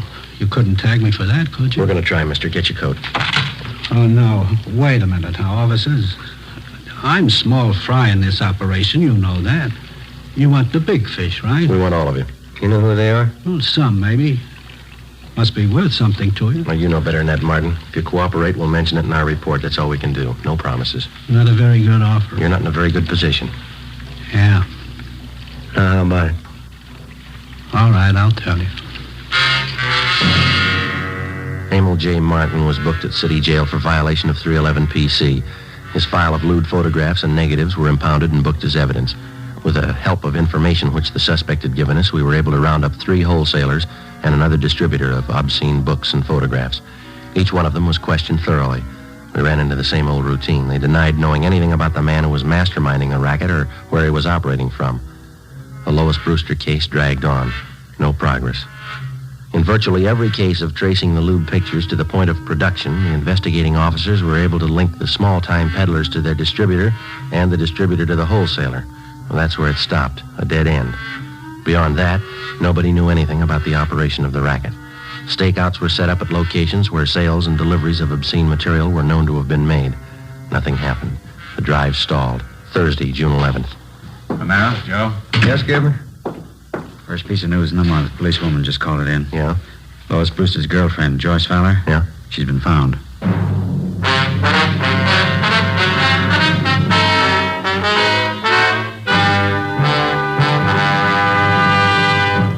You are listening to Dragnet for the solution to an actual case from official police files. Now, here's a real solution to many of your Christmas shopping problems. If your friends smoke long cigarettes, give the best of long cigarettes. Give king-size Fatima. You see, Fatimas now cost the same as other long cigarettes. But in Fatima, the difference is quality. Quality of tobaccos. The finest Turkish and domestic varieties, extra mild, and superbly blended to give smokers a much different, much better flavor and aroma than any other long cigarette. Quality of manufacture. Smooth, plump cigarettes, rolled in the finest paper money can buy. Quality, even to the appearance of the distinctive royal blue Fatima gift carton, Christmas wrapped and carefully sealed to ensure Fatima's rich, fresh, extra mild flavor. Remember, Fatimas now cost the same as other long cigarettes. But in Fatima, the difference is quality. So this Christmas, give your friends the best. Give Fatima, the quality king-size cigarette. Best of all long cigarettes.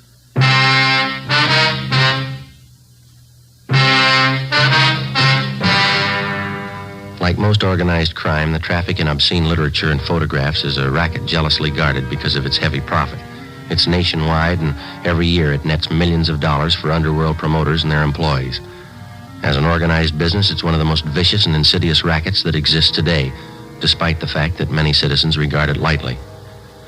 Thursday, June 11th, 10 a.m., Ben and I met with policewoman Paula Johnson. She told us that the previous evening, Joyce Fowler, the girl Lois Brewster had been living with, had gotten into a brawl with an unidentified man at a bar on Sunset Boulevard. Police officers arriving at the scene identified her as the missing girl and handed her over to juvenile authorities.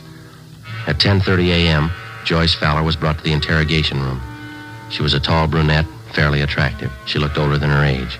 Together with policewoman Paula Johnson, Ben and I questioned her. I was out on a date with this man. We were sitting at the bar, and he started saying things I didn't like. What a row, that's all. The man seemed quite a bit older than you, Joyce. Was he a good friend of yours? Friend. He was about 50, I guess. I thought he was all right. He wasn't. How old are you, Joyce? 21. We've checked your background, Joyce. You might as well tell the truth. All right, I'm 17. I'll be 18 next week. Look, can't I go get an aspirin? I've got a terrible headache. I got some in my locker. Be right back. Okay. I still don't know why I'm here. What do you want to know? Well, you were a good friend of Lois Brewster's. You lived with her, is that right? Is that why I'm here? It's one of the reasons. Lois spent 8 months out here before her death. As far as these officers know, you lived with her during those 8 months. We want to find out what happened to her. We want to find out what's happening to you. Nothing's happening to me. I can take care of myself. That's what Lois Brewster thought, Joyce. How about her? You tell us? She didn't know what she was doing. I don't know what happened to her. I'm to blame for bringing her out here, but it's not my fault what happened to her. It's not my fault. Well, whose fault is it? All of them. The whole rotten, dirty bunch of them. Here's your aspirin. The two of them being out? Thanks. I'll get some water.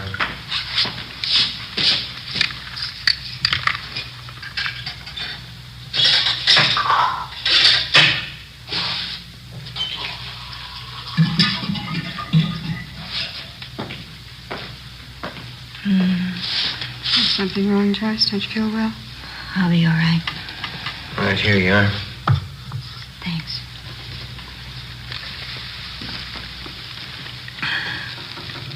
I don't remember too well how it started. Lois came out to Hollywood to live with me for 6 months, you know. Yeah, we know. We tried to get modeling jobs, bit parts in the movies. We didn't have much luck. We had to eat, pay the rent. So we took jobs as waitresses at a drive-in place out on Santa Monica Boulevard. Are you still working there?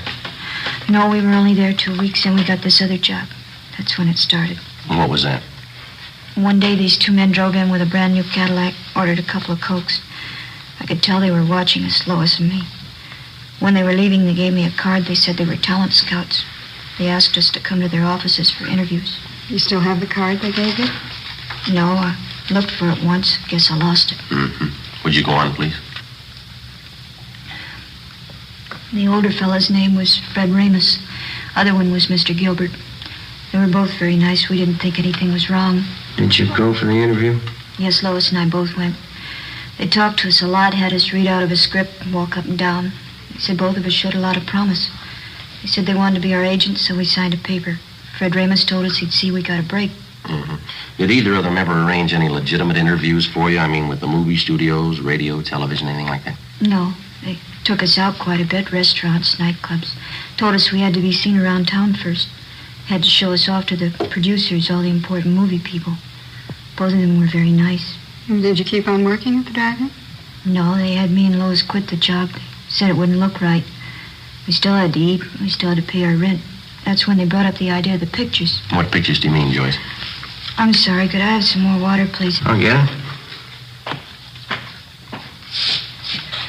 Fred Ramus and Mr. Gilbert took us out to a big nightclub one night. Fred told us that if Lois and I had some good pictures taken of ourselves, he could show them around and get us jobs as models. That is, till we got a break in the movies. Here you are. Thanks. Mm-hmm. Up to that time, how long had you known these two men? About a month and a half. I didn't see anything wrong in it, so Lois and I went to this photographer's studio with Mr. Ramus, and we had our portraits taken. Regular pictures. Oh, excuse me, Joyce. Did both of these men know how old you girls were? We told them the truth. We were both 17. Mm-hmm. And what happened after that? Mr. Ramus came back and said he'd found an advertising agency that wanted to buy pictures of Lois and me. He said we get $20 apiece every time we posed. For portraits? No, for posing in bathing suits, pajamas, things like that. They were supposed to be for magazine ads. In about a week, he brought us to his office and said the agency wanted us to pose without clothes, without anything. He said he'd pay us $40 for that. Oh, go on, George. They showed us lots of pictures of models like that. They talked about it all the time. We kept saying no, both of us, Lois and I. Did you ever agree to pose for the kind of pictures they wanted? You can't agree to something you don't know about. I don't know how it happened, but it did. Mr. Gilbert and Fred Ramus, they kept taking us out. We used to drink quite a bit with them. Went on for weeks, I guess. One night there was a big party. We drank. Lois and I got separated. I still don't know what happened. I see. Next morning, we both woke up with headaches. Fred Ramus came and showed us the pictures. I felt dirty all over. I don't know how it happened, I swear it. Lois began to cry. I hit Mr. Ramus. I slapped him. And what does Mr. Ramus tell you? He pretended to be very nice about it. Said he'd pay us well if we go on posing for pictures, the kind he wanted. If we didn't, he said he'd wreck any chance we might have in Hollywood. Said he'd see that the pictures got out. Threatened to send copies to our families, our friends back home. Didn't you think of going to the police? We talked about it. We were afraid of the publicity, the newspapers. We just kept going on, doing what he said. It was like a nightmare. kept getting worse. We kept getting in deeper. Sergeant, you have that envelope? Yeah. Yeah.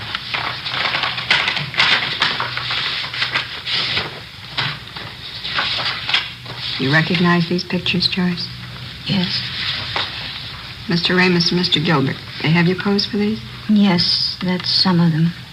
We always drank a lot, so we wouldn't remember.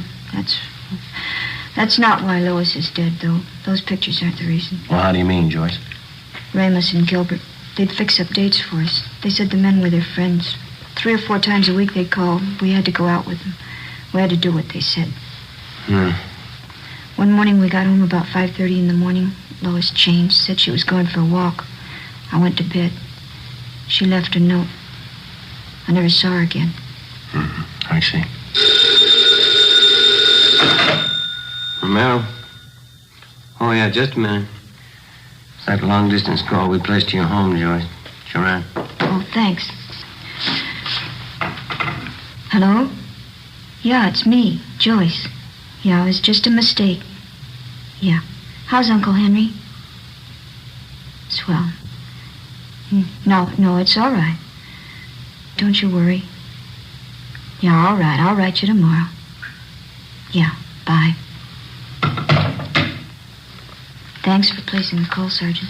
You're welcome. Glad to do it. Anything else you want to know? Yeah, there's just one more thing. Do you still have that note that Lois Brewster wrote before she died? No, I lost it. I remember what it said, though. Yeah. It said, I'm sorry. It was signed Lois. That's all.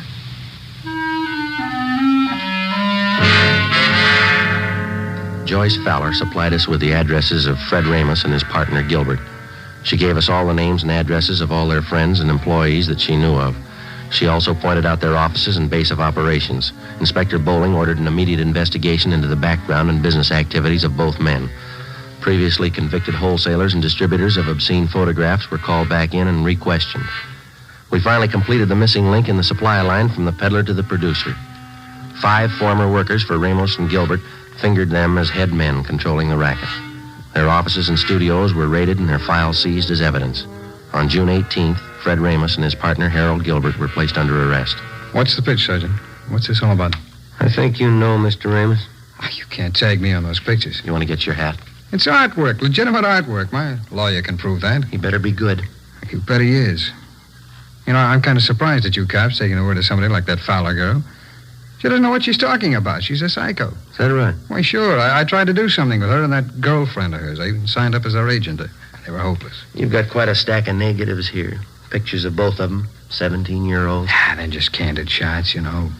Spicy for my private collection. There's nothing wrong in that. I figured I'd give the girls a break, let them earn a few bucks. Yeah? Look, I couldn't have treated those girls better. I took them around, showed them the town.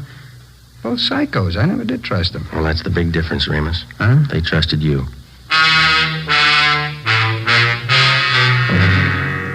Fred Ramos and Harold Gilbert were brought downtown to Inspector Bowling's office. Joyce Fowler was seated next to the desk. Gilbert was brought in. She identified him. He was taken out and held for booking. All right, bring in the next one. All right, come on.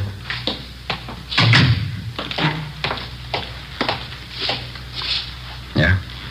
Can you identify this man, Miss Fowler? Yes, he's Fred Ramos. What's the trouble, Joyce? Weren't you satisfied with what I was paying you? Could have settled this between ourselves. If you had any beef, you could have come to me. You're lucky, Fred. I'd kill you now if I could. Oh, Joyce, come on now, sit down. All right, Sloan, take him out. Joyce, sit down. Come on, sit down. Be back in a minute, Joe. All right.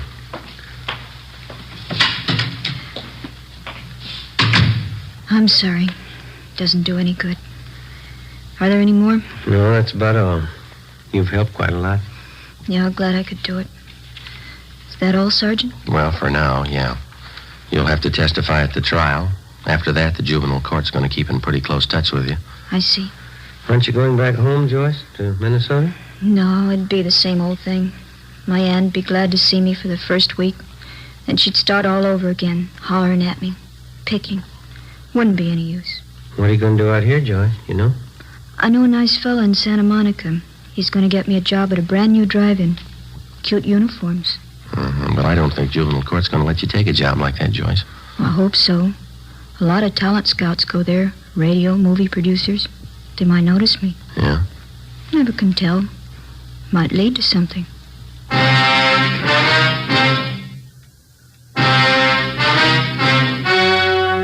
The story you have just heard was true. Only the names were changed to protect the innocent. On October 4th, trial was held in Superior Court, Department 91, City and County of Los Angeles, State of California. In a moment, the results of that trial. Now, here is our star, Jack Webb. Thank you.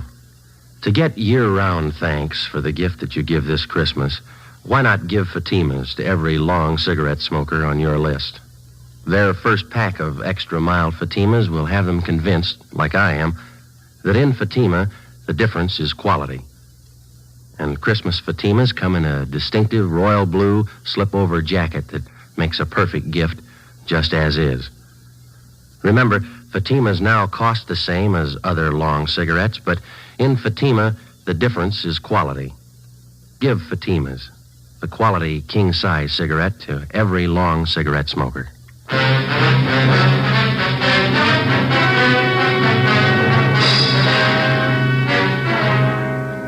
Fred Ramus and Harold Gilbert were tried and convicted on several counts of rape and lewd conduct. They received sentences as prescribed by law and are now serving their terms in the state penitentiary.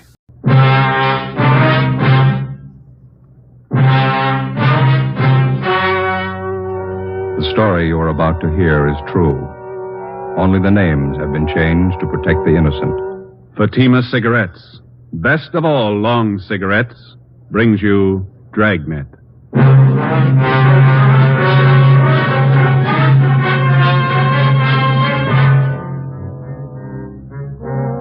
You're a detective sergeant.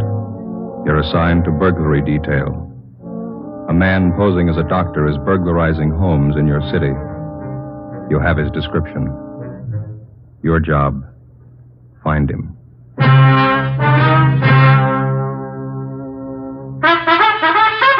Oh, no.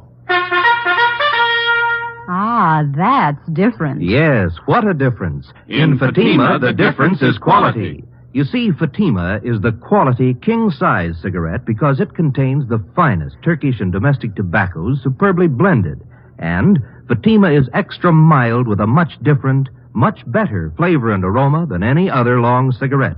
Because of its quality, its extra mildness, its better flavor and aroma, Fatima has more than doubled its smokers coast to coast. Fatimas cost the same as other long cigarettes, but your first puff will tell you... Ah, that's different. Yes, in Fatima, the difference is quality. Ask your dealer for Fatima, the quality king-size cigarette. Best of all, long cigarettes. Start enjoying Fatima tomorrow.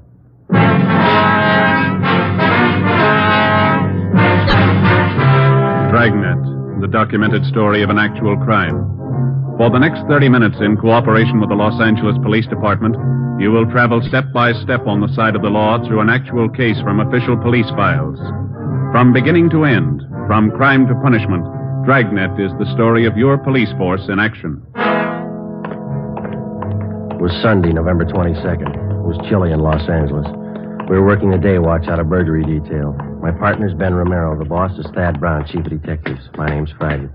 It was 9:35 a.m. when we got to 5918 Canyon Cove, the home of Marla Hutchins. Yes, Miss Marla Hutchins? I'm Miss Marla Hutchins. We're police officers, ma'am. This is Sergeant Romero. I'm Sergeant Friday, Central Burglary. Come in. Thank you. Betty told me she called you. Your maid? Yes, I'm Betty Gregg. I called you. And if you could tell us what happened, please.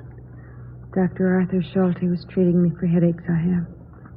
He took my mink coats and my jewelry. Mm-hmm. Do you have a list of what's missing? Betty will have a list of what's missing. Here, I've written down everything I think's gone. Thank you. Well, why do you say it was this Dr. Schulte? Is that right? Yes. Why do you say it was him that took the things, Miss Hutchins? He didn't. I know he didn't. The doctor was the only other person in the apartment office. When was this? Last night. What time was the doctor here last night? It's about 8. I heard him leave later, about 9:15. Is that right, Miss Hutchins? Yes, that's right. Well, could the apartment have been entered without either one of you knowing it? No, sir. The back entrance is double latched. And no one could have broken in the front way. My room's right beside the front door, and I would have heard. You told us on the phone that this Dr. Schulte was middle-aged, dark, close to 5'11", stocky, wears a goatee. Yes. No other distinguishing features. Is that correct? Yes. How about his clothes? The way he was dressed? He was about average. He had on a gray suit the last time we saw him. Thank you. You know who he is? We'll find out. What kind of treatment were you taking from Dr. Schulte, Miss Hutchins? We call it hypnotherapy for my headaches. Mm-hmm. Last night, the same thing? Yes. Or anything different from his previous visits? I was very nervous.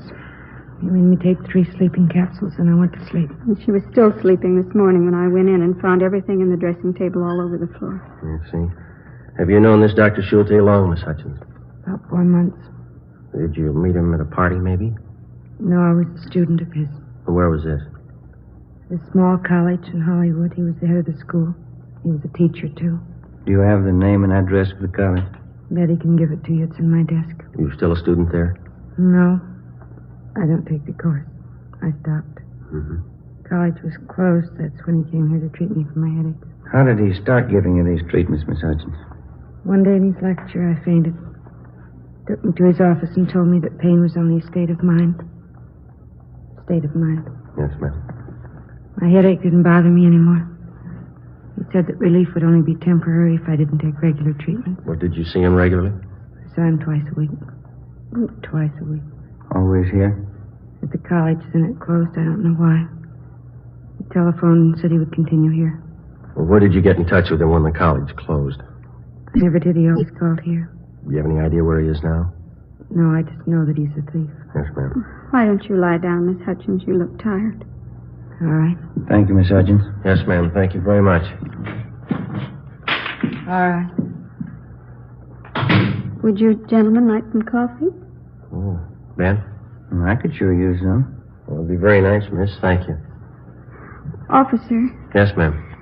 if this man's just a common thief, the treatments he's been giving Miss Hutchins couldn't have been very good, could they? She's still got the headaches, hasn't she?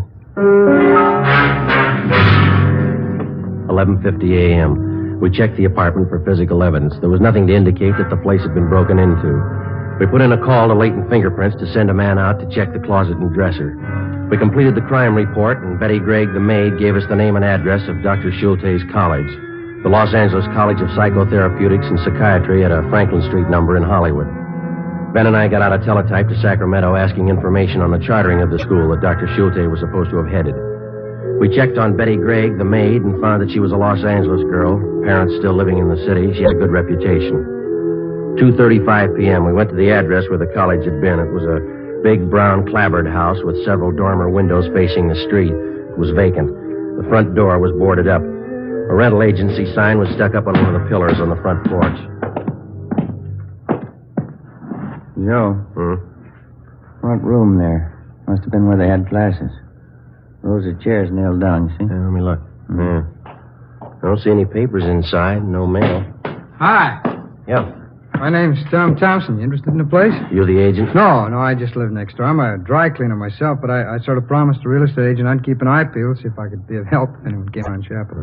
Police officers. We're just checking. Oh, is there something wrong? Somebody break in?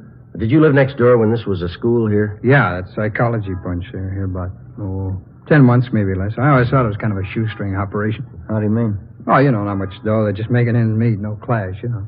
Always just adults? Well, classes used to be mostly during the day I was at work. The wife used to tell me, no kids that she ever saw. Did you know the man that ran the school? No, but he was a middle-aged guy with a kind of a pointed beard. Had a pal, though, a younger guy. Never stopped to talk. They're pretty tight-mouthed guys, like I said. Why, what'd they do? Routine investigation, Mr. Thompson. Do you have any idea where they might be contacted now? No. Real estate agent said they skipped without paying last month's rent for him. He's been trying to find them. Do you remember their names? Well, let's see. Wait a minute. The older guy, the guy with the beard, was named Schultz or something like that. I can't remember the young fellow, though, but... Hey, wait a minute. I got their door.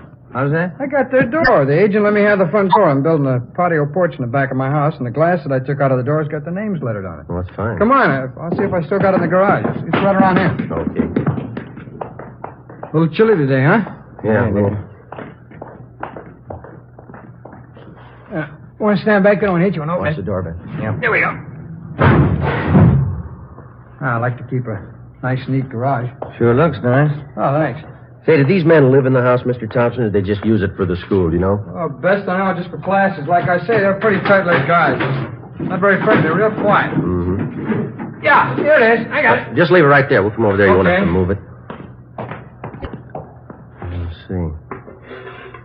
Los Angeles College of Psychotherapeutics and Psychiatry. Dr. Arthur William Schulte. Schulte. DAA, PhD, SCD. Well, of course, sure. Dr. Leo George Donaldson. DV, PhD, SCD. Mm-hmm. I got it, Joe. Okay, fine.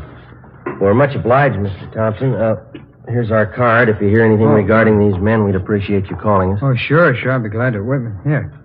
Here's my card. Oh. Ideal Cleaners over in Ivar. If you get around that way, why, drop some stuff off. I'll see it gets special attention. Well, thank you very much, Mr. Thompson. No, it's okay. I'm sure glad I didn't throw that glass away. Brother, look at all the letters after the names, eh? Wonder what it takes to get a lineup of degrees like that. Paintbrush in about 10 minutes. 5 p.m. Ben and I drove back to the office. There was a report from latent fingerprints. Nothing but the prints of the two girls had been found in the Hutchins apartment. We checked what information we had on Schulte and Donaldson through to the FBI on the teletype. A check of doctors registered with the Los Angeles County Medical Association and the American Psychiatric Association failed to turn up anybody named Dr. Schulte. We had our I Bureau and Stats Office make runs on Leo Donaldson and Schulte and a rundown on the reports where the burglar had posed as a psychologist. The Stats Office turned up a couple of dozen new suspects. We pulled the mug shots and headed for the Hutchins apartment. Looks like something doing at the Hutchins apartment, huh? A lot of cruiser cars, huh? Let's have a look. Sorry, can't go in. Sergeant Friday Romero, Central Burglary. Oh, sure, Sergeant. What's the trouble? Girl named of Hutchins shot herself.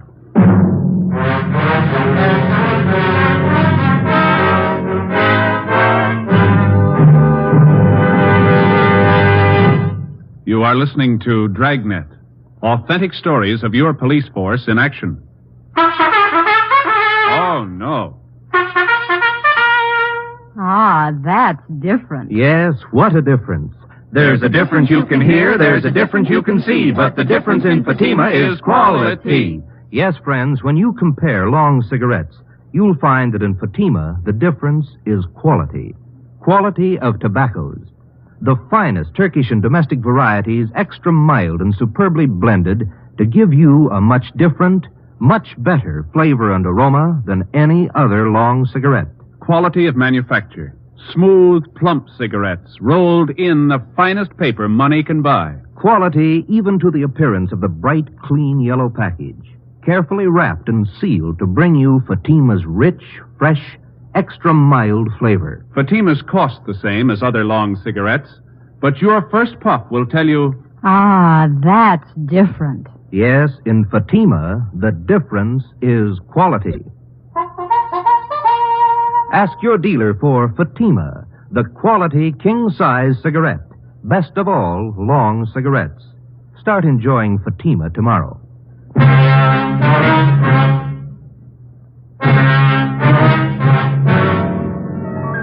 Monday, November 23rd. During the morning, the coroner's office signed off Marla Hutchins' case.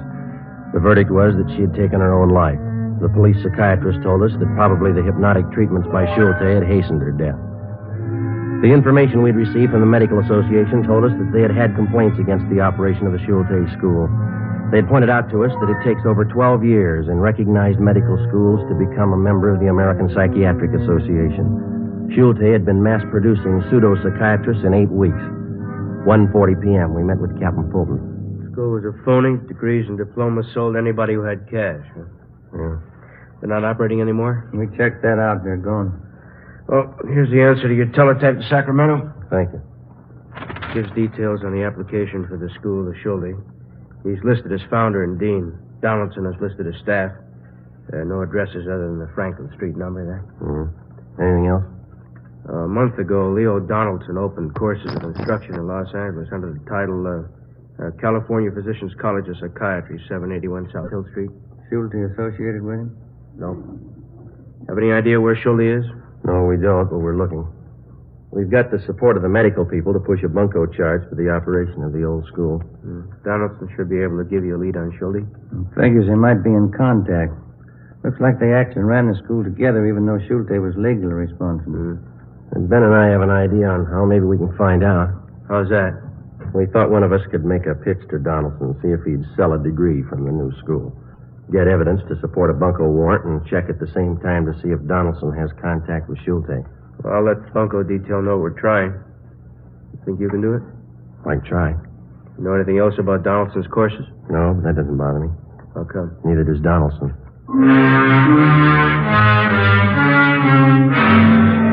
In trying to get Schulte through his former associate Leo Donaldson, we again contacted the Medical Association. They furnished us with the name of Ralph Morse, a graduate of the Franklin Street School, who had since been killed in an auto accident. Tuesday, 11:30 a.m. Ben and I got to 781 South Hill Street, a 7-story office building in the heart of the Los Angeles business district. The directory in the lobby listed the California Physicians College of Psychiatry for rooms 214 and 216. Ben waited outside in the car. I took the elevator up.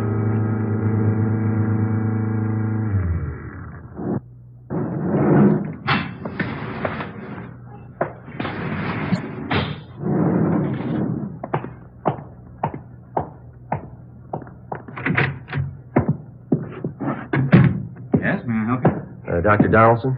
I'm Dr. Leo Donaldson. May I be of assistance? Well, my name is Frank Ditton. I wanted to ask about the curriculum here. Well, we've just opened, Mr. Ditton. We're not quite ready to start classes. You understand this is very advanced instruction. Most of our students will have had considerable background in psychiatry. Oh. Well, a friend of mine, Dr. Morse, said that he was sure I'd be a good student for you. Dr. Morse? Mm-hmm. I'm not sure I place him. Well, he was one of your students at the Franklin Street School. Said that Dr. Schulte knew him quite well. Oh, yes, I remember. Brilliant man. How's he getting along? He was killed in a car collision. Oh, that's too bad. Well, frankly, what I was interested in is being able to take over his practice. Could I get the same deal he got? I think so, Mr. Ditton. What'd you have in mind? Well, take some courses and get a degree. I worked with Morse for a while. I can set up a clinic. He did okay. I figure maybe I can, too. Well, here's a list of the courses we'll offer. Thank you. We'll go over it together, and you can indicate what sphere of study you'd like to undertake. Mm-hmm. Does Dr. Schulte teach any of these courses? No, he doesn't. Now, the first semester will include painless and drugless childbirth, practical and applied psychology, autosuggestion, prenatal suggestion. Yeah. Well, look, Dr. Donaldson, straight practical and applied psychology is the specialty that I want. See? What degree do I get, and how much will it cost? Well, the least expensive is a doctor of psychotherapy at $450. A doctorate of philosophy and psychology is $500. For all purposes, if you can afford it, Mr. Ditton, is a doctorate of science. That's $800. Oh. That course was $1,000 at the Franklin Street School. Yeah. Well, I don't know. That's a lot of money. Guess I have to have it, though. I wonder if you'd take a check now. Certainly. You understand what a tremendous advantage these degrees are to the professional man who, for one reason or another, may never have had a chance to get a college diploma. Mm-hmm. Well, the course is very hard? You look like an intelligent man, Mr. Ditton. I'm sure you'd have no difficulty. All right. Well, say, look, Doctor, I live out in Van Nuys now, and I'm working 3 days a week at the present time. It's going to be pretty tough to get downtown here. Do I have to be here every day? Since it's the diplomas most of our students are interested in, we have, on occasion, made exceptions in cases like yours. Well, I'd appreciate that.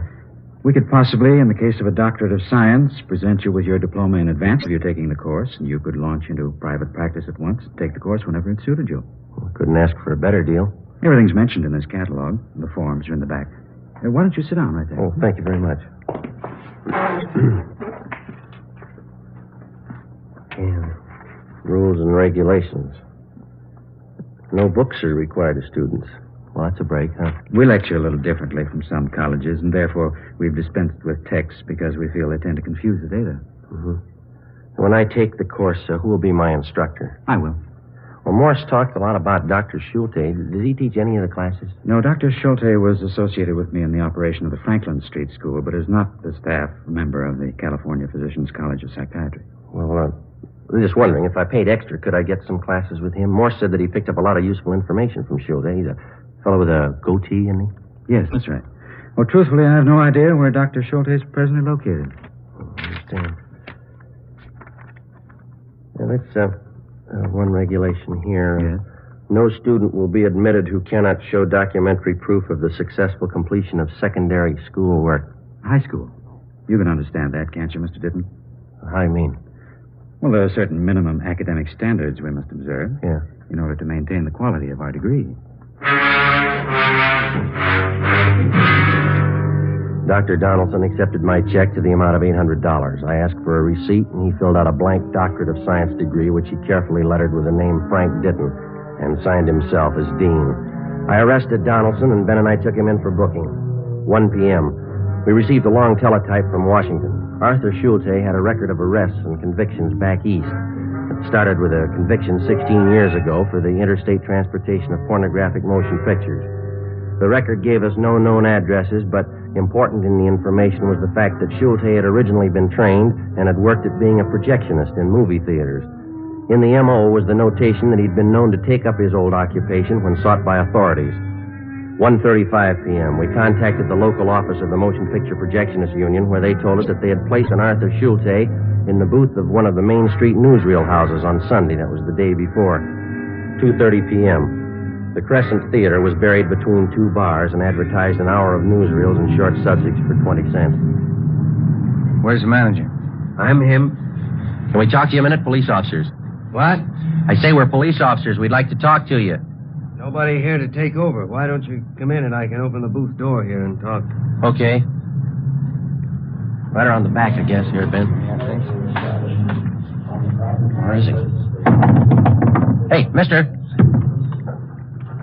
Okay. What's the trouble, officers?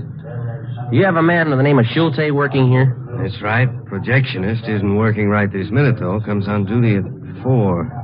An hour. All right. I wonder if you'd take a look at this description, please. Sure. There you are. 5'11". Man working here is clean shaven, no goatee. That's how that sounds the same. Mm-hmm. Any idea where he lives? No, I don't. Well, we'll have to wait for him here. All right. Wait a minute. Just one? Where you want to wait? Inside? Well, I think we'd rather stay up in the projection booth if it's all right. Up the steel stairs there on the right. Tell Pete Eigen. He's the man up there now. I said it was okay. All right. Don't say anything to him when he gets here, will you, sir? I won't, officer. Come on, Ben. It's this way.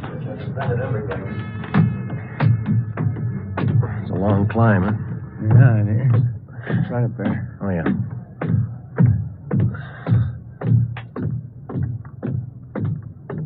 This must be it. Hey, mister! Mister!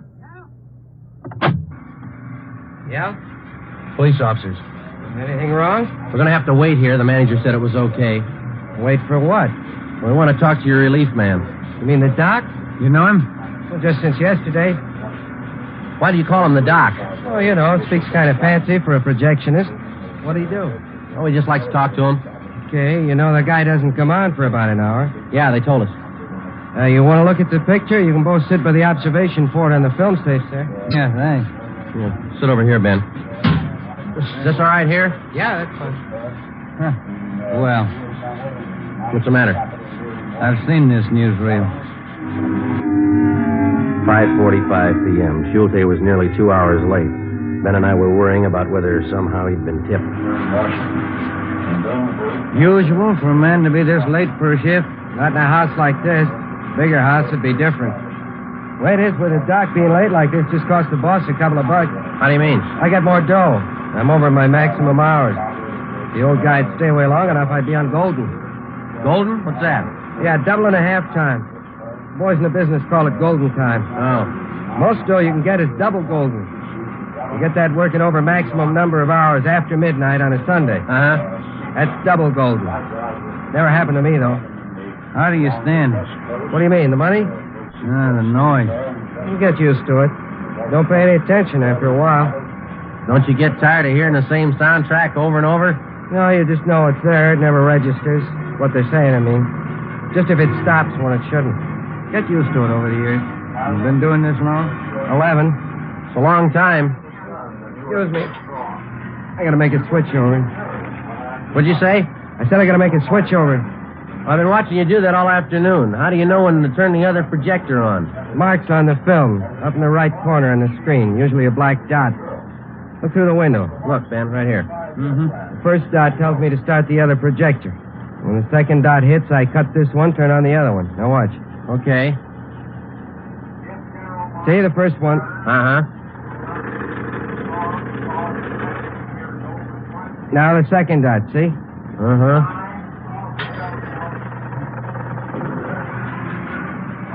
Smooth. You never know the difference. Simple stuff. People never seem to notice the switches. Just a minute.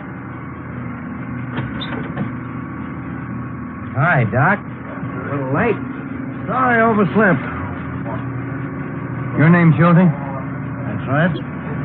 Police officers would like to talk to you. I have to go to work. It'll wait. You want to go downstairs? All right. This way.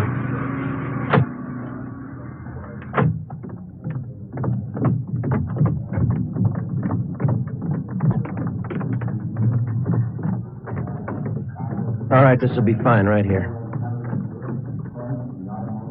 You say your name is Schulte, Arthur William Schulte? That's correct. Ever been known by any other name? Why? Do you operate a school called the Los Angeles College of Psychotherapeutics and Psychiatry during the past year? I'm not saying anything. Where are you living, mister? I'm not saying anything. Let me see your identification. Here, my wallet. All right. No, you hold it. Say, open that part there. I take out the card. Union card. We'll take its stub. Social Security card. That second thing there behind the cash. Yeah. Let's try that folded piece of paper there. It's just a bill.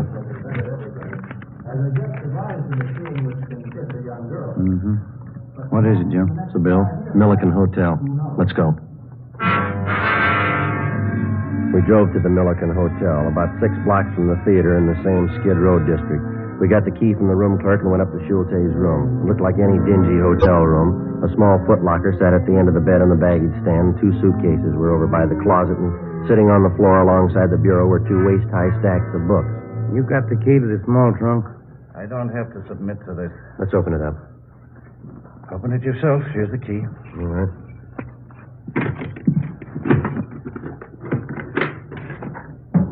Two mink coats. I'll check the rest of the room, Joe. All right. This your property, Doctor? I'm not saying anything. Just clothes, regular stuff in the bureau. Mm-hmm. How about those suitcases over there? Got it.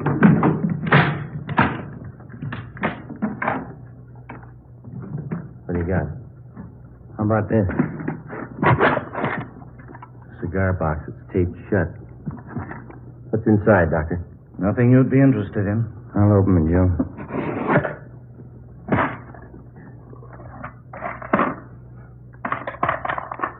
Schulte? Bracelets, rings, matched earrings. Fit our stolen property report. These were gifts. People say you took them. They're sick. I've done them a lot of good. They know. They thank me this way. Yeah. People I get these things from, they know I've helped them. The way you helped Marla Hutchins.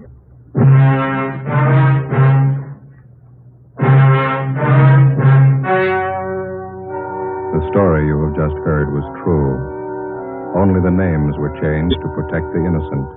Arthur Schulte, free on bail pending trial, died of natural causes on June 15th in Fresno, California.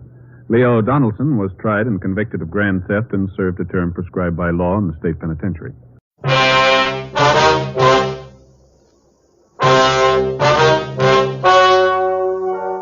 Ladies and gentlemen, the story you are about to hear is true.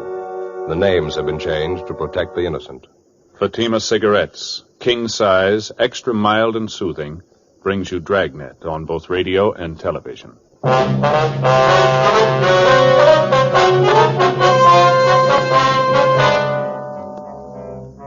You're a detective sergeant. You're assigned to Homicide Division. You get a call that the body of a dead man has been found in a vacant lot. The man has been beaten to death. Your job, investigate. Friends, the name Fatima has always stood for quality. Fatimas are distinctive, with a truly different flavor and aroma. And in king-size Fatima, you get an extra mild and soothing smoke, plus the added protection of Fatima quality. Remember, in Fatima, the difference is quality. Because of its quality, its extra mildness, its better flavor and aroma, Fatima continues to grow in favor among king-size cigarette smokers everywhere. Switch to Fatima yourself today. Ask your dealer for Fatima in the bright, sunny yellow pack. King-size Fatima. The difference is quality.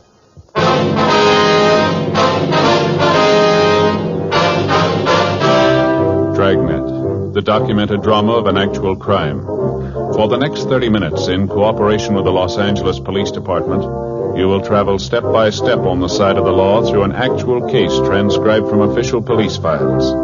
From beginning to end, from crime to punishment, Dragnet is the story of your police force in action.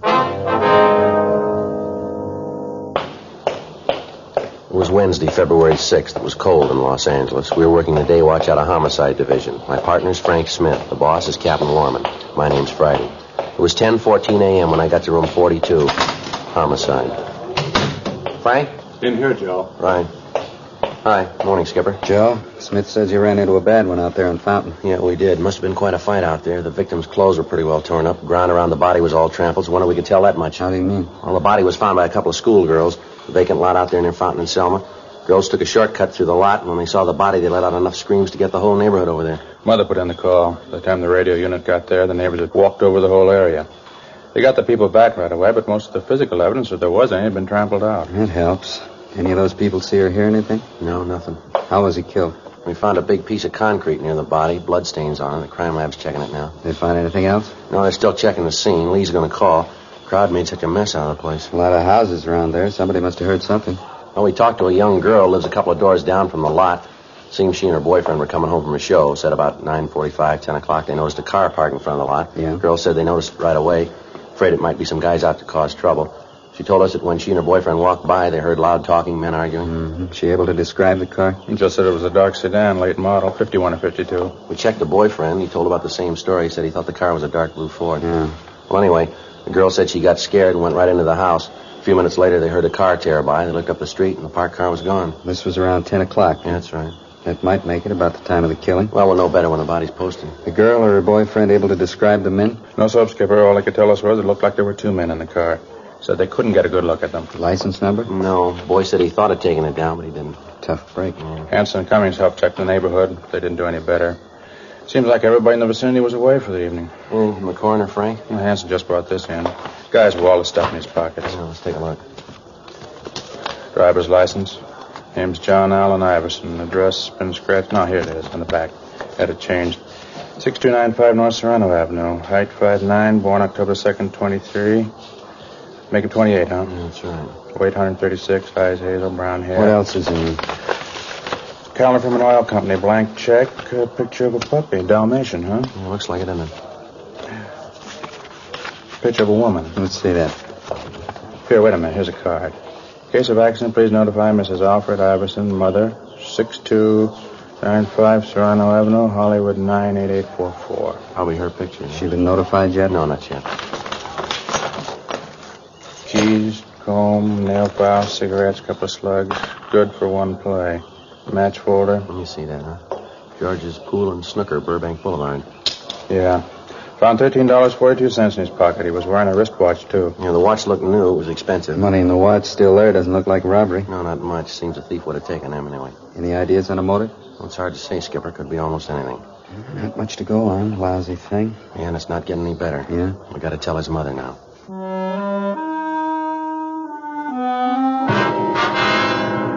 10:50 a.m. We called Lee Jones to see if he'd been able to come up with any new information.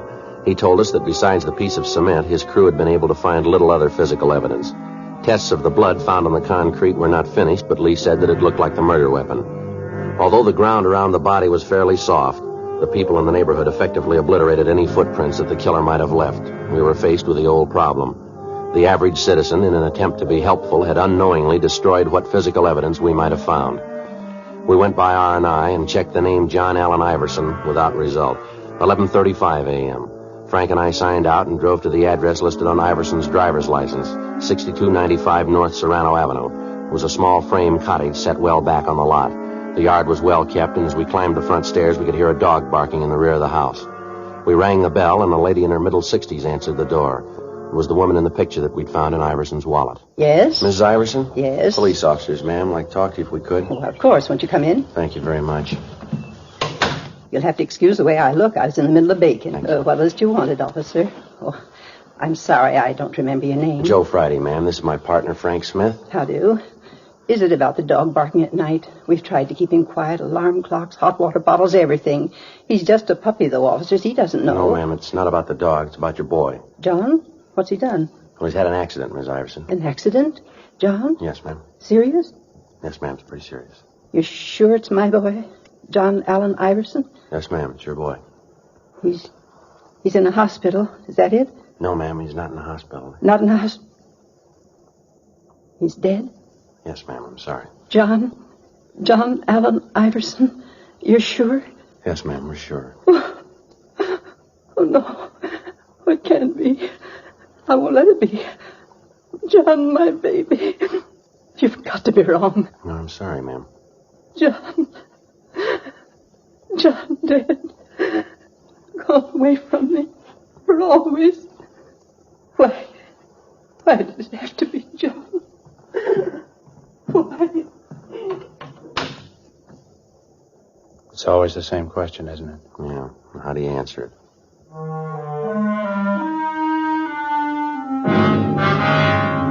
Frank put in a call to Mrs. Iverson's doctor. 5 minutes later, he arrived and gave her a sedative. We asked if we could talk to her, and he told us that it'd be all right if we kept the questioning brief.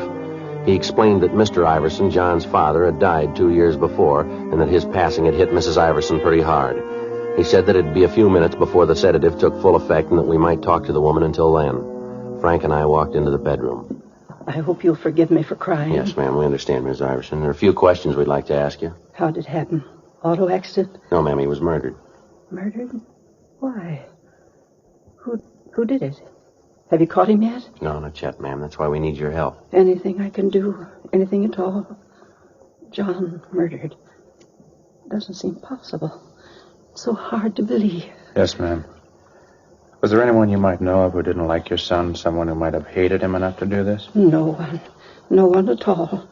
John had a lot of friends. Wasn't anybody who didn't like him. Bright and cheery, always smiling. I'm sorry. Please, I want to help.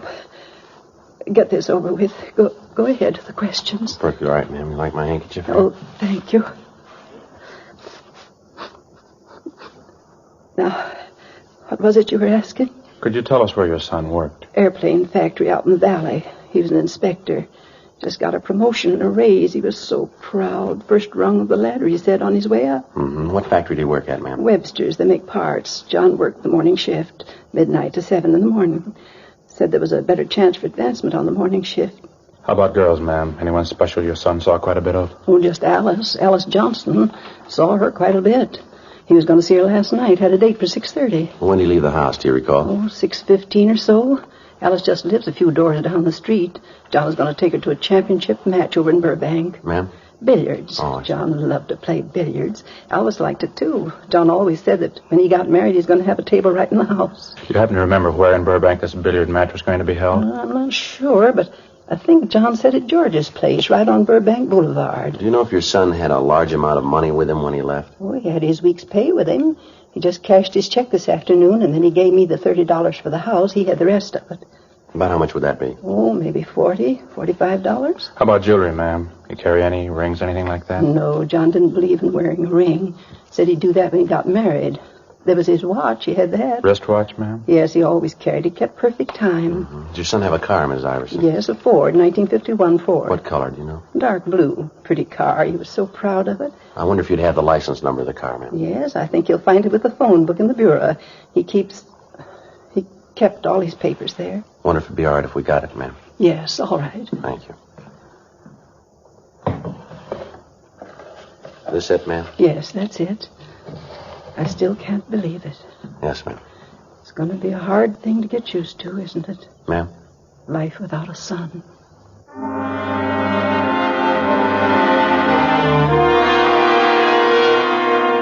12:40 p.m. Frank and I drove back to the office and checked the license number we'd gotten through DMV. The car was registered to a John Allen Iverson, 6295 North Serrano Avenue. Legal owner, Bank of America. A local and an all-points bulletin were gotten out on the car, all occupants to be held for investigation. In the event the car was found abandoned, a stakeout was to be placed on it and homicide was to be notified. We checked the name Alice Johnstone through R&I, but there was no record on her. 1:50 p.m., Frank and I drove out to her place of employment, an unpainted furniture factory on Ventura Boulevard. We questioned the girl for a good hour, and she explained that John Iverson was usually on time for his dates with her, but the previous night he'd called to say that he'd be a little late. He called several more times and finally said that he was afraid they'd better cancel the date and that he'd call for her in the morning. She told us that she could think of no reason for anyone to be jealous of her spending so much time with Iverson, that he was the only date that she'd had for over a year. She gave us names and addresses of mutual friends to add to the list we already had to check out. 3:05 p.m. Frank and I went for something to eat. Is that all you're going to eat, Frank? Just that little salad? Yeah, Elizabeth's got the idea I ought to cut down on my lunches. Says I'm getting too heavy around the middle. Oh, that's too bad. Chili was good. Yeah, it looks good. Pretty spicy, was it? No, it was just right. A lot of beef. Uh-huh. Joe? Yeah? You think I'm getting too fat? No, you don't look it to me. When a man gets in his 30s, he's supposed to look a little portly, isn't he? Well, I don't know, Frank. You couldn't prove it by me. I always heard so. My father was pretty heavy. That has a lot to do with it. That's so? Well, sure, it's heredity, that stuff. A lot of beef, huh? Yeah, now look, Frank, why don't you have a bowl of the chili? It doesn't look like it's got too many calories in it. No, it doesn't, does it? Miss? Oh, miss, could I have a bowl of that chili? Some of that coconut cream pie, too. Thanks. Yeah, right away. What do you figure, Joe, about the Iverson? No, I can't figure it. If we could just come up with a motive, it might be easier. Give us some place to start. Yeah. Young kid. Seemed everybody liked him. It looks that way. I've been thinking about that robbery angle. His mother said he left the house with about $45, didn't she? We find him, and he's only got 13 of it left. Where'd the rest go? And that watch. If anybody was going to hold him up, they'd take the watch. They could have gotten something for it. Figure revenge? Jealousy? I don't know. The girl said there wasn't any reason for that. Look, as soon as you finish your lunch, let's check the place he worked. The guys he worked with, maybe they can give us the answer. It's been done before. Yeah? Iverson. Just got a raise and a promotion. Maybe somebody thought they should have got it. Before we left the lunchroom, we called the list of names into R&I. 3:32 p.m. Frank and I drove out to the aircraft plant where John Iverson had been employed. We checked with the foreman of the shop, the men he worked with, the personnel office, everyone he came in contact with during the day's work. They all gave us the same answer, that they could see no reason why anyone would want to take his life. 4:56 p.m. The list of names we'd given R&I had come back with no make. None of the names had any criminal record. We called the county morgue and found that the coroner had posted the body and that the cause of death was listed as a subarachnoid hemorrhage due to multiple depressed fractures of the skull. Lee Jones had finished the test and was able to tell us that the piece of concrete found at the scene was more than likely the murder weapon. 6:15 p.m. Frank and I drove over to Burbank to George's Pool and Snooker Hall. It was a big place with a lot of neon over the entrance. Inside, there were about 10 tables with a row of theater chairs on each side of the large room. Just off the entrance was a small bar. Except for a man brushing off the tables, the place was empty. Hi, what'll it be? Pool, billiards, or snooker? You the manager here? No, I'm not. I kind of run the place, though, when he's not here. Something I can do? We're police officers. My name's Friday. This is my partner, Frank Smith. I do. I'm Sam Howard. Were you on duty here last night, Mr. Howard? Yeah, until about midnight. I leave then. Sometimes when George asks me, I stay on, but I usually shove off about midnight. Why, anything wrong? I can get George on the phone. Do you know a man by the name of Iverson, John Iverson? You ever see him around here? Iverson?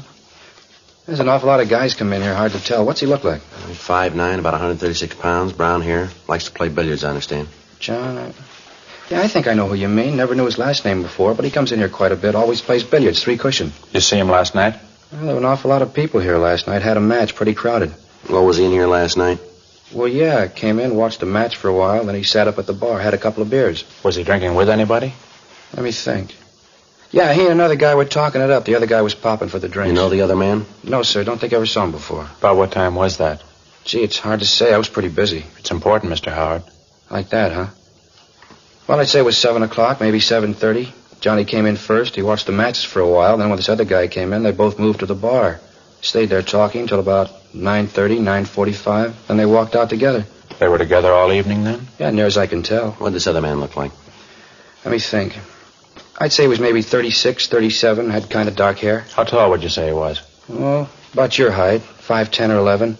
Had on a plaid sport jacket. I noticed that because I've been looking for one like it. You know, sort of Glen plaid, only with more color. Not exactly loud. What color was the jacket? Blue. Real rich blue. Must have cost a fellow a lot. During the conversation, did Iverson and this other man seem to get along all right? Oh, yeah. Even when the fellow lost the bet. What bet?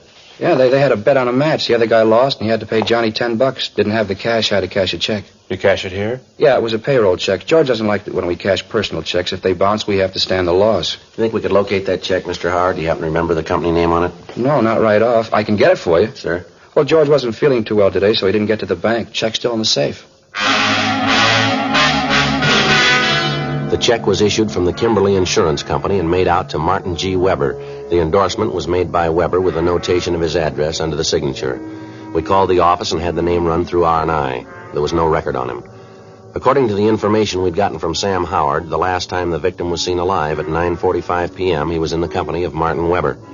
Frank and I got in the car and drove out to the Kimberly Insurance Company. It was a large building on San Fernando Road. The employees were leaving the building when Frank and I got to the office of the general manager.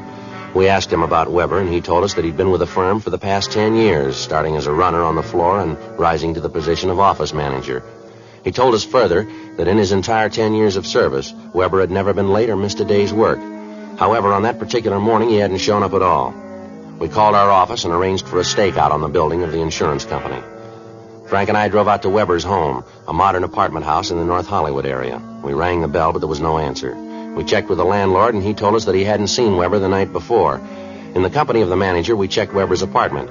He was not there, and from what we could see, the bed had not been slept in. In further checking, the manager was able to give us the name and address of Weber's sister, a Mrs. Madge Wilson. We arranged for a stakeout on the apartment, 9:20 p.m. Frank and I drove over to check with his sister. Yes? Ms. Wilson? That's right. Police officers, Ms. Wilson. I'd like to talk to you. My name's Friday. This is my partner, Frank Smith. Come in. But I thought all this had been cleared up. Ma'am? Well, you hear about my brother Martin, aren't you? Well, yes, ma'am. I don't think I understand. Neither do I. It seems to me that you'd spend your time trying to find out why the man did it instead of bothering us. My husband won't like this at all. We're taxpayers. We've got rights. Just a minute, ma'am. I think maybe there's a misunderstanding. Nothing of the sort. You're here to talk about Martin, aren't you? Yes, ma'am. No misunderstanding at all. He had an accident. It's up to you to take care of the man who did it. Put him in jail for a long time. I'm sorry, Mrs. Wilson. I'm not sure we know what you're talking about. Well, this is the limit. My poor husband spends practically the whole night filling out forms, and you didn't even take time to read them. I'm talking about Martin's accident. The man who ran him down last night, put him in the hospital, broke his leg. That's what I'm talking about. I've got 2 kids upstairs with bad colds, and I haven't got time to stand around and talk to you. If there's anything else you want to know, you can talk to my husband. He'll tell you. You say your brother was run down by a car last night, ma'am? Yes, last night. And he's in the hospital now? Yes. Now, look, we're only trying to conduct an investigation, ma'am. Could you tell us what time this accident happened and where? All right. It's on the report, if you'd only read it. Yes, ma'am. Martin was on his way home last night. He stepped off the curb out on Burbank Boulevard, and this car came right around the corner and hit him. Broke his leg. Sent him to the hospital. He's been there ever since. He's there now. What time did this happen, ma'am? Do you know? Sure I know. It was 9:45.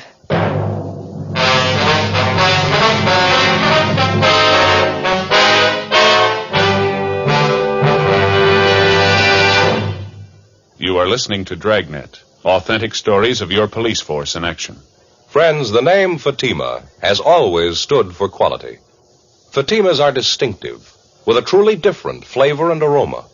And in king-size Fatima, you get an extra mild and soothing smoke, plus the added protection of Fatima quality. Yes, there's a good reason why Fatima continues to grow in favor among king-size cigarette smokers everywhere. In Fatima, the difference is quality. Quality of tobaccos. The finest Turkish and domestic varieties, extra mild and superbly blended to give you a much different, much better flavor and aroma. Quality of manufacture.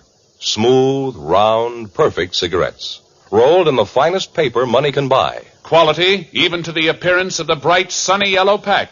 So next time, insist on Fatima quality. Look for the bright, sunny yellow pack.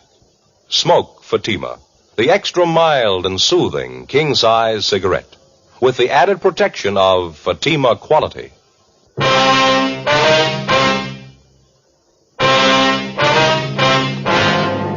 When we explained about John Iverson's death to Mrs. Wilson, she was extremely apologetic about the way she'd acted. She went on to say that her brother did have an appointment with Iverson the night before.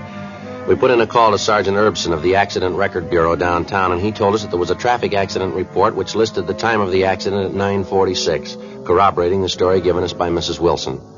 Weber had been given emergency treatment at Georgia Street and then transferred to General Hospital.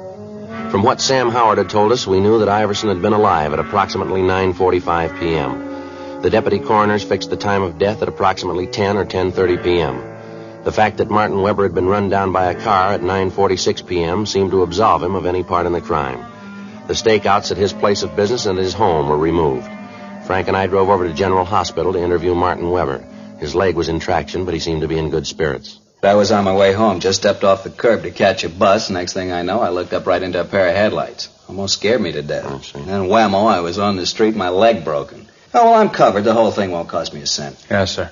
We were talking to Sam Howard over at George's billiard hall. He said you were there with John Iverson last night. That right? Yeah, that's right. Had a talk with old John. Had a big business deal, trying to sell him some insurance. Oh, I didn't know you were a salesman, Mr. Weber. Well, I'm not really. Office manager. I don't like the job. Figured if I could bring in a good sale, the boss might let me have a crack at selling. Well, did Iverson give you any indication that he wanted any insurance? Well, not right off. He's always been worried about his mother, though. You know, if anything should happen to him. Yeah. Anyway, a couple of days ago, one of the pressmen out at the plant where John works was killed. Accident. I thought this might be a good chance to try to sell John some coverage. You know, life. Leave his mother a little something. Yes, sir. Well, old John wasn't an easy one, let me tell you. Told me he wasn't completely sold on insurance yet, and then he said he'd leave it up to the billiard match. Sir? If the championship changed hands, then John would buy some insurance. If it didn't, I had to pay him $10. I lost. Had to cash my paycheck to do it, too. Yeah, those are the breaks, though, aren't they? Lose a sale and then get hit by a car. Say, what's this all about, anyway? Why all the questions about old John? Well, he was killed last night, Mr. Weber. Killed? What do you mean? He was murdered. Well, how did it happen? That's what we're trying to find out, sir. While you were at the bar with Iverson, did you see him talk to anybody, anyone besides you? No, he made a couple of phone calls, said they were to his girlfriend, but that's about all. Wait a minute. Yeah? When we got outside the bar, there were a couple of guys that came up and talked to him. Had these men been in the bar? Yeah, come to think of it, they were sitting right next to us. When I had to cash that check, I didn't have a pen to endorse it, and one of the guys gave me his to use. You ever seen him before? No, I don't think I ever did. Can you describe the men, Mr. Weber, what they looked like? I didn't pay much attention to him. One of the fellows was a big guy, maybe 6 feet or more, a couple of 100 pounds anyway. How old would you say? Oh, maybe 37, around there. I'd know him if I saw him again. Well, how's that, sir? The scar, had a scar right across here on his forehead. Made him look like he was frowning all the time. How about the other man? I'm afraid I can't be of much help there. He was short, 5'5" or 6", heavy, 180 more or less. I think he was wearing a flannel suit. I can't be sure about that. You saw these men out on the sidewalk with Iverson right after you left the bar, is that right? Yeah. After I told John goodnight, I walked over to the corner. I saw these two fellas come up to John, and from what I could hear, they were asking him for a lift someplace. He gave him a ride, did he? I don't know. I saw my bus come and made a run for it. Was there anything else you can tell us about these men that might help? Anything at all? Any little thing you might remember? Gee, not that I can remember. I didn't really pay a lot of attention to him. Just a couple of guys sitting next to us. One of them lent me his pen. Well, how about the pen? With any initials on it? No. It was the tall guy, the one with the scar. He loaned it to me. It was one of those plastic things, you know, with a figure that disappears when you turn upside down. I know the kind you mean. I noticed it because I thought it was kind of cute. Anyway, it was put out by a Venetian blind company. It had the name right on it. Can you remember the name? Let me see. Rogers. Rogers Blind Company. All right, fine. Here's our card. If you remember anything else, we'd appreciate a call. Sure thing. Say, you fellas going out to Rogers? Yes, sir. I kind of hate to ask. Yes, sir. You pick up one of those pens for me?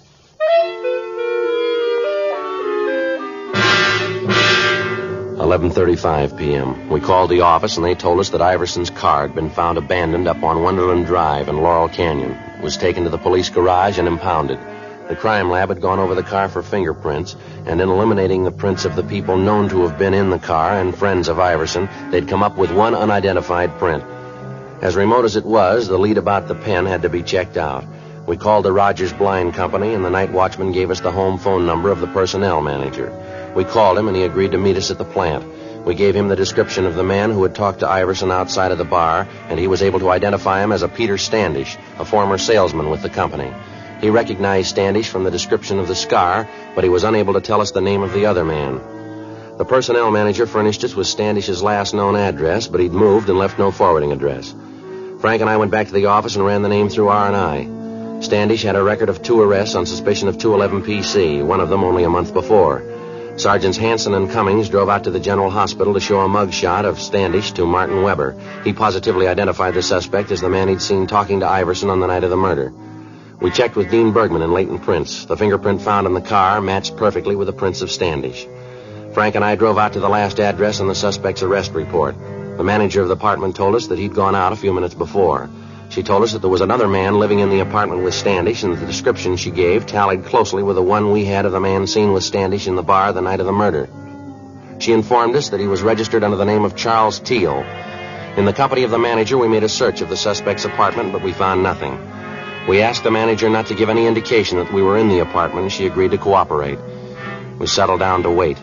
An hour went by, an hour and a half, 2 hours. Yeah, well, I'm getting tired of it, Teal. Every night the same thing, dragging you out of some crummy bar. You don't knock it off, I'm going to get myself another boy. Not only that, but I'm getting sick All right, of... let's hold it right there. Cops, lousy, watch it, Frank.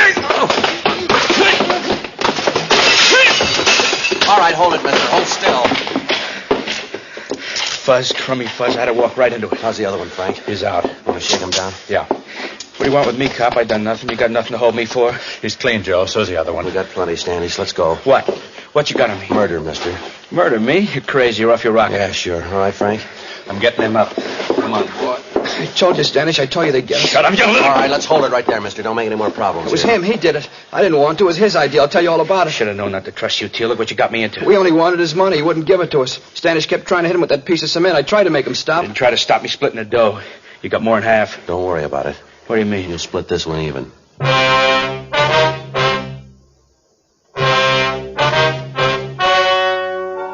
The story you have just heard was true.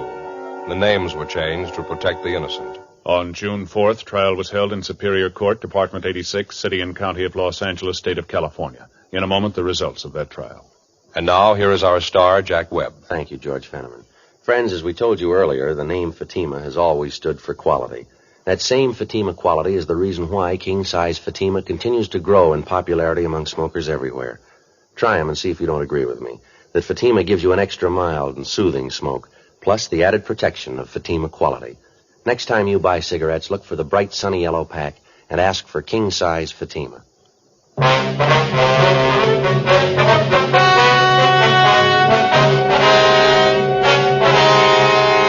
Peter James Standish and Charles Edward Teal were tried and convicted of robbery and murder in the first degree. They were sentenced to life imprisonment. They're now serving their term in the state penitentiary, San Quentin, California. The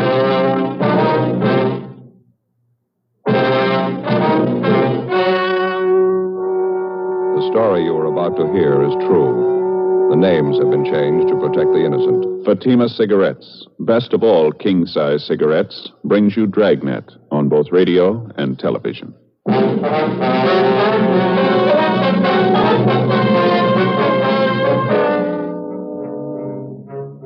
You're a detective sergeant. You're assigned to homicide detail. A woman reports the disappearance of her 30-year-old brother. He's been missing for only 2 days, but the manner of his disappearance was sudden, out of the ordinary. Your job? Investigate. Fatima, America's first largest-selling blended cigarette.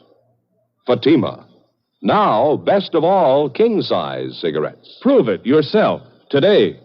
Compare Fatima with the king-size cigarette you're now smoking. 1.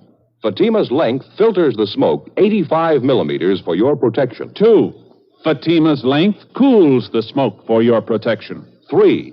Fatima's length gives you those extra puffs, 21% longer than standard cigarette size. And in Fatima, you get an extra mild and soothing smoke, plus the added protection of Fatima quality. Definitely the best quality in its class, but the same price as the cigarette you're now smoking. Buy Fatima in the bright sunny yellow pack. Best of all king-size cigarettes.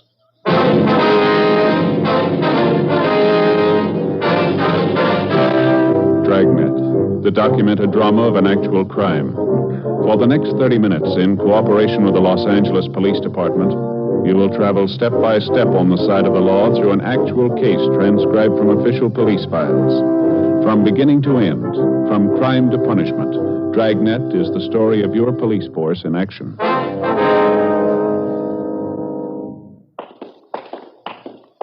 It was Wednesday, November 14th. It was overcast in Los Angeles. We were working the day watch out of homicide detail. My partner's Ed Jacobs. The boss is Captain Lorman. My name's Friday. We were on the way out from the office, and it was 8:56 a.m. when we got to the S&H Paper Company on 4th Street, the rear entrance. Where do we find her, Joe? Upstairs? No, main floor. She told me we'd find her in the timekeeper's office. She said it was near the back door entrance. We couldn't miss it. Let's give a look down the corridor, huh? Maybe one of the workers can tell us. Yeah, right. Looks like some kind of an office there, doesn't it? Just beyond the time clock? Let's see. Paymaster, head timekeeper. Yeah, that's it. The door's locked, Ed. You want to rap on the pay window? Yeah. Yes? Police officers, ma'am. We have an appointment with Miss Edith Tabor. Oh, yes, officers. I'm Edith Tabor. Just a moment, please. I'll ring the buzzer. Just push on the door. All right, thank you, ma'am. Go ahead, Ed. All right. Are you the one I talked to on the phone, Sergeant Friday? Yes, ma'am, that's right. This is my partner, Sergeant Jacobs. How do you do? This is about your brother, Miss Tabor. Ralph Tabor, is that right? Yes, that's right. I know there must be something wrong. Ralph's been gone since Sunday. No one's seen him. No one's heard from him. I'm worried sick about it. Last time you saw him was on Sunday? No, I didn't actually see him. I talked to him on the phone. We made a date for dinner. Ralph and I always have dinner together Sunday nights. It's about the only time in the week we do get to see each other. I see. I believe you told me on the phone you already checked with most of his friends the places he'd most likely be. Is that right? I've called everyone I can think of. No one's seen him. Your brother's never done anything like this before, miss? Going off without telling anyone? No, never. I'm very worried, Sergeant. Can you think of any reason at all why he'd want to disappear of his own free will, I mean? No. No reason in the world for it. He seemed perfectly all right when I talked to him on the phone Sunday. Everything was fine. We made a date for the movies Tuesday night. That was for last night. Picture downtown we wanted to see. He made a special point of it. I just know something must have happened. Mm-hmm. I gather you know most of your brother's friends. You've kept in fairly close touch with him, have you? Yes, we get together at least once a week, as I say. I'm 4 years older than Ralph. I've looked after him since we were kids. We've always been together, the last 5 or 6 years especially, ever since Mama died. Your brother in a pretty stable mental condition, was he? No financial worries, nothing of that kind? No, sir, nothing I know about. I'd like to double-check this information that you gave me on the phone, Miss Tabor. Mm-hmm. The name and address and his description, yes, all right? sir. Mm-hmm.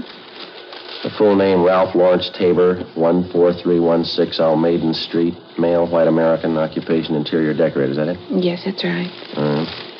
Height, 5'11", 155 pounds, dark blonde hair, gray eyes, fair complexion, birthmark on left side of neck. Yes, that's all correct. Your brother in the habit of carrying large sums of money around with him, do you know? No, not that I know of. He has a good job. He's not getting rich at it, though. I don't think I've ever seen Ralph with more than $20, $30 on him at a time. Mm-hmm. Who was the last person to see him, miss? You any idea? Well, I talked to Ralph's landlady. She told me she saw Ralph and this friend of his, Andy Howard, going into Ralph's apartment. That was about 6 o'clock Sunday night. Ralph was supposed to meet me at 7:30, never showed up. Now, this friend of your brother's, Miss Tabor, this Andy Howard, are you acquainted with him? Yes, but I don't know him too well. I only met him 2 or 3 times. He lives in the apartment house next door to Ralph's, so the two of them were friends in the Navy together during the war. Good friends. You tried to get in touch with this Andy Howard? Yes. I called Ralph's apartment when he didn't show up for our dinner date Sunday night. There wasn't any answer, so I looked up Andy's number in the phone book and called him. Mm-hmm. Was he at home? Yes. Tried to talk to him, but it didn't do much good. Strange. How's that? He pretended he didn't even know me. After we finished our interview with Edith Tabor, Ed Jacobs and I started out to double-check with all the known friends and associates of her brother. We talked to his employer and the people he worked with. None of them had seen him subsequent to 6 o'clock Sunday night. None of them could think of any good reason why he suddenly would want to pick up and leave his job and friends. The people he knew outside of his work told us the same thing. Nobody could explain it. Along the way, we inquired about Ralph Tabor's friend, Andy Howard. Most of the people we talked to knew him as a close friend of Tabor's. We checked at Howard's place of employment, but they told us he hadn't shown up for work since the previous Friday. We drove to Howard's apartment, checked with the manager, and he said that Howard had moved without notice late Sunday night. We crossed over to the apartment house next door, where Tabor lived, and talked to the landlady, a Mrs. Higbee. She corroborated the story we'd gotten from Tabor's sister that Andy Howard was last seen entering Tabor's apartment at about 6 o'clock Sunday night. Tabor was with him. Mrs. Higbee was sure of that. She showed us up to the 3rd floor to Ralph Tabor's apartment. The 2 rooms and the adjoining kitchenette were immaculate. There wasn't a thing out of place. Need us a pin, Joe, not a thing out of order. Yeah, it's the same in the bedroom. Say, Mrs. Higbee, Yes, Sergeant. do you provide maid service with the apartments here? No, we don't. We've been thinking about it, though. Haven't quite made up our minds. Such a task, getting good, competent help these days. And the tenants are responsible for the entire upkeep, huh? Yes. Everything but painting, wallpapering, things like that. Doesn't Mr. Tabor keep things spotless? Just spotless? Yes, ma'am. There's just one thing I wanted to ask you about. It's over here by the window. Yes. Now, this wire here. Apparently an aerial connection for a television set. Looks like... Yes. Mr. Tabor does have a television. Why? Well, I don't notice a set anywhere in the apartment. Would you happen to recall if he sent it out for repairs, anything like that? No, not that I know of. Besides, this doesn't seem like Mr. Tabor at all. How do you mean, Miss Higby? Well, he's always so neat, fastidious. The end of that wire there looks like it was torn off the connection, doesn't it? Along the windowsill, too. Isn't that terrible? Fasteners for the wire ripped right out of the woodwork. That certainly doesn't seem like Mr. Tabor. Mm-hmm. Anyone else besides him have access to this apartment, ma'am? No one that I know of. No one besides myself, I mean. I have duplicate keys to all the apartments. Oh, I just happened to think. Yes, ma'am? If a repairman did move the set out, it's possible my houseboy might know about it. Sam, that's my houseboy. How would he know about it? Well, it's a rule of the house. All furniture, heavy things like that, they have to be taken down in the freight elevator. It opens right onto the alley in back of the building. It's very handy. Yes, ma'am. Sam's the only one who operates that elevator. That's why I say it's possible he might know about it. Would you like to have me ask him? I wonder if you would, please. Well, surely it won't take but a minute, and I'll be right back. Thank you, Miss Higby. Joe, you want to have a look over here? Yeah. What do you got? This wall bed here. I tried to pull it down. It's stuck. Mm-hmm. Stand right here. Oh, over here. Mm-hmm. See if you notice anything. Yeah, I do. You want to give me a hand? See if we can't get the bed down? Yeah. Push in on your side there. Okay. That's it. Okay. It's coming down now. Good Lord. Yeah. Tabor, you think? Oh, description seems to fit. Beaten to death, looks like, doesn't it? Something sticking out under the bed covers there. Yeah, it's a claw hammer. Stains all over it. Vicious. Guess a killer wanted to make sure. It's one of the worst I've seen. Feel sorry for the sister. She was pretty close to him. It's going to be tough on her. No tougher than it was for him. 2:38 p.m. We phoned the office, told them what we'd found, and then we put in a call for Lieutenant Lee Jones and the crime lab crew. While we were waiting, we questioned the landlady again, Mrs. Higby. She said her houseman, Sam, told her he knew nothing about a television set being moved out of Ralph Tabor's apartment. However, it was possible somebody could have taken the set down in the main elevator late at night without being seen. Mrs. Higby also told us that Tabor had a car. We checked the apartment garage, but it was gone. All Mrs. Higby could tell us was that it was a late model car and that Tabor often loaned it to his friend Andy Howard. Sergeants Al Shambra and Joe LaMonica from Homicide arrived, and together the four of us interviewed the employees and the tenants in the apartment building. They gave us little or nothing at all. A few minutes before 3 p.m., the crime lab crew showed up and started their preliminary investigation. We put in a call for the coroner. From the obvious lack of fingerprints in usual places around the apartment, it was apparent that the murderer had taken great precautions to cover his tracks. 3:35 p.m., the deputy coroner arrived, and after the preliminary investigation was finished, the body was removed to the county morgue. Ed and I went back to the office, checked our DMV, and got out on all points on Tabor's car, and also on the friend he was last seen with, Andy Howard. R&I turned up a single entry for Howard's criminal record, a drunk driving charge. 5:20 p.m., we met with Edith Tabor and broke the news of her brother's death. When she recovered from the shock, we interviewed her briefly. It was Andy Howard. I know it was him. It had to be. Why do you say that, Miss Tabor? There's something about this man Howard you haven't told us? He's no good, Sergeant. He's no good at all. That's what I've been afraid of. I've been afraid of it right along. Well, just how do you mean, ma'am? He's no good. He's a tramp, a bum. Won't get a job. He's been living off my brother. He isn't normal. There's something wrong with him. Well, how is it your brother put up with him? Well, I told you he and Ralph were friends in the Navy. He did a big favor for Ralph once. He's been living off it ever since. Taking his clothes, borrowing his car, money, never paying it back. Why do you think he killed your brother, miss? I just know it, that's all. He did it. He ever fight with your brother? Would you happen to know? Did he ever threaten him? They had a big fight one night, about 2 weeks ago, I think. Andy kept sponging until Ralph got good and sick of it. Told Andy to go out and get a job. That's when the fight started. You saw it, did you? Ralph told me about it. Fist fight in the alley back of the apartment. Ralph knocked Andy down. Andy said he'd never forget it. He'd pay Ralph back. A couple of days after that, my brother said the two of them made up. Everything was all right. Ralph should have known better. He should have known better. Mm-hmm. Just a few more questions, Miss Tabor. Can you tell us anything about Andy Howard's background, where he's from, who his friends are, places he usually goes? No. I didn't know much about him. He's from the South, I think, Alabama. Ralph's friends can tell you more about him than I can. All right. Had you heard anything lately about Howard planning to move out of his apartment? No, nothing. When I heard that he did move and Ralph was missing, I knew something was wrong. That's why I called you. If I'd only known before. Poor Ralph, if I only knew. Well, try to take it easy, ma'am. We'll arrange for a car to drive you home, all right? It's so hard to understand. So hard. For anyone to kill Ralph like that, horrible. He was so good. He was my brother. Yes, ma'am. What do you say to a man who kills your brother? How do you understand him? What do you tell him? Well, why even try? What? Let the jury tell him. Before we had the victim's sister, Edith Tabor, driven to her home, we asked her about the television set in her brother's apartment, but she was unable to explain its absence. Burglary detail had already been notified about the case, and the pawn shop detail alerted. An APB had been gotten out containing a complete description of the TV set along with the serial numbers.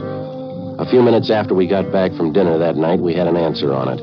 A pawn shop operator on West 7th Street called in with the information that he'd taken in a television set with identical description and serial numbers as that of Tabor's. Ed and I drove out to the pawn shop and checked the operator's buy book. The set had been pawned the day after the murder. The serial numbers and description matched in every detail. The description and signature of the man who pawned it matched perfectly with that of Ralph Tabor's friend, Andy Howard. The set was impounded, and just on a chance, we had Dean Bergman dust it for latent fingerprints. Dean?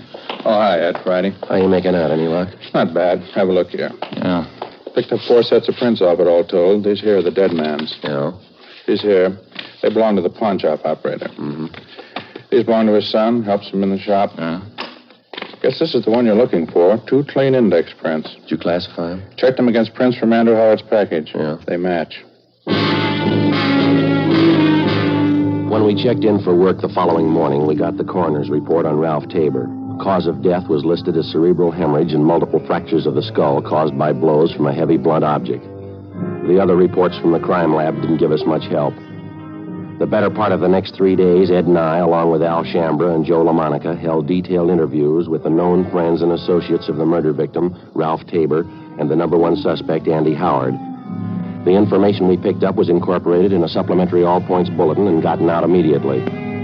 We found out that Andy Howard had a sailor's uniform in his possession, and though unauthorized, he wore it frequently. It bore the insignia of a quartermaster first class on the sleeve. We also found out Howard had identical tattoos on each forearm, the picture of an unfurled American flag with the name Betty D below it. We had the city covered for the suspect.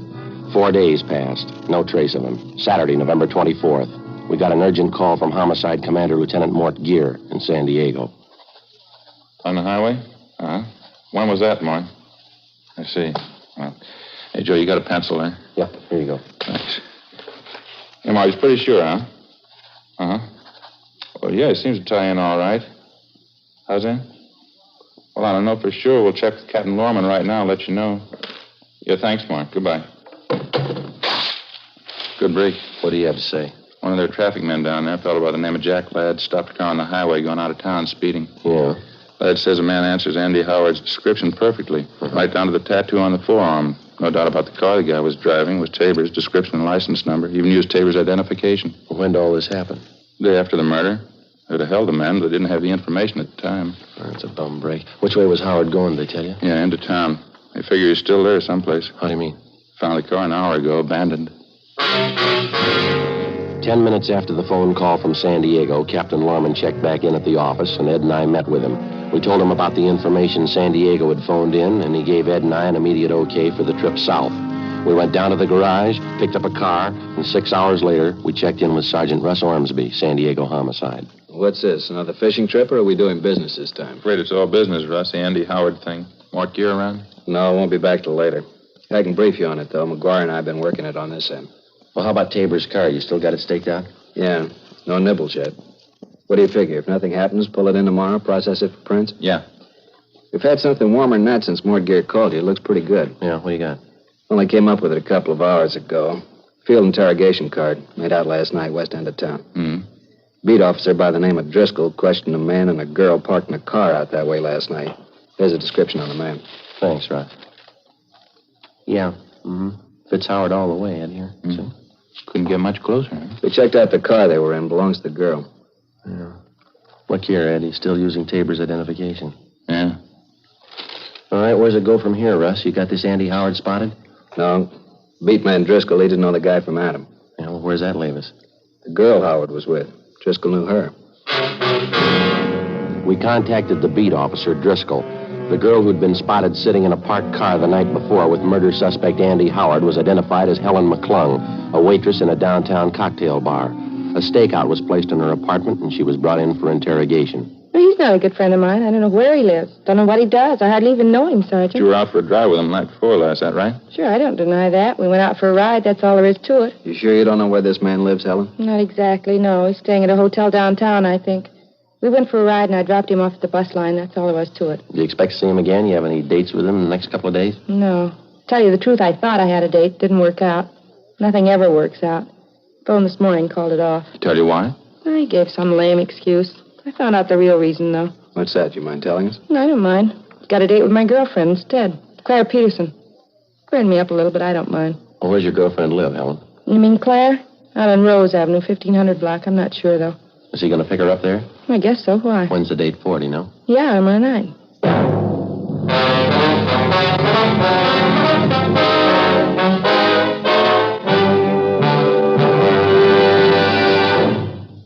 You are listening to Dragnet, authentic stories of your police force in action. Compare Fatima with your present king-size cigarette. Yes, compare Fatima with the king-size cigarette you are now smoking. 1. Fatima's length filters the smoke 85 millimeters for your protection. 2. Fatima's length cools the smoke for your protection. 3. Fatima's length gives you those extra puffs, 21% longer than standard cigarette size. And in Fatima, you get an extra mild and soothing smoke, plus the added protection of Fatima quality. Friends, to show our confidence in Fatima, to convince you quickly, dramatically, that Fatima is the best of all king-size cigarettes, we make this money-back guarantee. Buy a pack of Fatimas. Enjoy Fatima quality, extra mildness, and superbly blended tobaccos. If you're not convinced Fatima is better than the king-size cigarette you're now smoking, just return the pack and the unsmoked Fatimas before April 1st, and we'll give you your money back plus postage. Fatima, Box 37, New York 1. Remember, each king-size Fatima gives you an extra mild and soothing smoke, plus the added protection of Fatima quality. Switch to Fatima today. Best of all, king-size cigarettes.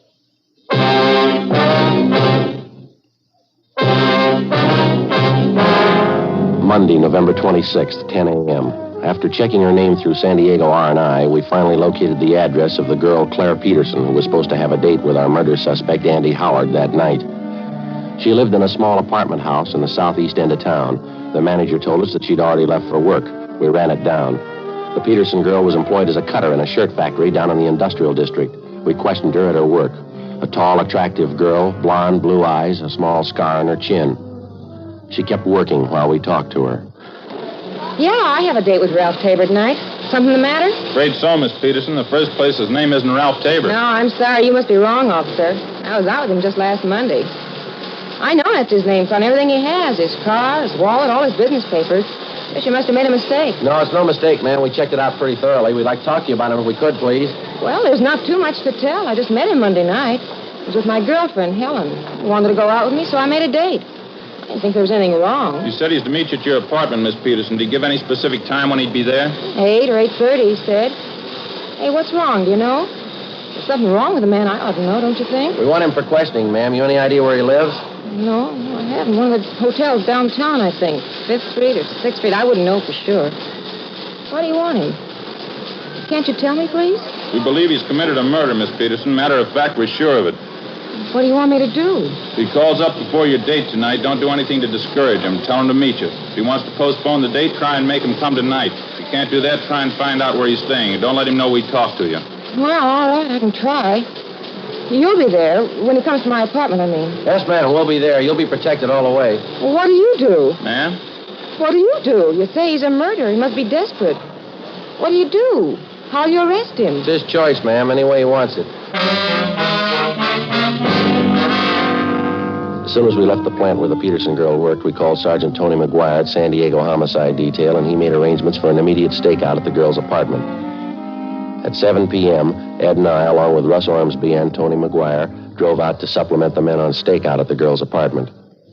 8 o'clock, 9, 9:30, 10 p.m., still no sign of the suspect. At midnight, our relief team showed up, and we headed back for the office. When we got there was a bulletin from the Highway Patrol reporting that earlier that night, a man partially identified as Andy Howard had been seen heading north from San Diego on U.S. Highway 101 toward Los Angeles. We got Captain Lorman on the phone, briefed him on the latest developments, and told him that photographs of the suspect had been distributed to all officers. The next 10 hours failed to turn up anything new. San Diego officers continued to cover their end. 11:15 p.m. the next day. We drove back to Los Angeles and reported in at homicide. There was a note in the book from Lorman asking us to check in early the following morning, so Ed and I signed out and went home to get some sleep. The next morning, 1:45 a.m.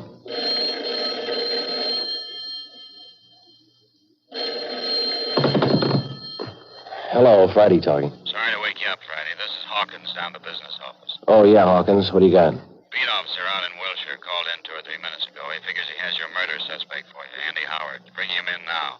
Well, what about identification? He checked that over? No identification. He's wearing a sailor's uniform. What about insignia, his rating? Quartermaster first class. After I hung up, I phoned Ed, got him out of bed, and the two of us drove down to the office where we picked up the suspect and took him to the interrogation room. During the interrogation, we found a wallet concealed on his person. It contained a driver's license, credit card, and half a dozen other means of identification. All of them were made out to Ralph Tabor. After an hour of questioning, he'd still admit nothing. He sat hunched over in his chair, tearing an old envelope into small pieces and dropping them on the floor in front of him. This'll make the 10th time I told you. I don't know what happened to Ralph. I didn't take his car or his television set. I didn't leave the city. I wasn't in San Diego last week. Now, if you don't believe me, you prove I'm lying. We didn't pull you in on the guess, Andy. We'll prove it. You mind telling me how? We got 3 people on their way in here right now. Ralph Tabor's sister, his landlady, a man by the name of Sims, pawn shop dealer. Mean anything to you? It's my word against theirs. 3-1, mister. They got the odds in their favor. Look, why don't we straighten this out once and for all? You think I killed my friend Ralph. Why? Explain it to me. Why should I kill him? Look, I wouldn't know, Andy. Maybe you'd like to tell us. His sister says he was pretty good to you. She was good to me. I guess she didn't tell you what I did for him overseas when we were in the Navy together. No, she didn't tell us. She wouldn't. Stupid women. I haven't found one of them worth anything. Frustrated. She needs a husband. That's her trouble.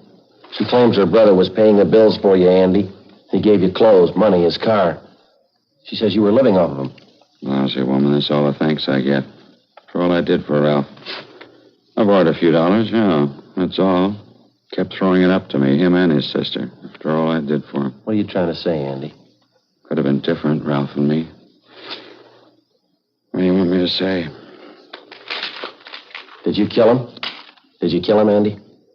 You can't explain it that way. It's not as simple as that. Didn't? No, it's all mixed up together. It's complicated. It's not simple at all. I mean, with your best friend especially. It's more of a mistake. I mean, morally, I didn't mean to kill him. I just did. It's a mistake. Terrible mistake. You want to give us a statement, Howard? The stenographer will take it down. Oh, yeah, all right, in a minute. Just want to make sure you understand. I mean about Ralph. And all I did for him. Yeah. No gratitude at all. You blame me? I mean, after all I did for him, you blame me? Well, you should have remembered, Andy, about gratitude. Yeah? Doesn't mean much when you have to ask for it.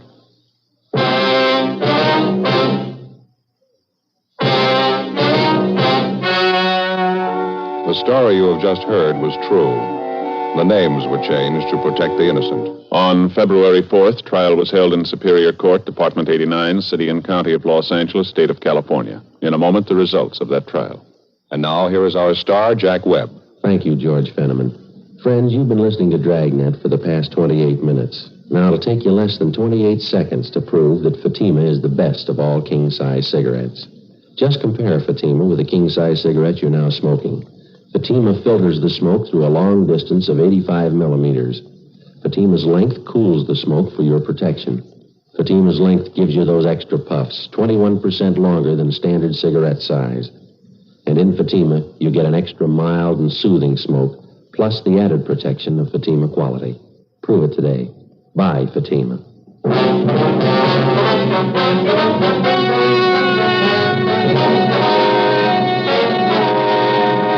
Andrew Thomas Howard was tried and convicted of murder in the second degree. He is now serving his term in the state penitentiary, San Quentin, California. Second-degree murder is punishable by imprisonment from 5 years to life.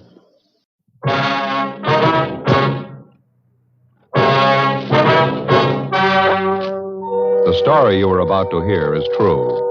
The names have been changed to protect the innocent. Fatima Cigarettes, best of all king-size cigarettes, brings you Dragnet on both radio and television.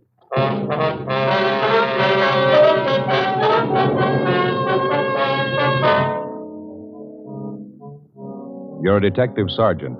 You're assigned to juvenile division. A steady supply of obscene literature is finding its way into a half a dozen high schools in your city.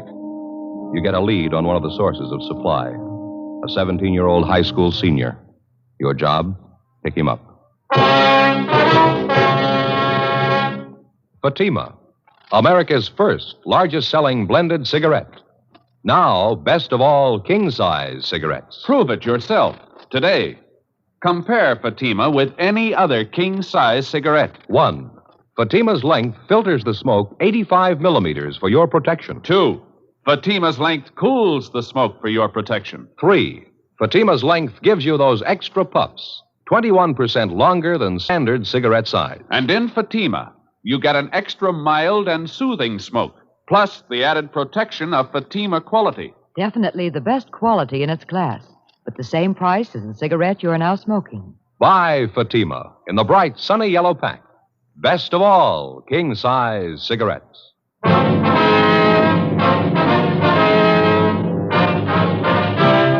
Dragnet, the documented drama of an actual crime. For the next 30 minutes, in cooperation with the Los Angeles Police Department, you will travel step by step on the side of the law through an actual case transcribed from official police files. From beginning to end, from crime to punishment, Dragnet is the story of your police force in action.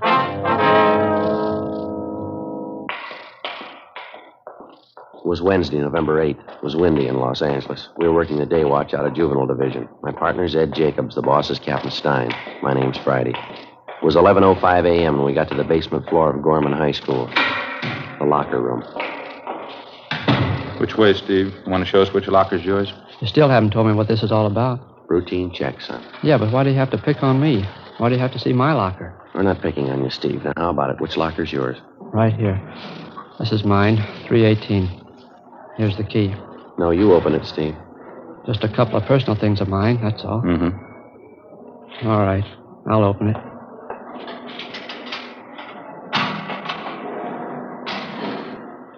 Well, there you are. See for yourself. Want to take your things out of the locker, son? You can see what's in there, can't you? My gym stuff. A couple of textbooks. How about digging back in the corner, left-hand side there? Where? You know where I mean. Come on, Steve, dig them out. Back here, you mean? These joke books? That's right. Let's have a look, huh? Why? Just a couple of joke books. A kid gave them to me. Bring them out, Steve. Okay. Just a couple of them. Kid gave them to me. There. Looks like more than a couple. That's what you call a joke book, Steve? That's what the kids call them, yeah. Some of them are a little dirty. Not so bad, though. They're filthy, Steve, and you know it. Now, where'd you get them? I told you. Kid gave them to me. Who? What's his name? Oh, some kid around school. I don't remember right now. Gave you these books for nothing? Sure. I had a couple he wanted. We traded off. A lot of the kids have them. They trade them around. That stack you got there, they look pretty new. Couldn't have been passed around much. Maybe not. I don't know. Matter of fact, they look brand new, don't they? Don't even look like they've been opened yet. How come you're rousting me on this thing? What about the other kids? They got them, too. They're buying them, Steve. They're not selling them. I'm not selling them. Anybody says that's a liar. No good, son. We talked to the fellows here at the high school. Some kids over at the junior high school, too. They all say you're the one who's selling them. They're liars. Both the fellows in high school and the kids down the street in junior high. They said you've been selling this stuff for months. Now, how about it? They're lying, that's all. They don't know what they're talking about. You've been selling these 35 cents a piece, 3 for $1. Last couple of weeks, you've been peddling pictures, too, $1 a piece. You got any of them in your locker, Steve? A couple. I got him off another kid. What other kid? What's his name? What's his name? Some kid. I don't remember. It's not much of an answer, son. What do you want from me anyway? I told you I'm not selling the books. I don't care what those other goofs say. It's my word against theirs. Now, maybe you ought to get this straight, son. We're not out to get you. You're way down the line. We want the people at the top, the men who print this junk, the wholesalers, the big distributors. So why ask me? I don't know anything about it. Nothing. You don't want to cooperate, is that it? What am I supposed to cooperate about? I'm not mixed up in anything. We think you are, son. We know you are. Who are you selling this for? Where do you get your supply? All you see is what's in my locker. I ain't selling. I don't have any supply. You gotta go far to prove I have. Not very far, Steve. What? From about here to your home. 11:38 a.m. After picking up his supply of obscene books and photographs to be booked later as evidence, Ed and I drove the subject, Stephen Banner, to his home approximately a mile from the high school. His apprehension and our theory that he probably kept the bulk of his supply of books and pictures at or near his home was no accident. For weeks, we'd known that a steady stream of pornography was being fed into a half a dozen high schools and junior high schools throughout the city. Books, photographs, pictures, and pamphlets of the worst kind. Because of embarrassment on the part of the curious teenage kids who bought this stuff, it wasn't easy to pick up a solid lead. After weeks of observation and questioning, we finally narrowed down the principal source of supply to a single teenage boy, Stephen Banner.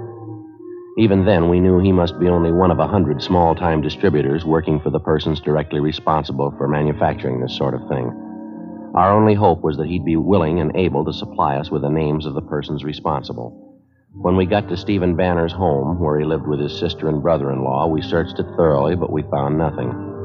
Both his sister and brother-in-law were at work. We went back and started checking through the garage at the rear of the house. Joe, back here in the corner? Yeah. Have a look. Steve, you want to tell us about this? Yeah. These books here? These pictures, case full of them? Yeah. Well, how about it, son? Your sister and brother-in-law know about this? No, they don't know anything. I didn't think you'd find them. Are you ready to tell us about it? My sister going to have to find out? I don't know, Steve. It's going to be pretty hard to keep it from her. Yeah, I guess so. Who's the contact, son? Where'd they come from? Charlie Freiberg.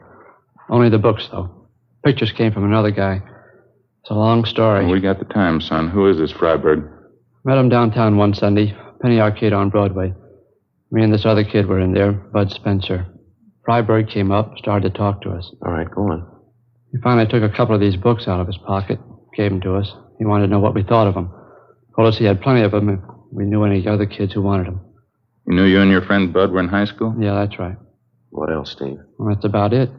He asked me and Bud if we wanted to sell for him around school. This friend of yours, Bud Spencer, he's selling them too? Yeah. He goes to a different school, though.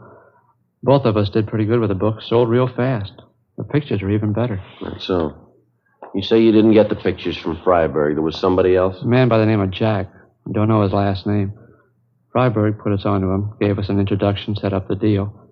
We got the pictures for 75 cents. Most of the time, they get us $1, $1.50 a piece. Bud and I did pretty good. You know any other fellows working for this Freiberg, Steve? Any other kids in school, I mean? No, just Bud and me. That's all I know. It wouldn't be so bad if it were just the books. That lousy Charlie. He had to go and promote the party routine, get everybody mixed up in that. What do you mean? What's that all about? Charlie. He stays at this place out on Sepulveda. It's a motel. That's where we always contacted him. Yeah. After a couple of weeks, when we got to know him, he asked me and Bud out to this place. Said he was going to throw a party. Told us to bring our girlfriends along. Turned out we were the only ones at the party. Me and Bud and the girls and Charlie Freiberg. Party lasted pretty late. I should have been smart enough to figure it out. I wasn't. What do you mean, Steve? Figure out what? Why'd Charlie be throwing parties just for us? The first 2 times there wasn't anything wrong. We just talked, danced with the girls, drank some beer. Charlie told us to have a good time. He threw a party every Friday night. Never broke up till after 3 o'clock. How old are your girlfriends, yours and Bud's? 17. They're both 17. They've been around, though. No use kidding you. They weren't very smart, I can tell you that. None of us were, I guess. Next couple of parties, Charlie had whiskey there. Some girls drank right along with him. So did we. Freiberg served the whiskey, did he? Yeah, that's right. He loaded the drinks, kept handing the girls a lot of stuff about how he used to be a director in pictures. He had a lot of connections in Hollywood. The last party I was at, he said he was going to get the girls' screen test. A lot of malarkey like that. Mm-hmm. What else, Steve? I don't know.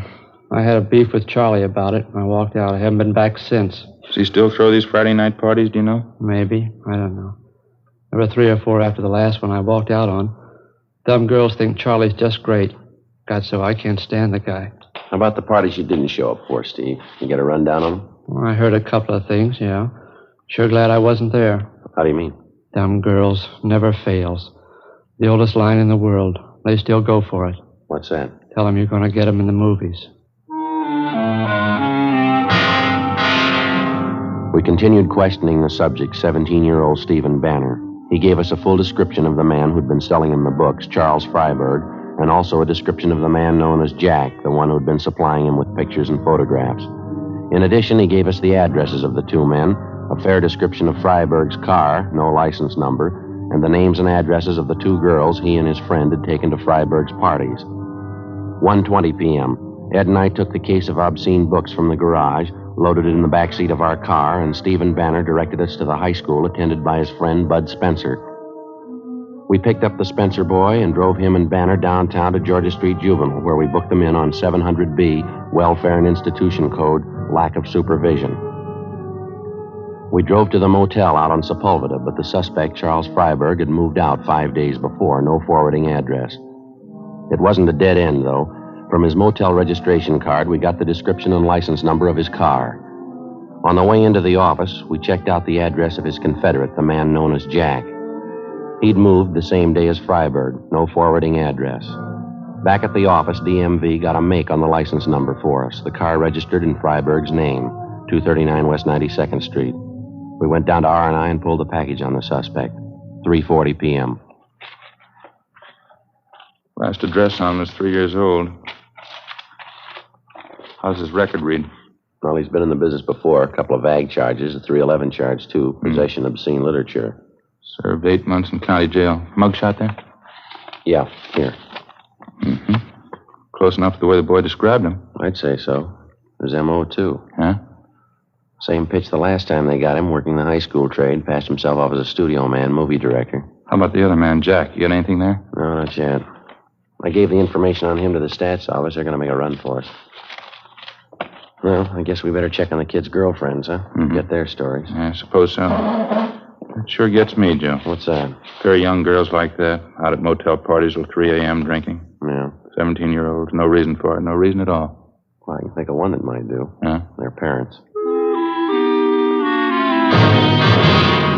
We checked out the suspect's address furnished us by DMV and also the information from the R&I package. They went nowhere. We had a second interview with Stephen Banner and his friend Bud Spencer. We showed them Freiberg's mugshot, and both of them identified it. We got out a broadcast and an APB on him. 4:12 p.m. Together with policewoman Doreen Statesel, Ed and I drove out to interview the 2 teenage girls involved, a Dorothy Ryan and a Laura Osborne. We stopped at the home of the Osborne girl first, but she wasn't there, and neither were her parents. An older sister told us that both the mother and father were working and that Laura was at a neighborhood school for models taking her weekly lesson. We checked at the modeling school, a converted second-floor social hall, where we finally located the girl, a tall brunette, dark eyes, fair complexion. The heavy makeup didn't do much to hide her age. While the modeling lesson went on, policewoman Statesel, Ed, and I talked to the girl off in one corner of the hall. Your friend, Steve Banner, he took you to those parties at Mr. Freiberg's place? Uh-huh, that's right. Very nice man. He was always nice to Dorothy and me. Dorothy Ryan, she came to the parties with Bud. He's a friend of Steve Banner's. You have no complaint to make about this, Mr. Freiberg? He never caused you trouble of any kind? Charlie? Well, no. As I told you before, that business about Steve getting mad just because Charlie told us he'd get us in the movies. Well, it was silly, that's all, plain silly. Charlie was just helping us. How do you mean, Laura? Well, he's in Hollywood, you know, Charlie Freiberg. He has lots of connections. He just wanted to help us get some good modeling jobs. That's why he took our pictures. There was nothing wrong. You continued going to these Friday night parties without the 2 boys, is that right? Yes, Dorothy and me. There wasn't anything wrong with it. We knew Charlie as well as they did by that time. A few bathing suit pictures, that's all. There was nothing wrong in that. Did you ever see prints of any of those pictures, either you or Dorothy Ryan? No, but Charlie's going to get us some. He promised he would. You know where he is now? No, he moved. I haven't any idea where he is. When's the last time you saw Freiberg, miss? About 10 days, 2 weeks ago. What's this all about, officer? You looking for Charlie? How does he usually contact you, Laura? By phone? Yeah, Usually calls. Has he called you lately? Well, I don't know. Why are you looking for him? Can't you tell me? Routine investigation, miss. Oh, I'm sorry. I don't know where Charlie is. Why can't you tell me why you want him? We want him. Why? Can't you give me a reason? This is one of the reasons, Laura. Would you look at this picture? Charlie took this? It's his business, Laura. That's the way his police record reads. I can't believe it. That's one reason we want Freiberg. There's lots of others. You willing to help us, Laura? You said they'd be beautiful, glamorous. They're not. You know where he stays now? No, I'll find out, though. How do you mean? I've got a date with him. Supposed to meet him out on Wilshire and La Brea. When's that? 8 o'clock tomorrow night.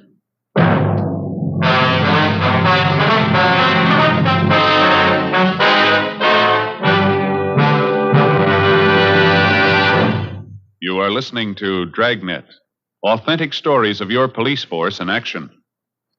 Compare Fatima with any other king-size cigarette. 1.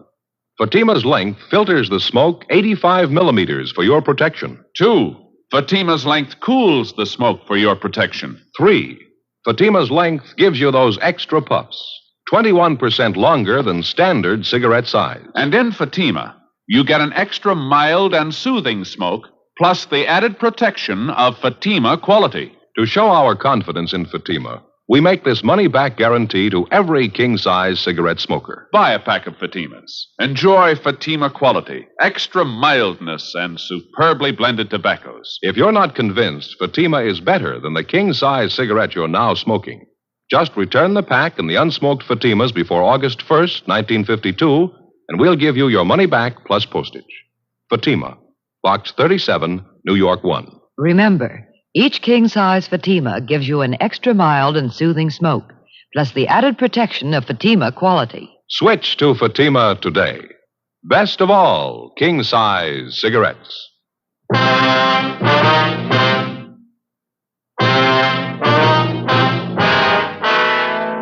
November 8th, Wednesday, 5:30 p.m. After our interview with 17-year-old Laura Osborne, policewoman Doreen Statesel, Ed, and I drove to the home of Laura's girlfriend, Dorothy Ryan, who was also present at the motel parties given by the suspect, Charles Freiberg. Her story of what had happened was essentially the same as the one we got from the Osborne girl. That night, we met with the parents of both girls. They were well-meaning and cooperative. They admitted their mistake. It was the same old story of lack of supervision and very little home life. The parents told us that they had no idea of what had been going on or the late hours that their teenage girls had been keeping.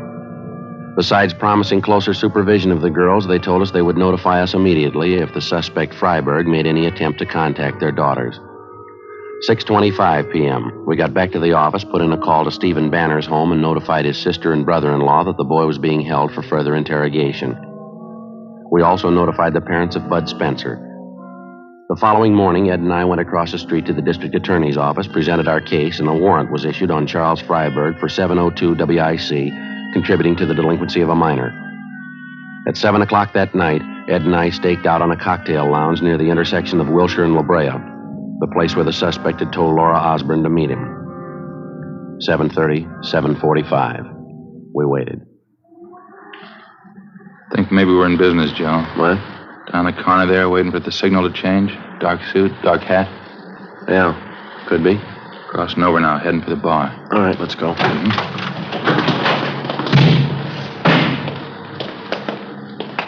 No mistake. Hey, fella, hold it up on there, will you? How's that? Police officer, is your name Freiberg? What? No, that's not my name. It's your identification, please. Yes, I've got my identification. Why? Can we see it, please? Why, what do you want? Your identification. What for? I haven't done anything. Let's go, mister. Talk about it downtown. Now, wait a minute. Just a minute. I don't want any trouble. I'll show you. There. Driver's license. The rest of my stuff. Charles Freiberg. It's an old address, isn't it? Yeah. Haven't had time to change it. Just got back in town. What's the matter, anyway? Where are you staying, Freiberg? No place. I just got back in town. I told you that. Not staying any place yet. No connections at all. Where's your car? I don't have one. Haven't had one for a year. I sold it. Look, how about filling me in? What do you want with me? You want to step over here, Freiberg, out of the way? All right. Just like to know what's going on, that's all. I'd like to see what you're carrying in your pockets. Take everything out, please, one pocket at a time. What is this, a shakedown? You can start with your coat pockets. All right. There. Okay? All right, now the other one.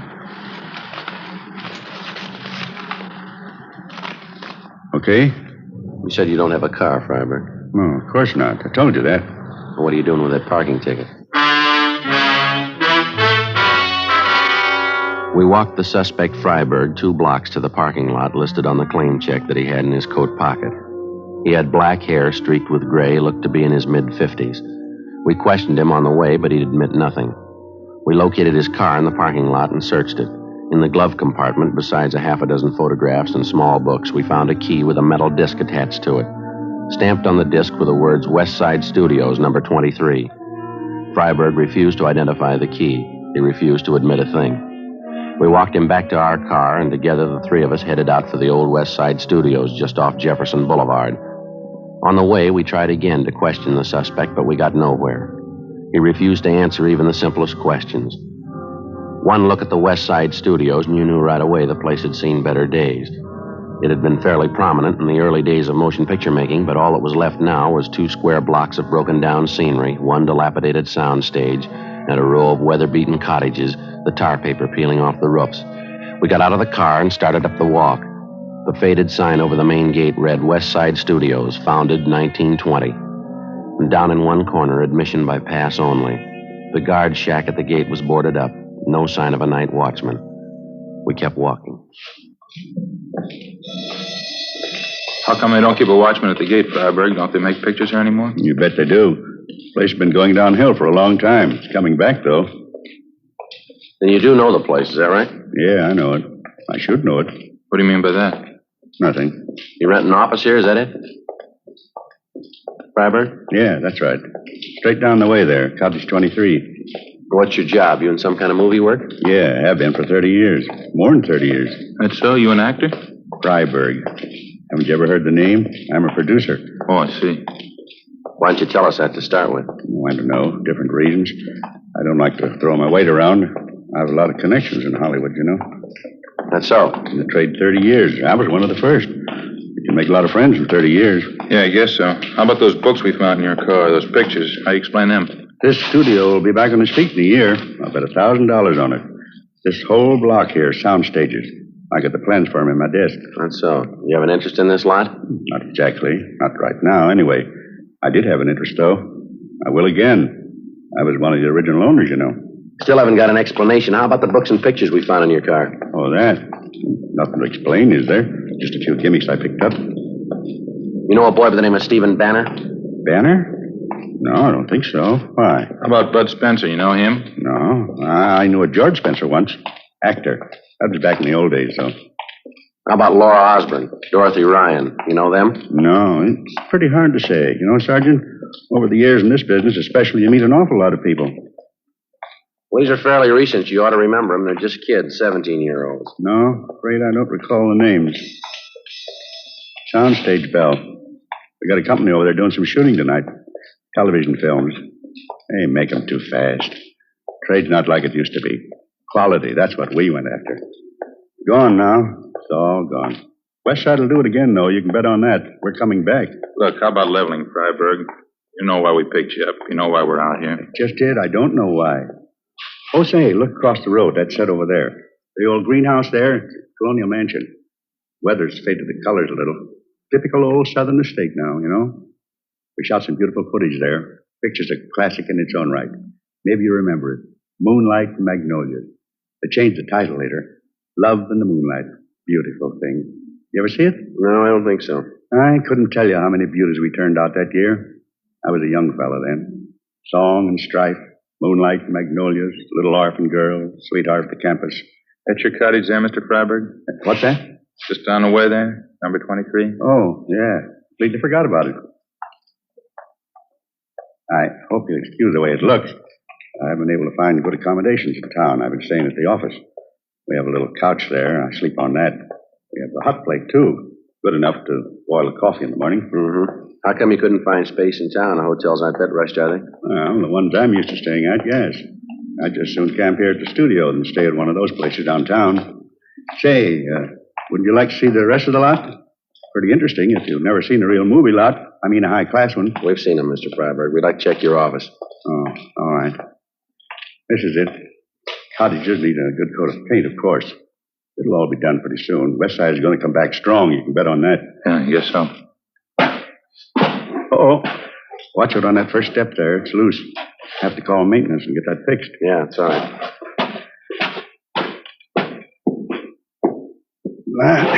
Here we are.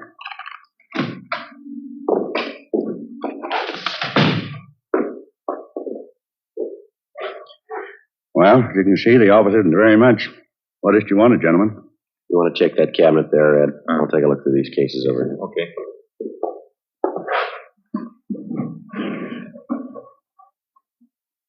This picture here on the wall. That's the cast and the production staff of my first film. Here's the other one. Me and R.Z. Bernard. He autographed the picture for me, Bernard himself. Those were the days, all right. Quality. That's what we went after in pictures, real quality. Not like today. Gone. The good days. Fine pictures. It's gone. All gone. How about it, Freiberg? These cases of books here and these photographs. Not my fault, believe me. I had to make a living. I had to make money. How do you think it feels to get cheap like that? I used to be young. I was big. I was talent. I made big pictures. How do you think it feels to get cheap all of a sudden? Cheap enough to do this kind of thing? Nobody forced you. It was your choice, mister. It wasn't my choice. You're wrong. All I want to do is make pictures. There isn't a chance anymore, not like the old days. You need hundreds of thousands, millions. It's gone. It's all gone.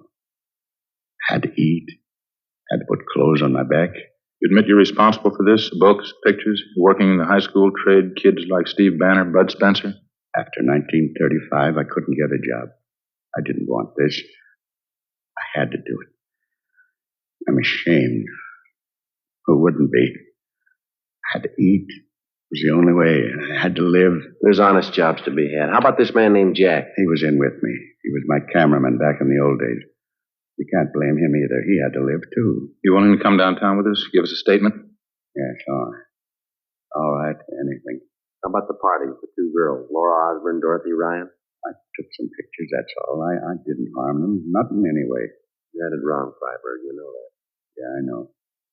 Just to have the kids there made you remember the days in your life. Best days in anybody's life. What so? When you used to have money. When you used to be young.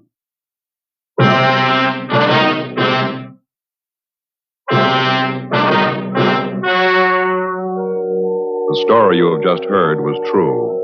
The names were changed to protect the innocent. On January 29th, trial was held in Superior Court, Department 87, City and County of Los Angeles, State of California. In a moment, the results of that trial. And now, here is our star, Jack Webb. Thank you, George Fenneman. Friends, won't you do this for me? Compare Fatima with any other king-size cigarette. You'll find Fatima's length filters the smoke 85 millimeters for your protection. Cools the smoke for your protection. Fatima's length gives you those extra puffs, 21% longer than standard cigarette size. And you get an extra mild and soothing smoke, plus the added protection of Fatima quality. That's why I'd like you to buy Fatima.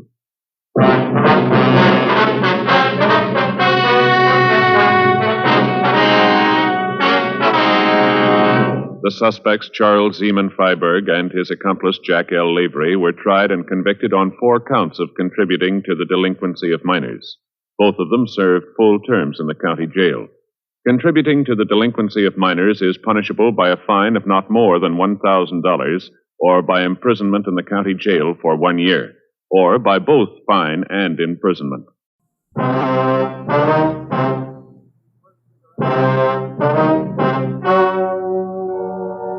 Ladies and gentlemen, the story you are about to hear is true.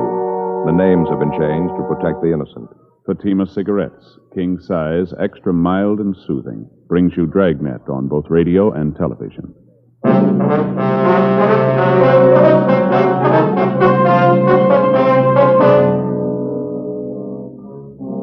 You're a detective sergeant.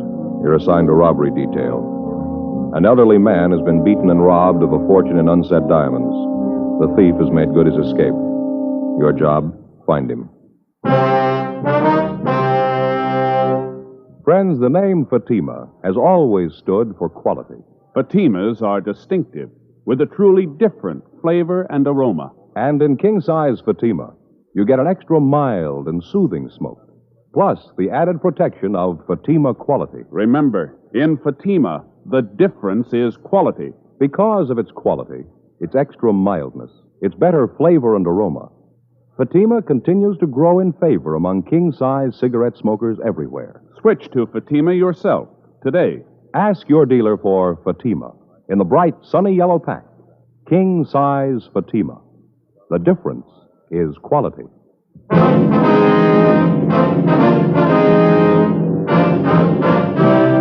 Dragnet, the documented drama of an actual crime. For the next 30 minutes, in cooperation with the Los Angeles Police Department, you will travel step by step on the side of the law through an actual case transcribed from official police files. From beginning to end, from crime to punishment, Dragnet is the story of your police force in action. It was Tuesday, July 12th. It was hot in Los Angeles. We were working the day watch out of robbery detail. My partner's Frank Smith. The boss is Captain Didion. My name's Friday. It was 10:46 a.m. when we got to the Morgan Hotel. Room 922. Yes? Police officer, sir. My name's Friday. This is my partner, Frank Smith. Oh, yes, sir. I'm the manager, Arnold Jackson. Yes, sir. We're here regarding the robbery, sir. Oh, Mr. Ruman's in their bedroom. He's lying down. Has there been a radio unit here, Mr. Jackson? Yes, they just went down the hall. I see. The victim in here, sir? Yes, that's right. Thank you very much, Mr. Jackson. Sure. Mr. Ruman? Yes? My name's Friday, sir. This is my partner, Frank Smith, Central Robbery. Oh, yes, Captain Friday. No, sir, it's Sergeant, Mr. Ruman. Sergeant? I thought sure they'd send a captain. Well, now, if you can just tell us what happened here. Well, I brought the stones up here to show him and his father. We made an appointment. He hit me, took everything. How much was it, sir? Can you tell us? Everything there was, finest collection, best stones, took my sample case and everything. What'd the case look like, sir? Just a plain sample case, this high, about this wide. So that'd make it about 14 by 18, is that right? Black leather, plain sample case. Any identifying marks, initials, anything like that? No, just a plain black leather case. I don't care about the bag, it's the diamonds. I couldn't come close to their value, maybe 100,000, maybe more. Now, you say you made an appointment with him. Who is the man, sir? Fred Roberts. I met him about 3 weeks ago at my club, having lunch with a friend, another jeweler, and he introduced us. We hit it off right away. He seemed to be a real nice fella. I can't understand it. Fred Roberts, will you describe him for us, sir? I'd say he's about 20 to 30. Could say he's a nice-looking fella. Sure wore nice clothes. Looked like a real businessman. Always carried a briefcase and all. Mm-hmm. About how tall would you say he was? Tall? Mm-hmm. Well, I'm 5'6". He's about 3 inches taller. I'd say he's about 5'9". Not too heavy. Medium build. About your size. Now, how about his hair, sir? What color was that? Do you remember? Brown. Straight brown hair. Might have had a part. I never noticed. He had brown eyes, too. Shouldn't be any problem. People in the hotel must know him. These are his rooms. I'll call the office and have them get out a broadcast on the description. All right, fine. You want to check with the other fellows, see if they've come up with anything? I'll stay here with Mr. Ruman. Okay. Fine. Thanks, Frank. Now, you'll have no trouble identifying the man, will you, Mr. Ruman? No, sir. I know him. Those eyes, never forget them. I should have known from the start. Sir? His eyes are shifty, little bitty things set close together. I should have known not to trust him with eyes like that. Now, you say you met this man about 3 weeks ago, is that right? Well, this Roberts fellow told me that he was down here from San Francisco. Said he was going into the diamond business. Said he was down here, rather, to buy stock. That he'd heard that I could lay my hands on some fine stones, and he wanted to see what I had to offer. I see. Did he say that he was going to buy the stones himself? Oh, no. He told me that his father was putting up the money. He said that his father was coming down here today, and that if he liked the merchandise, we could make a deal. Funny thing, though, I should have known right off. What's that, sir? Well, when I came up here this afternoon and showed him the stones I'd brought, he didn't know the good from the bad. Oh, sir? Well, in almost any collection, there are bound to be a few stones that aren't absolutely perfect. They look all right, but there may be a small flaw someplace inside the stone. Naturally, their value isn't the highest. I see, and this Roberts didn't know the difference. No, but I should have known anyway. Those eyes, the meanest eyes I ever saw, and so close together. Well, was there anything unusual that you might have noticed about Roberts? Anything about his speech, his manner, anything at all that might help us identify him? No, just like I told you. Seemed nice enough. Well, did he give you any indication that there might be something wrong? Not at all. Of course, I wondered about his not knowing much about diamonds, but I figured that if he was willing to pay what I wanted, I didn't have to concern myself with what he's going to do with the stones. Well, Mr. Ruman, I wonder if we could start from the beginning. Exactly what happened here. He knocked me out. No, sir. I mean, what led up to his hitting you? Oh, I'm sorry. Well, as I said, he told me to bring the stones up here for his father to see. I did, and then we waited for the father to show up. We were over there by the window looking at the stones. You know, they look better in sunlight. Yes, sir. Well, when we finished, he said something about his father never being on time. I turned to look out the window. That's when he hit me, right here on the back of my head. Can you see it? Yes, sir, I can. Is it bleeding? Don't lie to me. I'm not afraid. Can you see any blood there? No, sir. There's right quite there? a bump on the back there. You sure? Yes, sir. You tell me the truth. Yes, sir. There's no blood. Joe? Yeah, Frank. See you a minute? Sure. Excuse me a minute, Mr. Ruman. Sure, that's all right. Yeah, Frank. Called the office. They put out the description area's being covered. Leighton Prince been called? Yeah. How's Ruman getting along? Well, he's got quite an egg in his head, but he seems to be okay. Mm-hmm. Manager says he's called the house doctor. Should be here right away. Sergeant? Yes, sir. Have you caught him yet, Roberts? No, sir, not yet. As soon as the doctor looks at you, sir, we'd like you to go down to police headquarters with us, if you would. Of course. But you shouldn't have too much trouble catching him, not with those eyes. Real little beady. Yes, sir. But what do you want me to do at police headquarters, Sergeant? Well, we want to take a full statement, have you look at some pictures, if you would. With you two? Yes, sir. Anything wrong? Oh, no. But you'd figure with all those diamonds gone, that fella hitting me and all, there seems that they could have done better. Well, how's that, Mr. Roman? Seems they could have sent a captain. 11:15 a.m. Leighton Prince arrived and went over the rooms. Frank and I were unable to find the instrument Roman had been struck with. Checking with the desk clerk and the elevator operator, we were able to get a composite description of Fred Roberts. It tallied closely with the one given us by Ruman. The desk clerk told us that Roberts had checked into the hotel that morning. We obtained a copy of the hotel registration card carrying Roberts' signature for handwriting analysis. The immediate area was thoroughly searched. The suspect had made good his escape. We contacted the victim's office and asked for a full inventory of the stolen diamonds. They were unable to give us a complete inventory at the time, but advised us that the loss would run well over $150,000. 11:57 a.m. After the hotel doctor had examined Ruman and said his wounds were superficial, we drove down to the city hall. While Ruman was looking at the mug books, Frank and I checked the name Fred Roberts and his description through R&I. We were unable to find a record on him. We contacted the stats office and requested a run on the M.O. Local and all points bulletins were gotten out on the suspect. After looking through the mug books, Ruman was unable to come up with an identification. Further interrogation of the victim failed to turn up any new evidence. The information furnished by the stats office and other contacts yielded nothing. The investigation continued. 3 weeks went by. Tuesday, August 2nd, 8:05 a.m. I checked into the office. Joe? Yeah. You're late. I've been waiting for you. It's only been 5 Well, minutes. there's a lot to do here, you know. You're in a good mood. What's the problem? It's the in-laws again. I didn't sleep a wink last night. Oh, what happened? That brother-in-law, a real wise guy, knows how to do everything better than anybody else. Nothing he doesn't know. Well, look, Frank, I'm on your side, but what's the bit here? Remember how I told you about this place out in the valley where the steaks are so good? Yeah, the butcher shop, wasn't Yeah, it? that's right. Well, I stopped by last night and I got 6 of the biggest steaks I could find. Real beauties, fillets. Yeah? I figured on a barbecue, you know, out in the backyard. Anyway, I get the charcoal out and the kindling and all the stuff. Right away, my brother-in-law says I'm doing it wrong. Why didn't you tell him? The wife, she's got to hear how they barbecue back in Sioux Falls. So the brother-in-law throws out all the stuff I'd done, and he starts all over. It took him 3 hours. Well, what happened? Well, he never got the fire started. By the time he let me get at it, it was too dark to do anything. He ended up in the kitchen with waffles. I had indigestion all night. Well, that's the way it goes, doesn't it? Oh, so. Sorry I jumped. That's all right. I don't much care for waffles for dinner myself. I get it, Frank. Robbery Friday. Yes, sir. Mm-hmm. What was that address again? Okay, yes, sir. Okay, we'll check it right away. Right. Anything? One of our contacts is a rumble down at Jay's down in South Main. Guy's letting it get around that he's got some loose diamonds for sale. You say when they could be bought? Yeah, tonight. 8:14 a.m. We signed out and drove over to Jay's bar. We met with our informant. The buy was to take place in the bar at 8:30 that night. He gave us a description of the man who was selling the stones. We checked back into the office and filled Captain Didion in on the latest developments of the case. The plan was laid out that Frank and I would stake out inside the bar. 4 other men were assigned to cover the outside of the meeting place. They would be able to be in constant communication with each other through walkie-talkie equipment. 7:43 p.m. Frank and I took up our positions at the bar. The other men were at their assigned positions. We waited. 8:19 p.m. 3 men came in and took a table at the rear of the place. They ordered drinks and sat down and talked. None of them matched the description our informant had given us. 8:34 p.m. Joe? Well? Just came in. Fits the description pretty close. He's heading back there. Looks like he's one of the 3 guys we've been waiting for, doesn't he? Yeah. What was that he took out of his pocket? Can't hear a thing from here either. Well, looks like it's going to get louder, doesn't it? All right, that's fine with me. I didn't ask you to buy the stuff. You can see for yourself it's good, the price is right. If you don't want to buy it, then you're wasting my time. Lousy chintzy deal. You get me here, and then you pull a deal like this? As far as I'm concerned, the buy's off. Nobody sent for you. Forget it. That's him. He's got the stones. Let's take him, Frank. I'll put the bag. All right, hold it up, police officers. Watch it, Joe. All right, now stand right where you are. Keep your hands out in the open. You want to shake him down, Frank? Yeah.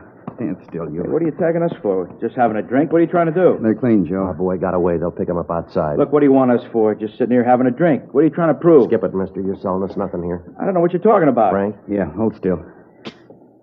Here's my cuffs. All right, let's go. I'll check outside, see if they got the other one. Yeah. Look, you don't need these handcuffs. I'm not going anyplace. I got nothing to hide. What's this all about? Save it, mister. Save what? We come in here to have a couple of drinks. We're not bothering anybody. Just a quiet drink. You guys jump on us. What's the pitch, anyway? Let's stop playing games here. There was a diamond buy tonight, and you were in on it. Diamonds? Are you kidding? Here, look at me. Do I look like the kind of a guy can afford diamonds? Not only that, but who buys diamonds in a bar? Now, look, let's get this thing squared away. Huh? Herman and Stromwell got the other one. Said they'd taken him up to the office. Anything on him? No, dropped it while they were chasing him. What's that? Bag of unset diamonds. The three suspects we'd apprehended inside the bar were questioned. After a brief interrogation, the suspects admitted that they had gone to the bar for the purpose of buying diamonds. They explained that it was their impression that the stones had been smuggled into the country.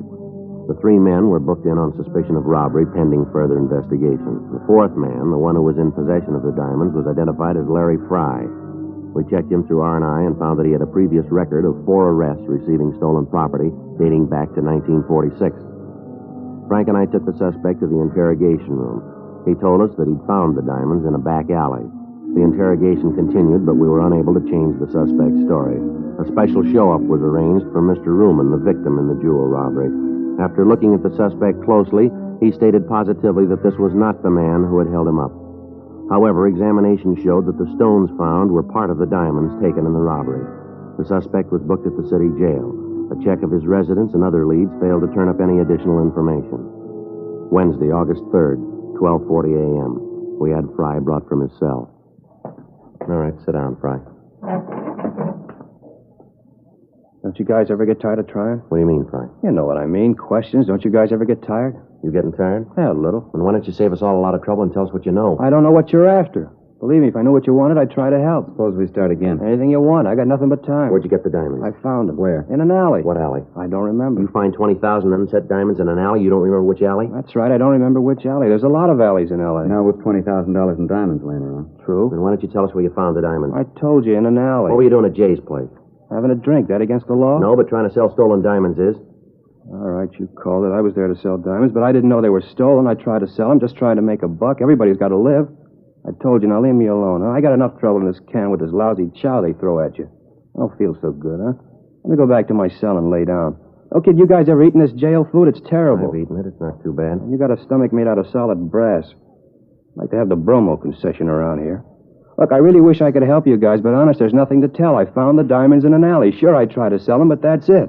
Now, you guys know if there's anything I can do... All right, now you come off it, mister. You better get this story straight. We're through playing with you. Maybe you don't know how you stand. I'll fill you in. A man slugged and $150,000 in diamonds are stolen from him. Part of those diamonds turn up in your pocket. You say you found them. I can't buy that, and I don't think anyone else will. You come in here playing like a lily, clean and white. Well, your record doesn't make it that easy to buy. That's how you stand, mister. The whole thing's right in your lap. It fits you like a new suit. Now, it's up to you. That the way it is? You call it. No other way? None. Yeah. Well, if I could only get some decent food under my belt and a little fresh air, I might be able to give you guys the answers.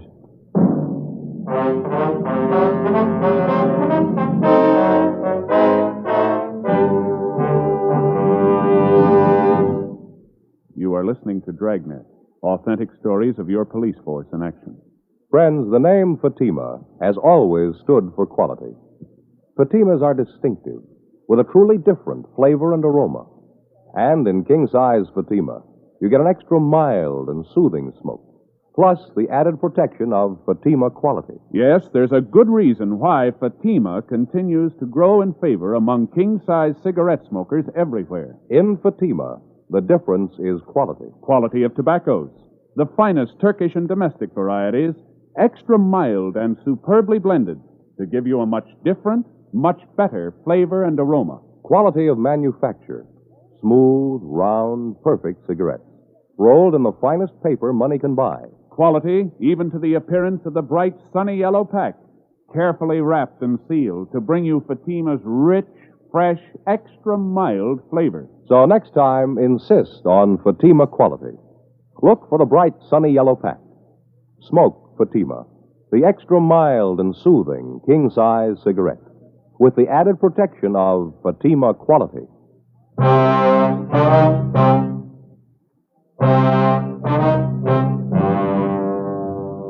We continued to interrogate Fry. From the evasive answers he gave us, it looked as if he was lying about his part in the robbery. When an interrogation seems to bog down, the working detective usually tries to find some subject with which to draw the suspect out, some weak point in his makeup. Maybe it's his parents, his wife, or his children. It might be the fear of having loved ones find out about the crime he's accused of committing. In Fry's case, questions about his family failed to produce any result. We tried other subjects: religion, baseball, golf, fishing. None of them seemed to bring him out of his shell. Occasionally, during the interrogation, he'd refer to the jail food, comparing it to the other food he'd eaten. As the questioning went on, we found that Fry considered himself a gourmet, talking about the dishes that he'd eaten at various restaurants. We tried to lead the questioning around to the diamond theft, but he constantly brought the conversation back to food.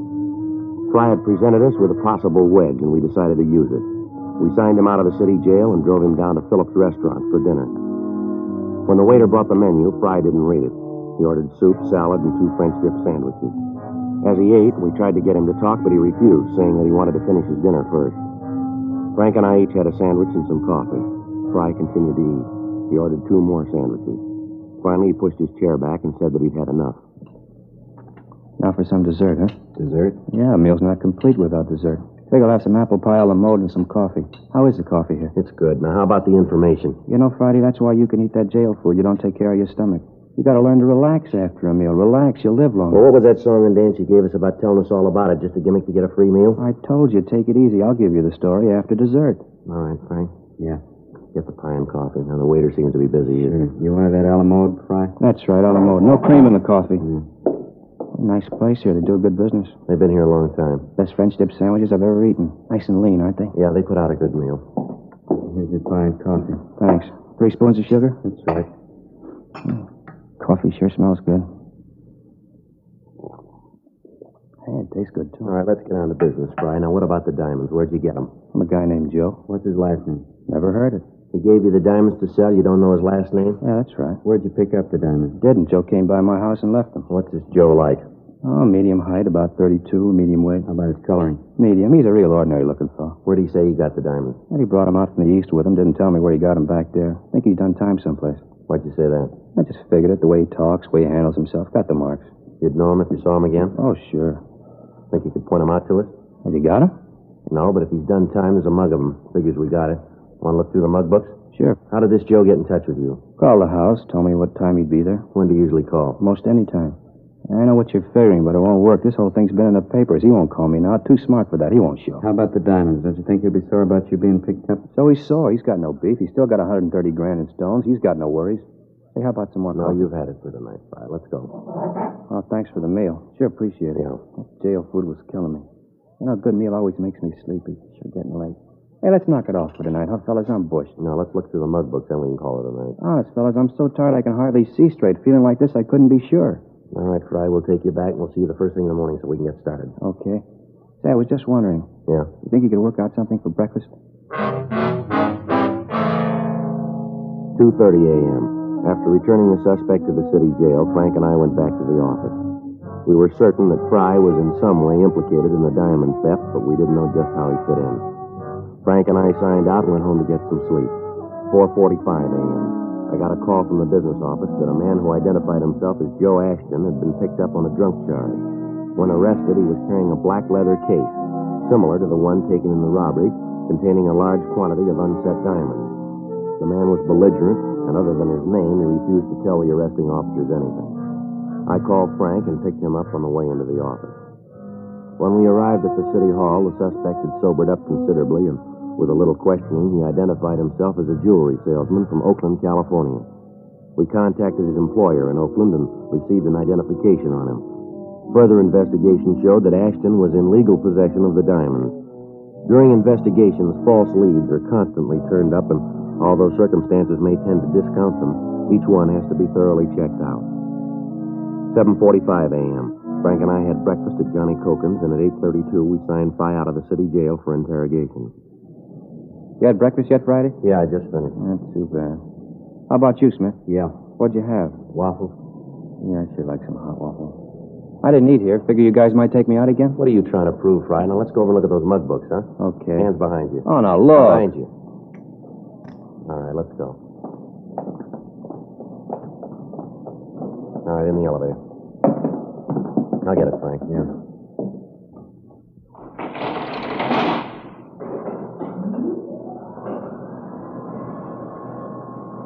Sure, a nice day. Bet it's warm out. It's gonna be. Yeah.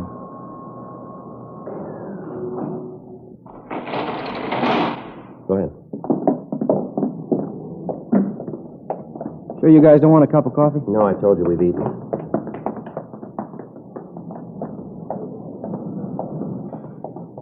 Right in the back, Fry. Sure. Say, sure appreciated that meal last night. That's good. We going to City Hall? That's right. That way you keep the mug books? Yeah. Hey, no kidding, Friday. I gotta have some coffee. My stomach's growling. All right, Fry. We'll get you some coffee. You know that whole bit about Joe doesn't ring. I'm afraid we can't buy it. Okay, so it's a phony story, but I'll give you the right one. Where'd you get the diamonds? From a guy out in the valley. Where in the valley? Out at the Astor Studios. At a picture lot? Yeah. Frank, let's head out the freeway. We're going out the valley. Hey, wait a minute. I don't want to see him. He'll blow his top if he finds out I told you. This guy's crazy, a real nut. You better drop me back at the jail. I'll wait. How do we know this isn't another stall? It isn't. You'll see. What's this guy's name, this friend of yours? He's no friend, just a guy I met, had a business deal. What's his name? Calls himself Fred Roberts. We took Fry to breakfast, and then we returned him to the city jail. We went back to the city hall and rechecked the name Fred Roberts through R&I. There was no record. Those with similar names were checked. None of them matched the description of the suspect. 11:20 a.m., Frank and I headed for the San Fernando Valley. Astor Studios was one of the older lots in town. It had been years since they'd made a picture of their own. Most of their business now was in renting stage space to television companies. Frank and I checked at the gate, and we were sent up to personnel. The company records on Roberts showed that he'd been at the studio for 4 years in the property department. According to the girl in the personnel office, Roberts was highly regarded by his employers and fellow workers. She told us that we could find him in the prop building on the back lot. Frank and I started back to see him. That must be it back there, the big building with all the windows. Yeah. Sure a lot going on, huh? Yeah, TV's using a lot of movies, I guess. Most of the good stuff's on film, isn't it? So about all Elizabeth likes to watch is the wrestling matches or those real old movies. I don't get to see much of the new stuff. If she's not looking at some show that's 20 years old, the kids are watching a puppet show. Well, you need two sets then. I've been thinking about that show. Not that I don't like wrestling, but I'd like to see the ball game once in a while. And those news forum shows. You know, keep up with what's going on in the world. Yeah. Looks like it here, huh? Yeah, that's him back there with a spray gun, isn't it? Yeah. Hey, Mr. Roberts? Mr. Roberts? Yeah? I'd like to talk to you, sir. Just a minute. I gotta hit this before it dries. All right.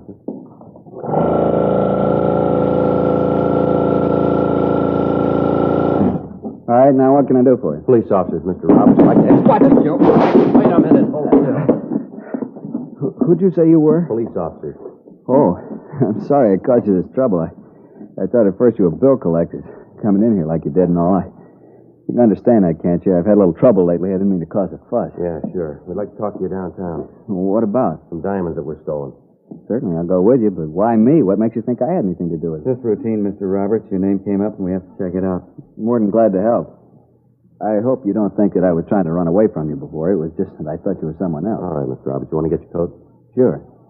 I'll have to call the front office and tell them where I'm going. I'm the only one here today. No, we'll call them on the way out. Fine. A lot of work. Hope this won't take long. Should I take my car? I wouldn't like to trouble you to bring me back. No trouble, Mr. Roberts. Sure a nice day, isn't it? Good for exteriors. Exteriors? Yeah, you know, outdoor shots. Good light. Oh, yeah. Run into a lot of trouble if you haven't got good light. Like to take a look around? No, I'm afraid we haven't got the time, Mr. Roberts. All right, here's the car. Say, I don't want to tell you fellas your business, but can't we talk here? I really shouldn't leave. No, I'm afraid not, Mr. Roberts. There's someone downtown we want you to meet. Oh? Yeah, a man by the name of Ruman, Sam Ruman. You said Ruman? Yeah, that's right.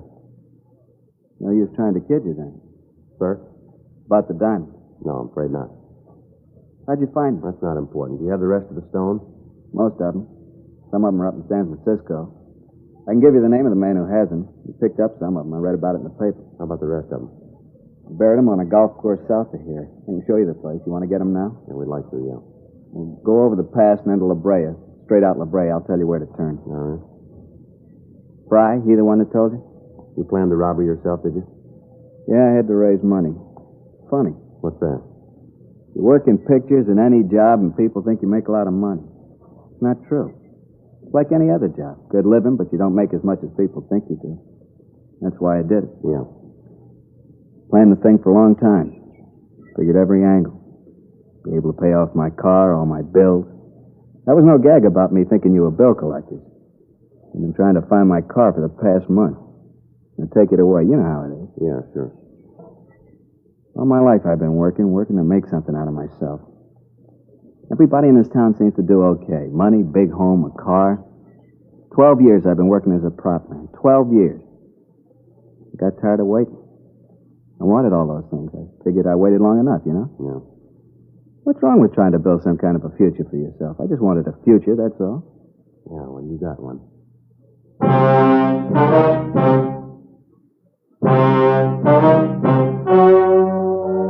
The story you have just heard was true. The names were changed to protect the innocent. On November 15th, trial was held in Superior Court, Department 89, City and County of Los Angeles, State of California. In a moment, the results of that trial. Now, here is our star, Jack Webb. Thank you, George Fenneman. Friends, in your hometown as well as mine, more and more king-size cigarette smokers are switching to Fatima because of Fatima quality. Fatimas are distinctive, with a really different flavor and aroma. They give you an extra mild and soothing smoke, plus the added protection of Fatima quality. Get a pack of Fatimas tomorrow. See if you don't agree that in Fatima, the difference is quality. That's king-size Fatima in the bright, sunny yellow pack.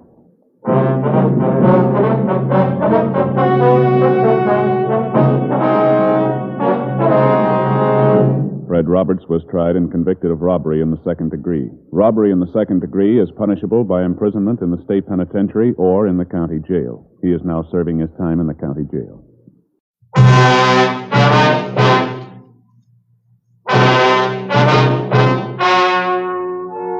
The story you are about to hear is true.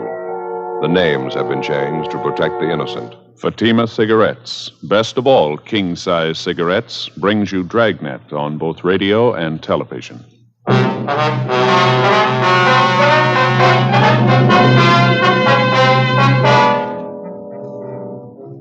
You're a detective sergeant. You're assigned to homicide detail. A 38-year-old woman disappears. She leaves her sister and her 4 children behind. There's evidence of foul play. Your job, find her. In Fatima, the difference is quality. Yes, in Fatima, the difference is quality. Prove it yourself today. Compare Fatima with any other king-size cigarette. 1. Fatima's length filters the smoke 85 millimeters for your protection. 2. Fatima's length cools the smoke for your protection. 3.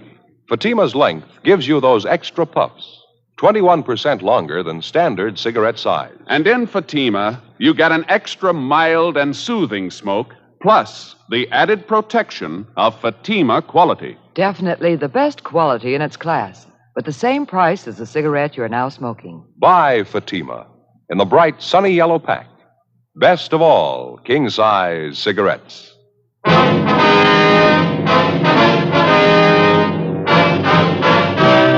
Dragnet, the documented drama of an actual crime. For the next 30 minutes, in cooperation with the Los Angeles Police Department, you will travel step by step on the side of the law through an actual case transcribed from official police files. From beginning to end, from crime to punishment, Dragnet is the story of your police force in action. It was Monday, June 3rd. It was overcast in Los Angeles. We were working the day watch out of homicide detail. My partner's Ed Jacobs. The boss is Thad Brown, chief of detectives. My name's Friday. I was on the way back from communications, and it was 8:15 a.m. when I got to room 42. Homicide. Joe, what's doing? Hi, Brian. You seen Ed? He went down the hall a minute, said he'd be right back. Oh, thank you.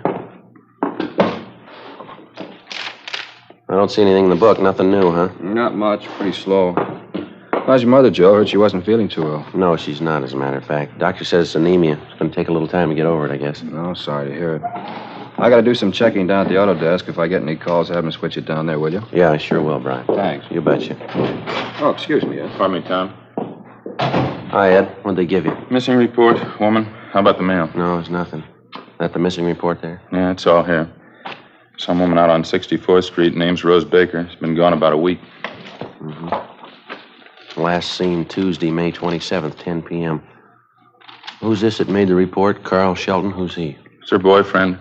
Miss Baker's husband died about 5 years ago. She's been running around quite a bit since then. Had a lot of man trouble. Well, she disappeared before then, huh? Yeah, half dozen times. Never been gone this long, though. Holmes took this report from Shelton. He gathered Miss Baker's not too stable. She's known to drink quite a bit. Doesn't seem to care anything for her home or kids. Yeah, I see it here. She has 4 children. They're living with her aunt, Mrs. Baker's sister. It's kind of a funny arrangement, isn't it? Yeah. Baker woman packed her bags and walked out of the house about a year ago. Her sister's been taking care of the kids ever since. Mother comes back for a visit once in a while. Mm-hmm. This address we've got on Mrs. Baker, it's the same address as her boyfriend, Carl Shelton. Yeah, that's right. They both have apartments in the same building. Is this a recent picture, Miss Baker? Supposed to be, yeah. It's a nice-looking woman, huh? Yeah. Sister's listed here as the last person who saw her. Well, how's that? Baker woman still wasn't living at home, was she? According to the sister, Mrs. Baker came over to the house to see her the night she disappeared, sometime around 8 o'clock. 2 of them had some business to talk over. Mm-hmm. Seems the sister had a check for $400 she got from selling some furniture. Claimed the kids had been sick. She had doctor bills to pay. You mean Mrs. Baker's sister took care of things to that extent? Apparently. Anyway, after the sister got the check for selling the furniture, Miss Baker wanted half the money. Sister said that's why she came to see her that night. 2 of them got in the car and went out to find somebody to cash the check. Mm-hmm. You want a drink of water? No, thanks, Andy. Where do you get a $400 check cashed at 8 o'clock at night? Would you know? Sister said Miss Baker knew somebody who'd cash it for him. Turned out the person couldn't cash it. Sister stopped at a bar for a glass of beer. Mrs. Baker took the car and went to look up somebody else she thought could cash it. That was it. Mrs. Baker hadn't been seen since. Who was this somebody else? No idea. Sister claims she doesn't know. Mrs. Baker didn't tell her. Sounds like Mrs. Baker wanted the whole check, wouldn't you say? That's what the sister figured when Miss Baker didn't come back. She finished the glass of beer, left the bar, and started walking home. 2 blocks from the house, she found her car parked. No sign of Miss Baker. Car keys were in the glove compartment, so it's the sister's share of the money, $200 in cash. Well, how about the firm that issued the check? They get it back canceled? Yeah, a couple of days ago. Miss Baker's endorsement on the back. Yeah, sounds pretty wild, doesn't it? Whole thing does. Talked to half dozen people who saw Miss Baker that night, and none of their stories jibe. How do you mean? Her boyfriend, Carl Shelton, he claims Miss Baker told him she was going out of town for a few days with a girlfriend. They check it out? Yeah. Girlfriend didn't know anything about it. Then they talked to a woman who works with Miss Baker. She says, yeah, the Baker woman was planning a trip. Miss Baker mentioned anything about it to her sister? No. Sister says Miss Baker told her just the opposite. Said she was getting out of her apartment into a new place. She was going to spend the next couple of days moving. They checked the boyfriend, Shelton. Said if Miss Baker was moving, was news to him. Well, either she's a liar or one of her friends are, huh? It's all bollock stuff. No 2 stories anywhere near alike. What do they figure for a motive? They got a line on anybody who might have wandered out of the way? Big field to pick from. She fought with Carl Shelton. She fought with his sister, some of the people she worked with. She had 3 or 4 other men around town on the string, too. Any one of them could have wanted her out of the way. All her relatives been checked out and all her friends, places she'd be most likely to go? All checked. Not a trace of her, nothing. Yeah, I guess we better start moving on it. A lot of ground to cover. See if we can't straighten out some of those stories. One thing's sure. Somebody's lying. 8:35 a.m. Before we left the city hall, we checked with Sergeant Holmes in Missing Persons, who'd taken the report on Rose Baker's disappearance. He had nothing to add to what was in the report and what he'd already told Ed. First on the interview list was the sister of the missing woman, Bernice Marin. She was employed as a saleswoman for a grocery supply firm. We called at the home where Miss Marin lived with her 4 nieces and nephews, but there was no answer. The next-door neighbor told us that Miss Marin was working, that she usually didn't get home until 4:15 or 4:30 in the afternoon. In the meantime, we figured we might as well check the next name on the list, Mrs. Baker's boyfriend, Carl Shelton. We'd already checked him through R&I, and he had no record. We drove out to his address, a 3-story apartment house on 64th Street. Shelton's apartment was on the main floor rear. He answered the door in his bathrobe and slippers. He told us that he was employed at one of the local oil refineries, and that this particular week he was working the graveyard shift, 11 at night until 7 in the morning. He showed us back to a small kitchen at the rear of the apartment. While we questioned him, he fixed a percolator of coffee and put it on the stove. You're sure about Miss Baker's plans, are you? She never mentioned anything to you about moving out of the apartment house here? No, never. Somebody's handing you a line there. If Rosie was going to move, she'd tell me about it. Just a minute, I got to get that coffee. It looks about done. You fellas want some Java? Got a whole pot full here. No, thank you. How long did you say you've known Miss Baker? Oh, about a year and a half. We got along pretty good. She'd right from the start. Sure don't understand her taking off like this. Miss Baker ever talk to you much about the family? Her sister, 4 children? I mean, did you see them regularly? Seem to get along with them all right to you? I don't think I'd know that. Rosie never had much to say about them. The only thing I could gather was that she just got sick of the routine, you know. Keeping up a house, doing the wash, mopping, dusting, taking care of 4 kids. She just checked out, that's all. Let her sister Bernice take over. Mm-hmm. If you ask me, she never should have had a family to begin with. Rosie isn't the kind. She's a party girl, likes a good time, you know what I mean? One thing I don't understand, Shelton. You said a minute ago you couldn't figure out Miss Baker's going off like this. When you filed a missing report on her, you said she was planning a trip out of town. Yeah, that's right. Well, isn't it possible she might have taken off without telling you? No, I don't think so. She'd have told me. She was planning a trip, all right, but she wasn't going to leave till the next night, Wednesday night. She's going to pick up this girlfriend of hers, Iris, and the 2 of them were going to take the bus down to Laguna for a couple of days. Well, it's our understanding this girlfriend, Iris, didn't know anything about the trip. Can you explain that? I don't know. I guess Rosie forgot to tell her. Can't figure these women sometimes. Maybe she was going to phone her Wednesday morning. She knew Iris could get away almost any time. And you think it's possible she might have gone down to Laguna by herself? No, that's not like Rosie. Besides, before I went in to report her missing, I called a couple of places down Laguna where Rosie usually stops at. They hadn't seen her. Possible she might have gone some other place? No, without telling me, no. Besides, she wouldn't go alone. I know that. Sheldon, we understand Mrs. Baker was friendly with 2 or 3 other men around town. You think it's possible she might have gone someplace with one of them? Sheldon? No, I can't buy that. If it was 8 months ago, I'd say maybe, but not now. Why not? Well, we had it out, that's all. It was all settled. She wouldn't do anything like that again. Pretty sure about that, are you? Yeah, positive. I don't get it at all. She wouldn't do that to me, taking off, just packing up and leaving. Rosie wouldn't do that to me. Well, she's got 4 children. Yeah. She did it to them. We questioned Carl Shelton for another half hour, but he failed to come up with anything in the way of a definite lead. 10:40 a.m. We drove to the home of the missing woman's girlfriend, an Iris Kirby. 2 things she was pretty definite about. She knew nothing about an out-of-town trip Mrs. Baker was supposed to have planned for the 2 of them.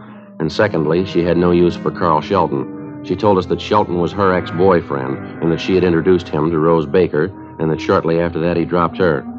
A few weeks later, Shelton began to keep steady company with Mrs. Baker. Outside of her personal grievance against Shelton, Iris Kirby had nothing to offer in the way of a lead to the whereabouts of her friend. 11:30 a.m., we got in the car and headed for the factory in the south end of town where Rose Baker was employed. We stopped off on the way for lunch, a bowl of soup and a sandwich. Ed had a cheeseburger and a piece of pie. Before we left, we checked the office to see if there were any calls. Nothing. The place where Mrs. Baker worked was on Santa Fe Avenue, a 1-story building covering almost half a block. They manufactured men's work clothes, shirts and overalls. We checked with the personnel office. We asked if Rose Baker had any friends that she worked with. We were told that there was a Mildred Dunn who was a fairly close friend of the Baker woman. Ed and I waited in the office while they sent down to the plant for Mildred Dunn. Ms. Dunn? That's right. Police officers. My name's Jacobs. This is my partner, Sergeant Friday. How do you do? How are you? I'd like to ask you a few questions about Rose Baker, Mrs. Dunn. I understand you're a pretty close friend of hers? Yes, that's right. I've known Rose ever since she came here. She works on the machine next to me. She come home yet? No, not yet. You remember Miss Baker saying anything to you about taking a trip, Miss Dunn? I mean, just before she disappeared? Yes, she did. She'd been looking forward to it. That's probably where she is, don't you think, off on her trip? Well, we don't know, ma'am. Did she mention anything definite about the trip to you, where she was going, when she was leaving? Well, I think she was going to Laguna Beach. It's hard to tell. She's always kidding around, Rose is. Once she said she was going to fly to Switzerland for a vacation. San Moritz. She's always kidding around like that. Oh, that's so? Like once, when she had a date with Fred, she said she was going to the pump room in Chicago. You know, just being funny. I see. Who is this Fred, Mrs. Dunn? Fella in the shipping department, Fred Lyons. Nice fella. He and Mrs. Baker see much of each other? They used to, yes, quite a bit. I don't know if they were serious about each other. I thought they were till the last month or so. Maybe they had a tiff or something. Maybe Rose got tired of him. I don't know. But you do think the 2 of them were serious at one time? Oh, yes. It wasn't more than a month ago. Then all of a sudden they weren't sweet on each other. At least Rose wasn't about him. She told me that. Mm-hmm. Well, I guess we better check on him, Ed. Mm-hmm. Is this Fred Lyons working today, do you know, ma'am? Oh, no. He quit last Tuesday. 1:15 p.m. We finished questioning Mildred Dunn, and we went back to the personnel office to get Fred Lyons' description and last known address. We checked out the address, but Lyons had moved out the previous Tuesday and left no forwarding address. We questioned the landlady, looked over his rooms, checked through the neighborhood, and talked to everybody he knew. We found nothing to indicate that Lyons had anything directly to do with Rose Baker's disappearance. But we did find out that he knew Mrs. Baker and that he thought quite a bit of her. We went back to the office, got out a broadcast and an APB on Lyons. Want to check the book, Joe, see if we got any late calls there? Yeah, sure.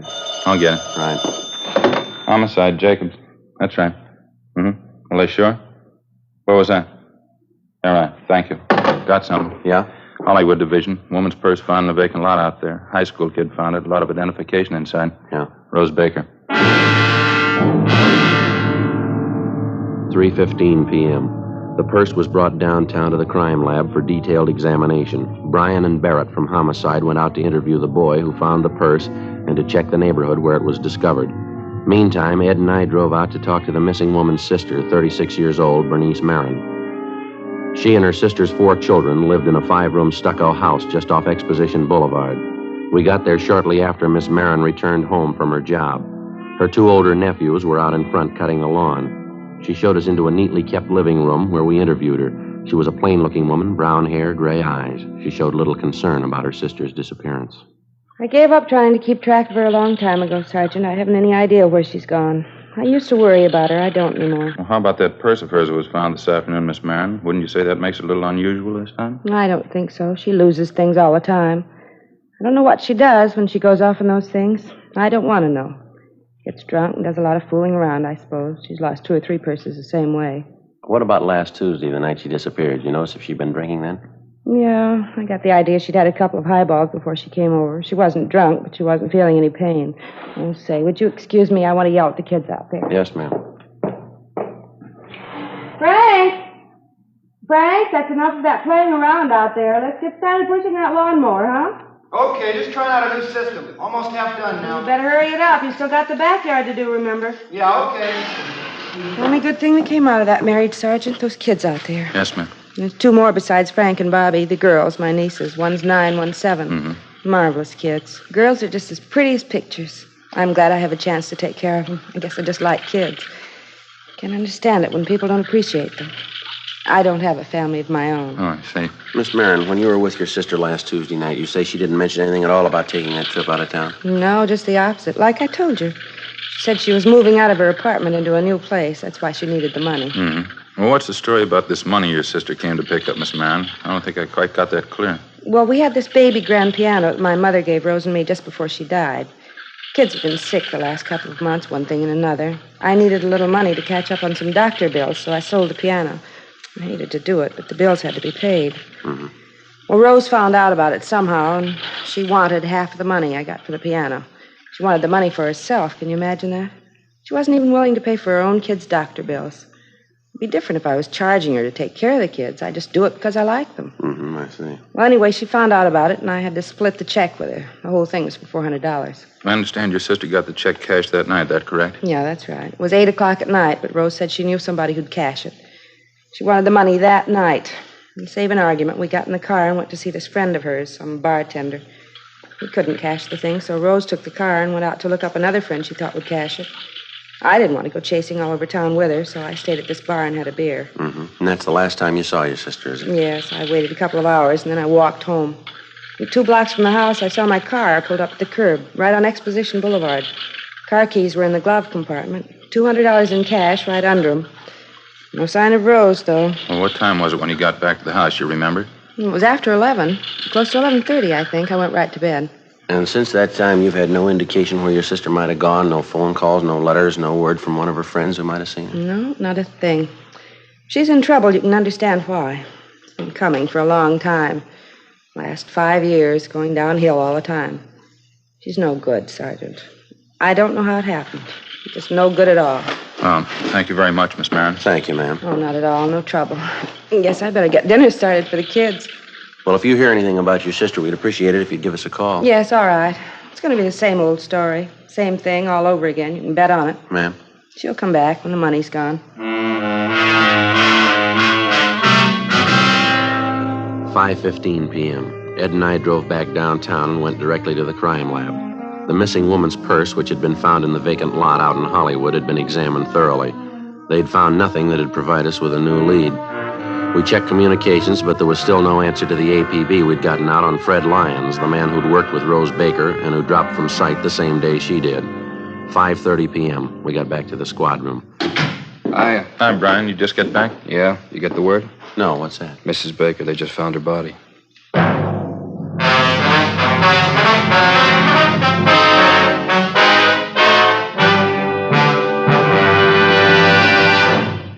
You are listening to Dragnet, authentic stories of your police force in action. Comparison proves Fatima quality. Prove Fatima quality yourself today. Compare Fatima with any other king-size cigarette. 1. Fatima's length filters the smoke 85 millimeters for your protection. 2. Fatima's length cools the smoke for your protection. 3. Fatima's length gives you those extra puffs, 21% longer than standard cigarette size. And in Fatima, you get an extra mild and soothing smoke, plus the added protection of Fatima quality. Friends, to show our confidence in Fatima, we make this money-back guarantee. Buy a pack of Fatimas. Enjoy Fatima quality, extra mildness, and superbly blended tobaccos. If you're not convinced Fatima is better than the king-size cigarette you're now smoking, just return the pack and the unsmoked Fatimas by August 1st, 1952, for your money back plus postage. Fatima, Box 37, New York 1. Remember, because of its quality, its extra mildness, its better flavor and aroma, more smokers now insist on Fatima than ever before. Insist on the best. Fatima, extra mild and soothing, plus the added protection of Fatima quality. Smoke Fatima. Best of all, king-size cigarettes.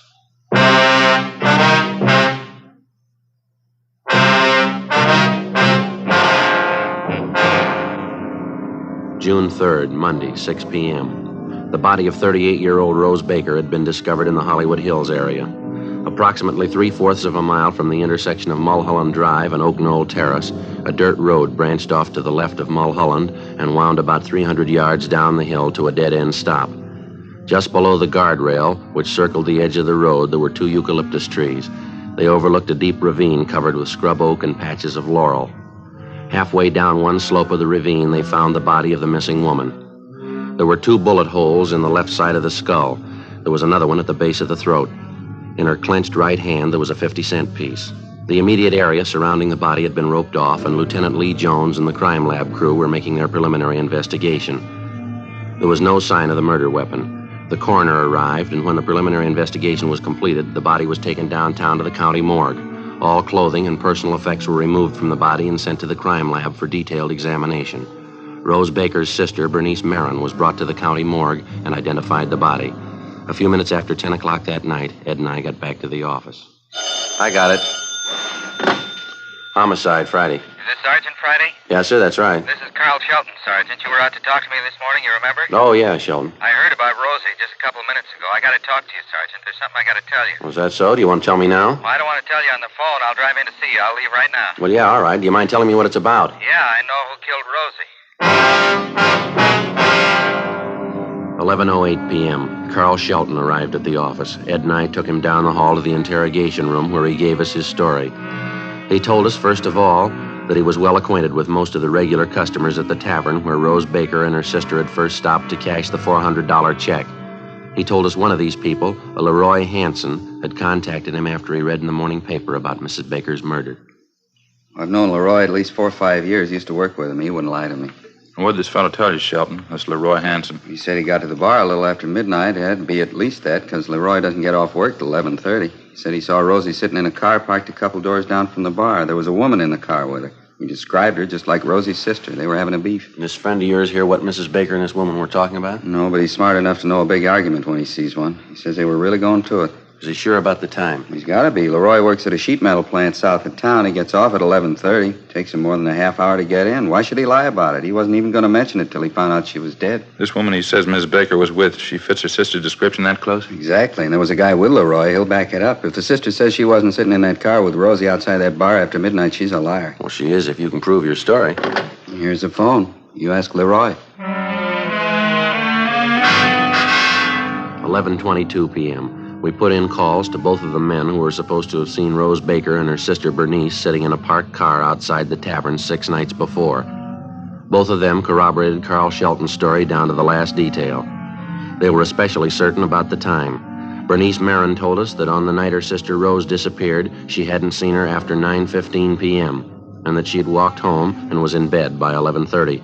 Both Leroy Hansen and his friend told us that they had seen Rose Baker and a woman answering her sister's description sitting together in a car parked outside the tavern. They were both certain at the time that it was well past midnight. We made a check on Leroy Hansen and his friend. As far as we were able to find out, there was no logical reason why they should lie about what they'd told us. Ed and I got in the car and drove out to the home of Bernice Marin, just off Exposition Boulevard. It was 20 minutes past midnight. We rang the front doorbell and got her out of bed. Oh, hello, officers. Didn't know who it was. Come in. Thank you, ma'am. Oh, you have to wait long before I answered. I sleep pretty sound. Afraid we'll have to ask you to get dressed, Miss Marin. I'd like to talk to you downtown. Why? What's the matter? Well, some more questions we have to ask you, ma'am. A few more things we have to clear up about your sister. It's pretty important. Well, I've told you everything I know. I don't like to go out and leave the kids alone at night. What is it you want to ask me about? Well, you told us the last time you saw your sister was about 9:15 last Tuesday night, Miss Marin. Yes, that's right. We've got a couple of people who claim they saw you with your sister after midnight Tuesday. You were sitting with her in your car parked outside a tavern. You're having an argument with her. At least 2 people saw you, and they'll swear to that. No, that couldn't be right. They claim it is. They say it was after midnight and they saw me with Rose? Yes, ma'am, that's what they say. And you believe it? You believe it was me? Yes, ma'am, we do. You think I killed Rose, is that it? Yes, ma'am, we think so. How about it, Miss Marin? It'll take me a minute to get my clothes on. I want to talk to the oldest boy, my nephew Frank. Would it be all right? I'll have to go along with you. All right. This way, down the hall. All right. In here. I don't want to wake the other kids if I can help it. All right. Frank. Wake up, Frank. Frankie. What do you want, Aunt Bernice? I hate to wake you up, Frankie. I'm going to have to go downtown tonight. I'm leaving now. In case I'm not here when you and the kids get up, I want you to take care of everything, all right, honey? Yeah, okay. What do you have to go downtown for? Well, it's something about your mother, Frank. Might take a little time. You see the girls get off to school on time in the morning, won't you? Bobby, too. The sandwiches are all made. They're in the icebox. All you have to do is put them in a paper sack, all right? Yeah, okay. Why do you have to go now? Can't you wait until tomorrow? No, I'm afraid not, honey. You take care of everything, huh? Make sure all the doors are locked. And don't forget to feed the dog. No, I won't forget. What's the matter? Is there anything wrong? No, of course not. Now, if something happens so I can't get back tomorrow, I'll call you on the phone, all right? Yeah, okay. You be sure and call, huh? I'll call you, honey. You go to sleep now, huh? It'll be all right. You get some sleep. Good night, Frankie. Yeah, okay. Good night. I'm sorry to keep you waiting. I had to tell Frank what to do. The kids wouldn't understand. I mean, if they woke up and didn't find me here. Yes, ma'am. What'd you do with the murder gun, Miss Marin? Out in the garage, I'll show you. I had her 4 kids to raise. It's not easy.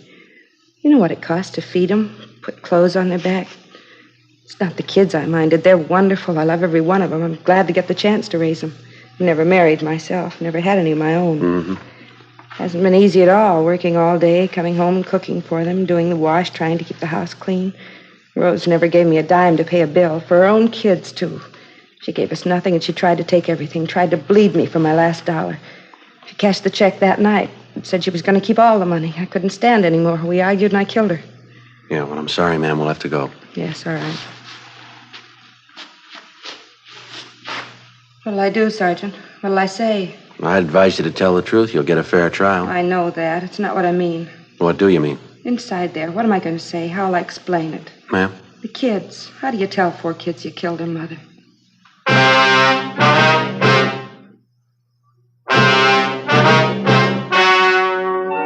The story you have just heard was true. The names were changed to protect the innocent. On October 3rd, trial was held in Superior Court, Department 92, City and County of Los Angeles, State of California. In a moment, the results of that trial. Now, here is our star, Jack Webb. Thank you, George Fenneman. Friends, I make it a habit to carry 2 packs of Fatimas around with me. One's for my smoking, and the second one's for smokers I see with other king-size cigarettes. All I have to say is, here, compare Fatima. I know they're going to be sold on Fatimas the next time we meet. How about comparing Fatima yourself? You'll find Fatima's length filters the smoke 85 millimeters, cools the smoke, all for your protection. You get those extra puffs because Fatima is 21% longer than standard cigarette size.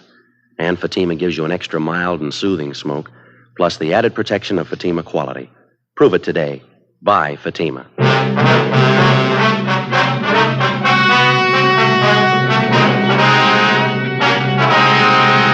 When their aunt, Bernice Alberta Marin, was apprehended on suspicion of 187 PC, the 4 Baker children were taken into protective custody by juvenile authorities. Bernice Marin was indicted for murder and entered a plea of self-defense. She claimed that at the time of the murder, her sister attacked her with a knife while they argued over the division of the $400 check. Bernice Marin was tried in Superior Court by a jury composed of 9 men and 3 women. She was found not guilty.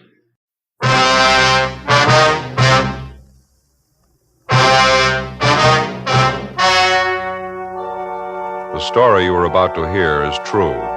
The names have been changed to protect the innocent. Fatima Cigarettes, best of all king-size cigarettes, brings you Dragnet on both radio and television.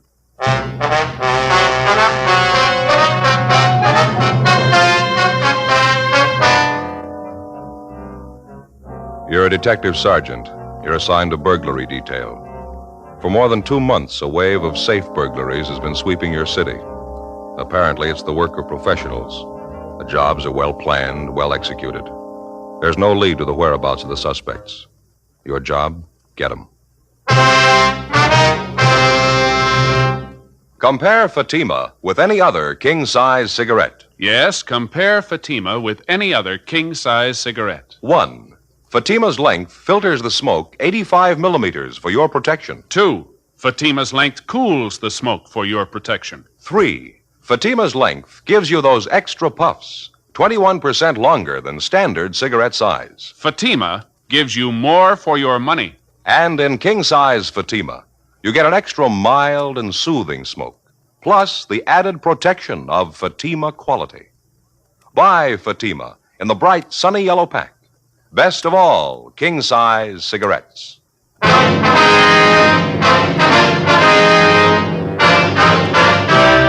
Dragnet, the documented drama of an actual crime.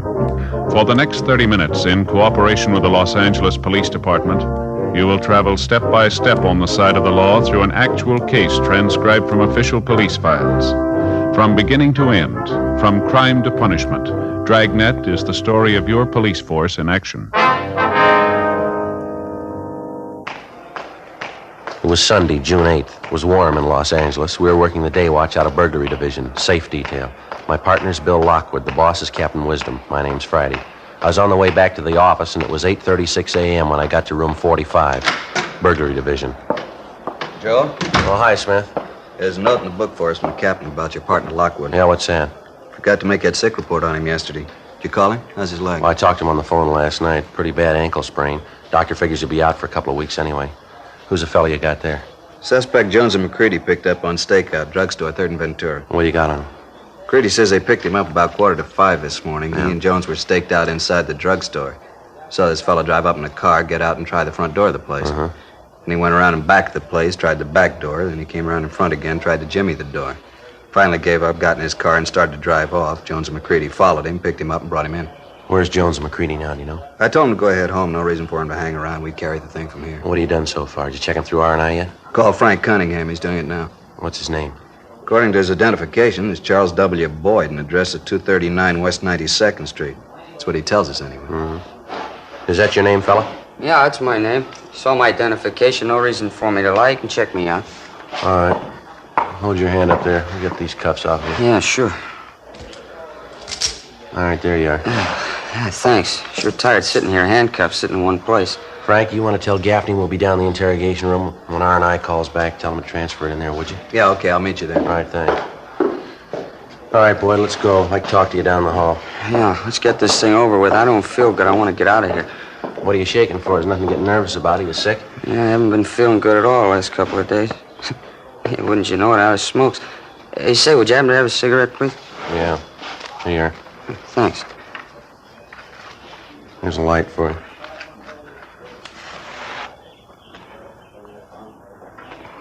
Yeah, I got it, thanks. All right. Turn around a minute, will you? Let me look at your eyes. Huh? Turn around. All right, let's go.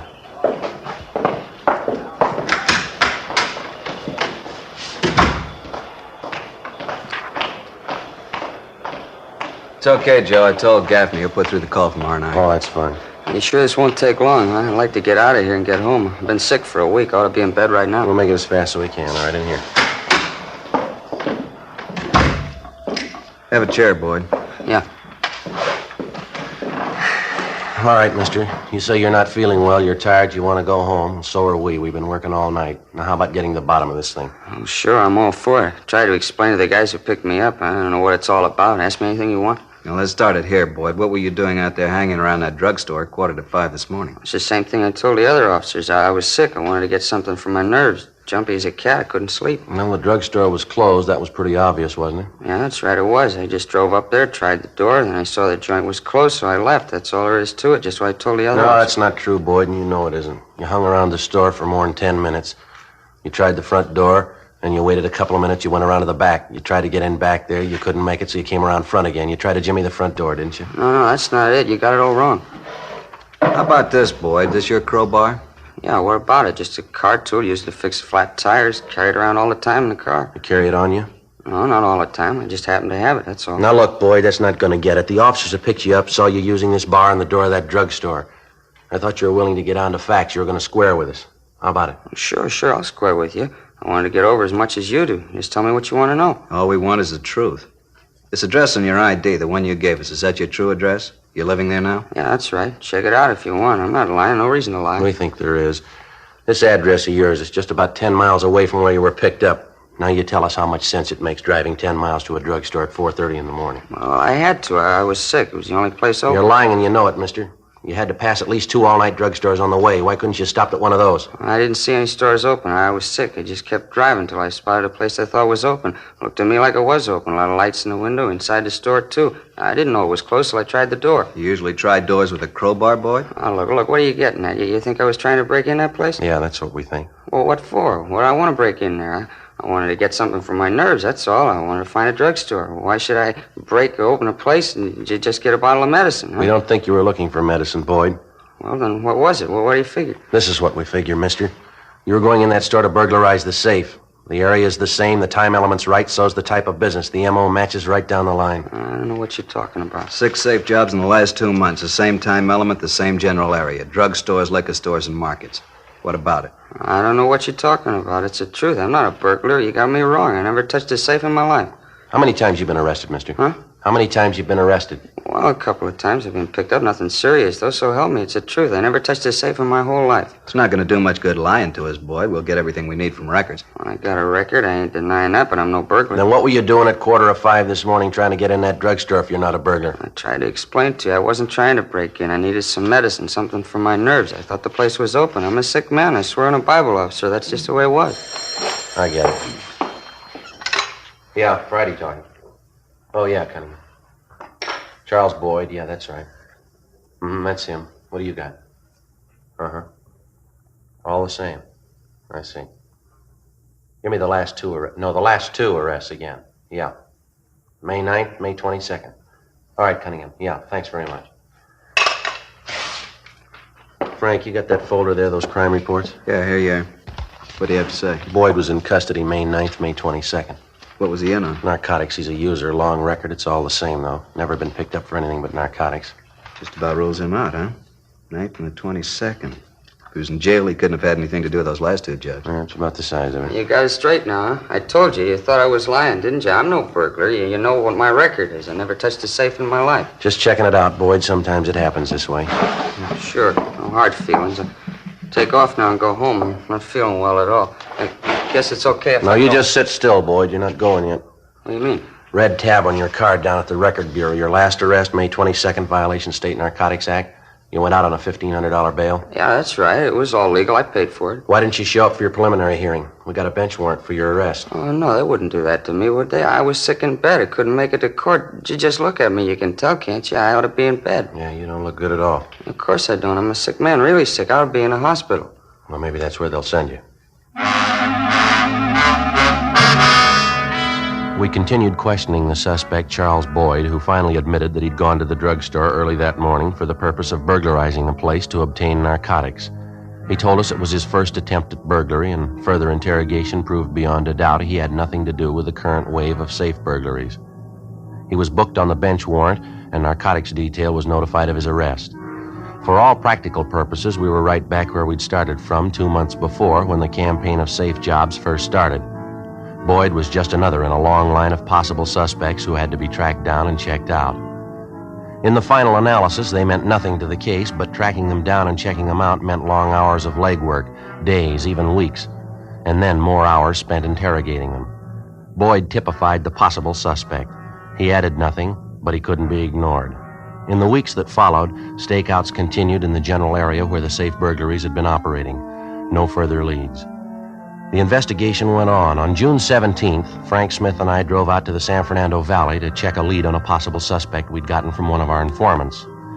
His information was that the possible suspect, an ex-convict by the name of Mark Chandler, who'd served time for burglary, had apparently come into some money recently. Through the parole office, we located Chandler on a chicken ranch just outside of Van Nuys. Yeah, I've been out here almost 3 months now. Nice life. Pretty hard work, though. Got a few routine questions for you, Mark. Like we told you, we're from burglary detail. Guess you know why we're out here. Yeah, I think I get the idea. I admit there was a time when you wouldn't be very welcome, but right now it's different. Anything I can do to help, it's all right, fellas. We're going to lay it right on the table for you, Mark. You own this place, do you? Yeah, that's right. Me and my brother. Where'd the money come from? My brother. He set the whole thing up. You say you and your brother. Whose money bought the place, Mark? Well, my brother made the down payment. You can check on it. The whole deal went through escrow right down here at the local bank. What's the deal anyway? Didn't you check with my parole officer? Yeah, we checked with Galloway. He told us you were still on active parole. You were running a chicken ranch. Didn't say it was for your brother, though. Well, I thought I filled him in on it. I didn't have enough cash to swing the deal. My brother put up most of the dough. I only had $800. Uh-huh.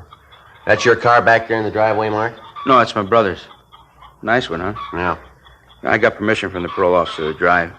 Say, would you mind walking back with me to the brooder shack? I got a new batch of Rhode Islands in this morning. Day-old chicks. Got to be sure the heat's right. Yeah, all right.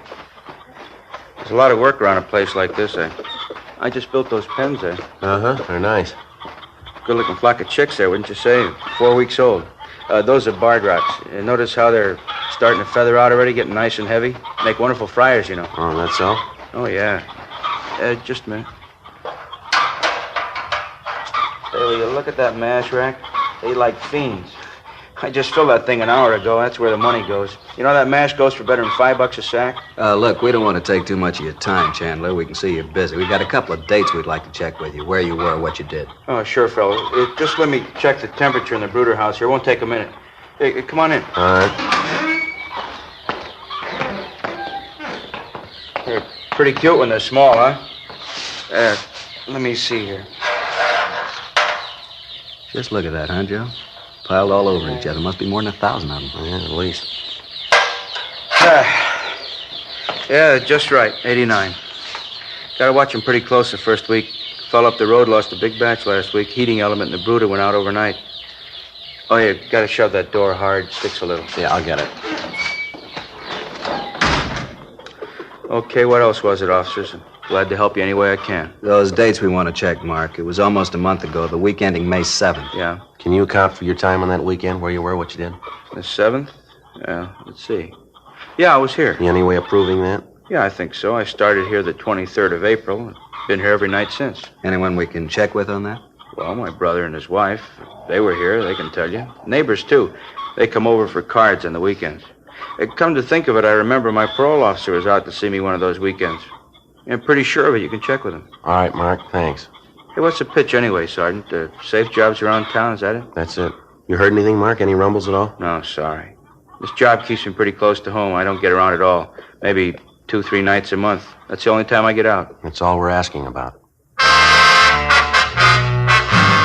Before we left the suspect, Mark Chandler, we called his parole officer, and he substantiated the fact that he'd visited with Chandler on the night of May 7th, the date of one of the safe burglaries. We checked with his brother, his sister-in-law, and the neighbors, and all of them fully corroborated his story. Before we left, we were satisfied that Chandler had nothing to do with the safe burglaries. It was just another of the more than 100 possibles that we'd checked out in the course of the investigation. On June 22nd, we got a lead on still another one. It came from the proprietor of a fix-it shop on West Pico Boulevard near Normandy. We drove out to interview him. He gave his name as Harold Van Owen. Yeah, just a minute, officers. Be with you in a minute, all right? Yeah, okay. Have to get these keys made. The lady will be back soon. Says she needs them.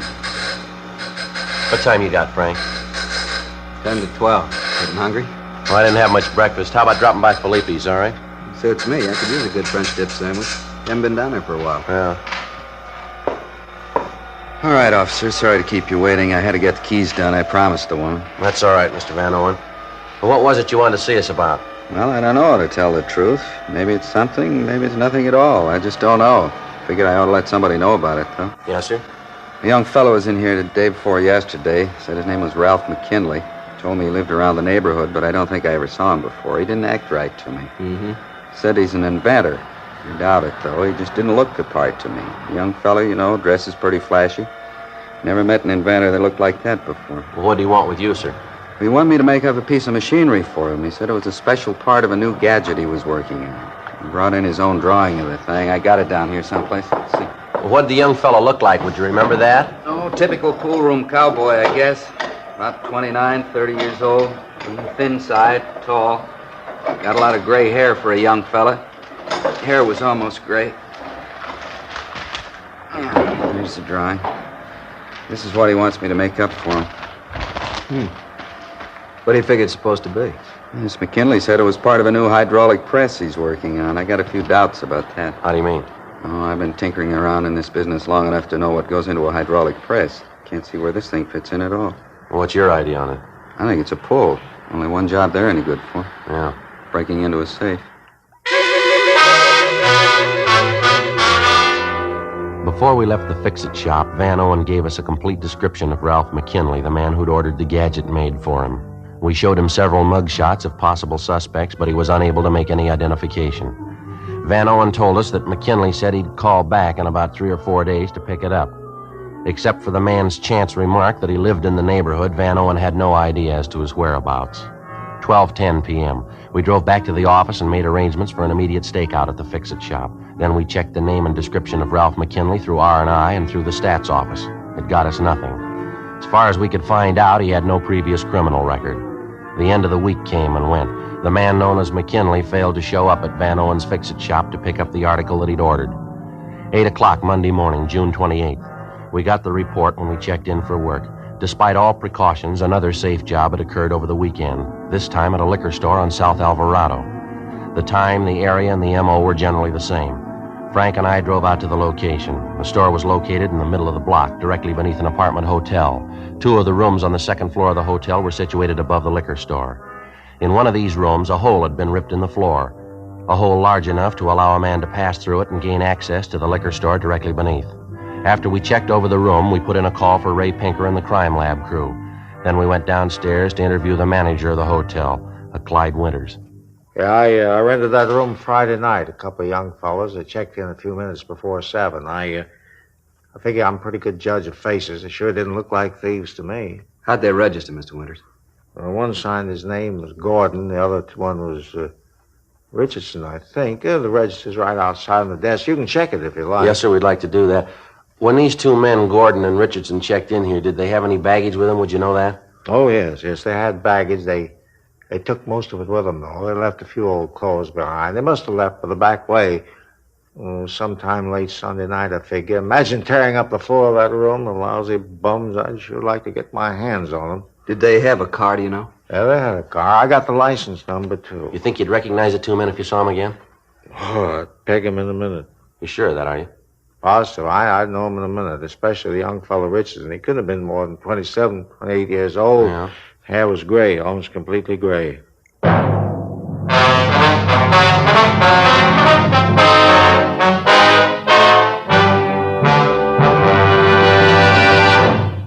You are listening to Dragnet, authentic stories of your police force in action.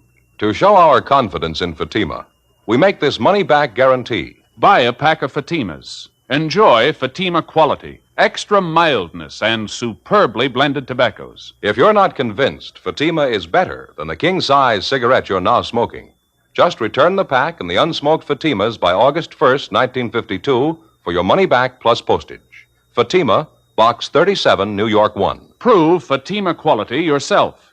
Compare Fatima with any other king-size cigarette. 1. Fatima's length filters the smoke 85 millimeters for your protection. 2. Fatima's length cools the smoke for your protection. 3. Fatima's length gives you those extra puffs, 21% longer than standard cigarette size. Fatima gives you more for your money. And in king-size Fatima, you get an extra mild and soothing smoke, plus the added protection of Fatima quality. Ask your dealer for Fatima in the bright sunny yellow pack. Best of all, king-size cigarettes.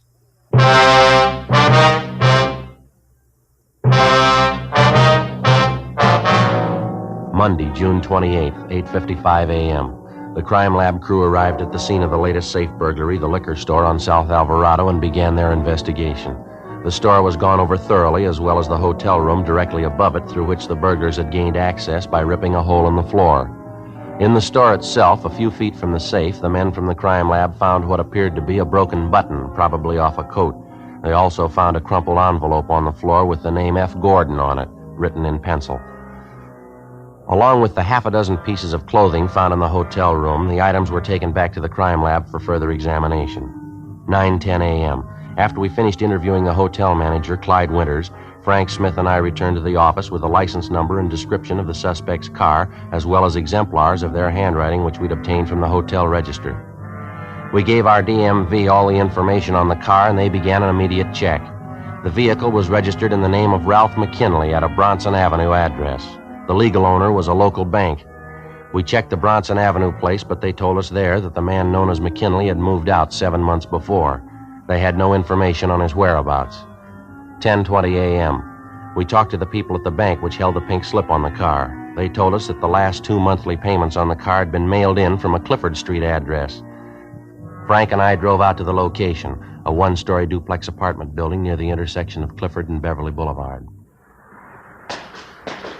Nice units, aren't they? Going up all over town. They seem to be, don't they? I'll get it. Right. Yeah? Your name Ralph McKinley? Yeah, that's right. What Police officers, you want to get your coat, McKinley? Like to talk to you downtown.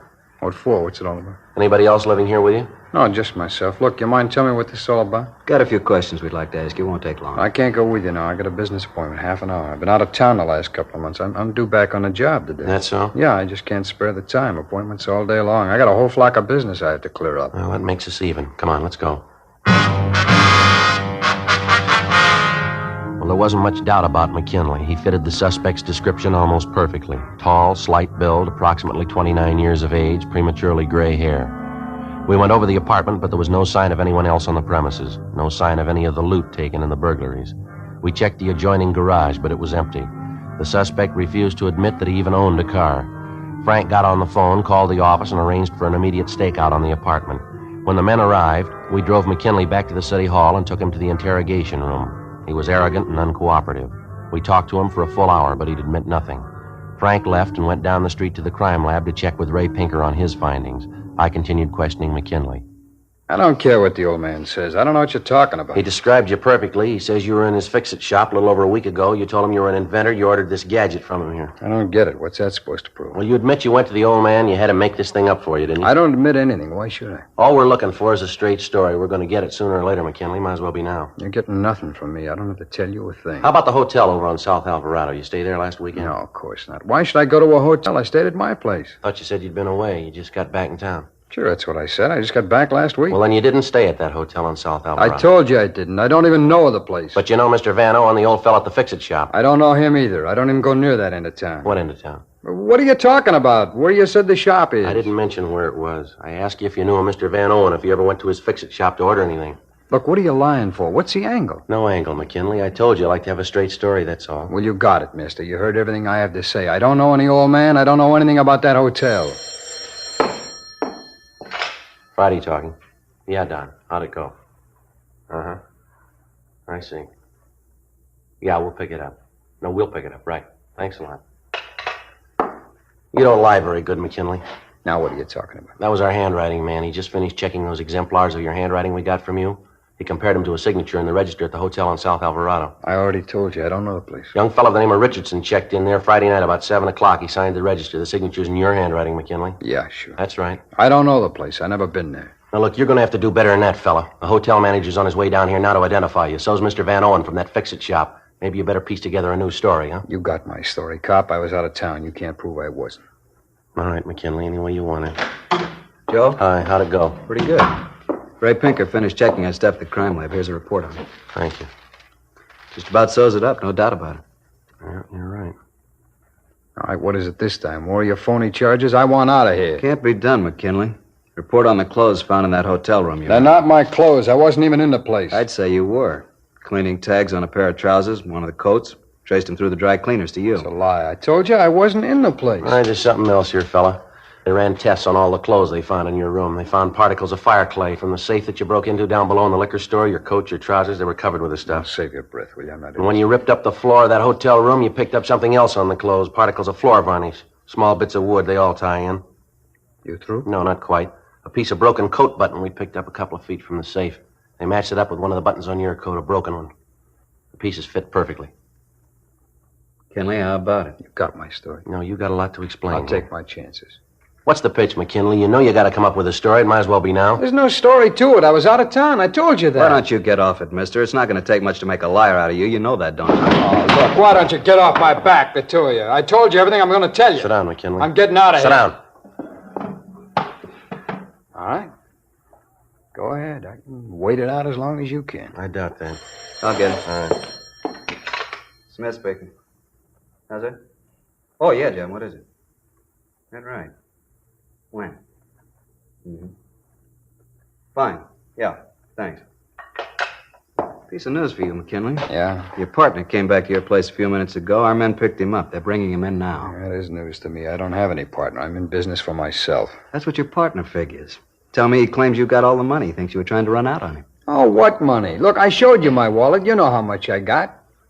Now, we're going to ask you just once more, fella. You got it. There's nothing else to say. All right, Frank. Yeah, let's book him in. According to Rogers, his partner's willing to talk. We'll get the story from him. All right, McKinley, let's go. What do you mean, go where? Main jail. We're booking you in. Come on, let's go. Go ahead, Frank. Yeah. Come on.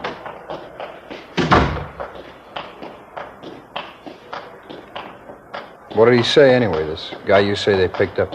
Oh, your partner? Well, we told you what he said. Why? What's the matter? Nothing. I just asked. Better order up a stenographer, huh, Joe? Have her ready to take the statement when they bring the guy in. Yeah, it's a good idea. Sergeant? Yeah. Let's go back, I'll tell you.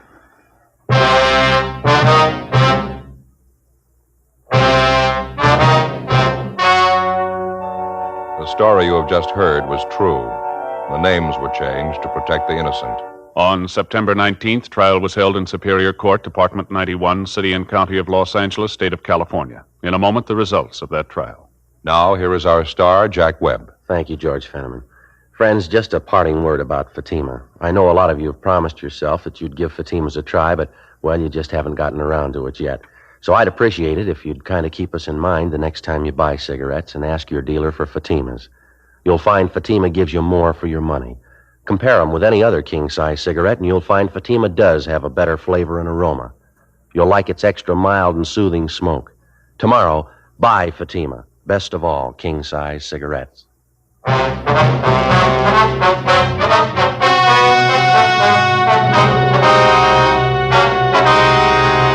Ralph Arthur McKinley and his accomplice, John Warren Hatfield, were tried and convicted on 6 counts of second-degree burglary. They received sentences as prescribed by law. Second-degree burglary is punishable by imprisonment in the county jail for not more than 1 year, or by imprisonment in the state penitentiary for not less than 1 nor more than 15 years. You're a detective sergeant. You're assigned a homicide detail. A man is shot down in the street of a residential neighborhood. He's critically wounded. You don't know who the assailant is. You don't know where he is. Your job, get him. Compare Fatima with any other king-size cigarette. Prove Fatima quality yourself. You'll find Fatima's length filters the smoke 85 millimeters for your protection. Fatima's length cools the smoke for your protection. You'll find Fatima's length gives you those extra puffs, 21% longer than standard cigarette size. And in Fatima, you get an extra mild and soothing smoke. Plus, the added protection of Fatima quality. Definitely the best quality in its class, but the same price as the cigarette you're now smoking. Buy Fatima in the bright, sunny yellow pack. Best of all, king-size cigarettes.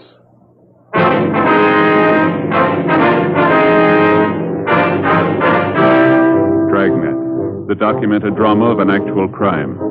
For the next 30 minutes, in cooperation with the Los Angeles Police Department, you will travel step by step on the side of the law through an actual case transcribed from official police files. From beginning to end, from crime to punishment, Dragnet is the story of your police force in action.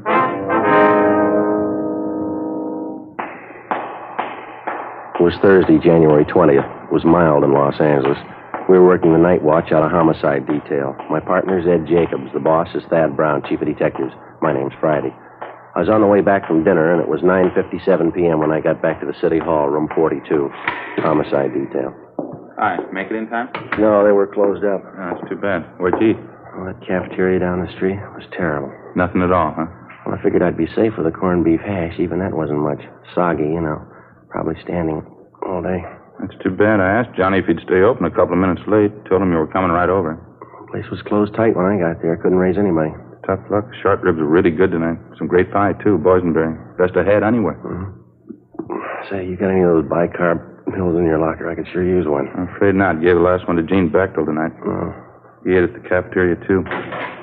Hiya. Oh, well, what do you say? Any phone calls for me yet?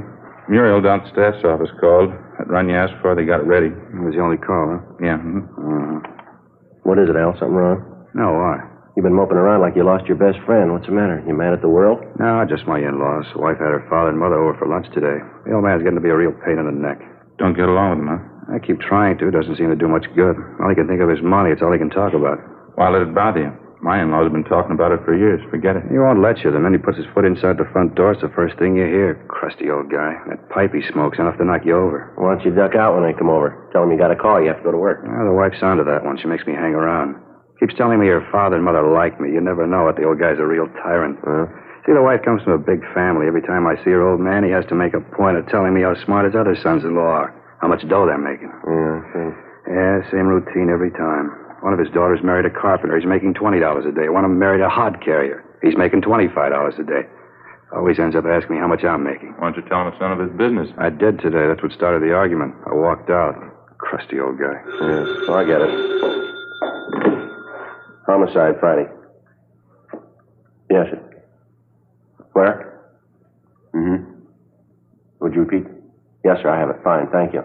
Yes, sir, right away.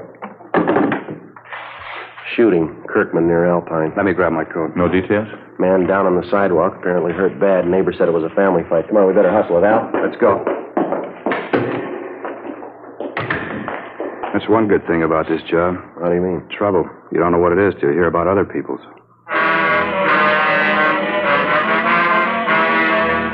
Sergeant Al Shambra, Ed and I drove out to the scene of the shooting, code 3, red light and siren. We located the victim lying on the sidewalk approximately 50 feet from the intersection of Kirkman Avenue and Alpine Street. He was a dark-haired man, looked to be in his early 40s, tan complexion, well-built. He'd been shot several times in the chest, once in the shoulder. He appeared to be unconscious. A handful of curious neighbors were standing by. One of them, a short, balding man, identified himself as Ernest Whitley. He said he was the victim's next-door neighbor. What's the man's name, Mr. Whitley? Wally Radford lives right next door to me. Been my neighbor for years. Where do you live? This apartment court right here. I live in the cottage next to the end when they're number 8. Wally lives in number 9. One right on the end there facing us. Yeah, what do you know about the shooting, Mr. Whitley? Well, I didn't have anything to do with it. I was watching television with the wife. I heard the shots outside. You can ask the wife. She'll tell you. You heard the shots outside of Radford's cottage, is that right? Yeah, that's right. Where's the ambulance? Why don't they come? They've been notified. They're on the way. Well, who did the shooting, Whitley? Would you know that? Well, not for sure. We were watching television, like I said, when I heard the shots, wife and I. First, I heard the shots, and then I heard somebody yell. I thought it was some high school kids in a hot rod or something. You know, horsing around outside. Wife told me to get up and take a look anyway, so I did. Uh-huh. On the way to the door, I heard another shot. Then somebody yelled out again like they were hurt. Must have been 6 or 7 shots anyway. Just as I opened the door, I saw Wally go running past. I didn't know what was coming off. He ran right out toward the street here. Weaving back and forth, looked like he'd had a couple of drinks. I didn't know what it was. You didn't see the actual shooting? You didn't see anyone with a gun? Well, no. The only one I saw was Wally. He ran right by me, holding his hands up to his chest. I yelled to him, but he didn't stop. I didn't know if he was drunk or what. When he got out here to the sidewalk, I saw him fall down. I went after him. It was terrible. Say, either one of you got a smoke? Yeah, sure. Look, I'm still shaking like a leaf. There you go. Swell. Thank you. Want a light? Yeah, please. Thanks. You're welcome. Was Radford still conscious when you reached him, do you know? Just about, yeah. I don't know how many times he was shot. He was rolling around on the ground. Pain was terrible. The whole front of his shirt was all stained. I yelled to Mike Desmond, one of the other neighbors. He called you fellas. Did Radford say anything to you? How it happened? I kept moaning about the pain. Kind of made me sick. It was a relief when he passed out. Mm-hmm. Did he tell you how it happened? Yeah, his wife. I figured that was it when I saw what was wrong with him. He told you his wife shot him? Well, they had a big fight today, Wally and his wife. Started this afternoon, been going on all day, all night, yelling at each other, throwing things around. I never expected this, though. Something must have snapped. She must be out of her mind. Where's his wife now? I don't know. Still back in their cottage, I guess. I've been here since the shooting. I didn't see her leave. Joe? Yeah. We got our hands full. Now, what do you got? Just talking to one of the neighbor women back in the court here. She said a Mrs. Radford phoned her about 5 minutes ago. Identified herself as the victim's wife, cottage number 9. What did Miss Radford want with the neighbor? She said she was giving fair warning. She wanted her to pass the word along. What do you mean? Claims she's going to kill anybody that comes after her.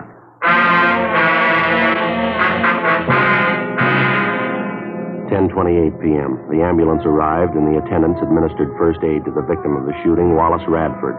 Before he was rushed to Georgia Street Receiving Hospital for further treatment, Radford regained consciousness long enough to confirm the fact that it was his wife who shot him.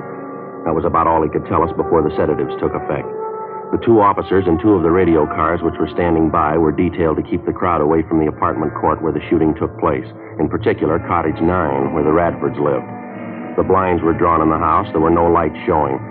We called the Radford cottage on the phone, but there was no answer. Al Shambra and Ed circled around and back for a closer look at the place. I continued interviewing the Radford's next-door neighbor, Ernest Whitley.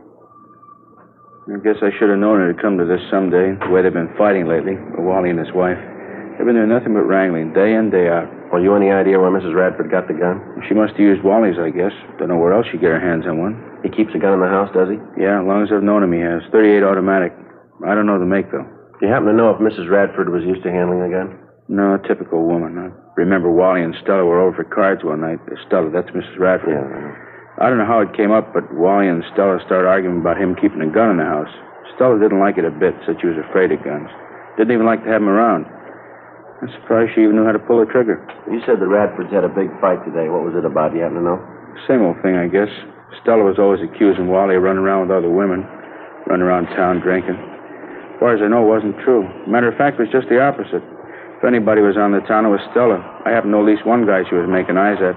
Oh, here's your friend. Hi, what's it look like? Not good. House is pitch dark. Can't hear anyone moving around inside. Won't be easy to get her out of there, Joe, the way the cottage is situated. Why, what's the problem? The rear of the house backs up against that hill there. Yeah. Just a small space between the end of the house and the hill. No back door, just windows. One of them's open a few inches. You mean the front door's the only way in the place, huh? No, there's a side door on the left of the house there, left-hand side. That's a kitchen door, Sergeant. Leads right into the kitchen. Just like our place. All the cottages are laid out the same. The living room's just inside the front door, then, huh? Yeah, that's right.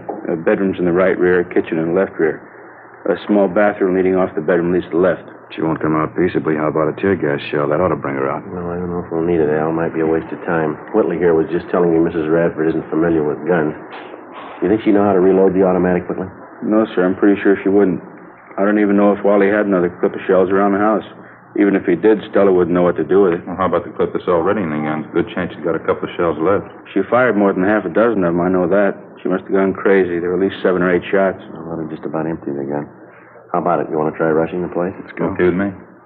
All right, you better stay out here for the time being, Mr. Whitley. Might be some shooting. No use you taking any chances. Yes, sir. Sure. Okay, Sergeant.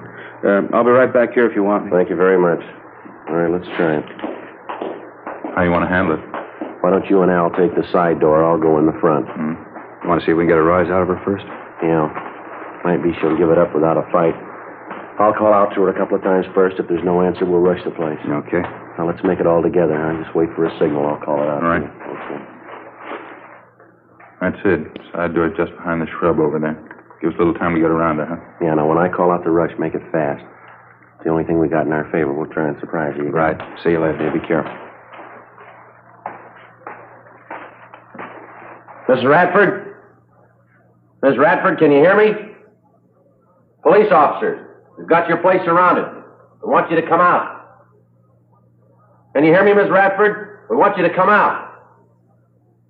Miss Radford? All right, let's go. Hit the doors.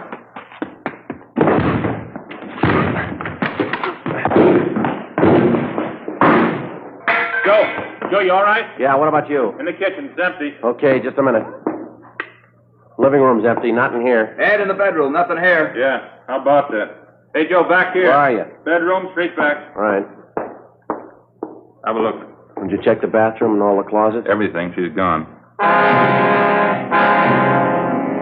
10:46 p.m. We double-checked the cottage, all the buildings, and possible hiding places adjoining the Radford house, and then we combed through the immediate neighborhood around the apartment court. There was no trace of the suspect, Stella Radford. In the apartment, we found a picture which neighbors told us was a good likeness of Mrs. Radford. Al Shambra got to a phone, called the office, and a local broadcast and an APB was gotten out on her. We figured she probably slipped out of the house without being noticed during the general excitement immediately after the shooting. Her phone call to one of the neighbors warning that she'd kill anyone who came after her only served as a stall to give her more time for a getaway. 10:55 p.m. Ray Pinker and the crime lab crew arrived and began their preliminary investigation. Judging from the bloodstains found on the furniture and the rug in the living room and on the front steps of the cottage, Radford had first been shot while he was in the living room, and then apparently he ran out the front door to escape the gunfire. A trail of 7 empty shells ejected from a .38 caliber automatic seemed to indicate that his wife followed him out the front door, still firing at him as he tried to get away. We checked the apartment court garage, but the Radford's car was still there. We remained at the apartment court interviewing the neighbors and trying to get a line on some of Mrs. Radford's known friends and associates. Joe, how'd you make out? Not much, Al. The neighbor I talked to hardly even knew the Radfords. How about you? Not much better. The only apartment up the way name's Joanne Taylor. She told me she knew Radford's wife fairly well. Says she has a sister in town. Doesn't have any idea where she lives, though. How about the boyfriends Mrs. Radford's supposed to be running around with? She know anything about that? She thinks she was doing a little running around. She doesn't know who the men are, though. Hear anything about Radford's condition? Yeah, I checked with Georgia Street a couple of minutes ago. It's pretty critical. I don't know if he's going to make it or not. Joe, Al, back here, hustler. Come on. What do you got? Radford's neighbors next door, Whitley's. Just got a call from Mrs. Radford. She's talking to Mr. Whitley on the phone right now. Let's go. I don't know what this is all about.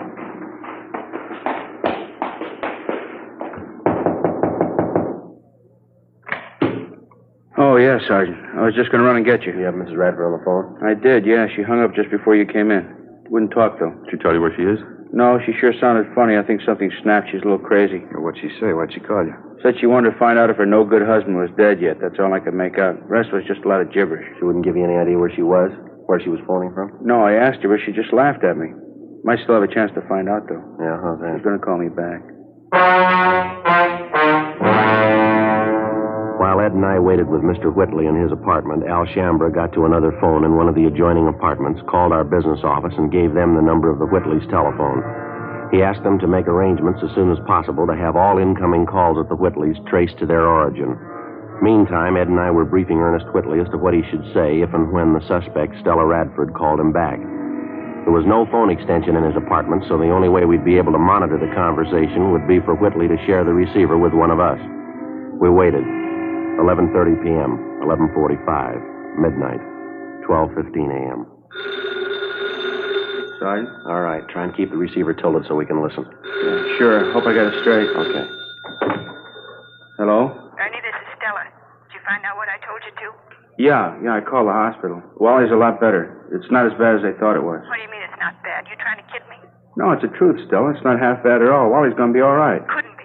I shot him 4 or 5 times. How could he be all right? Look, I didn't say he was all right. I said he was going to be all right. Look, it's nothing serious. Not half as bad as they thought. You're lying. You know you're lying, Ernie. Look, come on, snap out of it, will you, Stella? It's going to be all right. Wally forgives you. Believe me, he does.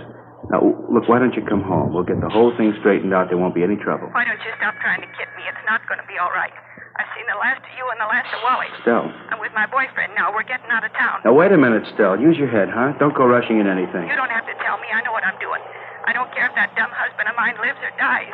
But just tell him he'd better not try to follow us. Oh, Stella. My boyfriend's an ex-con. He's got a gun and he knows how to use it. Well, Stella, will you listen a minute? You can tell that to the cops, too, in case they're going to follow us. They try and stop us, and they're going to have a fight in their Look, heads. you keep talking. Will you listen for just a minute? Where are you now? Let me come down and talk to you. Not a chance. Just be a waste of time. I'm leaving with my boyfriend in half an hour. You can tell Wally I hope he does. Wait a minute, Stell. He gave me a message for you, honey. He left something with me. He wants you to have it. What? His wallet. He gave it to me just before he left for the hospital. Got $94 in it.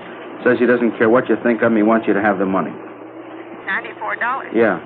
He didn't have that much money with him. Where'd he get it? Well, I don't know anything about that, but it's right here in his wallet, just the way he gave it to me. He wants you to have it. That's all I know. I don't get it. He didn't have that much money. Well, what do you want me to do? Take it back to him? Tell him you didn't want it? Look, give the guy a break, huh, Stell? It's the only way he's got to show you how he feels about you. Stell? Isn't that right? Well, how about it, Stell? You got the money with you? I told you, yeah. Pick it up anytime you want. No. You bring it down here. I'll pay your cab fare, buy you a drink. You can meet my boyfriend. Yeah. Just a minute. Stell? Hello, Stell? Yeah? It's about 12:30 now. I'll be down here in half an hour, huh? Uh-huh. I'm in a bar right on the corner. You can't miss it. Where? What corner? 9th and Avalon. As soon as the suspect, Stella Radford, hung up, we went to the apartment cottage next door where Al Shambra was on the phone in constant communication with our business office. He told us that somehow there'd been a slip-up. They were unable to trace the call to its point of origin. 12:36 a.m. According to plan, Ernest Whitley left his apartment, called a taxi, and headed downtown to keep his appointment with the suspect, Stella Radford. Ed Jacobs and Lieutenant Tony Ruiz from Homicide followed him. Al Shambra and I stood by at the apartment. More waiting. 1 a.m., 1:30, 2 a.m. Think they'd call us anyway. Wonder what the hitch is. Well, it's kind of hard to figure, Al. It's either a bum steer or they ran into some kind of trouble, maybe. And Mrs. Radford, she really warmed up to the idea when the money was mentioned. Well, apparently, yeah. I was listening in when Whitley gave her the story. She seemed to go for it. It's kind of hard to tell. The way this whole thing shapes up, she can... Might be them now. Give a look. Joe? Oh, yeah, Ed. What happened? How'd it go? We covered the portal closing, cruised the neighborhood, gave her plenty of time. Yeah. No luck. She didn't show.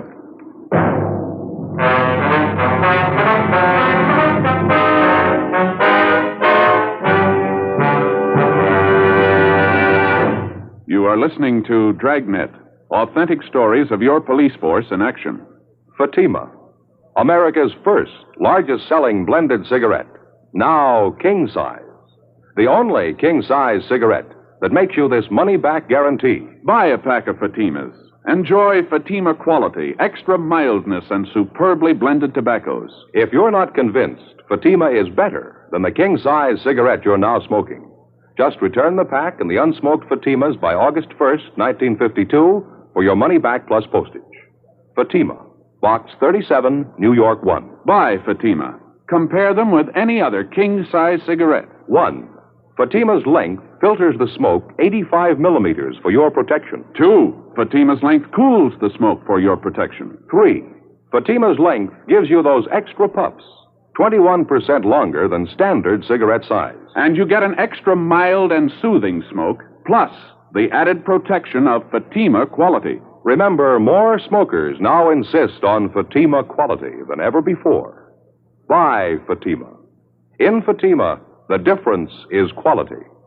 Best of all, king-size cigarettes.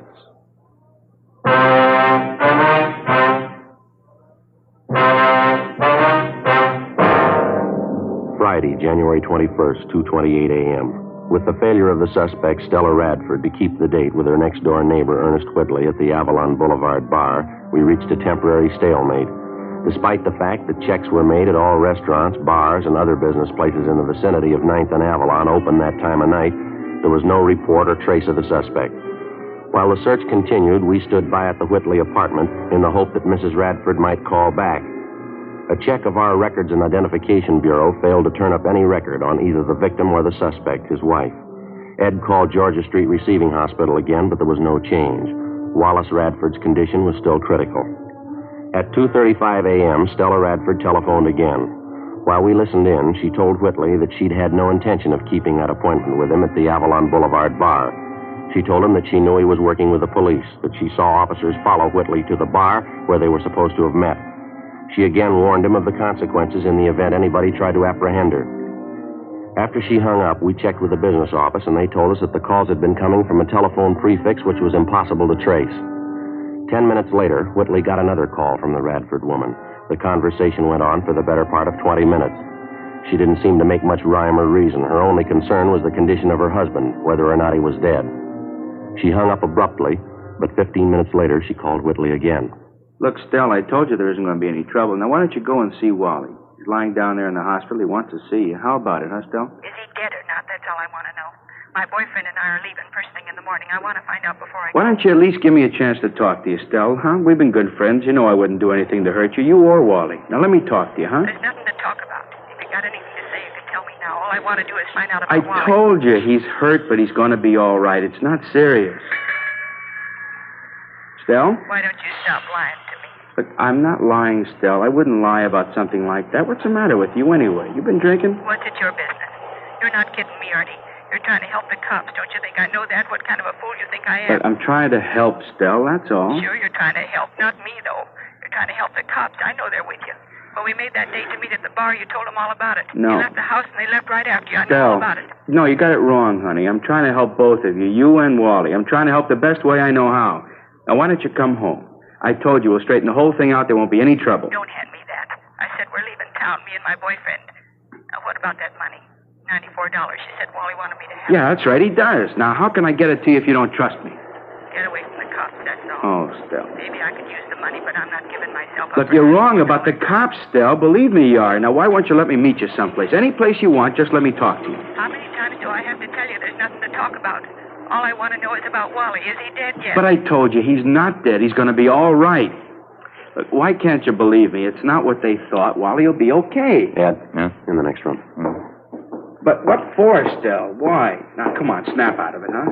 No, it's the truth, so help me. Yeah, what's the matter? Well, it just happened to strike me. You hear that streetcar that just went by a minute ago? Yeah, I did. Why? Did you notice a little before that when we were listening on the phone? Sounded like the same thing coming over the line, didn't it? Yeah, come to think of it, it did. Matter of fact, I heard it a couple of times coming over the phone. It's pretty regular. Yeah, that's what I mean. Streetcars have been passing by here regularly, too. Not much of a time lapse, either. Not much more than a minute. Mm-hmm. Well, I mean between the time when we hear it over the phone and the time the streetcar actually passes this place. Yeah. Well, if we've got the right angle, there's only one way to figure it here. She's phoning from somewhere in the neighborhood, and she's fairly close, wouldn't you say? Where do we start looking? Well, car tracks only run two ways. 3:30 a.m. Ed and I went back into the next room and continued to monitor the conversation between Whitley and Mrs. Radford. Whitley seemed to know how to keep the suspect talking, even though the purpose of her conversation seemed to make little or no sense. At 3:42 a.m., while we listened in, on the other end of the line, we again heard the sound of a streetcar approach and pass. Ed checked his watch. Approximately 1 minute, 38 seconds later, we heard a streetcar pass by in front of the apartment court. Before Ed and I left, we jotted down a note for Whitley asking him to keep Mrs. Radford on the line just as long as possible. We got in the car and drove north along the car tracks at about the normal speed of a streetcar. 1 minute and 38 seconds of driving brought us a distance of little more than 8 blocks. It was on the fringe of a park area. There were only 3 residential buildings in the immediate vicinity. There were no lights showing in any of them. We checked the location for public telephones, but we found none. 4:15 a.m., we turned around, drove back to the apartment court, and using the same timing procedure, 1 minute, 38 seconds at 25 miles an hour, we drove along the car line in a southerly direction. Sure not much of a choice. Bars are closed, most of the restaurants. No lights burning on this block. A few up ahead there in the next block, Ed. Yeah. Got to come pretty soon, doesn't it? Yeah, it's a minute right now.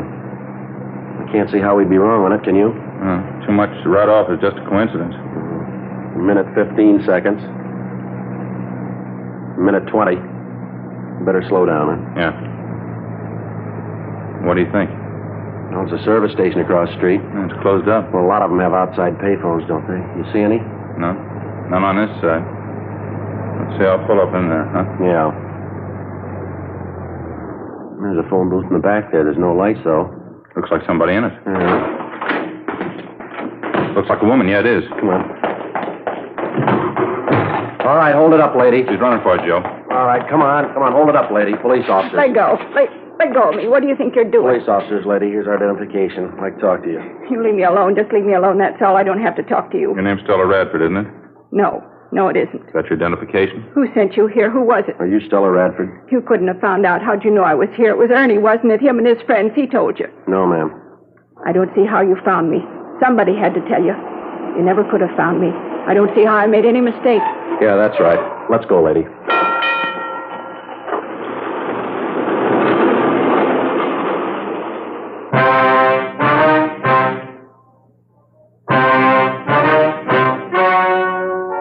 The story you have just heard was true. The names were changed to protect the innocent. On April 16th, trial was held in Superior Court, Department 88, City and County of Los Angeles, State of California. In a moment, the results of that trial. And now, here is our star, Jack Webb. Thank you, George Fenneman. Friends, as you know, Fatima Cigarettes makes it possible for us to bring you this Dragnet series. And each week, of course, we set aside a couple of minutes to tell you about Fatimas. We've already told you why we believe Fatima is the best of all king-size cigarettes. The rest is up to you. I suggest you buy a pack of Fatimas and compare them yourself. Fatimas give you an extra mild and soothing smoke, plus the added protection of Fatima quality, something no other cigarette has. Look for that bright, sunny yellow pack tomorrow and try Fatima.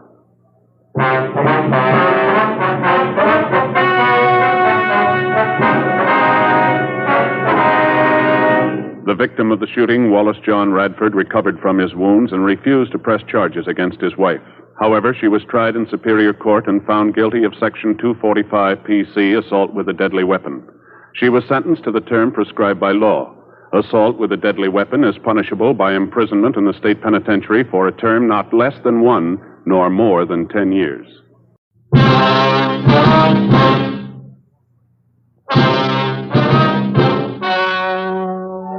The story you are about to hear is true. The names have been changed to protect the innocent. Fatima Cigarettes, best of all king-size cigarettes, brings you Dragnet on both radio and television.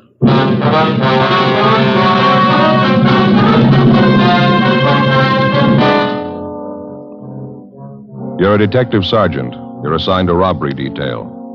A jewelry salesman is slugged and robbed of $20,000 in precious stones. After months of investigation, you finally discover the man responsible for the holdup.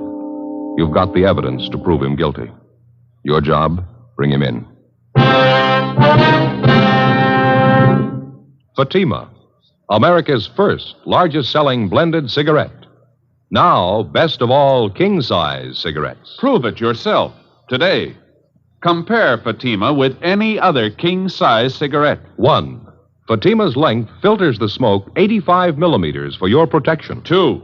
Fatima's length cools the smoke for your protection. 3. Fatima's length gives you those extra puffs, 21% longer than standard cigarette size. And in Fatima, you get an extra mild and soothing smoke, plus the added protection of Fatima quality. Definitely the best quality in its class, but the same price as the cigarette you are now smoking. Buy Fatima in the bright, sunny yellow pack. Best of all king-size cigarettes.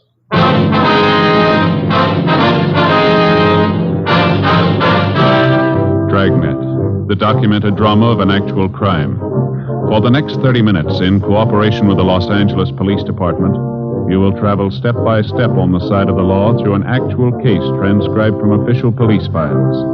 From beginning to end, from crime to punishment, Dragnet is the story of your police force in action.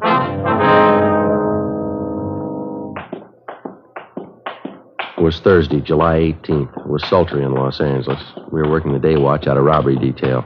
My partner's Ed Jacobs. The boss is Captain Didion. My name's Friday. It was 1:35 p.m. when we got back to the city hall, the interrogation room. Sit down, Mr. Garvey. Yes, all right. You want to call the captain, Ed? Let him know we're back? Okay. Thanks. I'd still like to know what this is all about, Sergeant, dragging me down here in the middle of the day. I've got an office. Just a minute, Mr. Yeah, I just got back. Mm-hmm. All of them? Good. Yeah, the interrogation room, right. Others check in yet? Yeah, they're all back. Worked out fine. Would you please explain what this is about, why you've brought me down here? We think you know why. I don't. I haven't any idea. You take me away from my store on a busy day. You put a police guard on it. You insist on bringing me down here. What's it all about? Tell me. No, you tell us, Mr. Garvey. Tell you about what? The jewel robbery 9 months ago, that holdup. What holdup? My store hasn't been We're talking robbed. about your friend, Thomas Ashley. Ashley? What about him? We think you remember it 9 months ago, parking lot back of the building down on 4th Street. Oh, sure. Some holdup man slugged him, stole his case of samples. I remember it now. Poor Tom, the thief made a big haul, didn't he? Unset diamonds, $20,000 worth. I remember it now. I don't think Tom's gotten over it yet. I was a jewelry salesman for the same company at the time, you know. Same company Tom was working for. Yeah, we know all that. Some of the big bosses thought Tom had a hand in it. They figured it was a put-up job. Nothing was further from the truth. That's so. Sure, I know Tom. He's a close friend of mine. He wouldn't be mixed up in a deal like that. Tom and I worked out of the same office for years. We've had him over the house for dinner. We've even been on vacations together. He's one of the most honest men I know. You sure of all this, are you? Well, of course I'm sure. But that isn't why you called me down here, is it? You don't think Tom had anything to do with that robbery, do you? You don't think he was in on it? He had nothing to do with it. I think you know that as well as we do. Then why am I here? There's nothing I can tell you about the holdup. Only what I heard from Tom, what I read in the No, newspaper. you can tell us a lot more, Garvey. We didn't bring you here just to pass time of day. Tom was slugged and his sample case of stones were taken. That's all I can tell You're you. a liar, mister. What? You engineered the whole thing. We know it, and so do you. Was this some kind of a joke? If it is, I think it's in very It's a long bad way from a joke, Garvey. You planned the job. You got the loot. We can give you chapter and verse. I really think you're serious. You think I robbed Tom? We're past the thinking stage, Garvey. We already told you. We know you robbed him. Now, wait a minute. This thing is ridiculous. The whole idea is ridiculous. I don't know who gave you the so-called information on me, but it's wrong. There's nothing further from the truth. Nobody gave us the information. We got it ourselves. You're really serious, are you? I robbed Tom, and you can prove I did. You're getting the idea. I don't know what to say. It's fantastic. I robbed my best friend Tom Ashley 9 months ago. I have $20,000 worth of diamonds, and you can prove it. Every bit of it. What about it? I think you're out of your mind. My name's George Garvey. Are you sure I'm the man you want? There couldn't be a mistake. No, there's no mistake. This thing would be funny if I didn't think you were serious. Let me ask you just one question. Maybe that'll clear it up for you. Yeah? If I held up Tom Ashley, how is it he didn't recognize me? You know better than that, Garvey. What? You didn't hold up Tom Ashley yourself. You had someone do it for you. Oh, cloak and dagger, huh? I'm afraid this is getting a little too wild for me, Sergeant. Maybe you can waste time making ridiculous charges. I can't. I'm going back to my store. It's a weak bluff, mister. It's not going to do it. Excuse me. Are you sure you two men haven't been drinking? Sit down, Mr. Garvey. I told you I'm going back to my store. Sit down. Look, you have no right to keep me here. These are ridiculous charges. You think I'm one of those cheap hoodlums you're used to dealing with. No, now come off it, mister. You've got a $5,000 car and a $40,000 home. That doesn't rate you as special treatment. You're a thief, and you know it as well as we do. I don't have to take this from you. You haven't got much choice. We just finished 5 months' legwork proving it. Proving what? All right, now sit down there. You engineered that holdup. We know who you got to do it. We know how it was carried out. We know how you planned on disposing of the diamonds. We know who your fence was. We know what the split was. We know what you did with part of the money. We know how much you got left. Is that right? Yeah, that's right. What can I say? I don't even know what you're talking about. Any way you want it, Mr. Garvey. Maybe you'd like to tell me why I did all this. You know it better than we do. No, I mean it. Tell me. You weren't making enough money at your job to suit yourself, suit your wife either. That's pretty good. Marilyn would get a big kick out of that one. All right, fella, we can wait it out as long as you want. We spent 9 months on this already. Another few days aren't going to make that much difference. Just as a matter of curiosity, how'd you first start off on this tangent? Whatever gave you the idea that I had anything to do with the holdup? When you started to spend money. New car, new office for yourself, fur coat for your wife, transferred your 2 children to that private school. And that makes a holdup man out of me because I wanted to send my kids to a better school? Where'd the money come from? Can you explain that? Don't you think that's my business, Sergeant, where I get my money, what I do with it? Not when you get it stealing. I'm afraid you're going just a little too far. You insist I'm a thief. I'm going to insist you prove it. All right. Have a look over here, Mr. Garvey. Yeah? Some of the reports on the investigation. Reams of them. They cover everything from the time of the jewel robbery up to late yesterday. It's all right there. Everything from the crime report to signed statements. Well, how would that concern me? 3/4 of the stuff concerns you. Have a look for yourself. I still can't get it straight in my mind. What makes you think I had anything to do with that robbery? You know what this is, Mr. Garvey, this machine right here? No? Some kind of recording apparatus? That's right. It's a tape recorder. You've been taking down this conversation, and why? No, not this one. We've been recording every conversation that took place in your office for the last 4 months, every word. What do you mean? Just that, Mr. Garvey. Every time you talked on the phone, every visitor you had, it's all down on tape. 25 reels of it. Interesting. Is that supposed to frighten me? No, we don't care if it frightens you or not. Something else here. Yes? Reports on what you've been doing for the last 4 months. Daily reports, every movement you made. That's so. Everywhere you went, everybody you talked to, everything you did. Want to hear a sample? This must be some kind of a joke. That's the only explanation I can think of. May 12th, Thursday. Sergeants Bitteroff and Rafferty. Those are the 2 officers who were tailing you at the time. You checked in at your new office at 9:38 a.m. At 10:03 a.m., you had a visitor, a Kenneth Tyson. You talked to him in your office. Conversation's recorded. Tyson left at 10:18 a.m. At 10:32 a.m., you left your office. If you're trying to impress me, I'm afraid it isn't working out very well. You care for a cigarette, Garfield? No, thanks. I have my own. All right. Well, I've wasted enough time. Exactly what's the point of all this? Pretty simple. You're responsible for a robbery. We can prove it. We're giving you the chance to make a statement. It's nonsense. Is it? Of course, people following me, checking everything I do, where I spend my money, where I send my kids to school. What's it all about? It doesn't make any sense. All right, Mr. Garvey, we've said it before. We can wait it out as long as you want. Look, let's get this thing straight. Let's go back to the beginning and take it step by step. That's fine. The holdup was last fall, wasn't it? Sometime in October? October 7th, Monday, 5:20 in the afternoon. All right, now just what am I supposed to have done? None of your vague references about a new coat for my wife or where I send my kids to school. Let's have some facts. Joe? All right, Mr. Garvey. You went to work as a jewelry salesman for the company 10 years ago. Your friend Tom Ashley, the victim, started the same year. The two of you have been pretty close friends. That's right. I told you that. I will skip the rest of your background for now. 2 weeks before the robbery on September 24th, you had a meeting with a Kenneth Tyson. You met in the cafeteria on South Broadway. Tyson's 19 years old. Lives with an older sister. He works in the gas station on Olympic Boulevard. He's done some work on your car for you. That's how you happen to know him. Yes, I think I remember the boy. I don't know him well, though. I don't recall the meeting either. No, you know the boy very well. At the time of the meeting, you promised him $1,000 if he'd hold up your friend Tom Ashley. Ridiculous. Tyson agreed to it, and you briefed him on the plan. The following day, you gave him a gun. .32 caliber Smith & Wesson, serial number 362744. Nonsense. Where did you get that information? Tyson. Well, he's lying. Believe me, if he told you that, he's lying. Is he the one who robbed Tom? October 7th, at your direction, he was in the parking lot behind the Hunter Crosswell building. Tom Ashley came out to get in his car. He had his case of sample diamonds with him. Tyson held him up, slugged him, took the stones, and got away. Of course, it's obvious. Tyson's trying to say I put him up to it. He's trying to get out of it that way. Afraid not, Mr. Garvey. Boy couldn't have carried off the holdup by himself. Well, of course he could. It's obvious he's trying to cover up. There were 6 people in the company you worked for who knew that on Mondays Ashley always took the case of sample diamonds along when he made his calls. Only on Monday you were one of the people who knew that. I suppose you've considered the other 5 people. They were all checked out at the time. They were all cleared, you along with them. But I'm not clear anymore, is that it? This young hoodlum Tyson, you're willing to take his word over mine? After the robbery, he took the case of diamonds to you. That was the next day. You paid him $500 and promised him the other $500 when he got rid of the stones.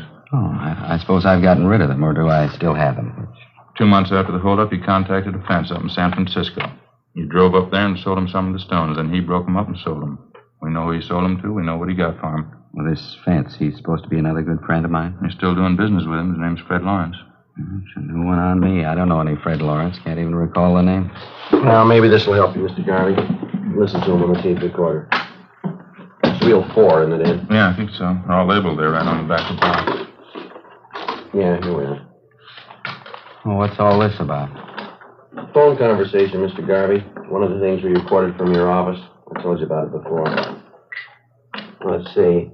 This one was on March 18th. I always thought wiretapping was against the law, or do you pay any attention to that? We didn't tap your telephone line. We recorded everything from dictographs we installed in your store and back in your office. They started recording the day you moved in. That was the 1st of March, wasn't it? I don't know why you're telling me. I can sue you for that, you know. I can sue you for your last dollar. All we're concerned with right now is Fred Lawrence. You say you don't know him. I'd like to have you listen to this. This was recorded March 18th in your office. Okay? Here we go. Go. Yeah, Marion. Mr. Lawrence? Yeah, sure. Put him on. Hi, Fred. How are you? I'm good. No, everything's fine. No heat at all. Tyson? No, he's all right. Believe me, he's a good kid. Nice. All right, where? I don't know. It might not be so good if you're sitting down here. Oh, 8 o'clock, 8:30? Okay, fine. Suppose 8:30 so you can make it. Bye, Fred. Bye. Mr. Garvey, you recognize that? How about it, Garvey?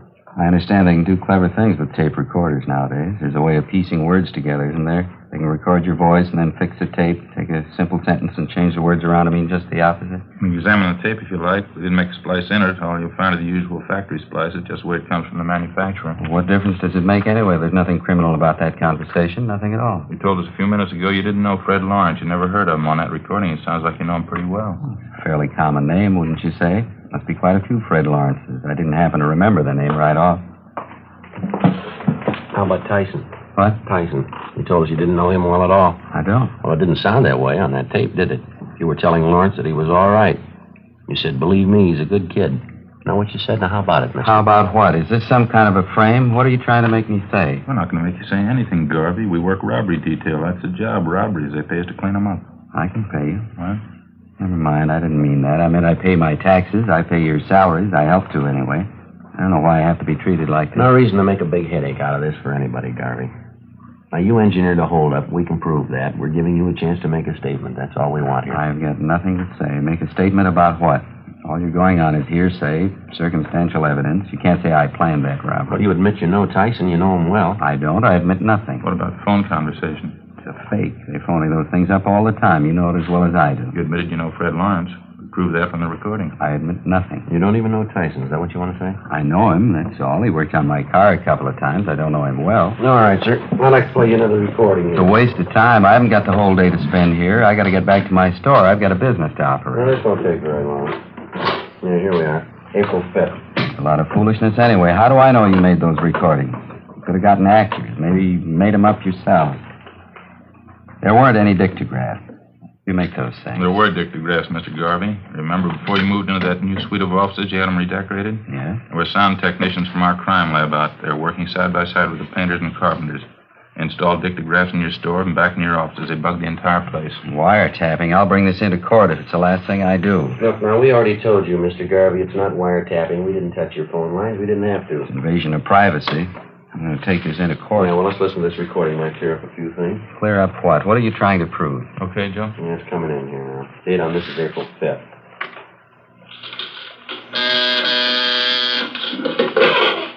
Yeah, Mary. Who? Tyson? Well, does he know I'm in? Yeah, okay, send him back.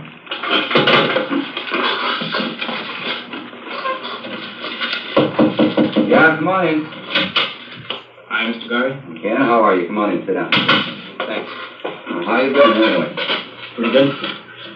Trying to get a hold of you last week or so. Hard to do, you know. I didn't very much. Pretty busy, yeah, Ken. This time of year, you know, it keeps you going. You know, I don't want to waste any time. I'd like to know how the deal's working out, though. Going back east to Albany next month. I'd like to get the rest of my money if I could. Well, just like I told you the last time, Ken, I'm sending the stuff north. I hope to hear in a couple of days. Yeah, I know. That's what you told me before. It was a pretty heavy job. I could use the money. I mean, if it wasn't so heavy, I wouldn't mind, but I got it coming, I think. Huh? Of course you do, Ken. There's no question there. It's just that I haven't got it right now. Believe me, you'd have it in a minute if it was mine again. Yeah, but that was the agreement, wasn't it? 500 before the job, 500 after, and have them last October. That's a pretty good stretch. Now, look, Ken, I told you the truth. I just haven't got it. Now, why don't you drop back in a week or so? How about it, Mr. Garvey? What do you say to that? It's ridiculous, that's all. It's an obvious fake. You can look at the tape if you like, inspect it. You can check every one of those 25 reels. We'll play every one of them for you if you want. Fakes, and they're bad ones at that. Now, look, I'll give you both a chance. Either you book me in on a charge or else release me. You try booking me in, and I'll sue you for false arrest. I'll break you. I'll sue you blind. I can promise you that. Uh-huh. Release me, and I'll get back to work. I'll forget all about it. Now, you name it. Which one? Book me in or release me? Oh, that's fair enough. You're going to give us a choice, huh? You bet it's fair. You could get in a lot of hot water. Now, it's up to you. Which one? You ran a bad bluff, mister. What? We're booking you in.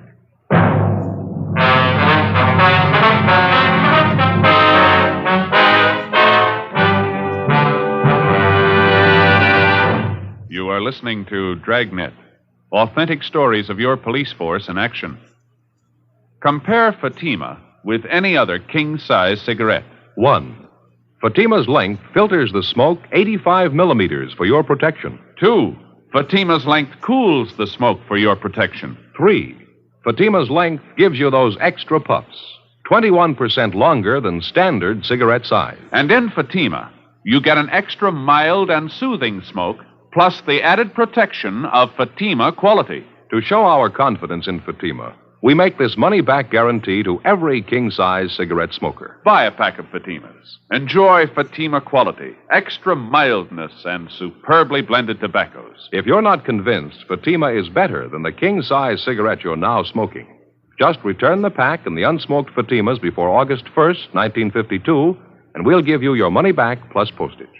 Fatima, Box 37, New York 1. Remember, each king-size Fatima gives you an extra mild and soothing smoke, plus the added protection of Fatima quality. Switch to Fatima today. Best of all, king-size cigarettes.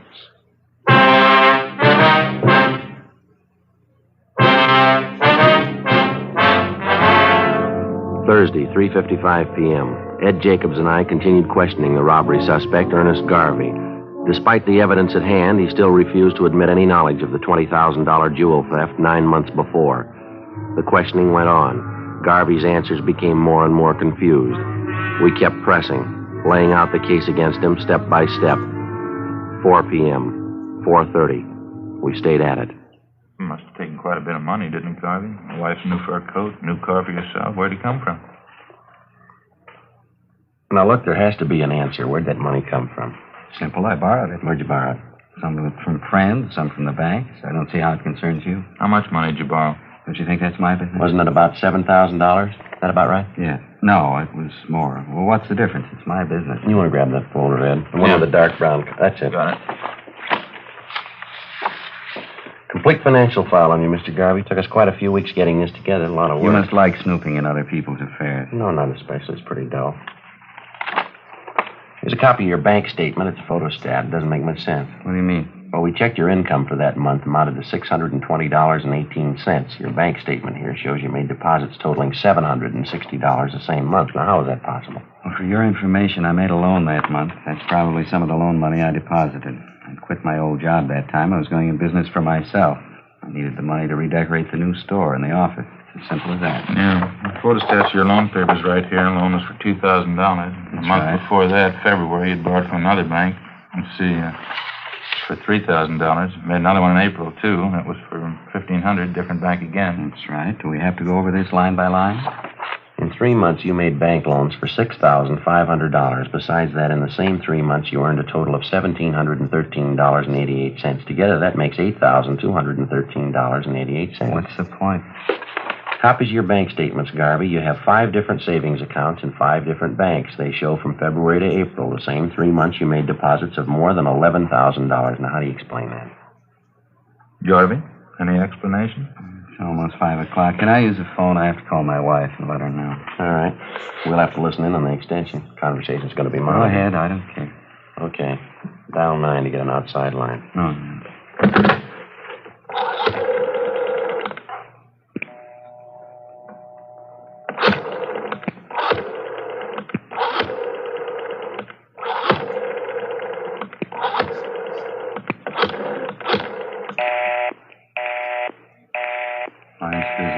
Photostats are there for you to examine, Garvey. I see him. You want to give us an explanation? You only had $8,200. How could you bank $11,000? It had to come from somewhere, didn't it? Purely a personal matter, that's all. I borrowed $3,000 from a brother of mine who lives back in Minnesota. You'd already made 3 loans. Why'd you have to borrow from your brother? You mind telling us? Yes, as a matter of fact, I do. Well, that still doesn't balance the books, Mr. Garvey. You earned and borrowed $8,200. You got another $3,000 from your brother, you say. That's $11,200. You banked $11,000. Yes, that's right. You always have to repeat. That'd leave you with $200.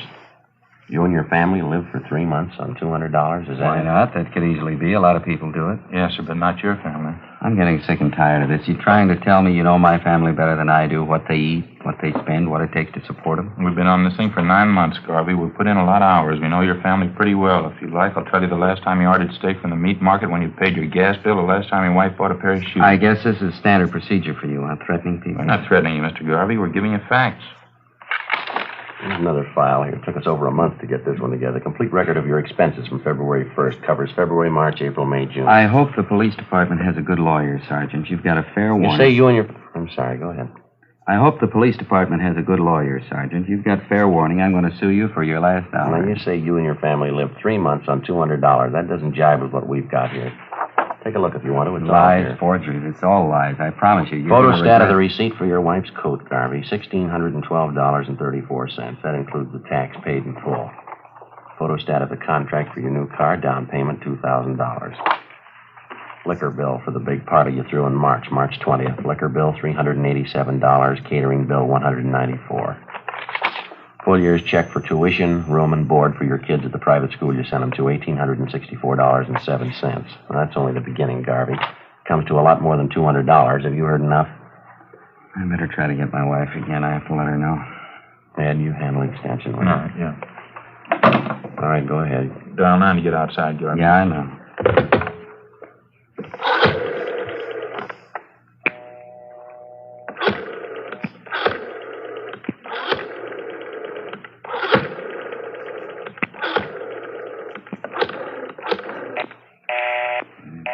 talking. She might know I'm trying to get her, stupid. Well, wait a couple of minutes. She'll get through. Gabbing on the phone all day long, gab on the phone and play cards. That's all she ever does. Got some more figures here for you, Garvey. Be a good idea if you hear them. Bills for 2 more parties you threw last month. Food bills. Why do you have to keep pushing that stuff at me? So you've been sneaking around, finding out about my personal affairs. That's supposed to be good police work, is it? This is the You kind of carried thing off a robbery, Garvey. We're giving you a chance to make a statement. I told Why you. should I? What for? Give you a statement, have you twisted around, incriminate me? I haven't had anything to do with this kid Tyson. I better try that call. And we'll dial 9 first. I know. You told me.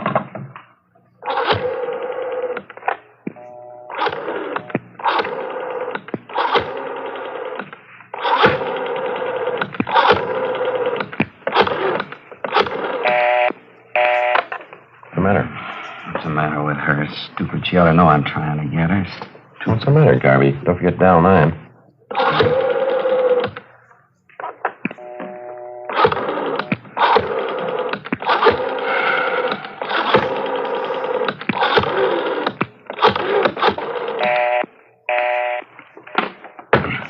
One more recording you ought to hear. I'll just play part. I don't want to hear it. I'll just play a piece. I think you ought to hear it. That's the same reel there. Just fan it over there to that other part, Ed. All right. Tyson and Mr. Garvey, same place, the office.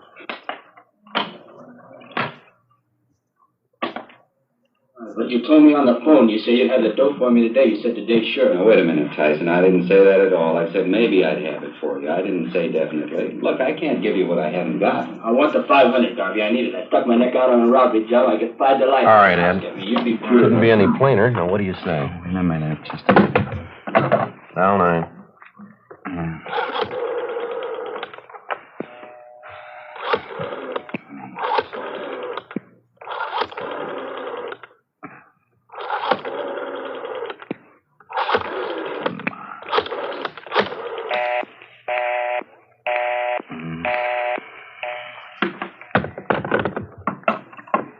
She was never satisfied. She never could be satisfied. Always more. She always had to have something else. How do you mean, your wife? Playing cards, gabbing on the phone, that's all. She just kept writing me day in, day out. I wasn't making enough money. She didn't have any clothes. Kids ought to go to a better school. We ought to have a new house. On and on. I ought to go in business for myself, make money, lots of money. Same thing, all the time. Talk. There's only so much you can take. You figured the robbery'd solve the problem, is that it? Guess so. I would have tried anything just to shut her up, get her off my back for a while. I guess you got Tyson out, the other man, too, Fred Lawrence. Yeah, they were picked up this afternoon. Lawrence at the airport, Tyson in the show downtown, all three, all at the same time. What about your wife, Garvey? She knew you planned this robbery. Oh, I didn't tell her. I think she knows, though. Pretty sure she does. Maybe she'll be satisfied now. The lousy money, she had to have it. Didn't even leave me enough to pay off that kid Tyson. Private school for the children, wall-to-wall carpets in the house, new dishwasher, new coat, new car, everything. She just had to have them.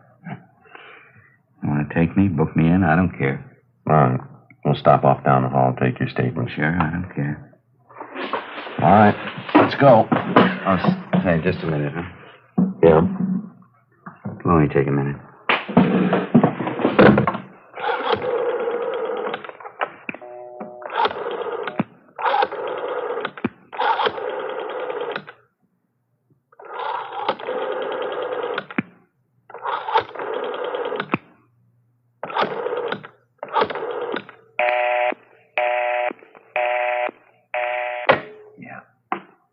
That's what I figured.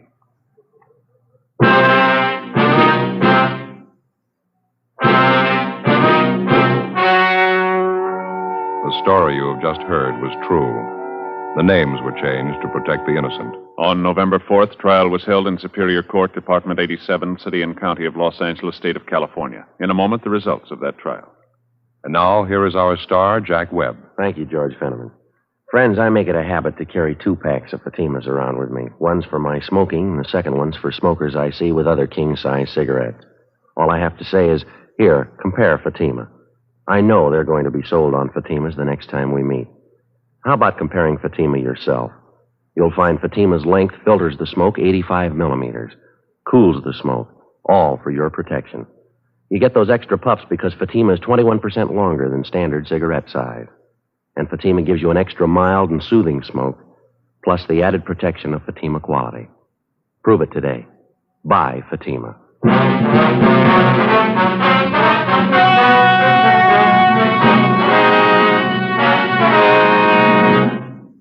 Ernest W. Garvey and Kenneth Tyson were tried and convicted of first-degree robbery, 1 count, and received sentences as prescribed by law. Fred Lawrence was tried and convicted of receiving stolen property, 1 count. First-degree robbery is punishable by imprisonment from 5 years to life. Receiving stolen property is punishable by a prison term of not more than 5 years.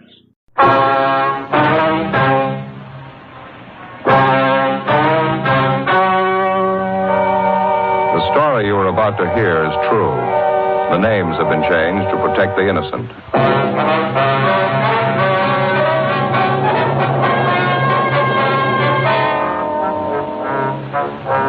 You're a detective sergeant. You're assigned to homicide detail. A small boy is reported missing from his home. His age, 9 years. Foul play is suspected. Your job? Find him.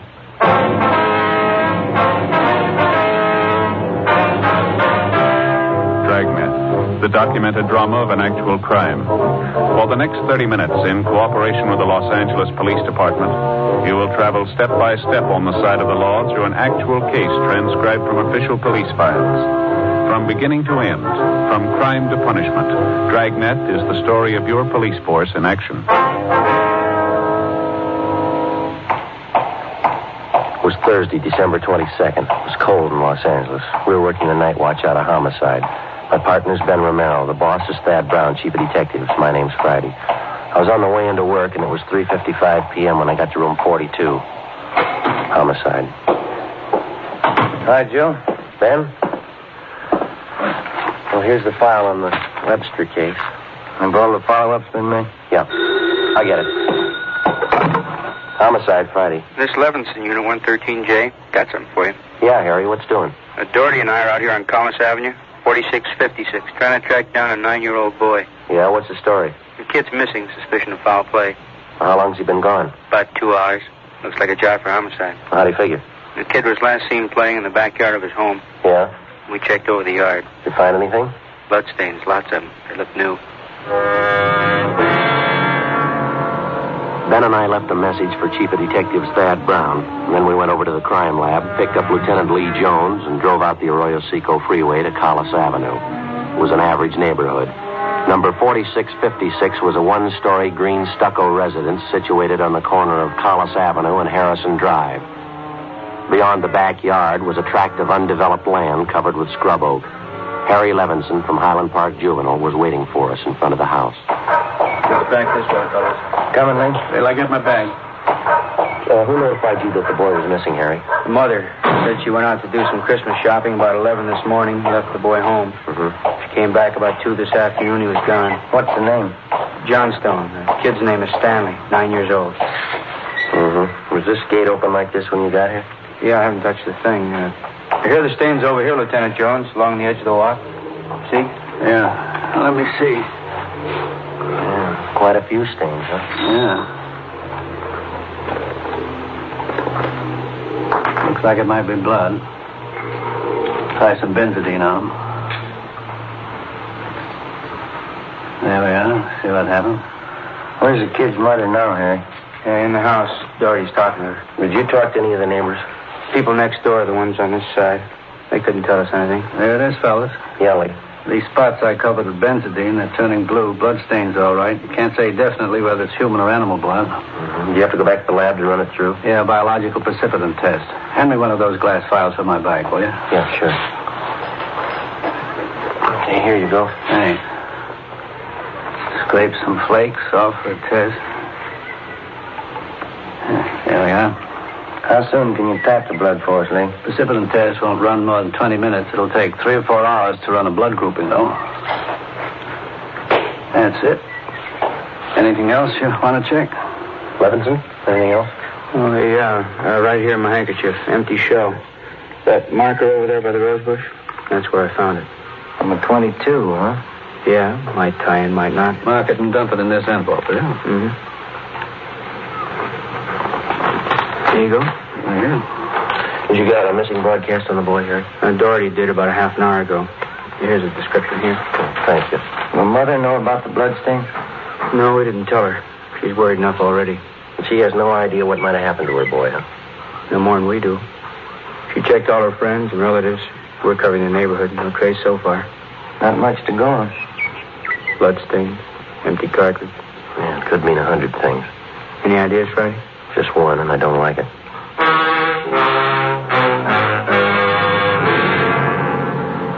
4:30 p.m., Thursday, December 22nd. The neighborhood search for 9-year-old Stanley Johnstone continued.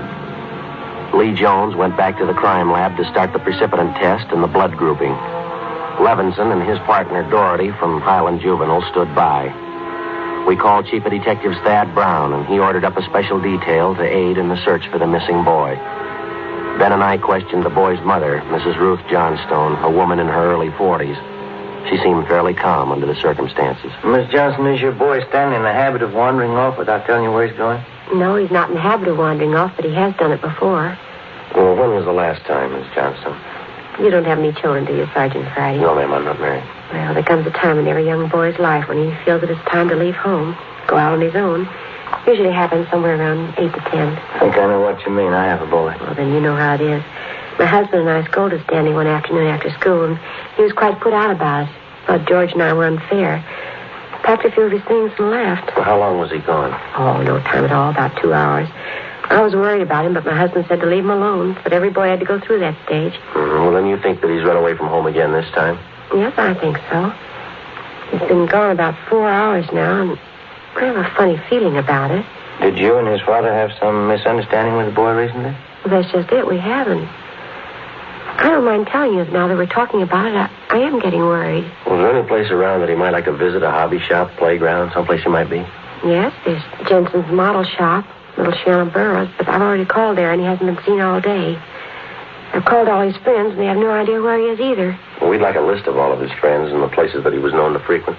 Yes, all right, I'll give them to you. Where do you suppose he is? Where's your husband now, Miss Johnson? At work. George works for the city. He's a fireman. What house is he stationed at? Engine Company 12.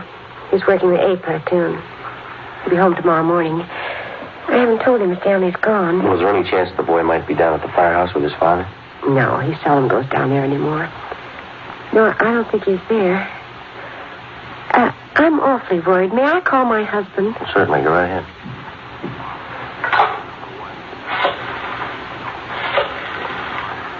I know George will be worried.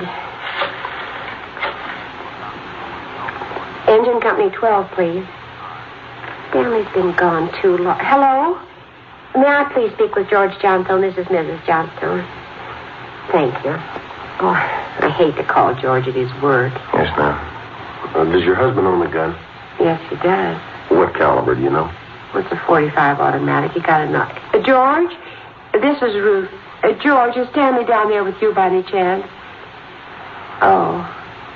No, I can't find him anywhere. He wasn't here when I came home from doing my shopping. There are 2 policemen here.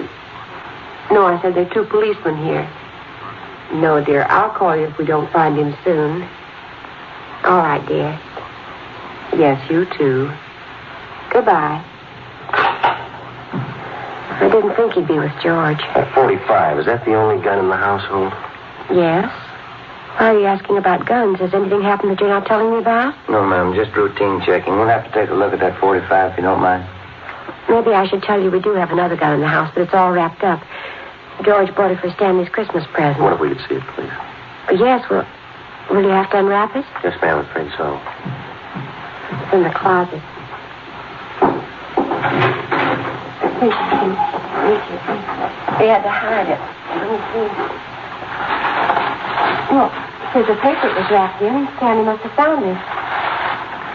It's gone. You see, here's the gift card and the box the gun came in, the rifle. I wonder if I could look at that box, ma'am. Thanks. How about it, Joe? .22 caliber. Thursday, December 22nd, 5:15 p.m. It was getting dark. The search for the missing boy continued. We checked the list of Stanley Johnstone's friends. None of them or their parents had any idea of his whereabouts. We talked with Levinson again. He'd been in touch with the detail combing the neighborhood. They'd found nothing. We went down to Collis Avenue and 10th Street, the service station on the corner. 1 nickel, Joe? No, I got one. Will you watch for Thad? Yeah. Okay.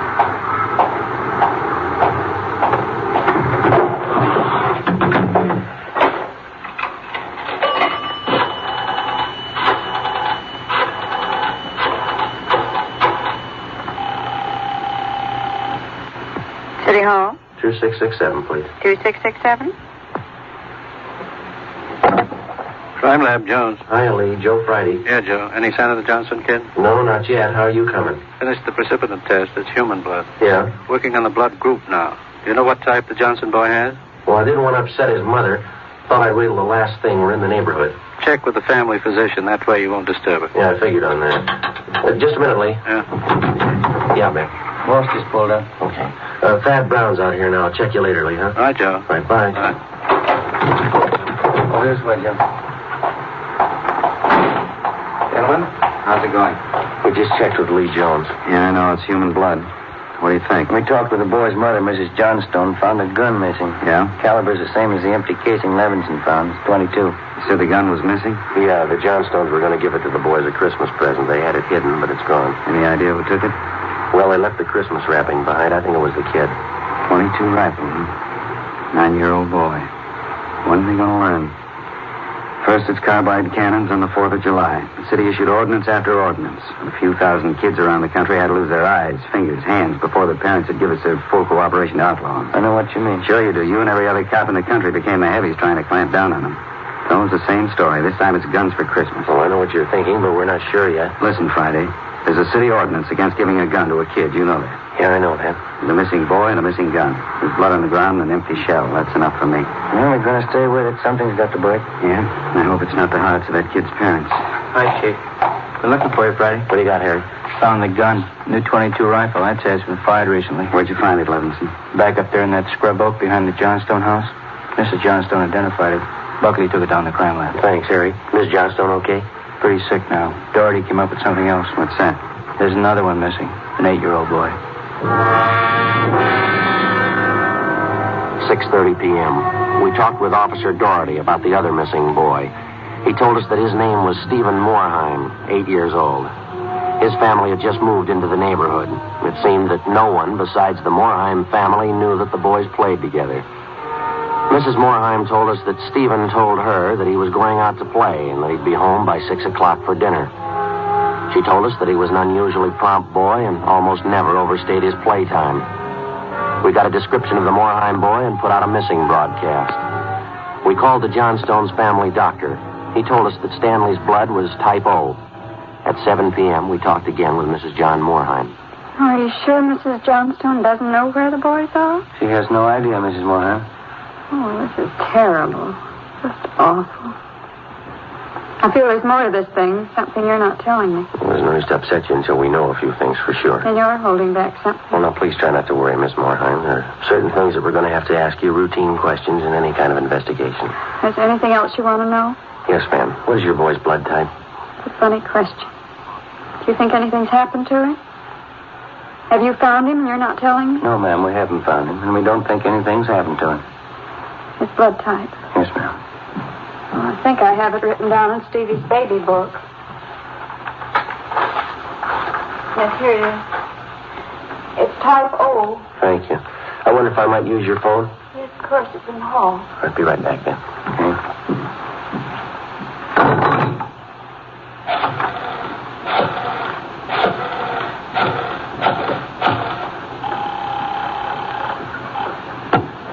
City Hall. 2667, please. 2667? Crime Lab, thank you. Hello, Ray. This is Joe Friday. Is Lee there? Just a minute, Joe. Take 2, Lee. Jones speaking. Checking back, Lee. Did you get the blood types on the 2 missing boys? Yeah, both type O. So are the stains, Joe. Type O.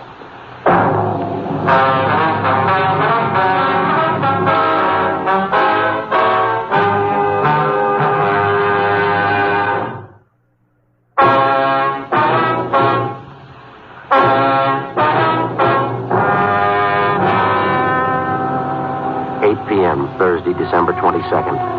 Still no sign of either of the missing boys. Chief of Detectives Thad Brown went back to headquarters to direct the search from there. He dispatched another detail of 50 men to aid in the hunt for the missing youngsters. 8:30 p.m. It was getting a little colder. The citrus growers were warned to expect a freeze. We went up the block to see Mrs. Johnstone. Her husband had quit work early and returned home. We talked with him for a while. He could tell us nothing more than we already knew.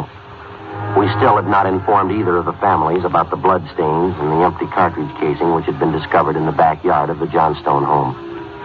It was more than possible that they had a right to know about our findings, but Ben and I felt that there was no cause to add to the distress of the two families at this time. If the two missing boys were found alive and well, then the bloodstains and the cartridge would be of no concern to the relieved parents. At 8:40 p.m., Ben and I left the Johnstone house and went to the home of Mr. and Mrs. John Moorheim. Miss Moorheim, you said your husband worked at a market? Yes, he telephoned about 15 minutes ago. Said he's closing up right away. He'll be here any minute. I wish Stevie would call, come home. It's so cold out tonight. All he had on was a thin cotton jacket. Well, try not to worry. We're doing everything we can. He'll be all right. Stevie's father's such a sensitive man. He and the boy are so close.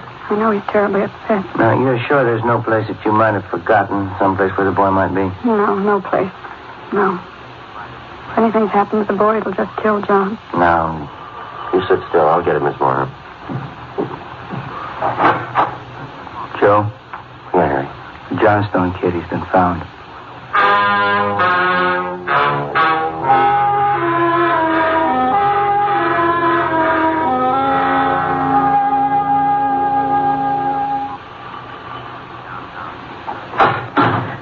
He's home, Sergeant. He's come home. Thank God he's all right. Well, where's he been? Did he tell you? No, he didn't. His clothes are all dirty and he's acting strange. Never seen him like this. How do you mean, Miss Johnston? Oh, he just came to the front door and said, "Hello, Mom." He sat down in a chair and stared at the floor. He won't talk to his father or me. Do you mind if I talk to him? No, go ahead. I asked him about the little Moorheim boy, but he wouldn't tell me a thing. Where is he now? Right over there in the living room. Looks all right. Yes. Son, this is a police officer. He wants to talk to you. Don't be afraid, dear. He only wants to ask you some questions. Son. You see, Sergeant? Stanley, look at me, son. Come on, youngster. Get your head up there. That's better. You had your mother pretty worried. You know that.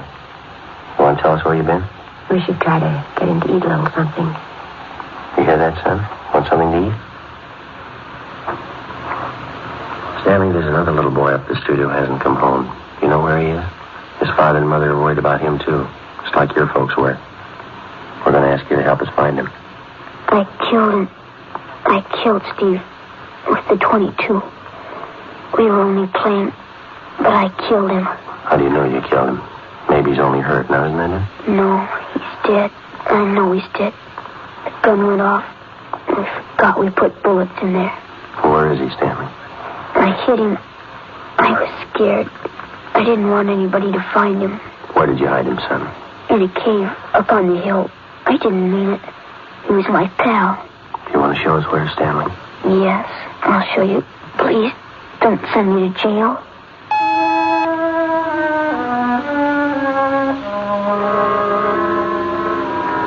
.15 p.m., Thursday, December 22nd. 9-year-old Stanley Johnstone led the way up the hill behind the backyard of his home. He showed us the wagon that he moved the body in. His father came along with us. About 50 feet from the crest of the hill, the boy pointed to a thicket of scrub oak. There we found a small cave holding the body of Stephen Moorheim. There was a single bullet wound in his chest just below his heart. He was dead. We covered the body. Stanley, how did it happen? I knew my folks were going to give me the gun for Christmas. I knew where it was, and I got it. There was a box of bullets with it. Were you pointing the gun at Stevenson? No, sir. No, sir, I wasn't. It was Steve's turn to play with it. I was chasing him. He tripped over that stump there, and he fell. The gun hit him in the stomach, and it went off. Well, why do you think you killed him if you're telling us the truth? I'm telling the truth. Honest, that's the truth. Well, I believe you, son, but why do you think you killed him? It was my gun. Stevie'd still be alive if I didn't go and get it. He should have waited till Christmas. It's all my fault. Well, where have you been all this time? In the cave with Steve. What were you doing in there, son? I was praying. I was praying for God to make him alive again.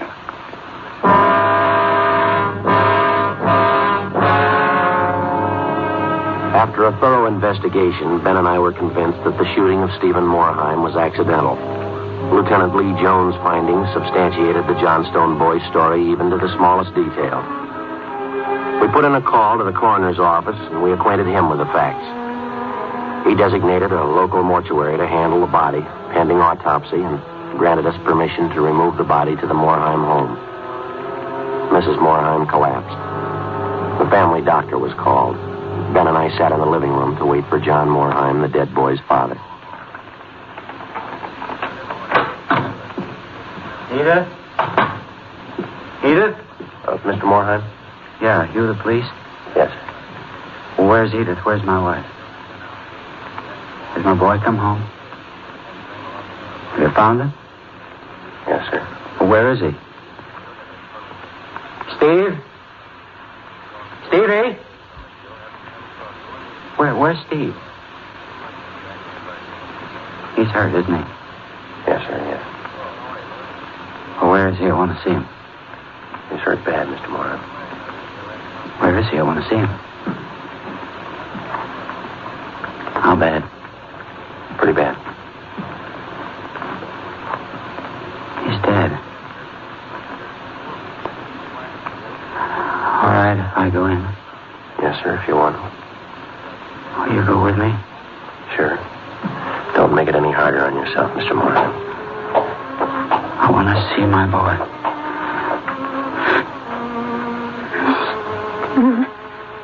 Mr. Moorheim.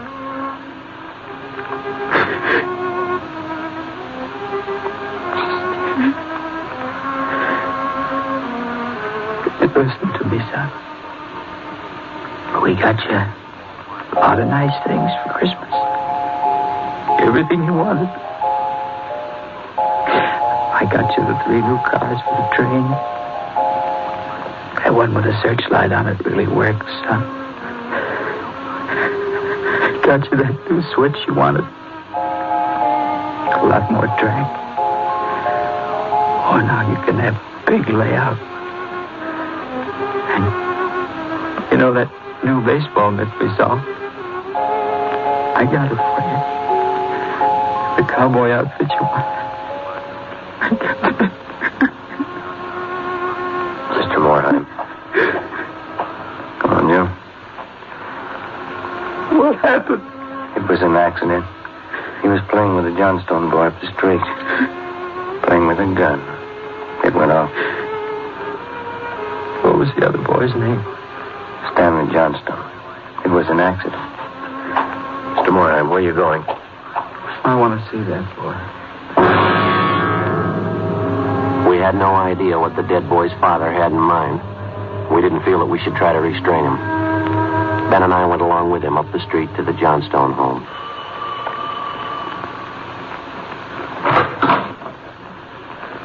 I'm Stevie's father. Where's your boy? I'm sorry. We bought the rifle. We were going to tell him not to use it unless his father was with him until he learned how to treat firearms. Where's your boy? Right here. Won't you come in? It's all right, Miss Johnstone.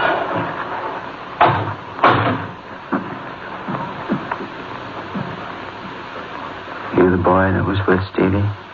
Yes, sir. What's your name? Stanley. I know it wasn't your fault, Stanley. Wonder if you'd do something for me. Yes, sir. I've got a lot of nice presents for Stevie. I know he'd want you to have them.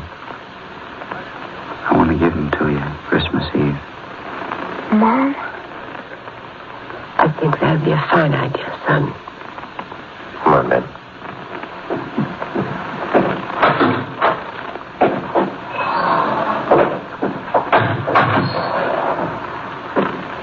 Well, what's it all prove, Joe?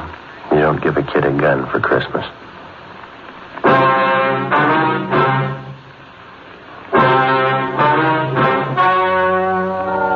The story you have just heard was true. The names were changed to protect the innocent. On December 24th, 1948, a coroner's inquest was held in the county morgue, city and county of Los Angeles, state of California. In a moment, the results of that inquest.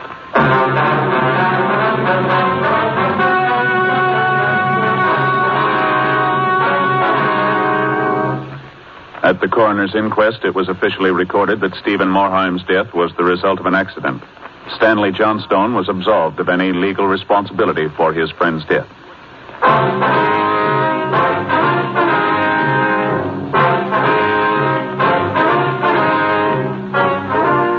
You have just heard Dragnet, a series of authentic cases from official files. Technical advice comes from the Office of Chief of Police W.H. Parker, Los Angeles Police Department.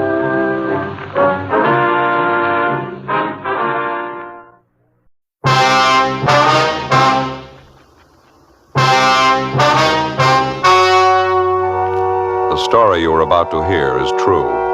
The names have been changed to protect the innocent. Fatima Cigarettes, best of all king-size cigarettes, brings you Dragnet on both radio and television.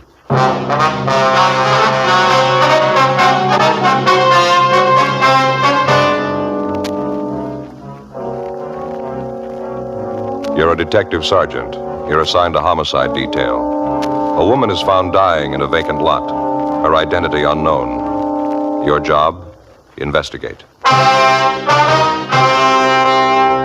Compare Fatima with any other king-size cigarette. Yes, compare Fatima with any other king-size cigarette. 1.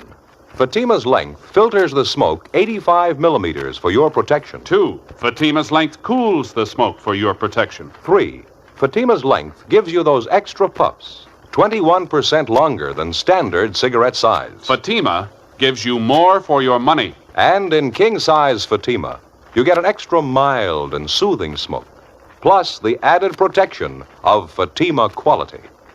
Buy Fatima in the bright, sunny yellow pack.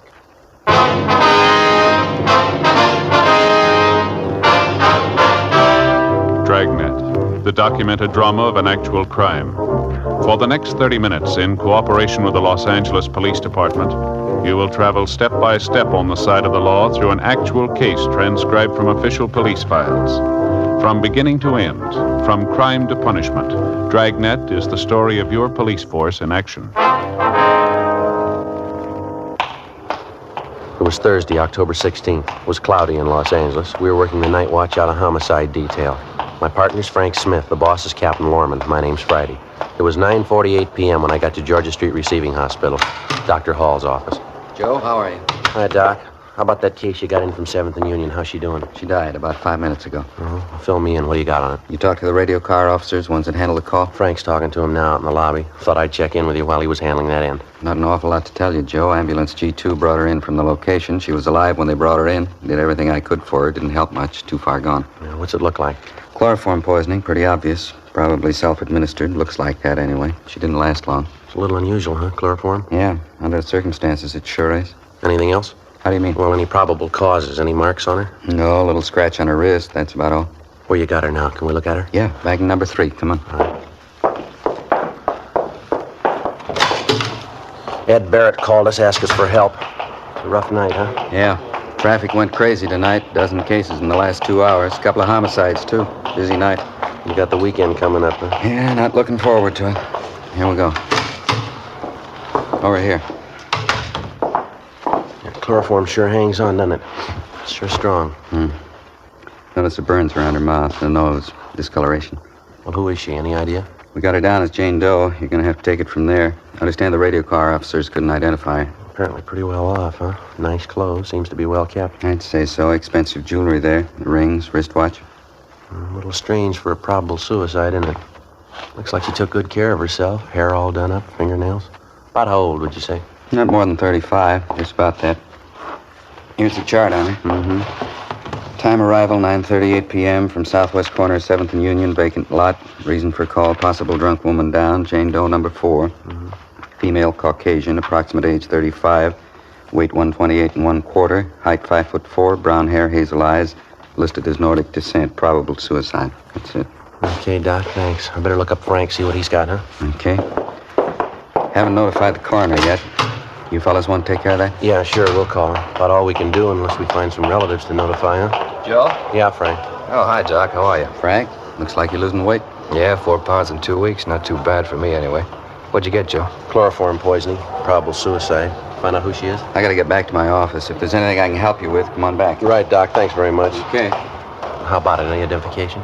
No, I talked to the fellas that took the call. Unit 182 was routine call. 390W down. They couldn't find out who put the call in. Said they found her in a vacant lot lying over against the side of the building. Yeah. They said she looked like she'd been drinking. Then they got a whiff of the chloroform. And they found this empty container by her side. Here. Yeah. It ties in. They were careful handling it. Anything else? Well, while they're waiting for the ambulance, they talked to some of the people in the neighborhood. They couldn't tell them anything about the woman. The building they found her next to is a vacant store. No identification on her at all? No, nothing. No purse or wallet. I checked missing persons. No one of her description reported. Fellas who handled the call said they went over her clothing. No marks of identification. Better notify Leighton Prince, huh? Maybe they can identify her. I already called him, Joe. Looks like probable suicide. Sure, a new twist, though. Chloroform route. It doesn't figure, does it? What do you think? I don't know. No violence committed on the body. No indication of robbery. She had a wristwatch on. Rings, too. Wouldn't figure anyway. Chloroform angle. Yeah. No other physical evidence out there, huh? I mean, besides the chloroform container? Nothing else besides a handkerchief. Yeah, a plain white handkerchief, chloroform on it. They found it next to the body. It's the only thing that doesn't fit 100%. What do you mean? It's a man's handkerchief. 10:25 p.m. Frank and I took the dead woman's clothing, the handkerchief, and the almost empty container of chloroform and drove back downtown to the office. We dropped off the clothing and the handkerchief at the crime lab to be processed for possible identifying marks. The chloroform container was taken to latent fingerprints for examination. The following morning, the body of the unidentified woman was taken to the county morgue for posting. As soon as the dead woman's prints were made available to us, they were checked through our record bureau and also through the record bureau at the sheriff's office. In addition, they also made a run on her description. They were unable to identify her. We checked with the crime lab, but they couldn't help us either. A detailed examination of the dead woman's clothing failed to yield any leads as to her identity. Leighton Prince didn't have any better luck with the chloroform container. The only prints they found on it were those of the dead woman. Meantime, the morning papers had picked up the story and given it front-page billing. 11:16 a.m. How's that again, Doc? Uh-huh. Yeah, I see. Mm-hmm. A little unusual, wouldn't you say? Yeah. Okay, we'll pick it up after lunch. Right, goodbye. Anything? Yeah, Doc Cephalo at the morgue just finished posting the body. What'd he say? The chloroform killed her. They even found traces of it in the stomach. Huh? That's right. It's a weird one, isn't it? Doesn't leave much doubt. Suicide. No indication it was anything else, is there? I got it. Homicide, Friday talking. Yes, sir. Yeah? Mitchell? Mm-hmm. That's so. Yeah, sure, be glad to. Yeah, we'll be here. You want to give us your address? Hello? Oh, here we go. What was it, Joe? Somebody by the name of James Mitchell. He's on his way down to see us, wants to talk to us about the dead woman. Yeah? He says he killed her. 11:50 a.m. While Frank and I waited around for Mitchell to show up, we checked his name through R&I, but we were unable to find anything on him. A few minutes before 1 p.m., a short, blonde-haired man in a blue serge suit entered the squad room and asked for us. He introduced himself as James Mitchell. Frank and I took him to the interrogation room where we started to question him. He told us he was a steel worker by trade, currently unemployed. He said he was originally from Alabama, that he'd been in California for approximately 2 years. After that, he lapsed into silence. We tried to question him about the dead woman, but we made little headway. The only admission we could get from him was that he killed the woman. Outside of that, he refused to say anything. Now, how about it, Mitchell? What's the trouble? You called us, volunteered a confession. You said you killed the woman. You wanted to tell us a story. Now, why don't you answer our questions? Jim, how about it? Aren't you feeling well? You want us to call a doctor? Jim? You're not giving us much of an out, mister. You volunteered to make yourself a suspect in this thing. You say you killed the woman. Now, why don't you answer the questions? We can't keep this up forever. You ought to know that. You haven't answered the question in almost an hour now. Look, if you're not going to talk, Jim, there's only one thing we can do. We're going to have to book you. Mitchell? Is that what you want? Go ahead and book me. I killed her. Go on, book me. Well, why can't you tell us the story? Now, you admit you killed the woman. Why won't you tell us about it? Why should I? I killed her. That's all you have to know. You said on the phone you'd tell us the whole story, didn't you? Now, what made you change your mind? You got the story. I killed her. All there is to it. You know better than that, Mitchell. You know the woman very well? No, not very well. What was her name? Mary. Mary what? Mary, that's all. I met her in a bar. I didn't know her well. I killed her. That's all you got to know. I had to. Why'd you have to, Jim? I don't have to tell you. I had a reason. Good reason. Robbery? I don't have to say. You have a fight with her? Lover's quarrel? Maybe. What's the difference? Now, this bar where you met Mary, that in downtown L.A., was it? Yeah, it's downtown. She had it coming. I'm glad I did it. Not worth much, huh? She was when I met her. Well, what happened? She go off the deep end? Guess so. What's the difference? She's dead. But why'd you turn yourself in, Jim? Figure you couldn't beat it? Maybe. How do you mean? I could have stayed out of your way if I wanted to. For a while, anyway. I didn't want to. Why not, Jim? Good reason. I'm glad I killed her. She had it coming. Now go ahead and do what you want. I know what the rap is. I'll pay for it. Well, if you're willing to take the rap, Jim, why not tell us the whole story, huh? You got the story. I killed her. That's all you need. Don't you want to brief us in on the details? How it happened, how it came about? Might be extenuating circumstances. You can't tell. Well, how you mean? Different things that might throw a new slant on the case. Court's not going to hand down a decision until they get the whole story. You mean about Mary? I'll never tell them about her. Lousy things she did to me. Never tell anybody about it. Must have been pretty bad, huh? I mean, the way you took it out on her. She was rotten. All the way through. I had to kill her. Well, what happened with the chloroform, Jim? Didn't it work fast enough for you? Chloroform? Yeah, uh-huh. Didn't it react on her fast enough for you? No, it didn't. I hated her. Yeah, I guess you did. You must have had quite a scrap with her. Struggled quite a bit, didn't you? Yeah, she fought me all the way. I got her, though. I hated her. Out of my mind, I hated her so much. Well, we've been trying to figure it out, Jim. What'd you hit her with? I mean, around the head and on the neck. What'd you use? Piece of metal? Yeah, angle iron. Uh-huh. Kind of lost my head. I kept beating her. She tried to scream, but I had my hand over her mouth, and then she fell down. She didn't make a sound after that. I see. Well, how come you took her jewelry? I mean, if you just wanted to kill her, how is it you took all her valuables, too? Jim? How about it, Mitchell? Well, I don't know. Spur of the moment, I guess. I took them, but I didn't keep them. I threw them away. I don't remember where. I'm glad it's over. All right, Jim. Now, what's this all about? You didn't kill that woman. You know that as well as we do. Well, what are you talking about? Of course I killed her. She's dead, ain't she? How many times do I have to admit it? The woman had one mark in her body, Mitchell, a small scratch on the wrist. Huh? Not a single wound on the head, none on the neck either. Well, I killed her. That's all you got to know, not saying anything else. All the woman's valuables weren't taken either, Jim. She was found with a couple of rings on her hands, an expensive watch, a bracelet, too.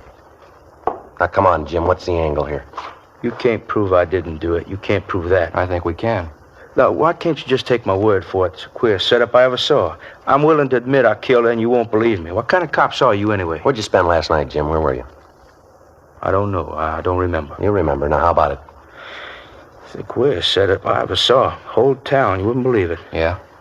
Look, I come here from Alabama. I told you that. I've been here for 22 months. A long time. It's almost 2 years. Mm-hmm. Queerest town I ever saw. Thousands of people all over. Millions of them. People all around you, all over the place, everywhere you go. I didn't know any of them. Not of one. They didn't know me. 22 months. Couldn't get to know nobody. I still don't. They don't know me either. Yeah. Tried to get acquainted. Just seemed I never could. Nobody knew me. Nobody cared. They didn't even know who I was. Well, what kind of town is that? 22 months right here. They don't even know who I am. Nobody knows. Living alone, you just get sick of it. Get sick and tired of it. That's what brought all this on, huh? Well, I mean, at least they'll notice me. They'll know I'm here. I killed a woman. They'll know who I am now. You ever spent any time in a hospital, Mitchell? Institution? Now, what'd you have to ask that for? Just because I want to know people, want to notice me? That doesn't make me crazy.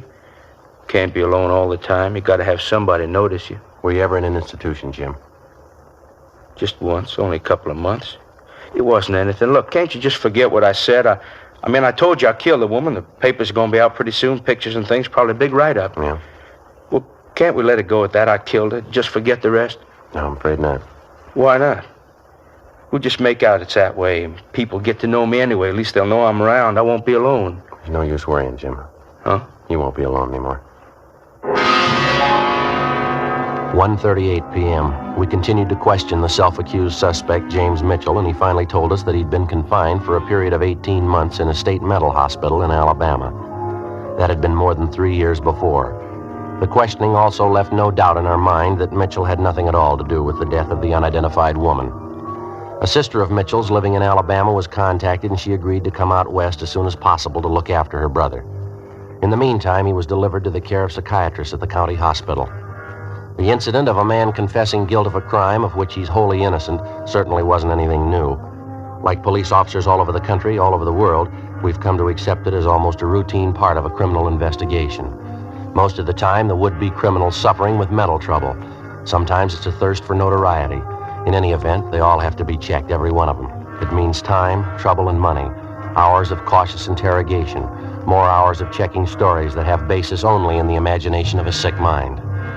They slow the investigation, they waste hundreds of man-hours, but like anonymous leads or would-be witnesses, they can't be ignored. It's part of the job. Saturday, October 18th, the newspapers continued to cooperate by giving us front-page space to the story of the unidentified woman. Joe? Yeah, how'd you do? Nothing. Identification wasn't even close. How about Brian and Lopez? What'd they do on that call of theirs? Well, they're over at the morgue now with the boy, 16-year-old. Kid was pretty wrought up when he came in. Well, we sure had a parade of them. All last night, all this morning. Well, it doesn't hurt our chances any. The more, the better. I suppose so. Not going to make much headway if we can't identify her. Any answers on that all points we got out on it? Yeah, 4 of them. They all been checked. Nothing. Chewing gum, Joe? New kind, tangerine flavor. No, thanks. How about that check of the hospitals around town? Anything show up there yet? No, not so far. The scar on the woman's leg was from an operation, all right. Doc figures it might not have been done in a hospital, though. It was a minor operation. Could have been done in a doctor's office, maybe. That'd stop it, sure. Tough enough checking hospitals for a record of the operation. Next to impossible to check every doctor in town for it. Well, even then we could miss. Don't know where the woman's from. She could have had the operation done anywhere. Mm-hmm. I'll get it. Homicide, Friday talking. Yeah, Tom. I know. You did? That's so. Yeah, okay, fine. You bet. Thanks, Tom. It was Brian. He and Lopi are driving that boy over to Georgia Street, the 16-year-old. What happened? Well, they took the boy to the morgue. They showed him the body, asked him if he recognized it. What's he say? It's his mother. 2:05 p.m. Frank and I left the office and drove over to Georgia Street Receiving Hospital. The 16-year-old boy who had identified the dead woman as his mother was being treated for shock and hysteria. The youngster had told Brian and Lopez that his name was Arnold Hopkins and that he'd been living with his mother at a Norwood Street address. After he was given a sedative and recovered himself a bit, the boy was driven to the home of his aunt and uncle out near Barnesdale Park. That night, Frank and I called on the boy and found him sufficiently recovered to answer a few questions. He confirmed his identity of the body he'd viewed that afternoon as that of his mother, Mrs. Jeanette Hopkins. He said he was an only child and that his father was dead. He told us his mother had been working for the past 6 years as coast representative for an Eastern cosmetics firm. We asked him what had happened the night his mother disappeared. The phone just rang about, when we were finishing dinner. Mm-hmm. About 8 o'clock, maybe quarter after. Uh-huh. Well, when Ma hung up, she said something important come up. She had to go out to see somebody. She said she had to see him right away. She got her coat and left. It's the last time I saw her. Well, who was she going to see, Arnold? Did she tell you? No, she didn't. I heard her talking on the phone, though. Heard her say Leo. She said it a couple of times. Leo. Where was she going to meet this person, Arnold? Did you happen to overhear that? No, I didn't. I think she said, okay, I'll meet you there, Leo, and she hung up. Then she got her coat, kissed me goodbye, and she went out. Did she leave on foot or was she driving, you remember? Oh, on foot. My mother didn't drive. Who's Leo, so? Your mother ever talk about him? Heard her talking to him on the phone a couple of times. That's about all. Well, do you know where he lives? What he looks like? Can you tell us anything about him at all? No, sir, nothing. I wouldn't know him if I saw him.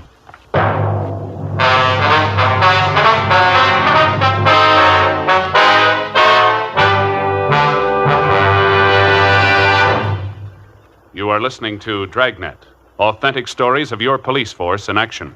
The only way you can prove to yourself that Fatima is the best of all king-size cigarettes is to compare them with the brand you've been smoking. Yes, compare Fatima with any other king-size cigarette. 1.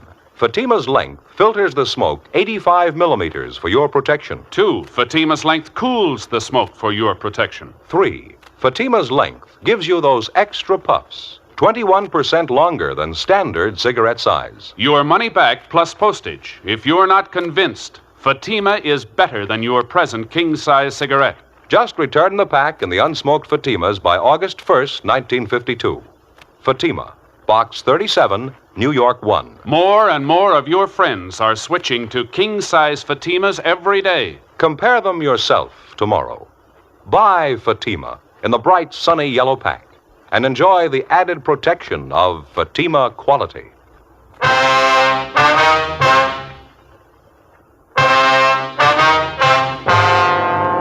Saturday, October 18th, 8:30 p.m. Frank Smith and I continued interviewing the dead woman's son, 16-year-old Arnold Hopkins. The big lead pointed in the direction of the man known as Leo, who telephoned Mrs. Hopkins Thursday night, little more than an hour before she died, and made an appointment to meet her. It was a good lead, but it didn't go too far.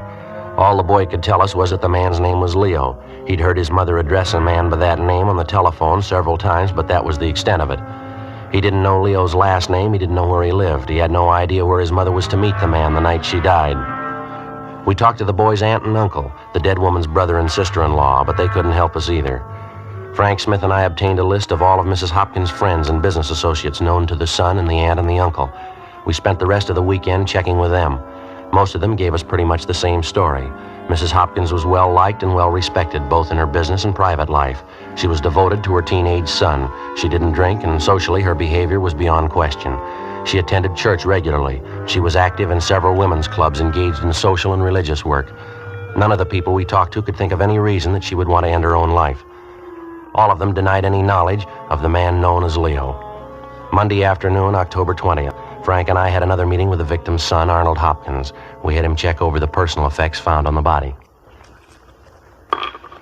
Yes, sir, that's hers. The other ring, too. How about this bracelet, son? Yes, sir. She always wore that. My dad gave it to her, I think, when he was alive, I mean. She always wore it. Mm-hmm. Now, the wristwatch, 2 rings, the bracelet, and this lapel pin here. This about it, son? Yes, sir, I guess so. You have her necklace, too. How's that? My mother's necklace. She was wearing it that night. She had it on when she left the house. Didn't you find it? What kind of necklace is it, son? What's it look like? Oh, it's made like the bracelet is. That one there. Mm-hmm. See, the two of them go together. It's a set. Your mother wear expensive jewelry like that every day, did she? No, sir. She wore the bracelet quite a bit, not the necklace, though. She only wore that when she was dressed up. I thought about it yesterday. I meant to tell you about it. What's that, son? Well, right after she got the phone call that night, when she told me she had to go out. Yeah? Well, she went back and got her coat, and then she came in the living room and kissed me goodbye. She had the necklace in her hand. You sure she took it with her? Oh, yes, sir, I'm positive. After she kissed me goodbye, she went over to the mirror, and I saw her put the necklace on. She was wearing it when she left.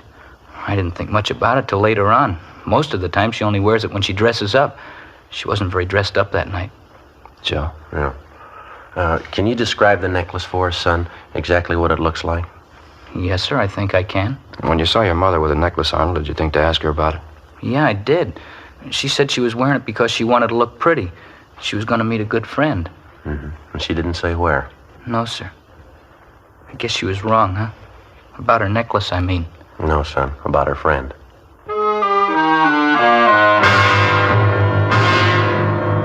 Monday, 3:18 p.m. We got a description of the necklace from the Hopkins boy, confirmed it with his aunt and uncle, and then we double-checked it at the jeweler's, where it had been purchased. After that, we contacted the pawn shop detail and burglary division. The necklace and its description was put on the stolen property list, and copies were sent to second-hand jewelry stores and pawn shops throughout the area. We also got out a broadcast and an APB on it. 4:15 the following afternoon, we got a reply from the San Diego Police Department. A pawn shop owner down there had reported taking in the necklace the Friday before, which matched the description of the one we were looking for.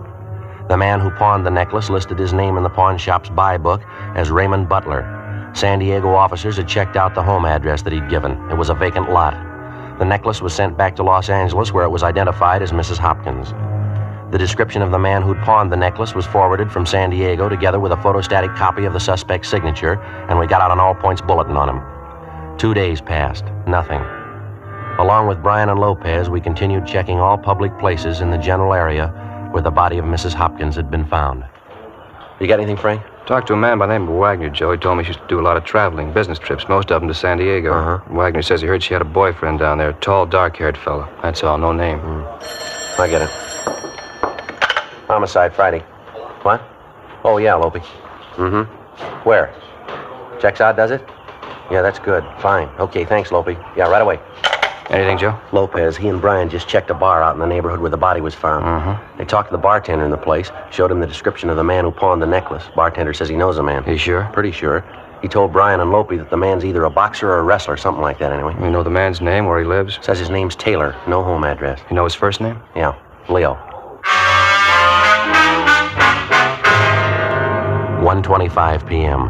After interviewing 4 other people who were in the bar the night of Mrs. Hopkins' death, Lopez and Brian checked back in at the office.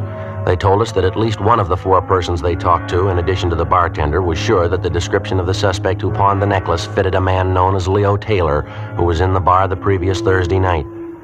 He was seen in the place between 8:30 and 9 p.m., and he was seen with a woman answering Mrs. Hopkins' general description. The bartender had no idea where the man lived, but he seemed fairly certain of the man's name, Leo Taylor, and his occupation, either wrestling or boxing. 5:05 p.m. We made a run on Taylor's name and description through R&I, and we got a make. We checked his handwriting, and that matched out also. He had one previous arrest for assault and disorderly conduct. His residence was a West 11th Street address. We checked it out, but he'd moved 6 months before. The landlady had no forwarding address on him, but she told us one of the places he used to frequent was a gym on South Olive down near Olympic.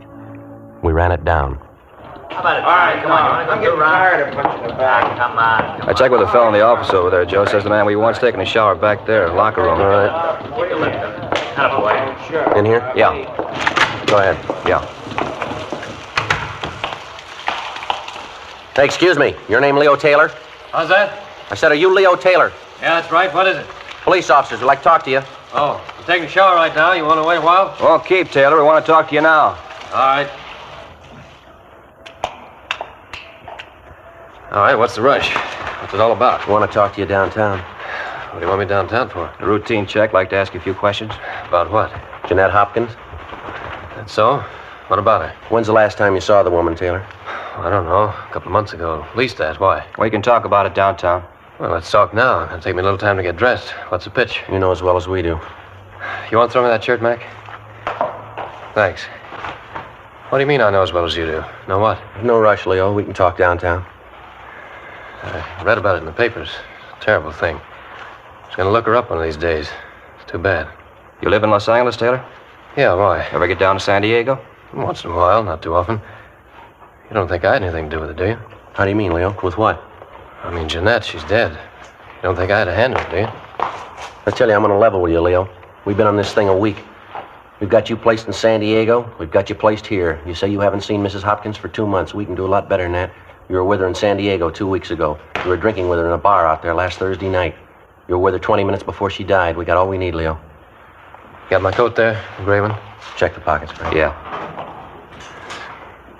Gonna take a lot of proof. I guess you know that.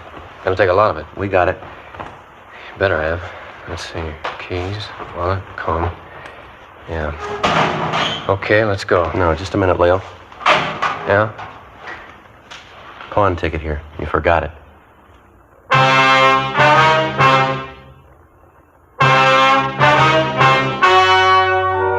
The story you have just heard was true. The names were changed to protect the innocent. On January 28th, trial was held in Superior Court, Department 89, City and County of Los Angeles, State of California. In a moment, the results of that trial. Now, here is our star, Jack Webb. Thank you, George Fenneman. Friends, there's not much I can add to what you've already heard about Fatima's. If you smoke them, I know you'll agree with me that no other king-size cigarette can match Fatima quality. Now, if you haven't tried them yet, prove it to yourself. Buy a pack and give them a try. I wish you would kind of check up on what we've been telling you. Compare Fatima's with any other king-size cigarette. You'll like Fatima's better flavor and aroma. It's extra mild and soothing smoke. And you'll find Fatima gives you more for your money. Yes, sir. In Fatima, the difference is quality. Buy a pack tomorrow. Fatima.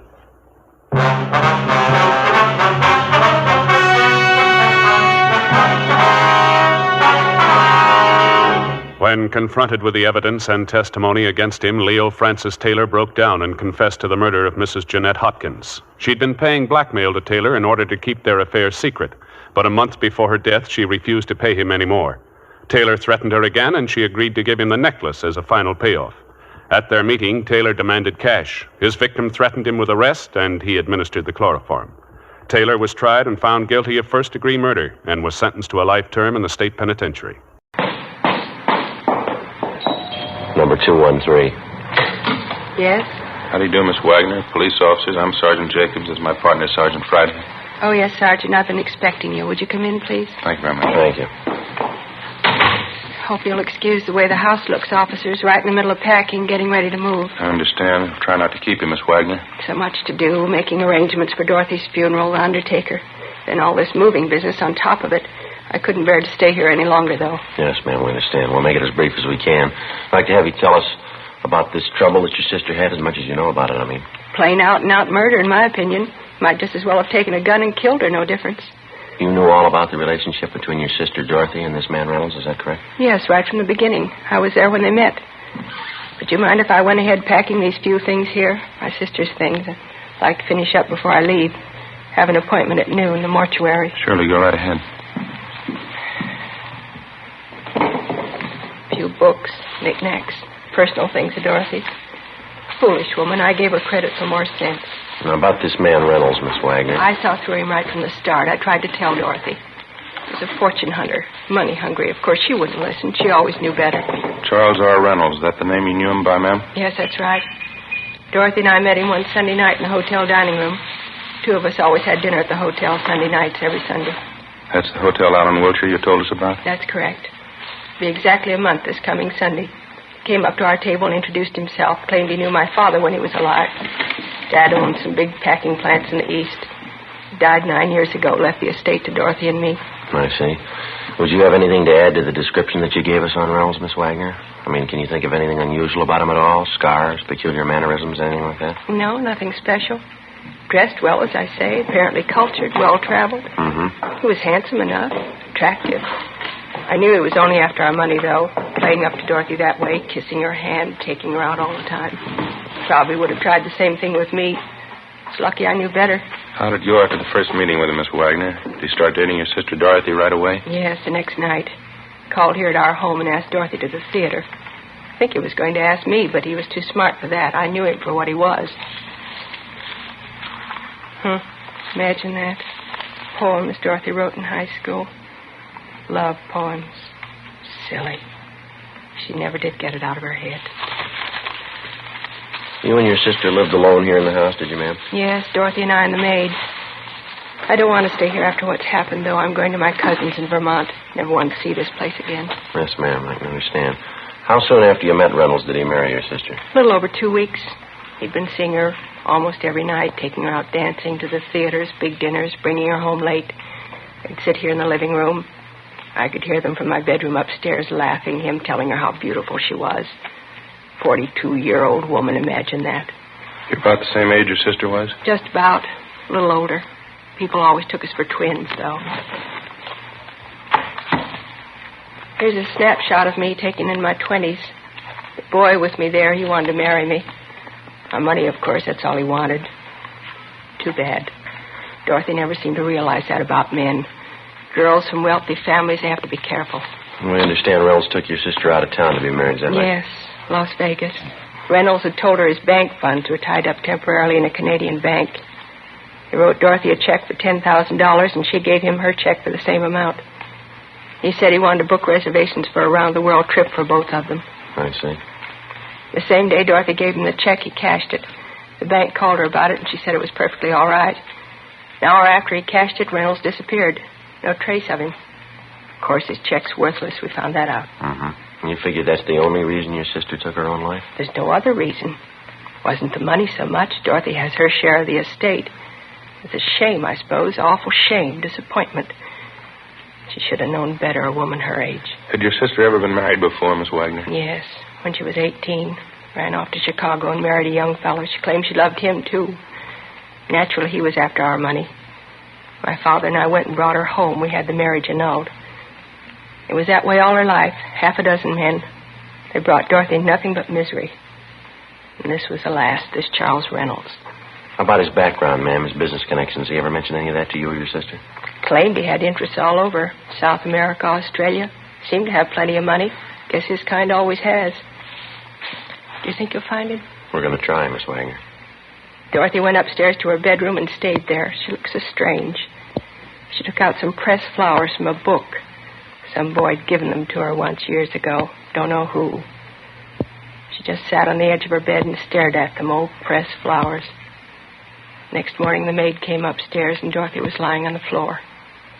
Empty bottle of pills next to her. Awful disgrace. Never happened before in our family. If you don't mind, Miss Wagner, we'd like to get as many particulars about this man Reynolds as you can remember. There. That's the last. I don't know what else to tell you, officer. All I know is I was young when Dorothy was young. I could have had a man if I wanted. But I didn't run off when I was 18 to marry a boy. I knew my duty. If it wasn't proper, it wasn't a love. I didn't run off as a middle-aged woman to marry a fortune hunter either. What made her do it? I wouldn't know, ma'am. She was your sister. What kind of a man was he? What kind of a mind? Making love, kissing her, just to take her money. Imagine, selling somebody with a kiss. Well, it's not the first time, ma'am. Is that so?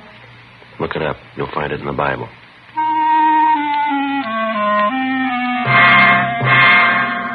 11:18 a.m. We continued to interview the victim's sister for another 40 minutes, and then we left the Wagner home, drove back to the office, and continued our investigation of the suspect, Charles R. Reynolds. As far as we were concerned, the criminal was new to us, but the crime wasn't. The marriage racket's as old as any con game on earth, and as con games go, it's one of the lowest. It trades on one of the most natural and normal instincts a man or a woman has, a desire for companionship, a home, and a family. And for the sake of an easy dollar, it betrays the victim and the instinct ruthlessly, regardless of the consequences. In the case of 42-year-old heiress Dorothy Wagner, the disappointment was too much to cope with. For her, the marriage game ended in the front parlor of a mortuary on South Hoover Street. For the suspect, Charles Reynolds, it had continued to be a paying business until he was stopped. After homicide detail completed their investigation of the case, and it was definitely determined that Dorothy Wagner took her own life, the matter was turned over to us. 11:50 a.m. We got off a request to Las Vegas asking them for all the information on the marriage, and then I contacted the stats office and asked them to make a run on the suspect for us based on his detailed description and also on his method of operation. I went back down the hall and met Ed Jacobs at the R&I counter. How you doing? Not too much luck, Joe. Forger didn't come up with anything either. Nothing on him in their files. Yeah, it's not much of a start, is it? Apparently, this is the first time he's worked the town. Hornsby couldn't find anything on the name, not in the main file anyway. Mm-hmm. What do you got there? I asked John to check the correspondence file. He came up with this. Out of Chicago, huh? Yeah, he came in over 3 months ago. Inquiry from their bunco detail. Suspect name right here. Frank L. Richland. Same angle, marriage racket. Hmm. Yeah, the MO's pretty close. Any description? Oh, here. What do you think? 6'1", 170 pounds, gray wavy hair, blue eyes, fair complexion. That's fairly close, could be. Mm-hmm. There's the alias list Richland uses, along with your arm. Here's one caught our eye. Reynolds. Alias George A. Reynolds, Thomas R. Reynolds, alias C.H. Reynolds, alias Charles R. Reynolds. Wants on him for forgery, bunco, grand theft. A lot of experience. How about a mugshot on this one? None attached. No L.A. contacts either. Well, we better get off a wire to Chicago PD, have them send us what they can on him. Want to prove it one way or the other by the end of the week, maybe, huh? Yeah. Copy his name down here. All right. Frank L. Richland. Correspondence number C143732. Chicago case number D-612-32. Attention, Lieutenant Smichaels. I was just thinking, Ed. Huh? The last time anyone saw Reynolds, when was it? 10, 12 days ago? 10 days ago, yeah. September 23rd, same day he cashed the check and took a run out. Well, if he's working the city for the first time, he must figure he's had some fair luck. 10,000 on the first try, that's pretty encouraging. Yeah? If he gets the idea the town's a gold mine, he's not going to pull out stakes here. Figures. Probably trying to reach a couple other women with the same angle. Could be he's working on it now. Well, that's the problem. What do you mean? The women. Say he's been romancing 3 or 4 of them around town. He's got them all primed. How you going to warn a woman about a thief before her purse is gone? After getting off a wire to Chicago regarding the suspect, which was in addition to the broadcast and the APB we'd gotten out on him, Ed Jacobs and I continued checking out the various contacts that he'd made in the city. We checked stores where he shopped, banks where he allegedly did business, restaurants and hotels which he reportedly patronized. It took 3 days of dull, steady legwork. You can say it much faster than you can do it. All of the bank references, without exception, were falsified. Where he made purchases, it was strictly cash dealing. The same for the restaurants he'd frequented. Besides meager descriptions of the man, the restaurant employees weren't able to help us much. At one of the 2 hotels, where we learned he was a guest for a full month, we finally netted half a lead.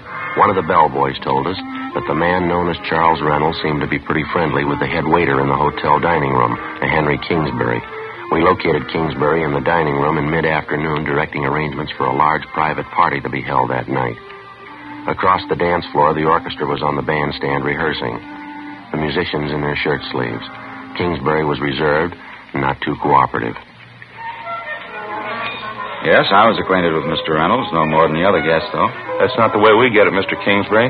We hear you were pretty friendly with him. Only as far as my job goes. That's my business, making people feel at home, making them comfortable. We understand Reynolds was a pretty heavy tipper, is that right? He always took good care of me and the boys. The waiters was very generous. Did he expect anything special in return for the tips that he gave you? I don't think I understand. Oh, I think you do. How about it? Well, he was always very good to us, all of us. I could hardly refuse. Refuse what? When he first moved into the hotel, he became friendly with me, introduced himself, gave me a good tip in advance to take care of him. First few nights here, he spent at the cocktail bar, meeting people, buying a few drinks, getting acquainted. Third or fourth night, that's when he asked me. Yeah? He said when some prominent women came into the dining room, wealthy women, would I point them out to him? Single women, of course. I couldn't see any harm in it. He put a $20 bill in my hand. I said, yes, I would. After all, we have to look out for ourselves. Did he expect anything else for those tips? I don't know. I don't think it would be right if I told you. You know why we're here, Mr. Kingsbury. We leveled with him. We expect you to do the same with us. Well, there was the two Wagner sisters. They came here every Sunday night for dinner. Regular routine for them. Yeah? Mr. Reynolds was at the bar. He asked who they were, and I told him. He seemed impressed. He asked me to help with an introduction to them, and I did. Next afternoon, he came to me again. He said he was taking one of the Wagner sisters to dinner that night. It was important to him. He gave me another big tip. Said he wanted us to roll out the red carpet for him that night. What'd that consist of? Well, special consideration, the best treatment in the house, I was to act as if I'd known him for years. Well, it was a good tip. I did what he asked. As I say, we have to look out for ourselves. This happened more than once, did it? 2 or 3 times, yeah. Miss Wagner, Dorothy Wagner, she seemed impressed. At the time, I didn't think anything was wrong with it. You actually didn't know Reynolds, is that right? You'd never seen him before? Well, I suppose, yes. I only found out later, though, reading the papers. I mean, what really happened. I didn't know what he was at the time. You couldn't see what Reynolds was up to? You didn't know what he was doing? No, naturally not. He was a good tipper. That's all I know. It was the money. We have to look out for ourselves. Yeah. I felt sorry about Miss Wagner. I went to the funeral. They couldn't say I'm to blame, could they? What happened, I mean? It's not on my conscience. You wouldn't say so, would you? She's dead, mister. You figure it. Thursday, October 13th. The investigation continued. Still no sign of the suspect. We got an answer from Las Vegas and also from the Chicago PD's bunco detail on our inquiries. They enclosed mugshots and fingerprint classification of the suspect, Frank Richland, alias Charles R. Reynolds. The pictures were shown to witnesses and acquaintances who'd known the suspect, and they definitely established Frank Richland and Charles Reynolds as one and the same person. We got out a supplementary APB containing the latest information on the suspect. Saturday, October 15th, we got our second complaint on the marriage bunco artist. This time from the proprietress of a small chain of lunch counters in the San Pedro area, a Miss Hagar Lindstrom. Ed and I drove down to the harbor area where we interviewed her at one of her lunch counters. She identified Richland's mugshot. Her story of the marriage swindle matched closely with that of the previous victim, Dorothy Wagner. Yeah, he was a fine gentleman, Mr. Jan Richland. I don't know what happened. I don't know what to say. He told you he was from England, Miss Lindstrom, is that right? Yeah, he talked like Englishman. He could speak good English, like from London or someplace. Says he builds boats, big ones. I beg your pardon, ma'am? Big boats. Oh, yes. He told me that's his business. He said he had lots of money. We would sail around the world on a honeymoon. Maybe he will come back still. I hope so. I wouldn't count on that, Miss Lindstrom. Would you tell us this, please? How'd you happen to meet this man, Richland? At the hotel up the street. The big hotel. I can show it to you. The one on Jackson Street. Yes, ma'am. They seemed to know he was a rich man. Nice clothes he wore. He spent money a lot. When we got married, they spent lots of money. Where were you married, ma'am? We went down to Mexico. One weekend we went down there and we got married. It was romantic. Very nice. Even Lars liked it. Who's that, ma'am? Lars. That's him down the counter there. Lars, my brother. Oh, well, your brother went along with you when you got married, is that right? Lars and I go every place together. I don't do anything without Lars. Mr. Richland was nice about it. He doesn't seem to mind Lars. Just a minute, they call him. Lars? Huh? Lars? Lars and I run the business together. The soda fountains we have. It's a long time. We have work at it. Hard work. Yes, ma'am, I guess so. We make good living. Not easy, though. That's why it was so bad. Mr. Richland, $3,000 he took. Ja, Hagar. These are the police, Lars. They want to know about Mr. Richland. How do you do? How are you, sir? Yeah, he was no good. When they find him, they hit him. Now, the $3,000 he got from you, ma'am, how did that work? I mean, did you give him the money, lend it to him? Just what was it? When we came back from Mexico from being married, Mr. Richland and me and Lars, he said he was waiting for money from his bank in New York. Mr. Richland said that. He wrote me a check for $3,000. I gave him our check for 3,000. Even Lars thought it was all right. Didn't you, Lars? Yeah, he was crazy. His check was no good. He beat him up, he punched him good. That's quite a bit of money, Miss Lindstrom. What kind of a story did he give you? He would buy the tickets for a honeymoon trip. That's what he said. A long trip together. Romantic. Mr. Richland and me and Lars. He didn't mind Lars coming along either. Did he, Lars? No, he didn't mind. Now, this Richland disappeared right after he cashed your check, is that Yes, right? sir. He got the money and he was gone. 6 days ago. We never hurt him. I don't know why he did this to us. I thought he loved me. I thought he was my husband. Mm-hmm. We haven't seen or heard anything of him since he disappeared? Not me nor Lars. But maybe we know. That's why we call you officers. Yes, ma'am? We have this friend downtown, M. Svensson. He met Mr. Richland once when he was here. Mm-hmm. Svensson called Lars on the telephone. He said he saw Mr. Richland downtown, going into the hotel. Are you sure it was Richland? Yeah, he said he thought so. How long ago did you see him? Last night. We got on the phone right away and talked to the friend of the Lindstroms, James Swenson. He gave us the name and location of the downtown hotel where he thought he'd seen the suspect, Richland, the night before. Ed called the hotel and checked with the desk clerk. Yeah, that's right. Fairly tall, wavy gray hair, fair complexion. Might be registered as John Richland. That's right. Okay, we'll check with you later. Bye. Any luck? Guy registered as Harold Richland. Descriptions match. He's still there? Checked out this morning.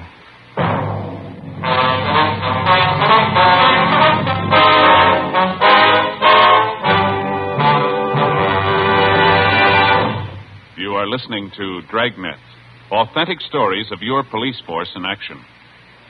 Compare Fatima with any other king-size cigarette. 1. Fatima's length filters the smoke 85 millimeters for your protection. 2. Fatima's length cools the smoke for your protection. 3. Fatima's length gives you those extra puffs, 21% longer than standard cigarette size. And in Fatima, you get an extra mild and soothing smoke, plus the added protection of Fatima quality. To show our confidence in Fatima, we make this money-back guarantee to every king-size cigarette smoker. Buy a pack of Fatimas. Enjoy Fatima quality, extra mildness, and superbly blended tobaccos. If you're not convinced Fatima is better than the king-size cigarette you're now smoking, just return the pack in the unsmoked Fatimas before August 1st, 1952, and we'll give you your money back plus postage. Fatima, Box 37, New York 1. Remember, each king-size Fatima gives you an extra mild and soothing smoke, plus the added protection of Fatima quality. Switch to Fatima today. Best of all, king-size cigarettes.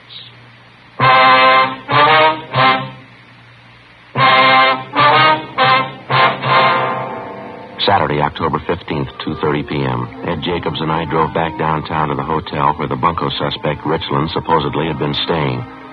The desk clerk definitely identified his mugshot and told us that the man registered as Harold Richland had checked out a few minutes before 9 a.m. that morning. No forwarding address. We examined the room he'd been staying in, talked to the residents and the employees of the hotel, but we failed to come up with a single lead as to the suspect's whereabouts. During the week that followed, we received 3 different kickbacks on the all points we'd gotten out on Richland. We checked each one of them out, but they failed to materialize into anything. We stayed on it. October 19th, Wednesday, 7:50 a.m. Morning. Hi. What's doing? Charlie Frost called from forgery. He went over to talk to him and came up with something on the Richland thing. Yeah, what's that? Picked up a woman last night, name of Helen Stokes. Got a good-sized record, checks, bunco rackets. Yeah. Got her this time on a check brief. She wrote one for $3,500. Yeah, well, how's it tie in with us? Check was made out to Harold Richland. 8:15 a.m. We signed out, drove over to the main jail, and had the forgery suspect, Helen Stokes, brought to one of the interrogation rooms. She was a dark-haired, fairly attractive woman in her early 30s. As a bunco artist, she apparently knew her trade pretty well. She was relaxed and talkative. She told us Richland had introduced himself to her at a Palm Springs resort the week before. When did the business of the check come up? As soon as we got back in town, he gave me the story his money was in a New York bank. I played along with the gag. He wrote me a piece of wallpaper for $3,500. I did the same for him. What's the difference? Nobody hurt. Both checks, solid rubber. Maybe you forget, ma'am. There's a law against it. It's only a gag. I told you that. I would have loved to have seen his face when he found out the check was a phony. You don't think they're going to push the charge against me, do you? No, we've already told you, miss. You wrote a bad one. There's a law against it. I was only stringing him along. I knew his check was a phony, too. I didn't have anything to gain. Look, as Suppose I help you find him. Will you give me a hand on this? See I get a break? We can't make any promises. You cooperate, help us find Richland, will be taken into consideration. All right, you're on. You can tell Lover Boy I tipped you. You know where Richland is now? I can come close to it. How do you mean? I know where he'll be next week. On further questioning, Helen Stokes told us that on one occasion while she was at Palm Springs with Richland, she prowled his hotel room, went through his personal effects, and read his correspondence. She told us that she read one letter from a friend of Richland's inviting him for a visit the week of October 31st. She also noted Richland's answer accepting the invitation. She said the friend's name was Maurice Archer and that the letter came from an Ocean Boulevard address in the beach town of Venice. We went back to the office, ran Archer's name through R&I, and found out that he had a previous criminal record of petty theft and grand theft. We located him at an Ocean Boulevard address and brought him in for interrogation. If there was any trouble, he wanted no part of it. After talking to him only a few minutes, he broke down and told us where we could find Richland, an address out near the end of Melrose Avenue. It was an apartment court. The suspect was registered in one of the rear cottages under the name of Reynolds. He wasn't at home. Ed and I went on stakeout inside the cottage. We waited. 6:30 p.m. Somebody coming in? Yeah. Hold it right there, Mr. Police Officers. What's this? Hands out in the open. Come on up. I don't understand this. Want to shake him down in? Yeah. All right, he's clean. Look, I don't know what you want, officers, but this is a mistake. Your name Charles Reynolds? Reynolds? No, my name's Richland. That'll do. Let's go. No, just a minute, please. What am I accused of? Who's accusing me? Last pigeon you had lined up. She wanted us to tell you. Helen Stokes. Stokes. Phony dame. You can't believe her, officer. She's phony. She's nothing but a con artist. It's a good reason to believe her. What? Takes one to know one. 7:05 p.m. After checking through the cottage, Ed and I drove Richland downtown and took him to the interrogation room. He'd admit nothing. We called Miss Wagner, the sister of his first victim, and she was still in town. She agreed to come down to the office to confront the suspect. So did the second victim, Hagar Lindstrom, and her brother, Lars. Cars were sent out to pick them up. At a special show-up, Richland was picked out as the guilty man. We took him back to the interrogation room. Miss Wagner was the first one called in. She again identified Richland, alias Reynolds, as the man who had married and swindled her sister, Dorothy. All right, Miss Wagner, that'll be all. Thanks very much for coming in. Yes, all right. Thank you. Look, I don't know that woman. I'm not trying to be stubborn, but I'm afraid you're wrong. I'm not the man you want. Lindstrom's are outside, Joe, waiting. All right, bring him in. Miss Lindstrom, Mr. Lindstrom, come in, please.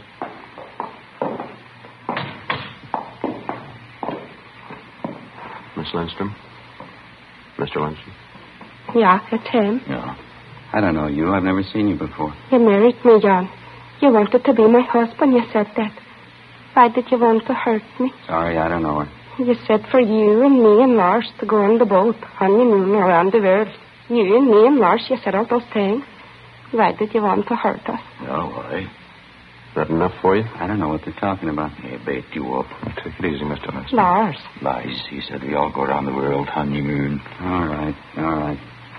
Get him out of here, huh? Okay, Mr. Lindstrom. Thanks. It's no good, Lars. Come. Yeah, thief. Out this way, please. Yeah, find him. He hit him. Thank you very much. There you Both of are. you. All right. All right, Richland, you ready to give us a statement? All right, I'll tell you. You can't blame me for that one. You wouldn't have gone through with that deal yourself. Nobody would have. What's wrong? A nice-looking girl. Sure, I don't mean that. What do you mean? A big clown, her brother Lars. Yeah? How'd you like to take that along on a honeymoon?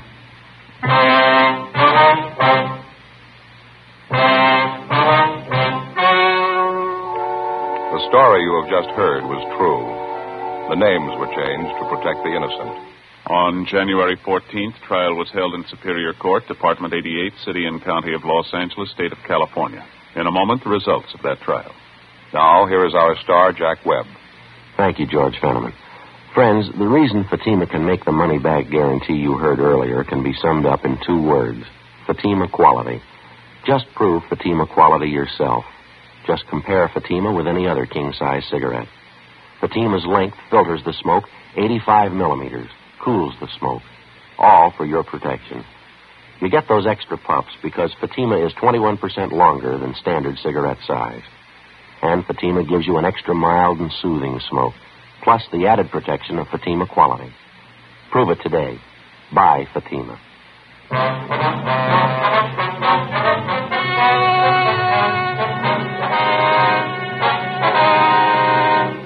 Frank Richland was tried and convicted of 2 counts of grand theft and 3 counts of forgery of a fictitious name. After serving his term in the state penitentiary at San Quentin, California, he is to be released to Chicago authorities for prosecution.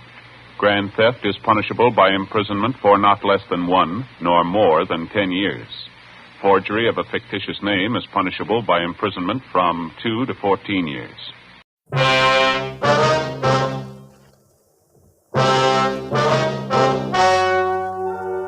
Ladies and gentlemen, the story you are about to hear is true. The names have been changed to protect the innocent. Fatima Cigarettes, king size, extra mild and soothing, brings you Dragnet on both radio and television.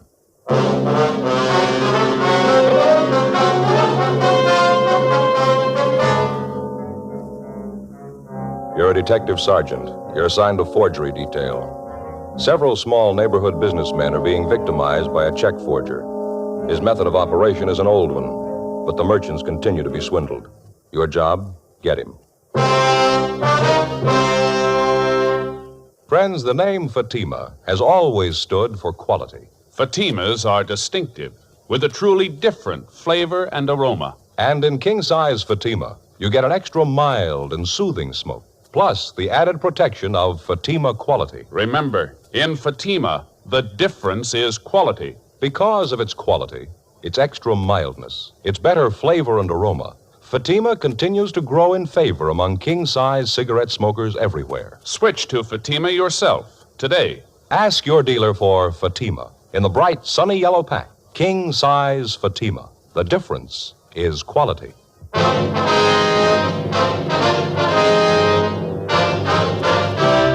Dragnet, the documented drama of an actual crime. For the next 30 minutes, in cooperation with the Los Angeles Police Department, you will travel step by step on the side of the law through an actual case transcribed from official police files. From beginning to end, from crime to punishment, Dragnet is the story of your police force in action.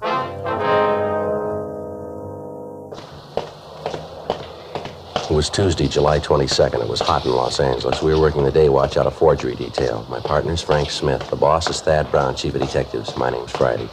I was on the way into work, and it was 7:50 a.m. when I got to room 29. Forgery detail.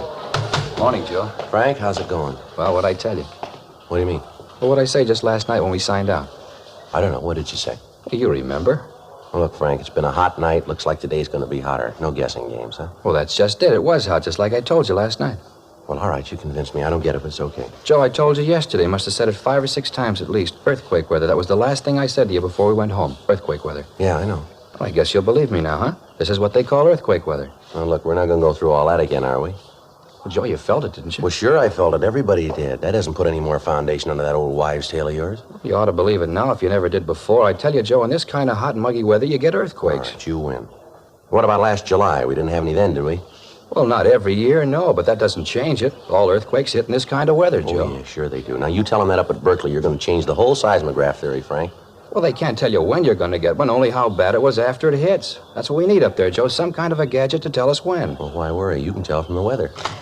Excuse me, am I in the right place? Is there an Officer Smith around here? Yes, sir, I'm Frank Smith. What can I do for you? My name's Martin Miller. I run Marty's Mart at 6th and Benson. Beg your pardon?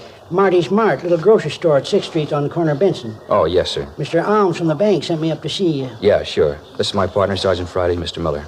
How are you, Mr. Miller? How you do? Alms over at the B of A called just before you got in, Joe. Said he was sending Mr. Miller over to see us. Oh, I see. Why don't you have a chair, Mr. Miller? Here. Joe, Alms says that somebody's forging Mr. Miller's checks. Your personal check, sir? No, sir, my business checks. Marty's Mart, 6th and Benson. Let's see if we have this right, Mr. Miller. Yes, sir. According to Alms, there have been 7 checks passed. They were all passed last Saturday night. Is that correct? That's what he told me, yes, sir. That's why I come down to see you, but that's not quite all. How's that, sir? Well, you see, as soon as I talked to the bank and I found out that somebody was forging my checks, I went home and told the wife about it. Yes, sir.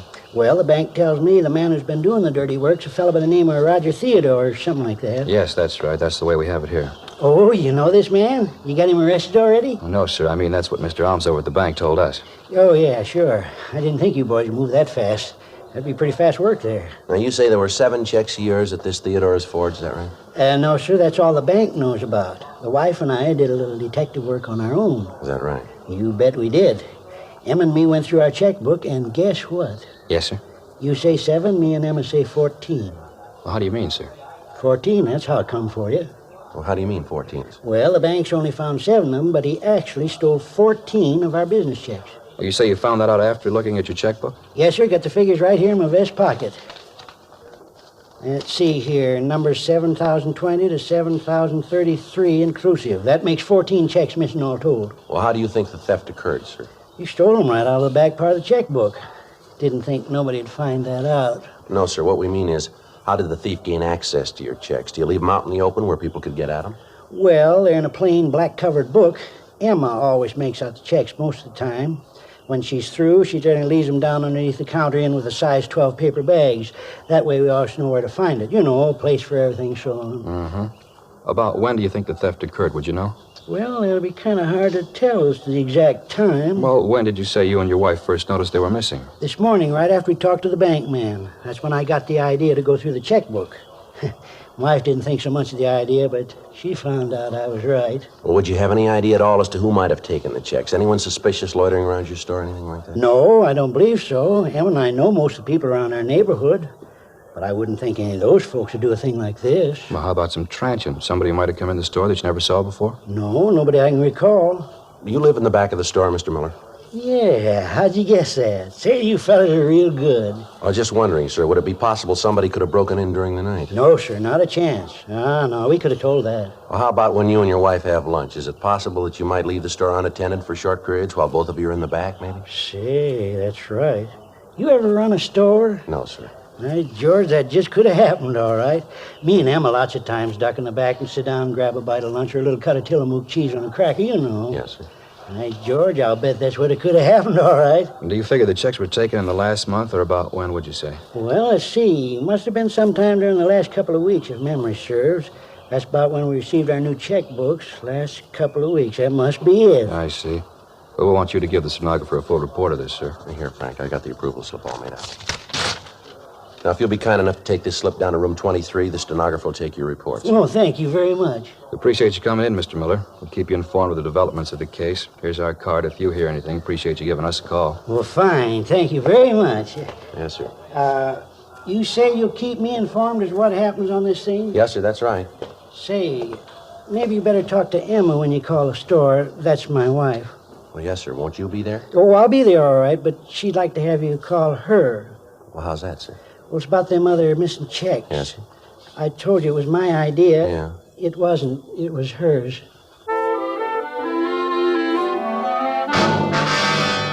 9:30 a.m. Martin Miller went down the hall to make his report. Frank and I checked the name Roger Theodore through our files and also through R&I, but there was no record on him. 10:02 a.m. We checked with the head cashier at the bank where Miller had his checking account. The cashier was unable to let us see the forged checks, explaining that they'd been sent back to the people who had deposited them. However, he was able to give us a list of the firms that had taken in the bad checks. They were all large supermarkets in the central Hollywood area. He told us that the checks had varied in amount from $32.50 up to $78.97, and that each check was made out to a Roger G. Theodore, with the endorsement on the back of the check also by Theodore. 11:25 a.m. Frank and I drove out to a market at the corner of Franklin and Yucca. It was a big place with fruit stands along the front and large signs saying, "We never close." Where do you think we find the manager? Probably in the back there. These places, most of them work on one of the check stands, don't they? Hey, Joe. Yeah. Look at those Concord grapes. You ever seen so big? Sweet, too, I bet. Yeah. You ever figure out some way to grow them without seeds that got it made? Yeah. Seeds always get stuck in my teeth. That the manager back there unpacking those cans? See, with a badge? Yeah, that might be him. Pardon me, are you the manager here? Yeah, is something I can do for you? Yes, sir, police officer. This is my partner, Frank Smith. My name's Friday. How do you do? My name's Giles, Mickey Giles. We'd like to talk to you about that check you cashed for Roger Theodore. Theodore? Yes, sir. Now, according to the bank, you cashed a check last Saturday for $64.89 for a Roger Theodore. The check was drawn on the account of a Martin Miller. Yeah, I remember now. You catch the bum? No, sir, not yet. We'd just like to ask you some questions. Sure. You don't mind if I go ahead with this stuff, do you? I got to get these cans stowed. No, sir. Go right ahead. Well, who cashed the check, sir? Would you remember that? Sure, I remember. Me. At least I okayed it. One of the cashiers called me over, said this guy wanted to cash a check, and would I okay it? I did. Can you describe the man? Sure can. When that check came back from the bank, I got to thinking about the crummy deal, remembered almost every word of the conversation. Of all the lousy snow jobs, that no-good bum really dished out a Lulu. Yes, sir. How tall would you say the man was? Maybe 5'10", 11, about 160 pounds. Said he worked for this grocery store, this Marty's... Marty Smart. Yeah, that's it. Said he worked down there. We talked about the grocery business. He told me how he wanted to start a place of his own. Tired of working for somebody else. Lousy trick. Can you give us a further description of him, sir? Well, he was dark. Real dark. Black, wavy hair. His eyes were almost solid black. Nice-looking kid. How old would you say he was, sir? 30, 31. Hard to tell. He was the kind of a guy who don't show his age too much. Do you remember what time he came into the store? Yeah, it was right after I announced the sale of day-old bread on the PA. That'd make it about 8:30 or 8:40. I always try to make it then so we won't be stuck with a lot of bread the next day. You know, get it off the shelves. It's not really a day-old, but by the time these women get through squeezing it, it sure looks like it's been on the shelves a long time. Well, are you in the habit of cashing checks here often, sir? And we never cash personal checks. Get stuck too often. We will cash payroll checks if a guy's got identification. Theodore have identification? Sure, had his driver's license. Do you have the check now, sir? Yeah, it's in the back. You want to see it? Yes, sir. Like to if we can. Sure thing. Hold on a minute. I'll get it for you. All right. Driver's license might lead to something, huh? Yeah, doesn't figure he'd use his real name, though. Here it is. You see right here in the corner the driver's license number, W414626. What was that again? W414626. No, 26. Right, thank you. May I see that, sir? Yeah, here. Thank you. There's an endorsement on the back. Like I said, I hope you catch it, crummy bum. The dirtiest trick ever played. Yes. Comes in here, buys a pound of weenies, 52 cents on special, and a kosher dill. Grand total, 61 cents. Lousy deal. Yes, sir. I wonder if we could take this check with us. We'd like to have our handwriting man get a look at it. Sure, anything to catch that no-good bum. Spends 61 cents and cons me into cashing his check for $64.89. It's not the weenies or the pickle that gripe me. No, sir. It's the thought of that guy spending $63 of my money someplace else. Frank and I called the office and asked them to check with DMV for a make on the number of the driver's license that we'd found written on the check. 11:55 a.m., we began to canvass the other 6 stores where Theodore had passed bad checks. In each instance, the descriptions we were able to obtain varied little. All of the managers of the stores had described him as a dark man in his early 30s. In checking with the managers further, we found that all of the checks had been passed within a period of an hour and a half. From the addresses of the stores, we could almost trace the exact route the forger had taken in making his rounds. The victims all gave us the same story, that Theodore had made a small purchase, talked about the grocery business, and used his driver's license as identification to cash the check. 2:14 p.m., we checked back into the office. The teletype had come through from DMV up in Sacramento giving the particulars on the driver's license. The license was made out to a Roger George Theodore, 1082 Whitley Street, Hollywood. The description on the license, however, did not tally with the one that we'd gotten from the victims of the forgeries. We asked DMV to send a photostat of Theodore's license to us for handwriting comparison with the forged checks that we'd been able to collect. The stats office made a run for us on Theodore's M.O. The names that they gave us were checked out but led us nowhere. 4:47 p.m., Frank and I drove out to the address listed on Theodore's driver's license. It was a large brick apartment building with a white marble entrance. We didn't find the suspect's name in the mailboxes, so we rang the bell to the manager's apartment. Yes. Mrs. Rice? That's right. Something I can do for you? Police officers, ma'am. We'd like to ask you a few questions. Police officers? Well, what's going on? Is something wrong? No, Mrs. Rice, just some routine questions about one of your tenants. Oh.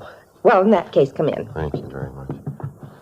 If you're police officers, I suppose you have some sort of identification. Yes, ma'am, we do. Here's my ID card. My name's Joe Friday. This is my partner, Frank Smith. I do. I'm Violet Wright. Oh, but then you know that.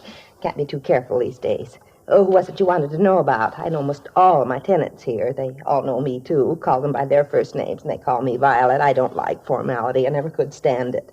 Oh, speaking of stand, move that sewing onto the floor and sit down, young man. Oh, yes, ma'am. Thank you very much. Well, this is about Roger Theodore, Mrs. Rice. Roger? Oh, yes. Well, what is it you want to know about him? Him and his wife and me used to be great friends. Roger was a cartoonist, you know, worked for one of the studios in the valley. The pictures he used to draw, just beautiful. I have some of them, if you'd like to see them. No, ma'am, not right now. We'd just like to know if Mr. Theodore lives here. No, his wife moved out about 6 months ago. I'd have to get the rent receipts to be sure, but I think it was about 6 months ago. Moved down at the beach.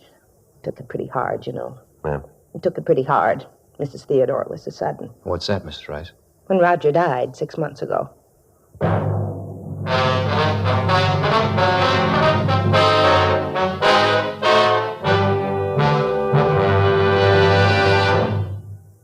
You are listening to Dragnet, authentic stories of your police force in action.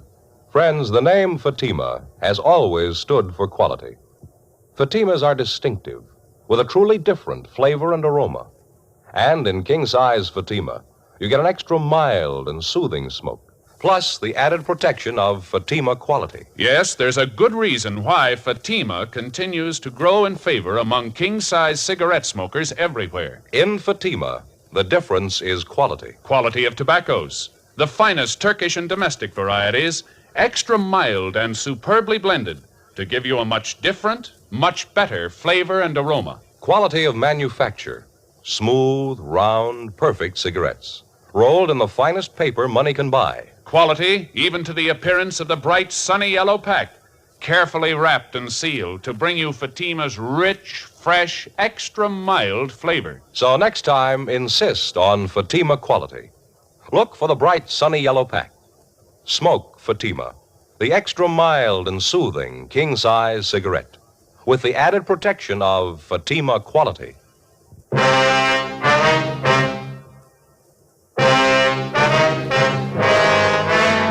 The apartment house manager, Mrs. Rice, went on to tell us that Roger Theodore had caught a bad cold and that it had developed into pneumonia.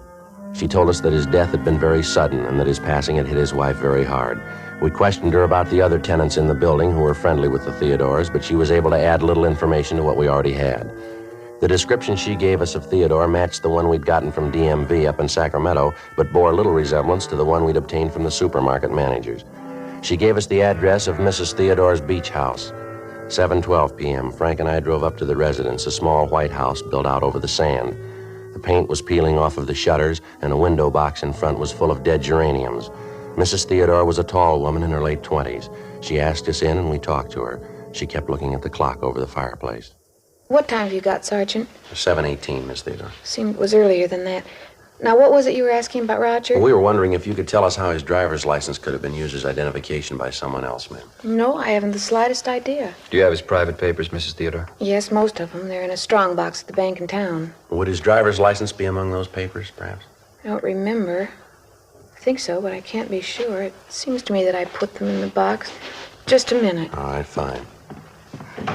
Just happened to think it might be in here. I put some of his things in here. Papers I didn't think were too important. Yes, ma'am. Here's his draft card, club membership card, some of his personal business cards. See, he drew a caricature of himself. He was very clever about things like that. Yes, ma'am. Seems to me that I've seen his license someplace. No, it's not here. Well, where did Mr. Theodore keep the license, ma'am? He used to keep it out in the glove compartment of the car. Of course, I knew I'd seen it just a few days ago. It's in the glove compartment. That's where it is. I wonder if we might see it, ma'am. Surely. What time have you got, Sergeant? At 7:20? Thank you.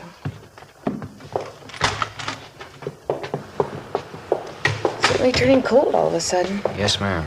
Fog's coming in. Usually have it this time of year. Days have been so nice. Warm. That's funny. What's that, ma'am? I was sure it was here. Saw it just the other day. Now it's gone. Some of the other things, too. Gone, ma'am? Yes, the driver's license and his Social Security card. They were both in a little celluloid folder. Kept them together in here. That's funny. Well, is it possible that you might have taken them out of the car? No, I have no reason to. I hardly ever use the glove compartment. No, I'm sure they were here. Well, maybe you picked something else up and the license came with it? Maybe. Look through my purses. I might have picked them up. Okay, fine. It's going to warm up a little. I'll build a fire tonight. Understand where that license might have gone. Have to ask Lloyd. Lloyd? Yes, I met him a few weeks ago on the beach. He came down to swim. We got to be very good friends. Kind of half expecting him to call tonight, but he would have called before this if he's going to. I'll get my purse. Fine, thank you. I'm sure, though, it was in the glove compartment the last time I saw it. Lloyd might have seen it when he borrowed the car. He borrowed your car? Yeah, last week. He said he was having his overhauled. I wasn't using mine, so I told him to take it. It's very nice. Are you sure your watch is right, Sergeant? Yes, ma'am. What day was it Lloyd took your car? Last Friday or Saturday, one or the other. Nope, it's not here. I just don't know where it could have gone. What does this Lloyd look like, Mrs. Theodore? Lloyd, he's a nice-looking boy. Dark hair, dark eyes. Nice-looking boy. About how old is he, ma'am? Well, I never asked. I'd guess 30, 31. Lloyd. Well, what's his last name, ma'am? Stratton. Lloyd Stratton. Why are you asking all these questions about him? Has he done something? Is that it? Well, we don't know, ma'am. Do you know where he lives? Someplace in Hollywood. I don't know the number. He hasn't got a phone. I called information once. They didn't have a listing. When was the last time you saw him, ma'am? Monday. He came down to take a swim, and we talked. You must be mistaken, officers. He couldn't do anything dishonest, I know. Why, the last time he was here, he was a little short of cash. I offered him $50 to tide him over.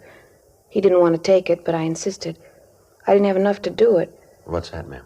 He wanted me to cash his payroll check. We questioned Mrs. Theodore further, but she couldn't add anything to what she'd already told us. She was unable to give us the names of any of Stratton's friends, his relatives, or tell us where he might be employed. 7:46 p.m. Frank and I drove back to the office. We ran the name and description of Lloyd Stratton through R&I. They came up with several possible suspects. In the process of elimination, we were left with one name, Lloyd Stimpson, who had as one of many aliases the name Lloyd Stratton. His description tallied closely with the ones we'd gotten from the victims of the forgeries. His record showed him to be a two-time loser on parole from San Quentin at the present time. He'd been convicted both times for forgery. In checking the suspect's handwriting card, Don Meyer was able to tell us that the writing on the checks and the exemplars of the suspects were the same. We obtained mugshots of the suspect and drove out to check them with the victims. 9:22 p.m. We got to the market at the corner of Franklin and Yucca Streets, the manager's office. Mr. Giles? Yes? Oh, you're the officers who were here this morning. You caught the guy yet, the one who forged that check? No, sir, not yet. We'd like you to look at some pictures, if you would. Of the guy? You got pictures of him? Figures if you had pictures of him, you'd catch him. Well, we think we know who he is, Mr. Giles, but we'd like you to check these pictures just to be sure. Fine, glad to help. Kind of get that bum. Yes, sir. Here are the pictures, Mr. Giles. Good. Let me sit down here and get this stuff off my desk. All right, fine. Now, just look through some of them, sir, and see if the man is there, if you would. Yeah. Let me spread them out here. I'm playing solitaire. Look at that one. Mean-looking fellow, real criminal type. No, that's not him. No. Wait a minute. Yes, sir? This one. Right here. He's the guy. He's the one who cashed the check. You sure, Mr. Giles? I'm positive. That's him. All right, sir. Thank you very much. It's all right, officers. Glad to help. This fella, Theodore. Well, his real name's Stimpson, Lloyd Stimpson. Yeah, well, this Stimpson, he done this sort of thing before? Sir? Forged checks. Well, yes, sir. He's been convicted twice. How about that? A lousy thing. I wonder what he tells his friends when they ask. What's that? About his work. Probably tells me he writes for a living. We checked with the other victims of the forgeries. We were able to get 3 more identifications of the suspect. The rest of the people involved couldn't be reached at the time. We contacted the suspect's parole officer, and he gave us his last known address, and he said that he'd give us whatever assistance he could in apprehending Stimpson, alias Stratton. In checking the address furnished by the parole officer, we found that the suspect had moved a week before and left no forwarding address. A local and an all-points bulletin was gotten out on Stratton. There were still 7 checks to be accounted for, and none of these had been reported to us as having been forged and passed.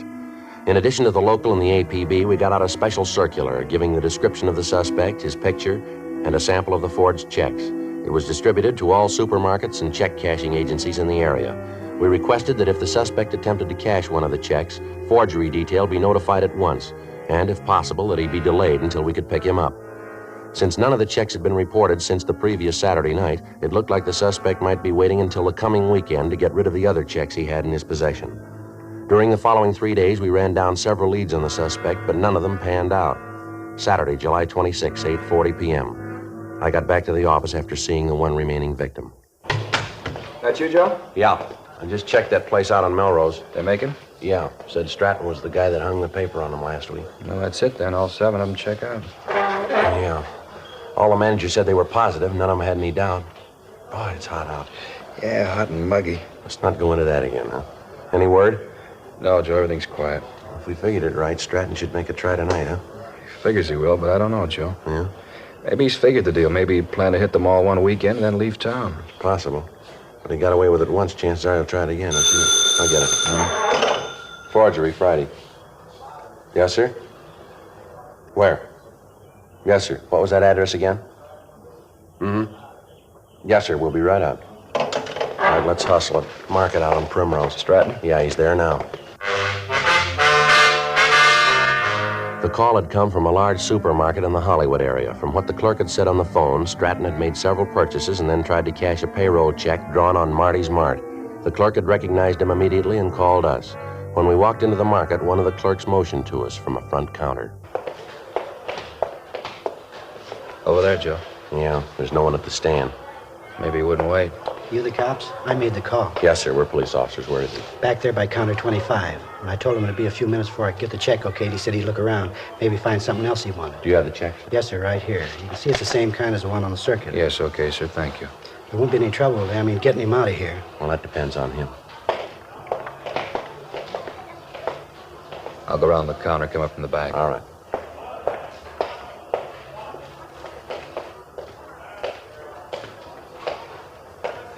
Mr. Theodore?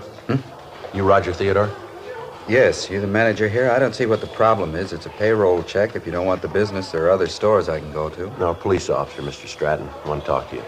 Certainly, but there's some mistake. My name's not Stratton, it's Roger Theodore. No mistake, mister. Let's go. No. Come here.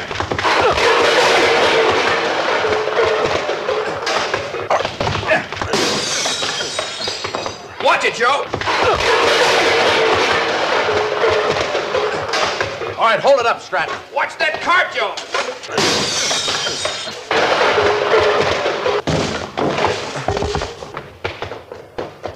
Outside. Get in the car, Joe. All right, hold it up, Stratton. Stay where you are. Don't shoot! Don't shoot, I won't try anything. Don't shoot! All right, out of the car, mister. I'll shake him. What's this all about? What are you trying to prove? He's clean, Joe. Hands behind your back. Want to check the car, Frank? Yeah. You won't find anything. There's nothing to find. A few groceries, that's all. Must be some kind of mistake. No, I don't think so, Stratton. Frank, what do you got? Looks clean, Joe. Just checking the seat covers. You sure you got the right guy? You keep calling me Stratton. I told you my name's Theodore. Look, get my driver's license out of my pocket. It'll tell you who I am. All right, let's come off it. We know who you are. We got your record and a dozen people to identify you. Joe? Yeah. Found these under the seat covers in the back. Checks from Marty's Mart. So what? No law against having a few blank checks, is there? Only when you try to cash them.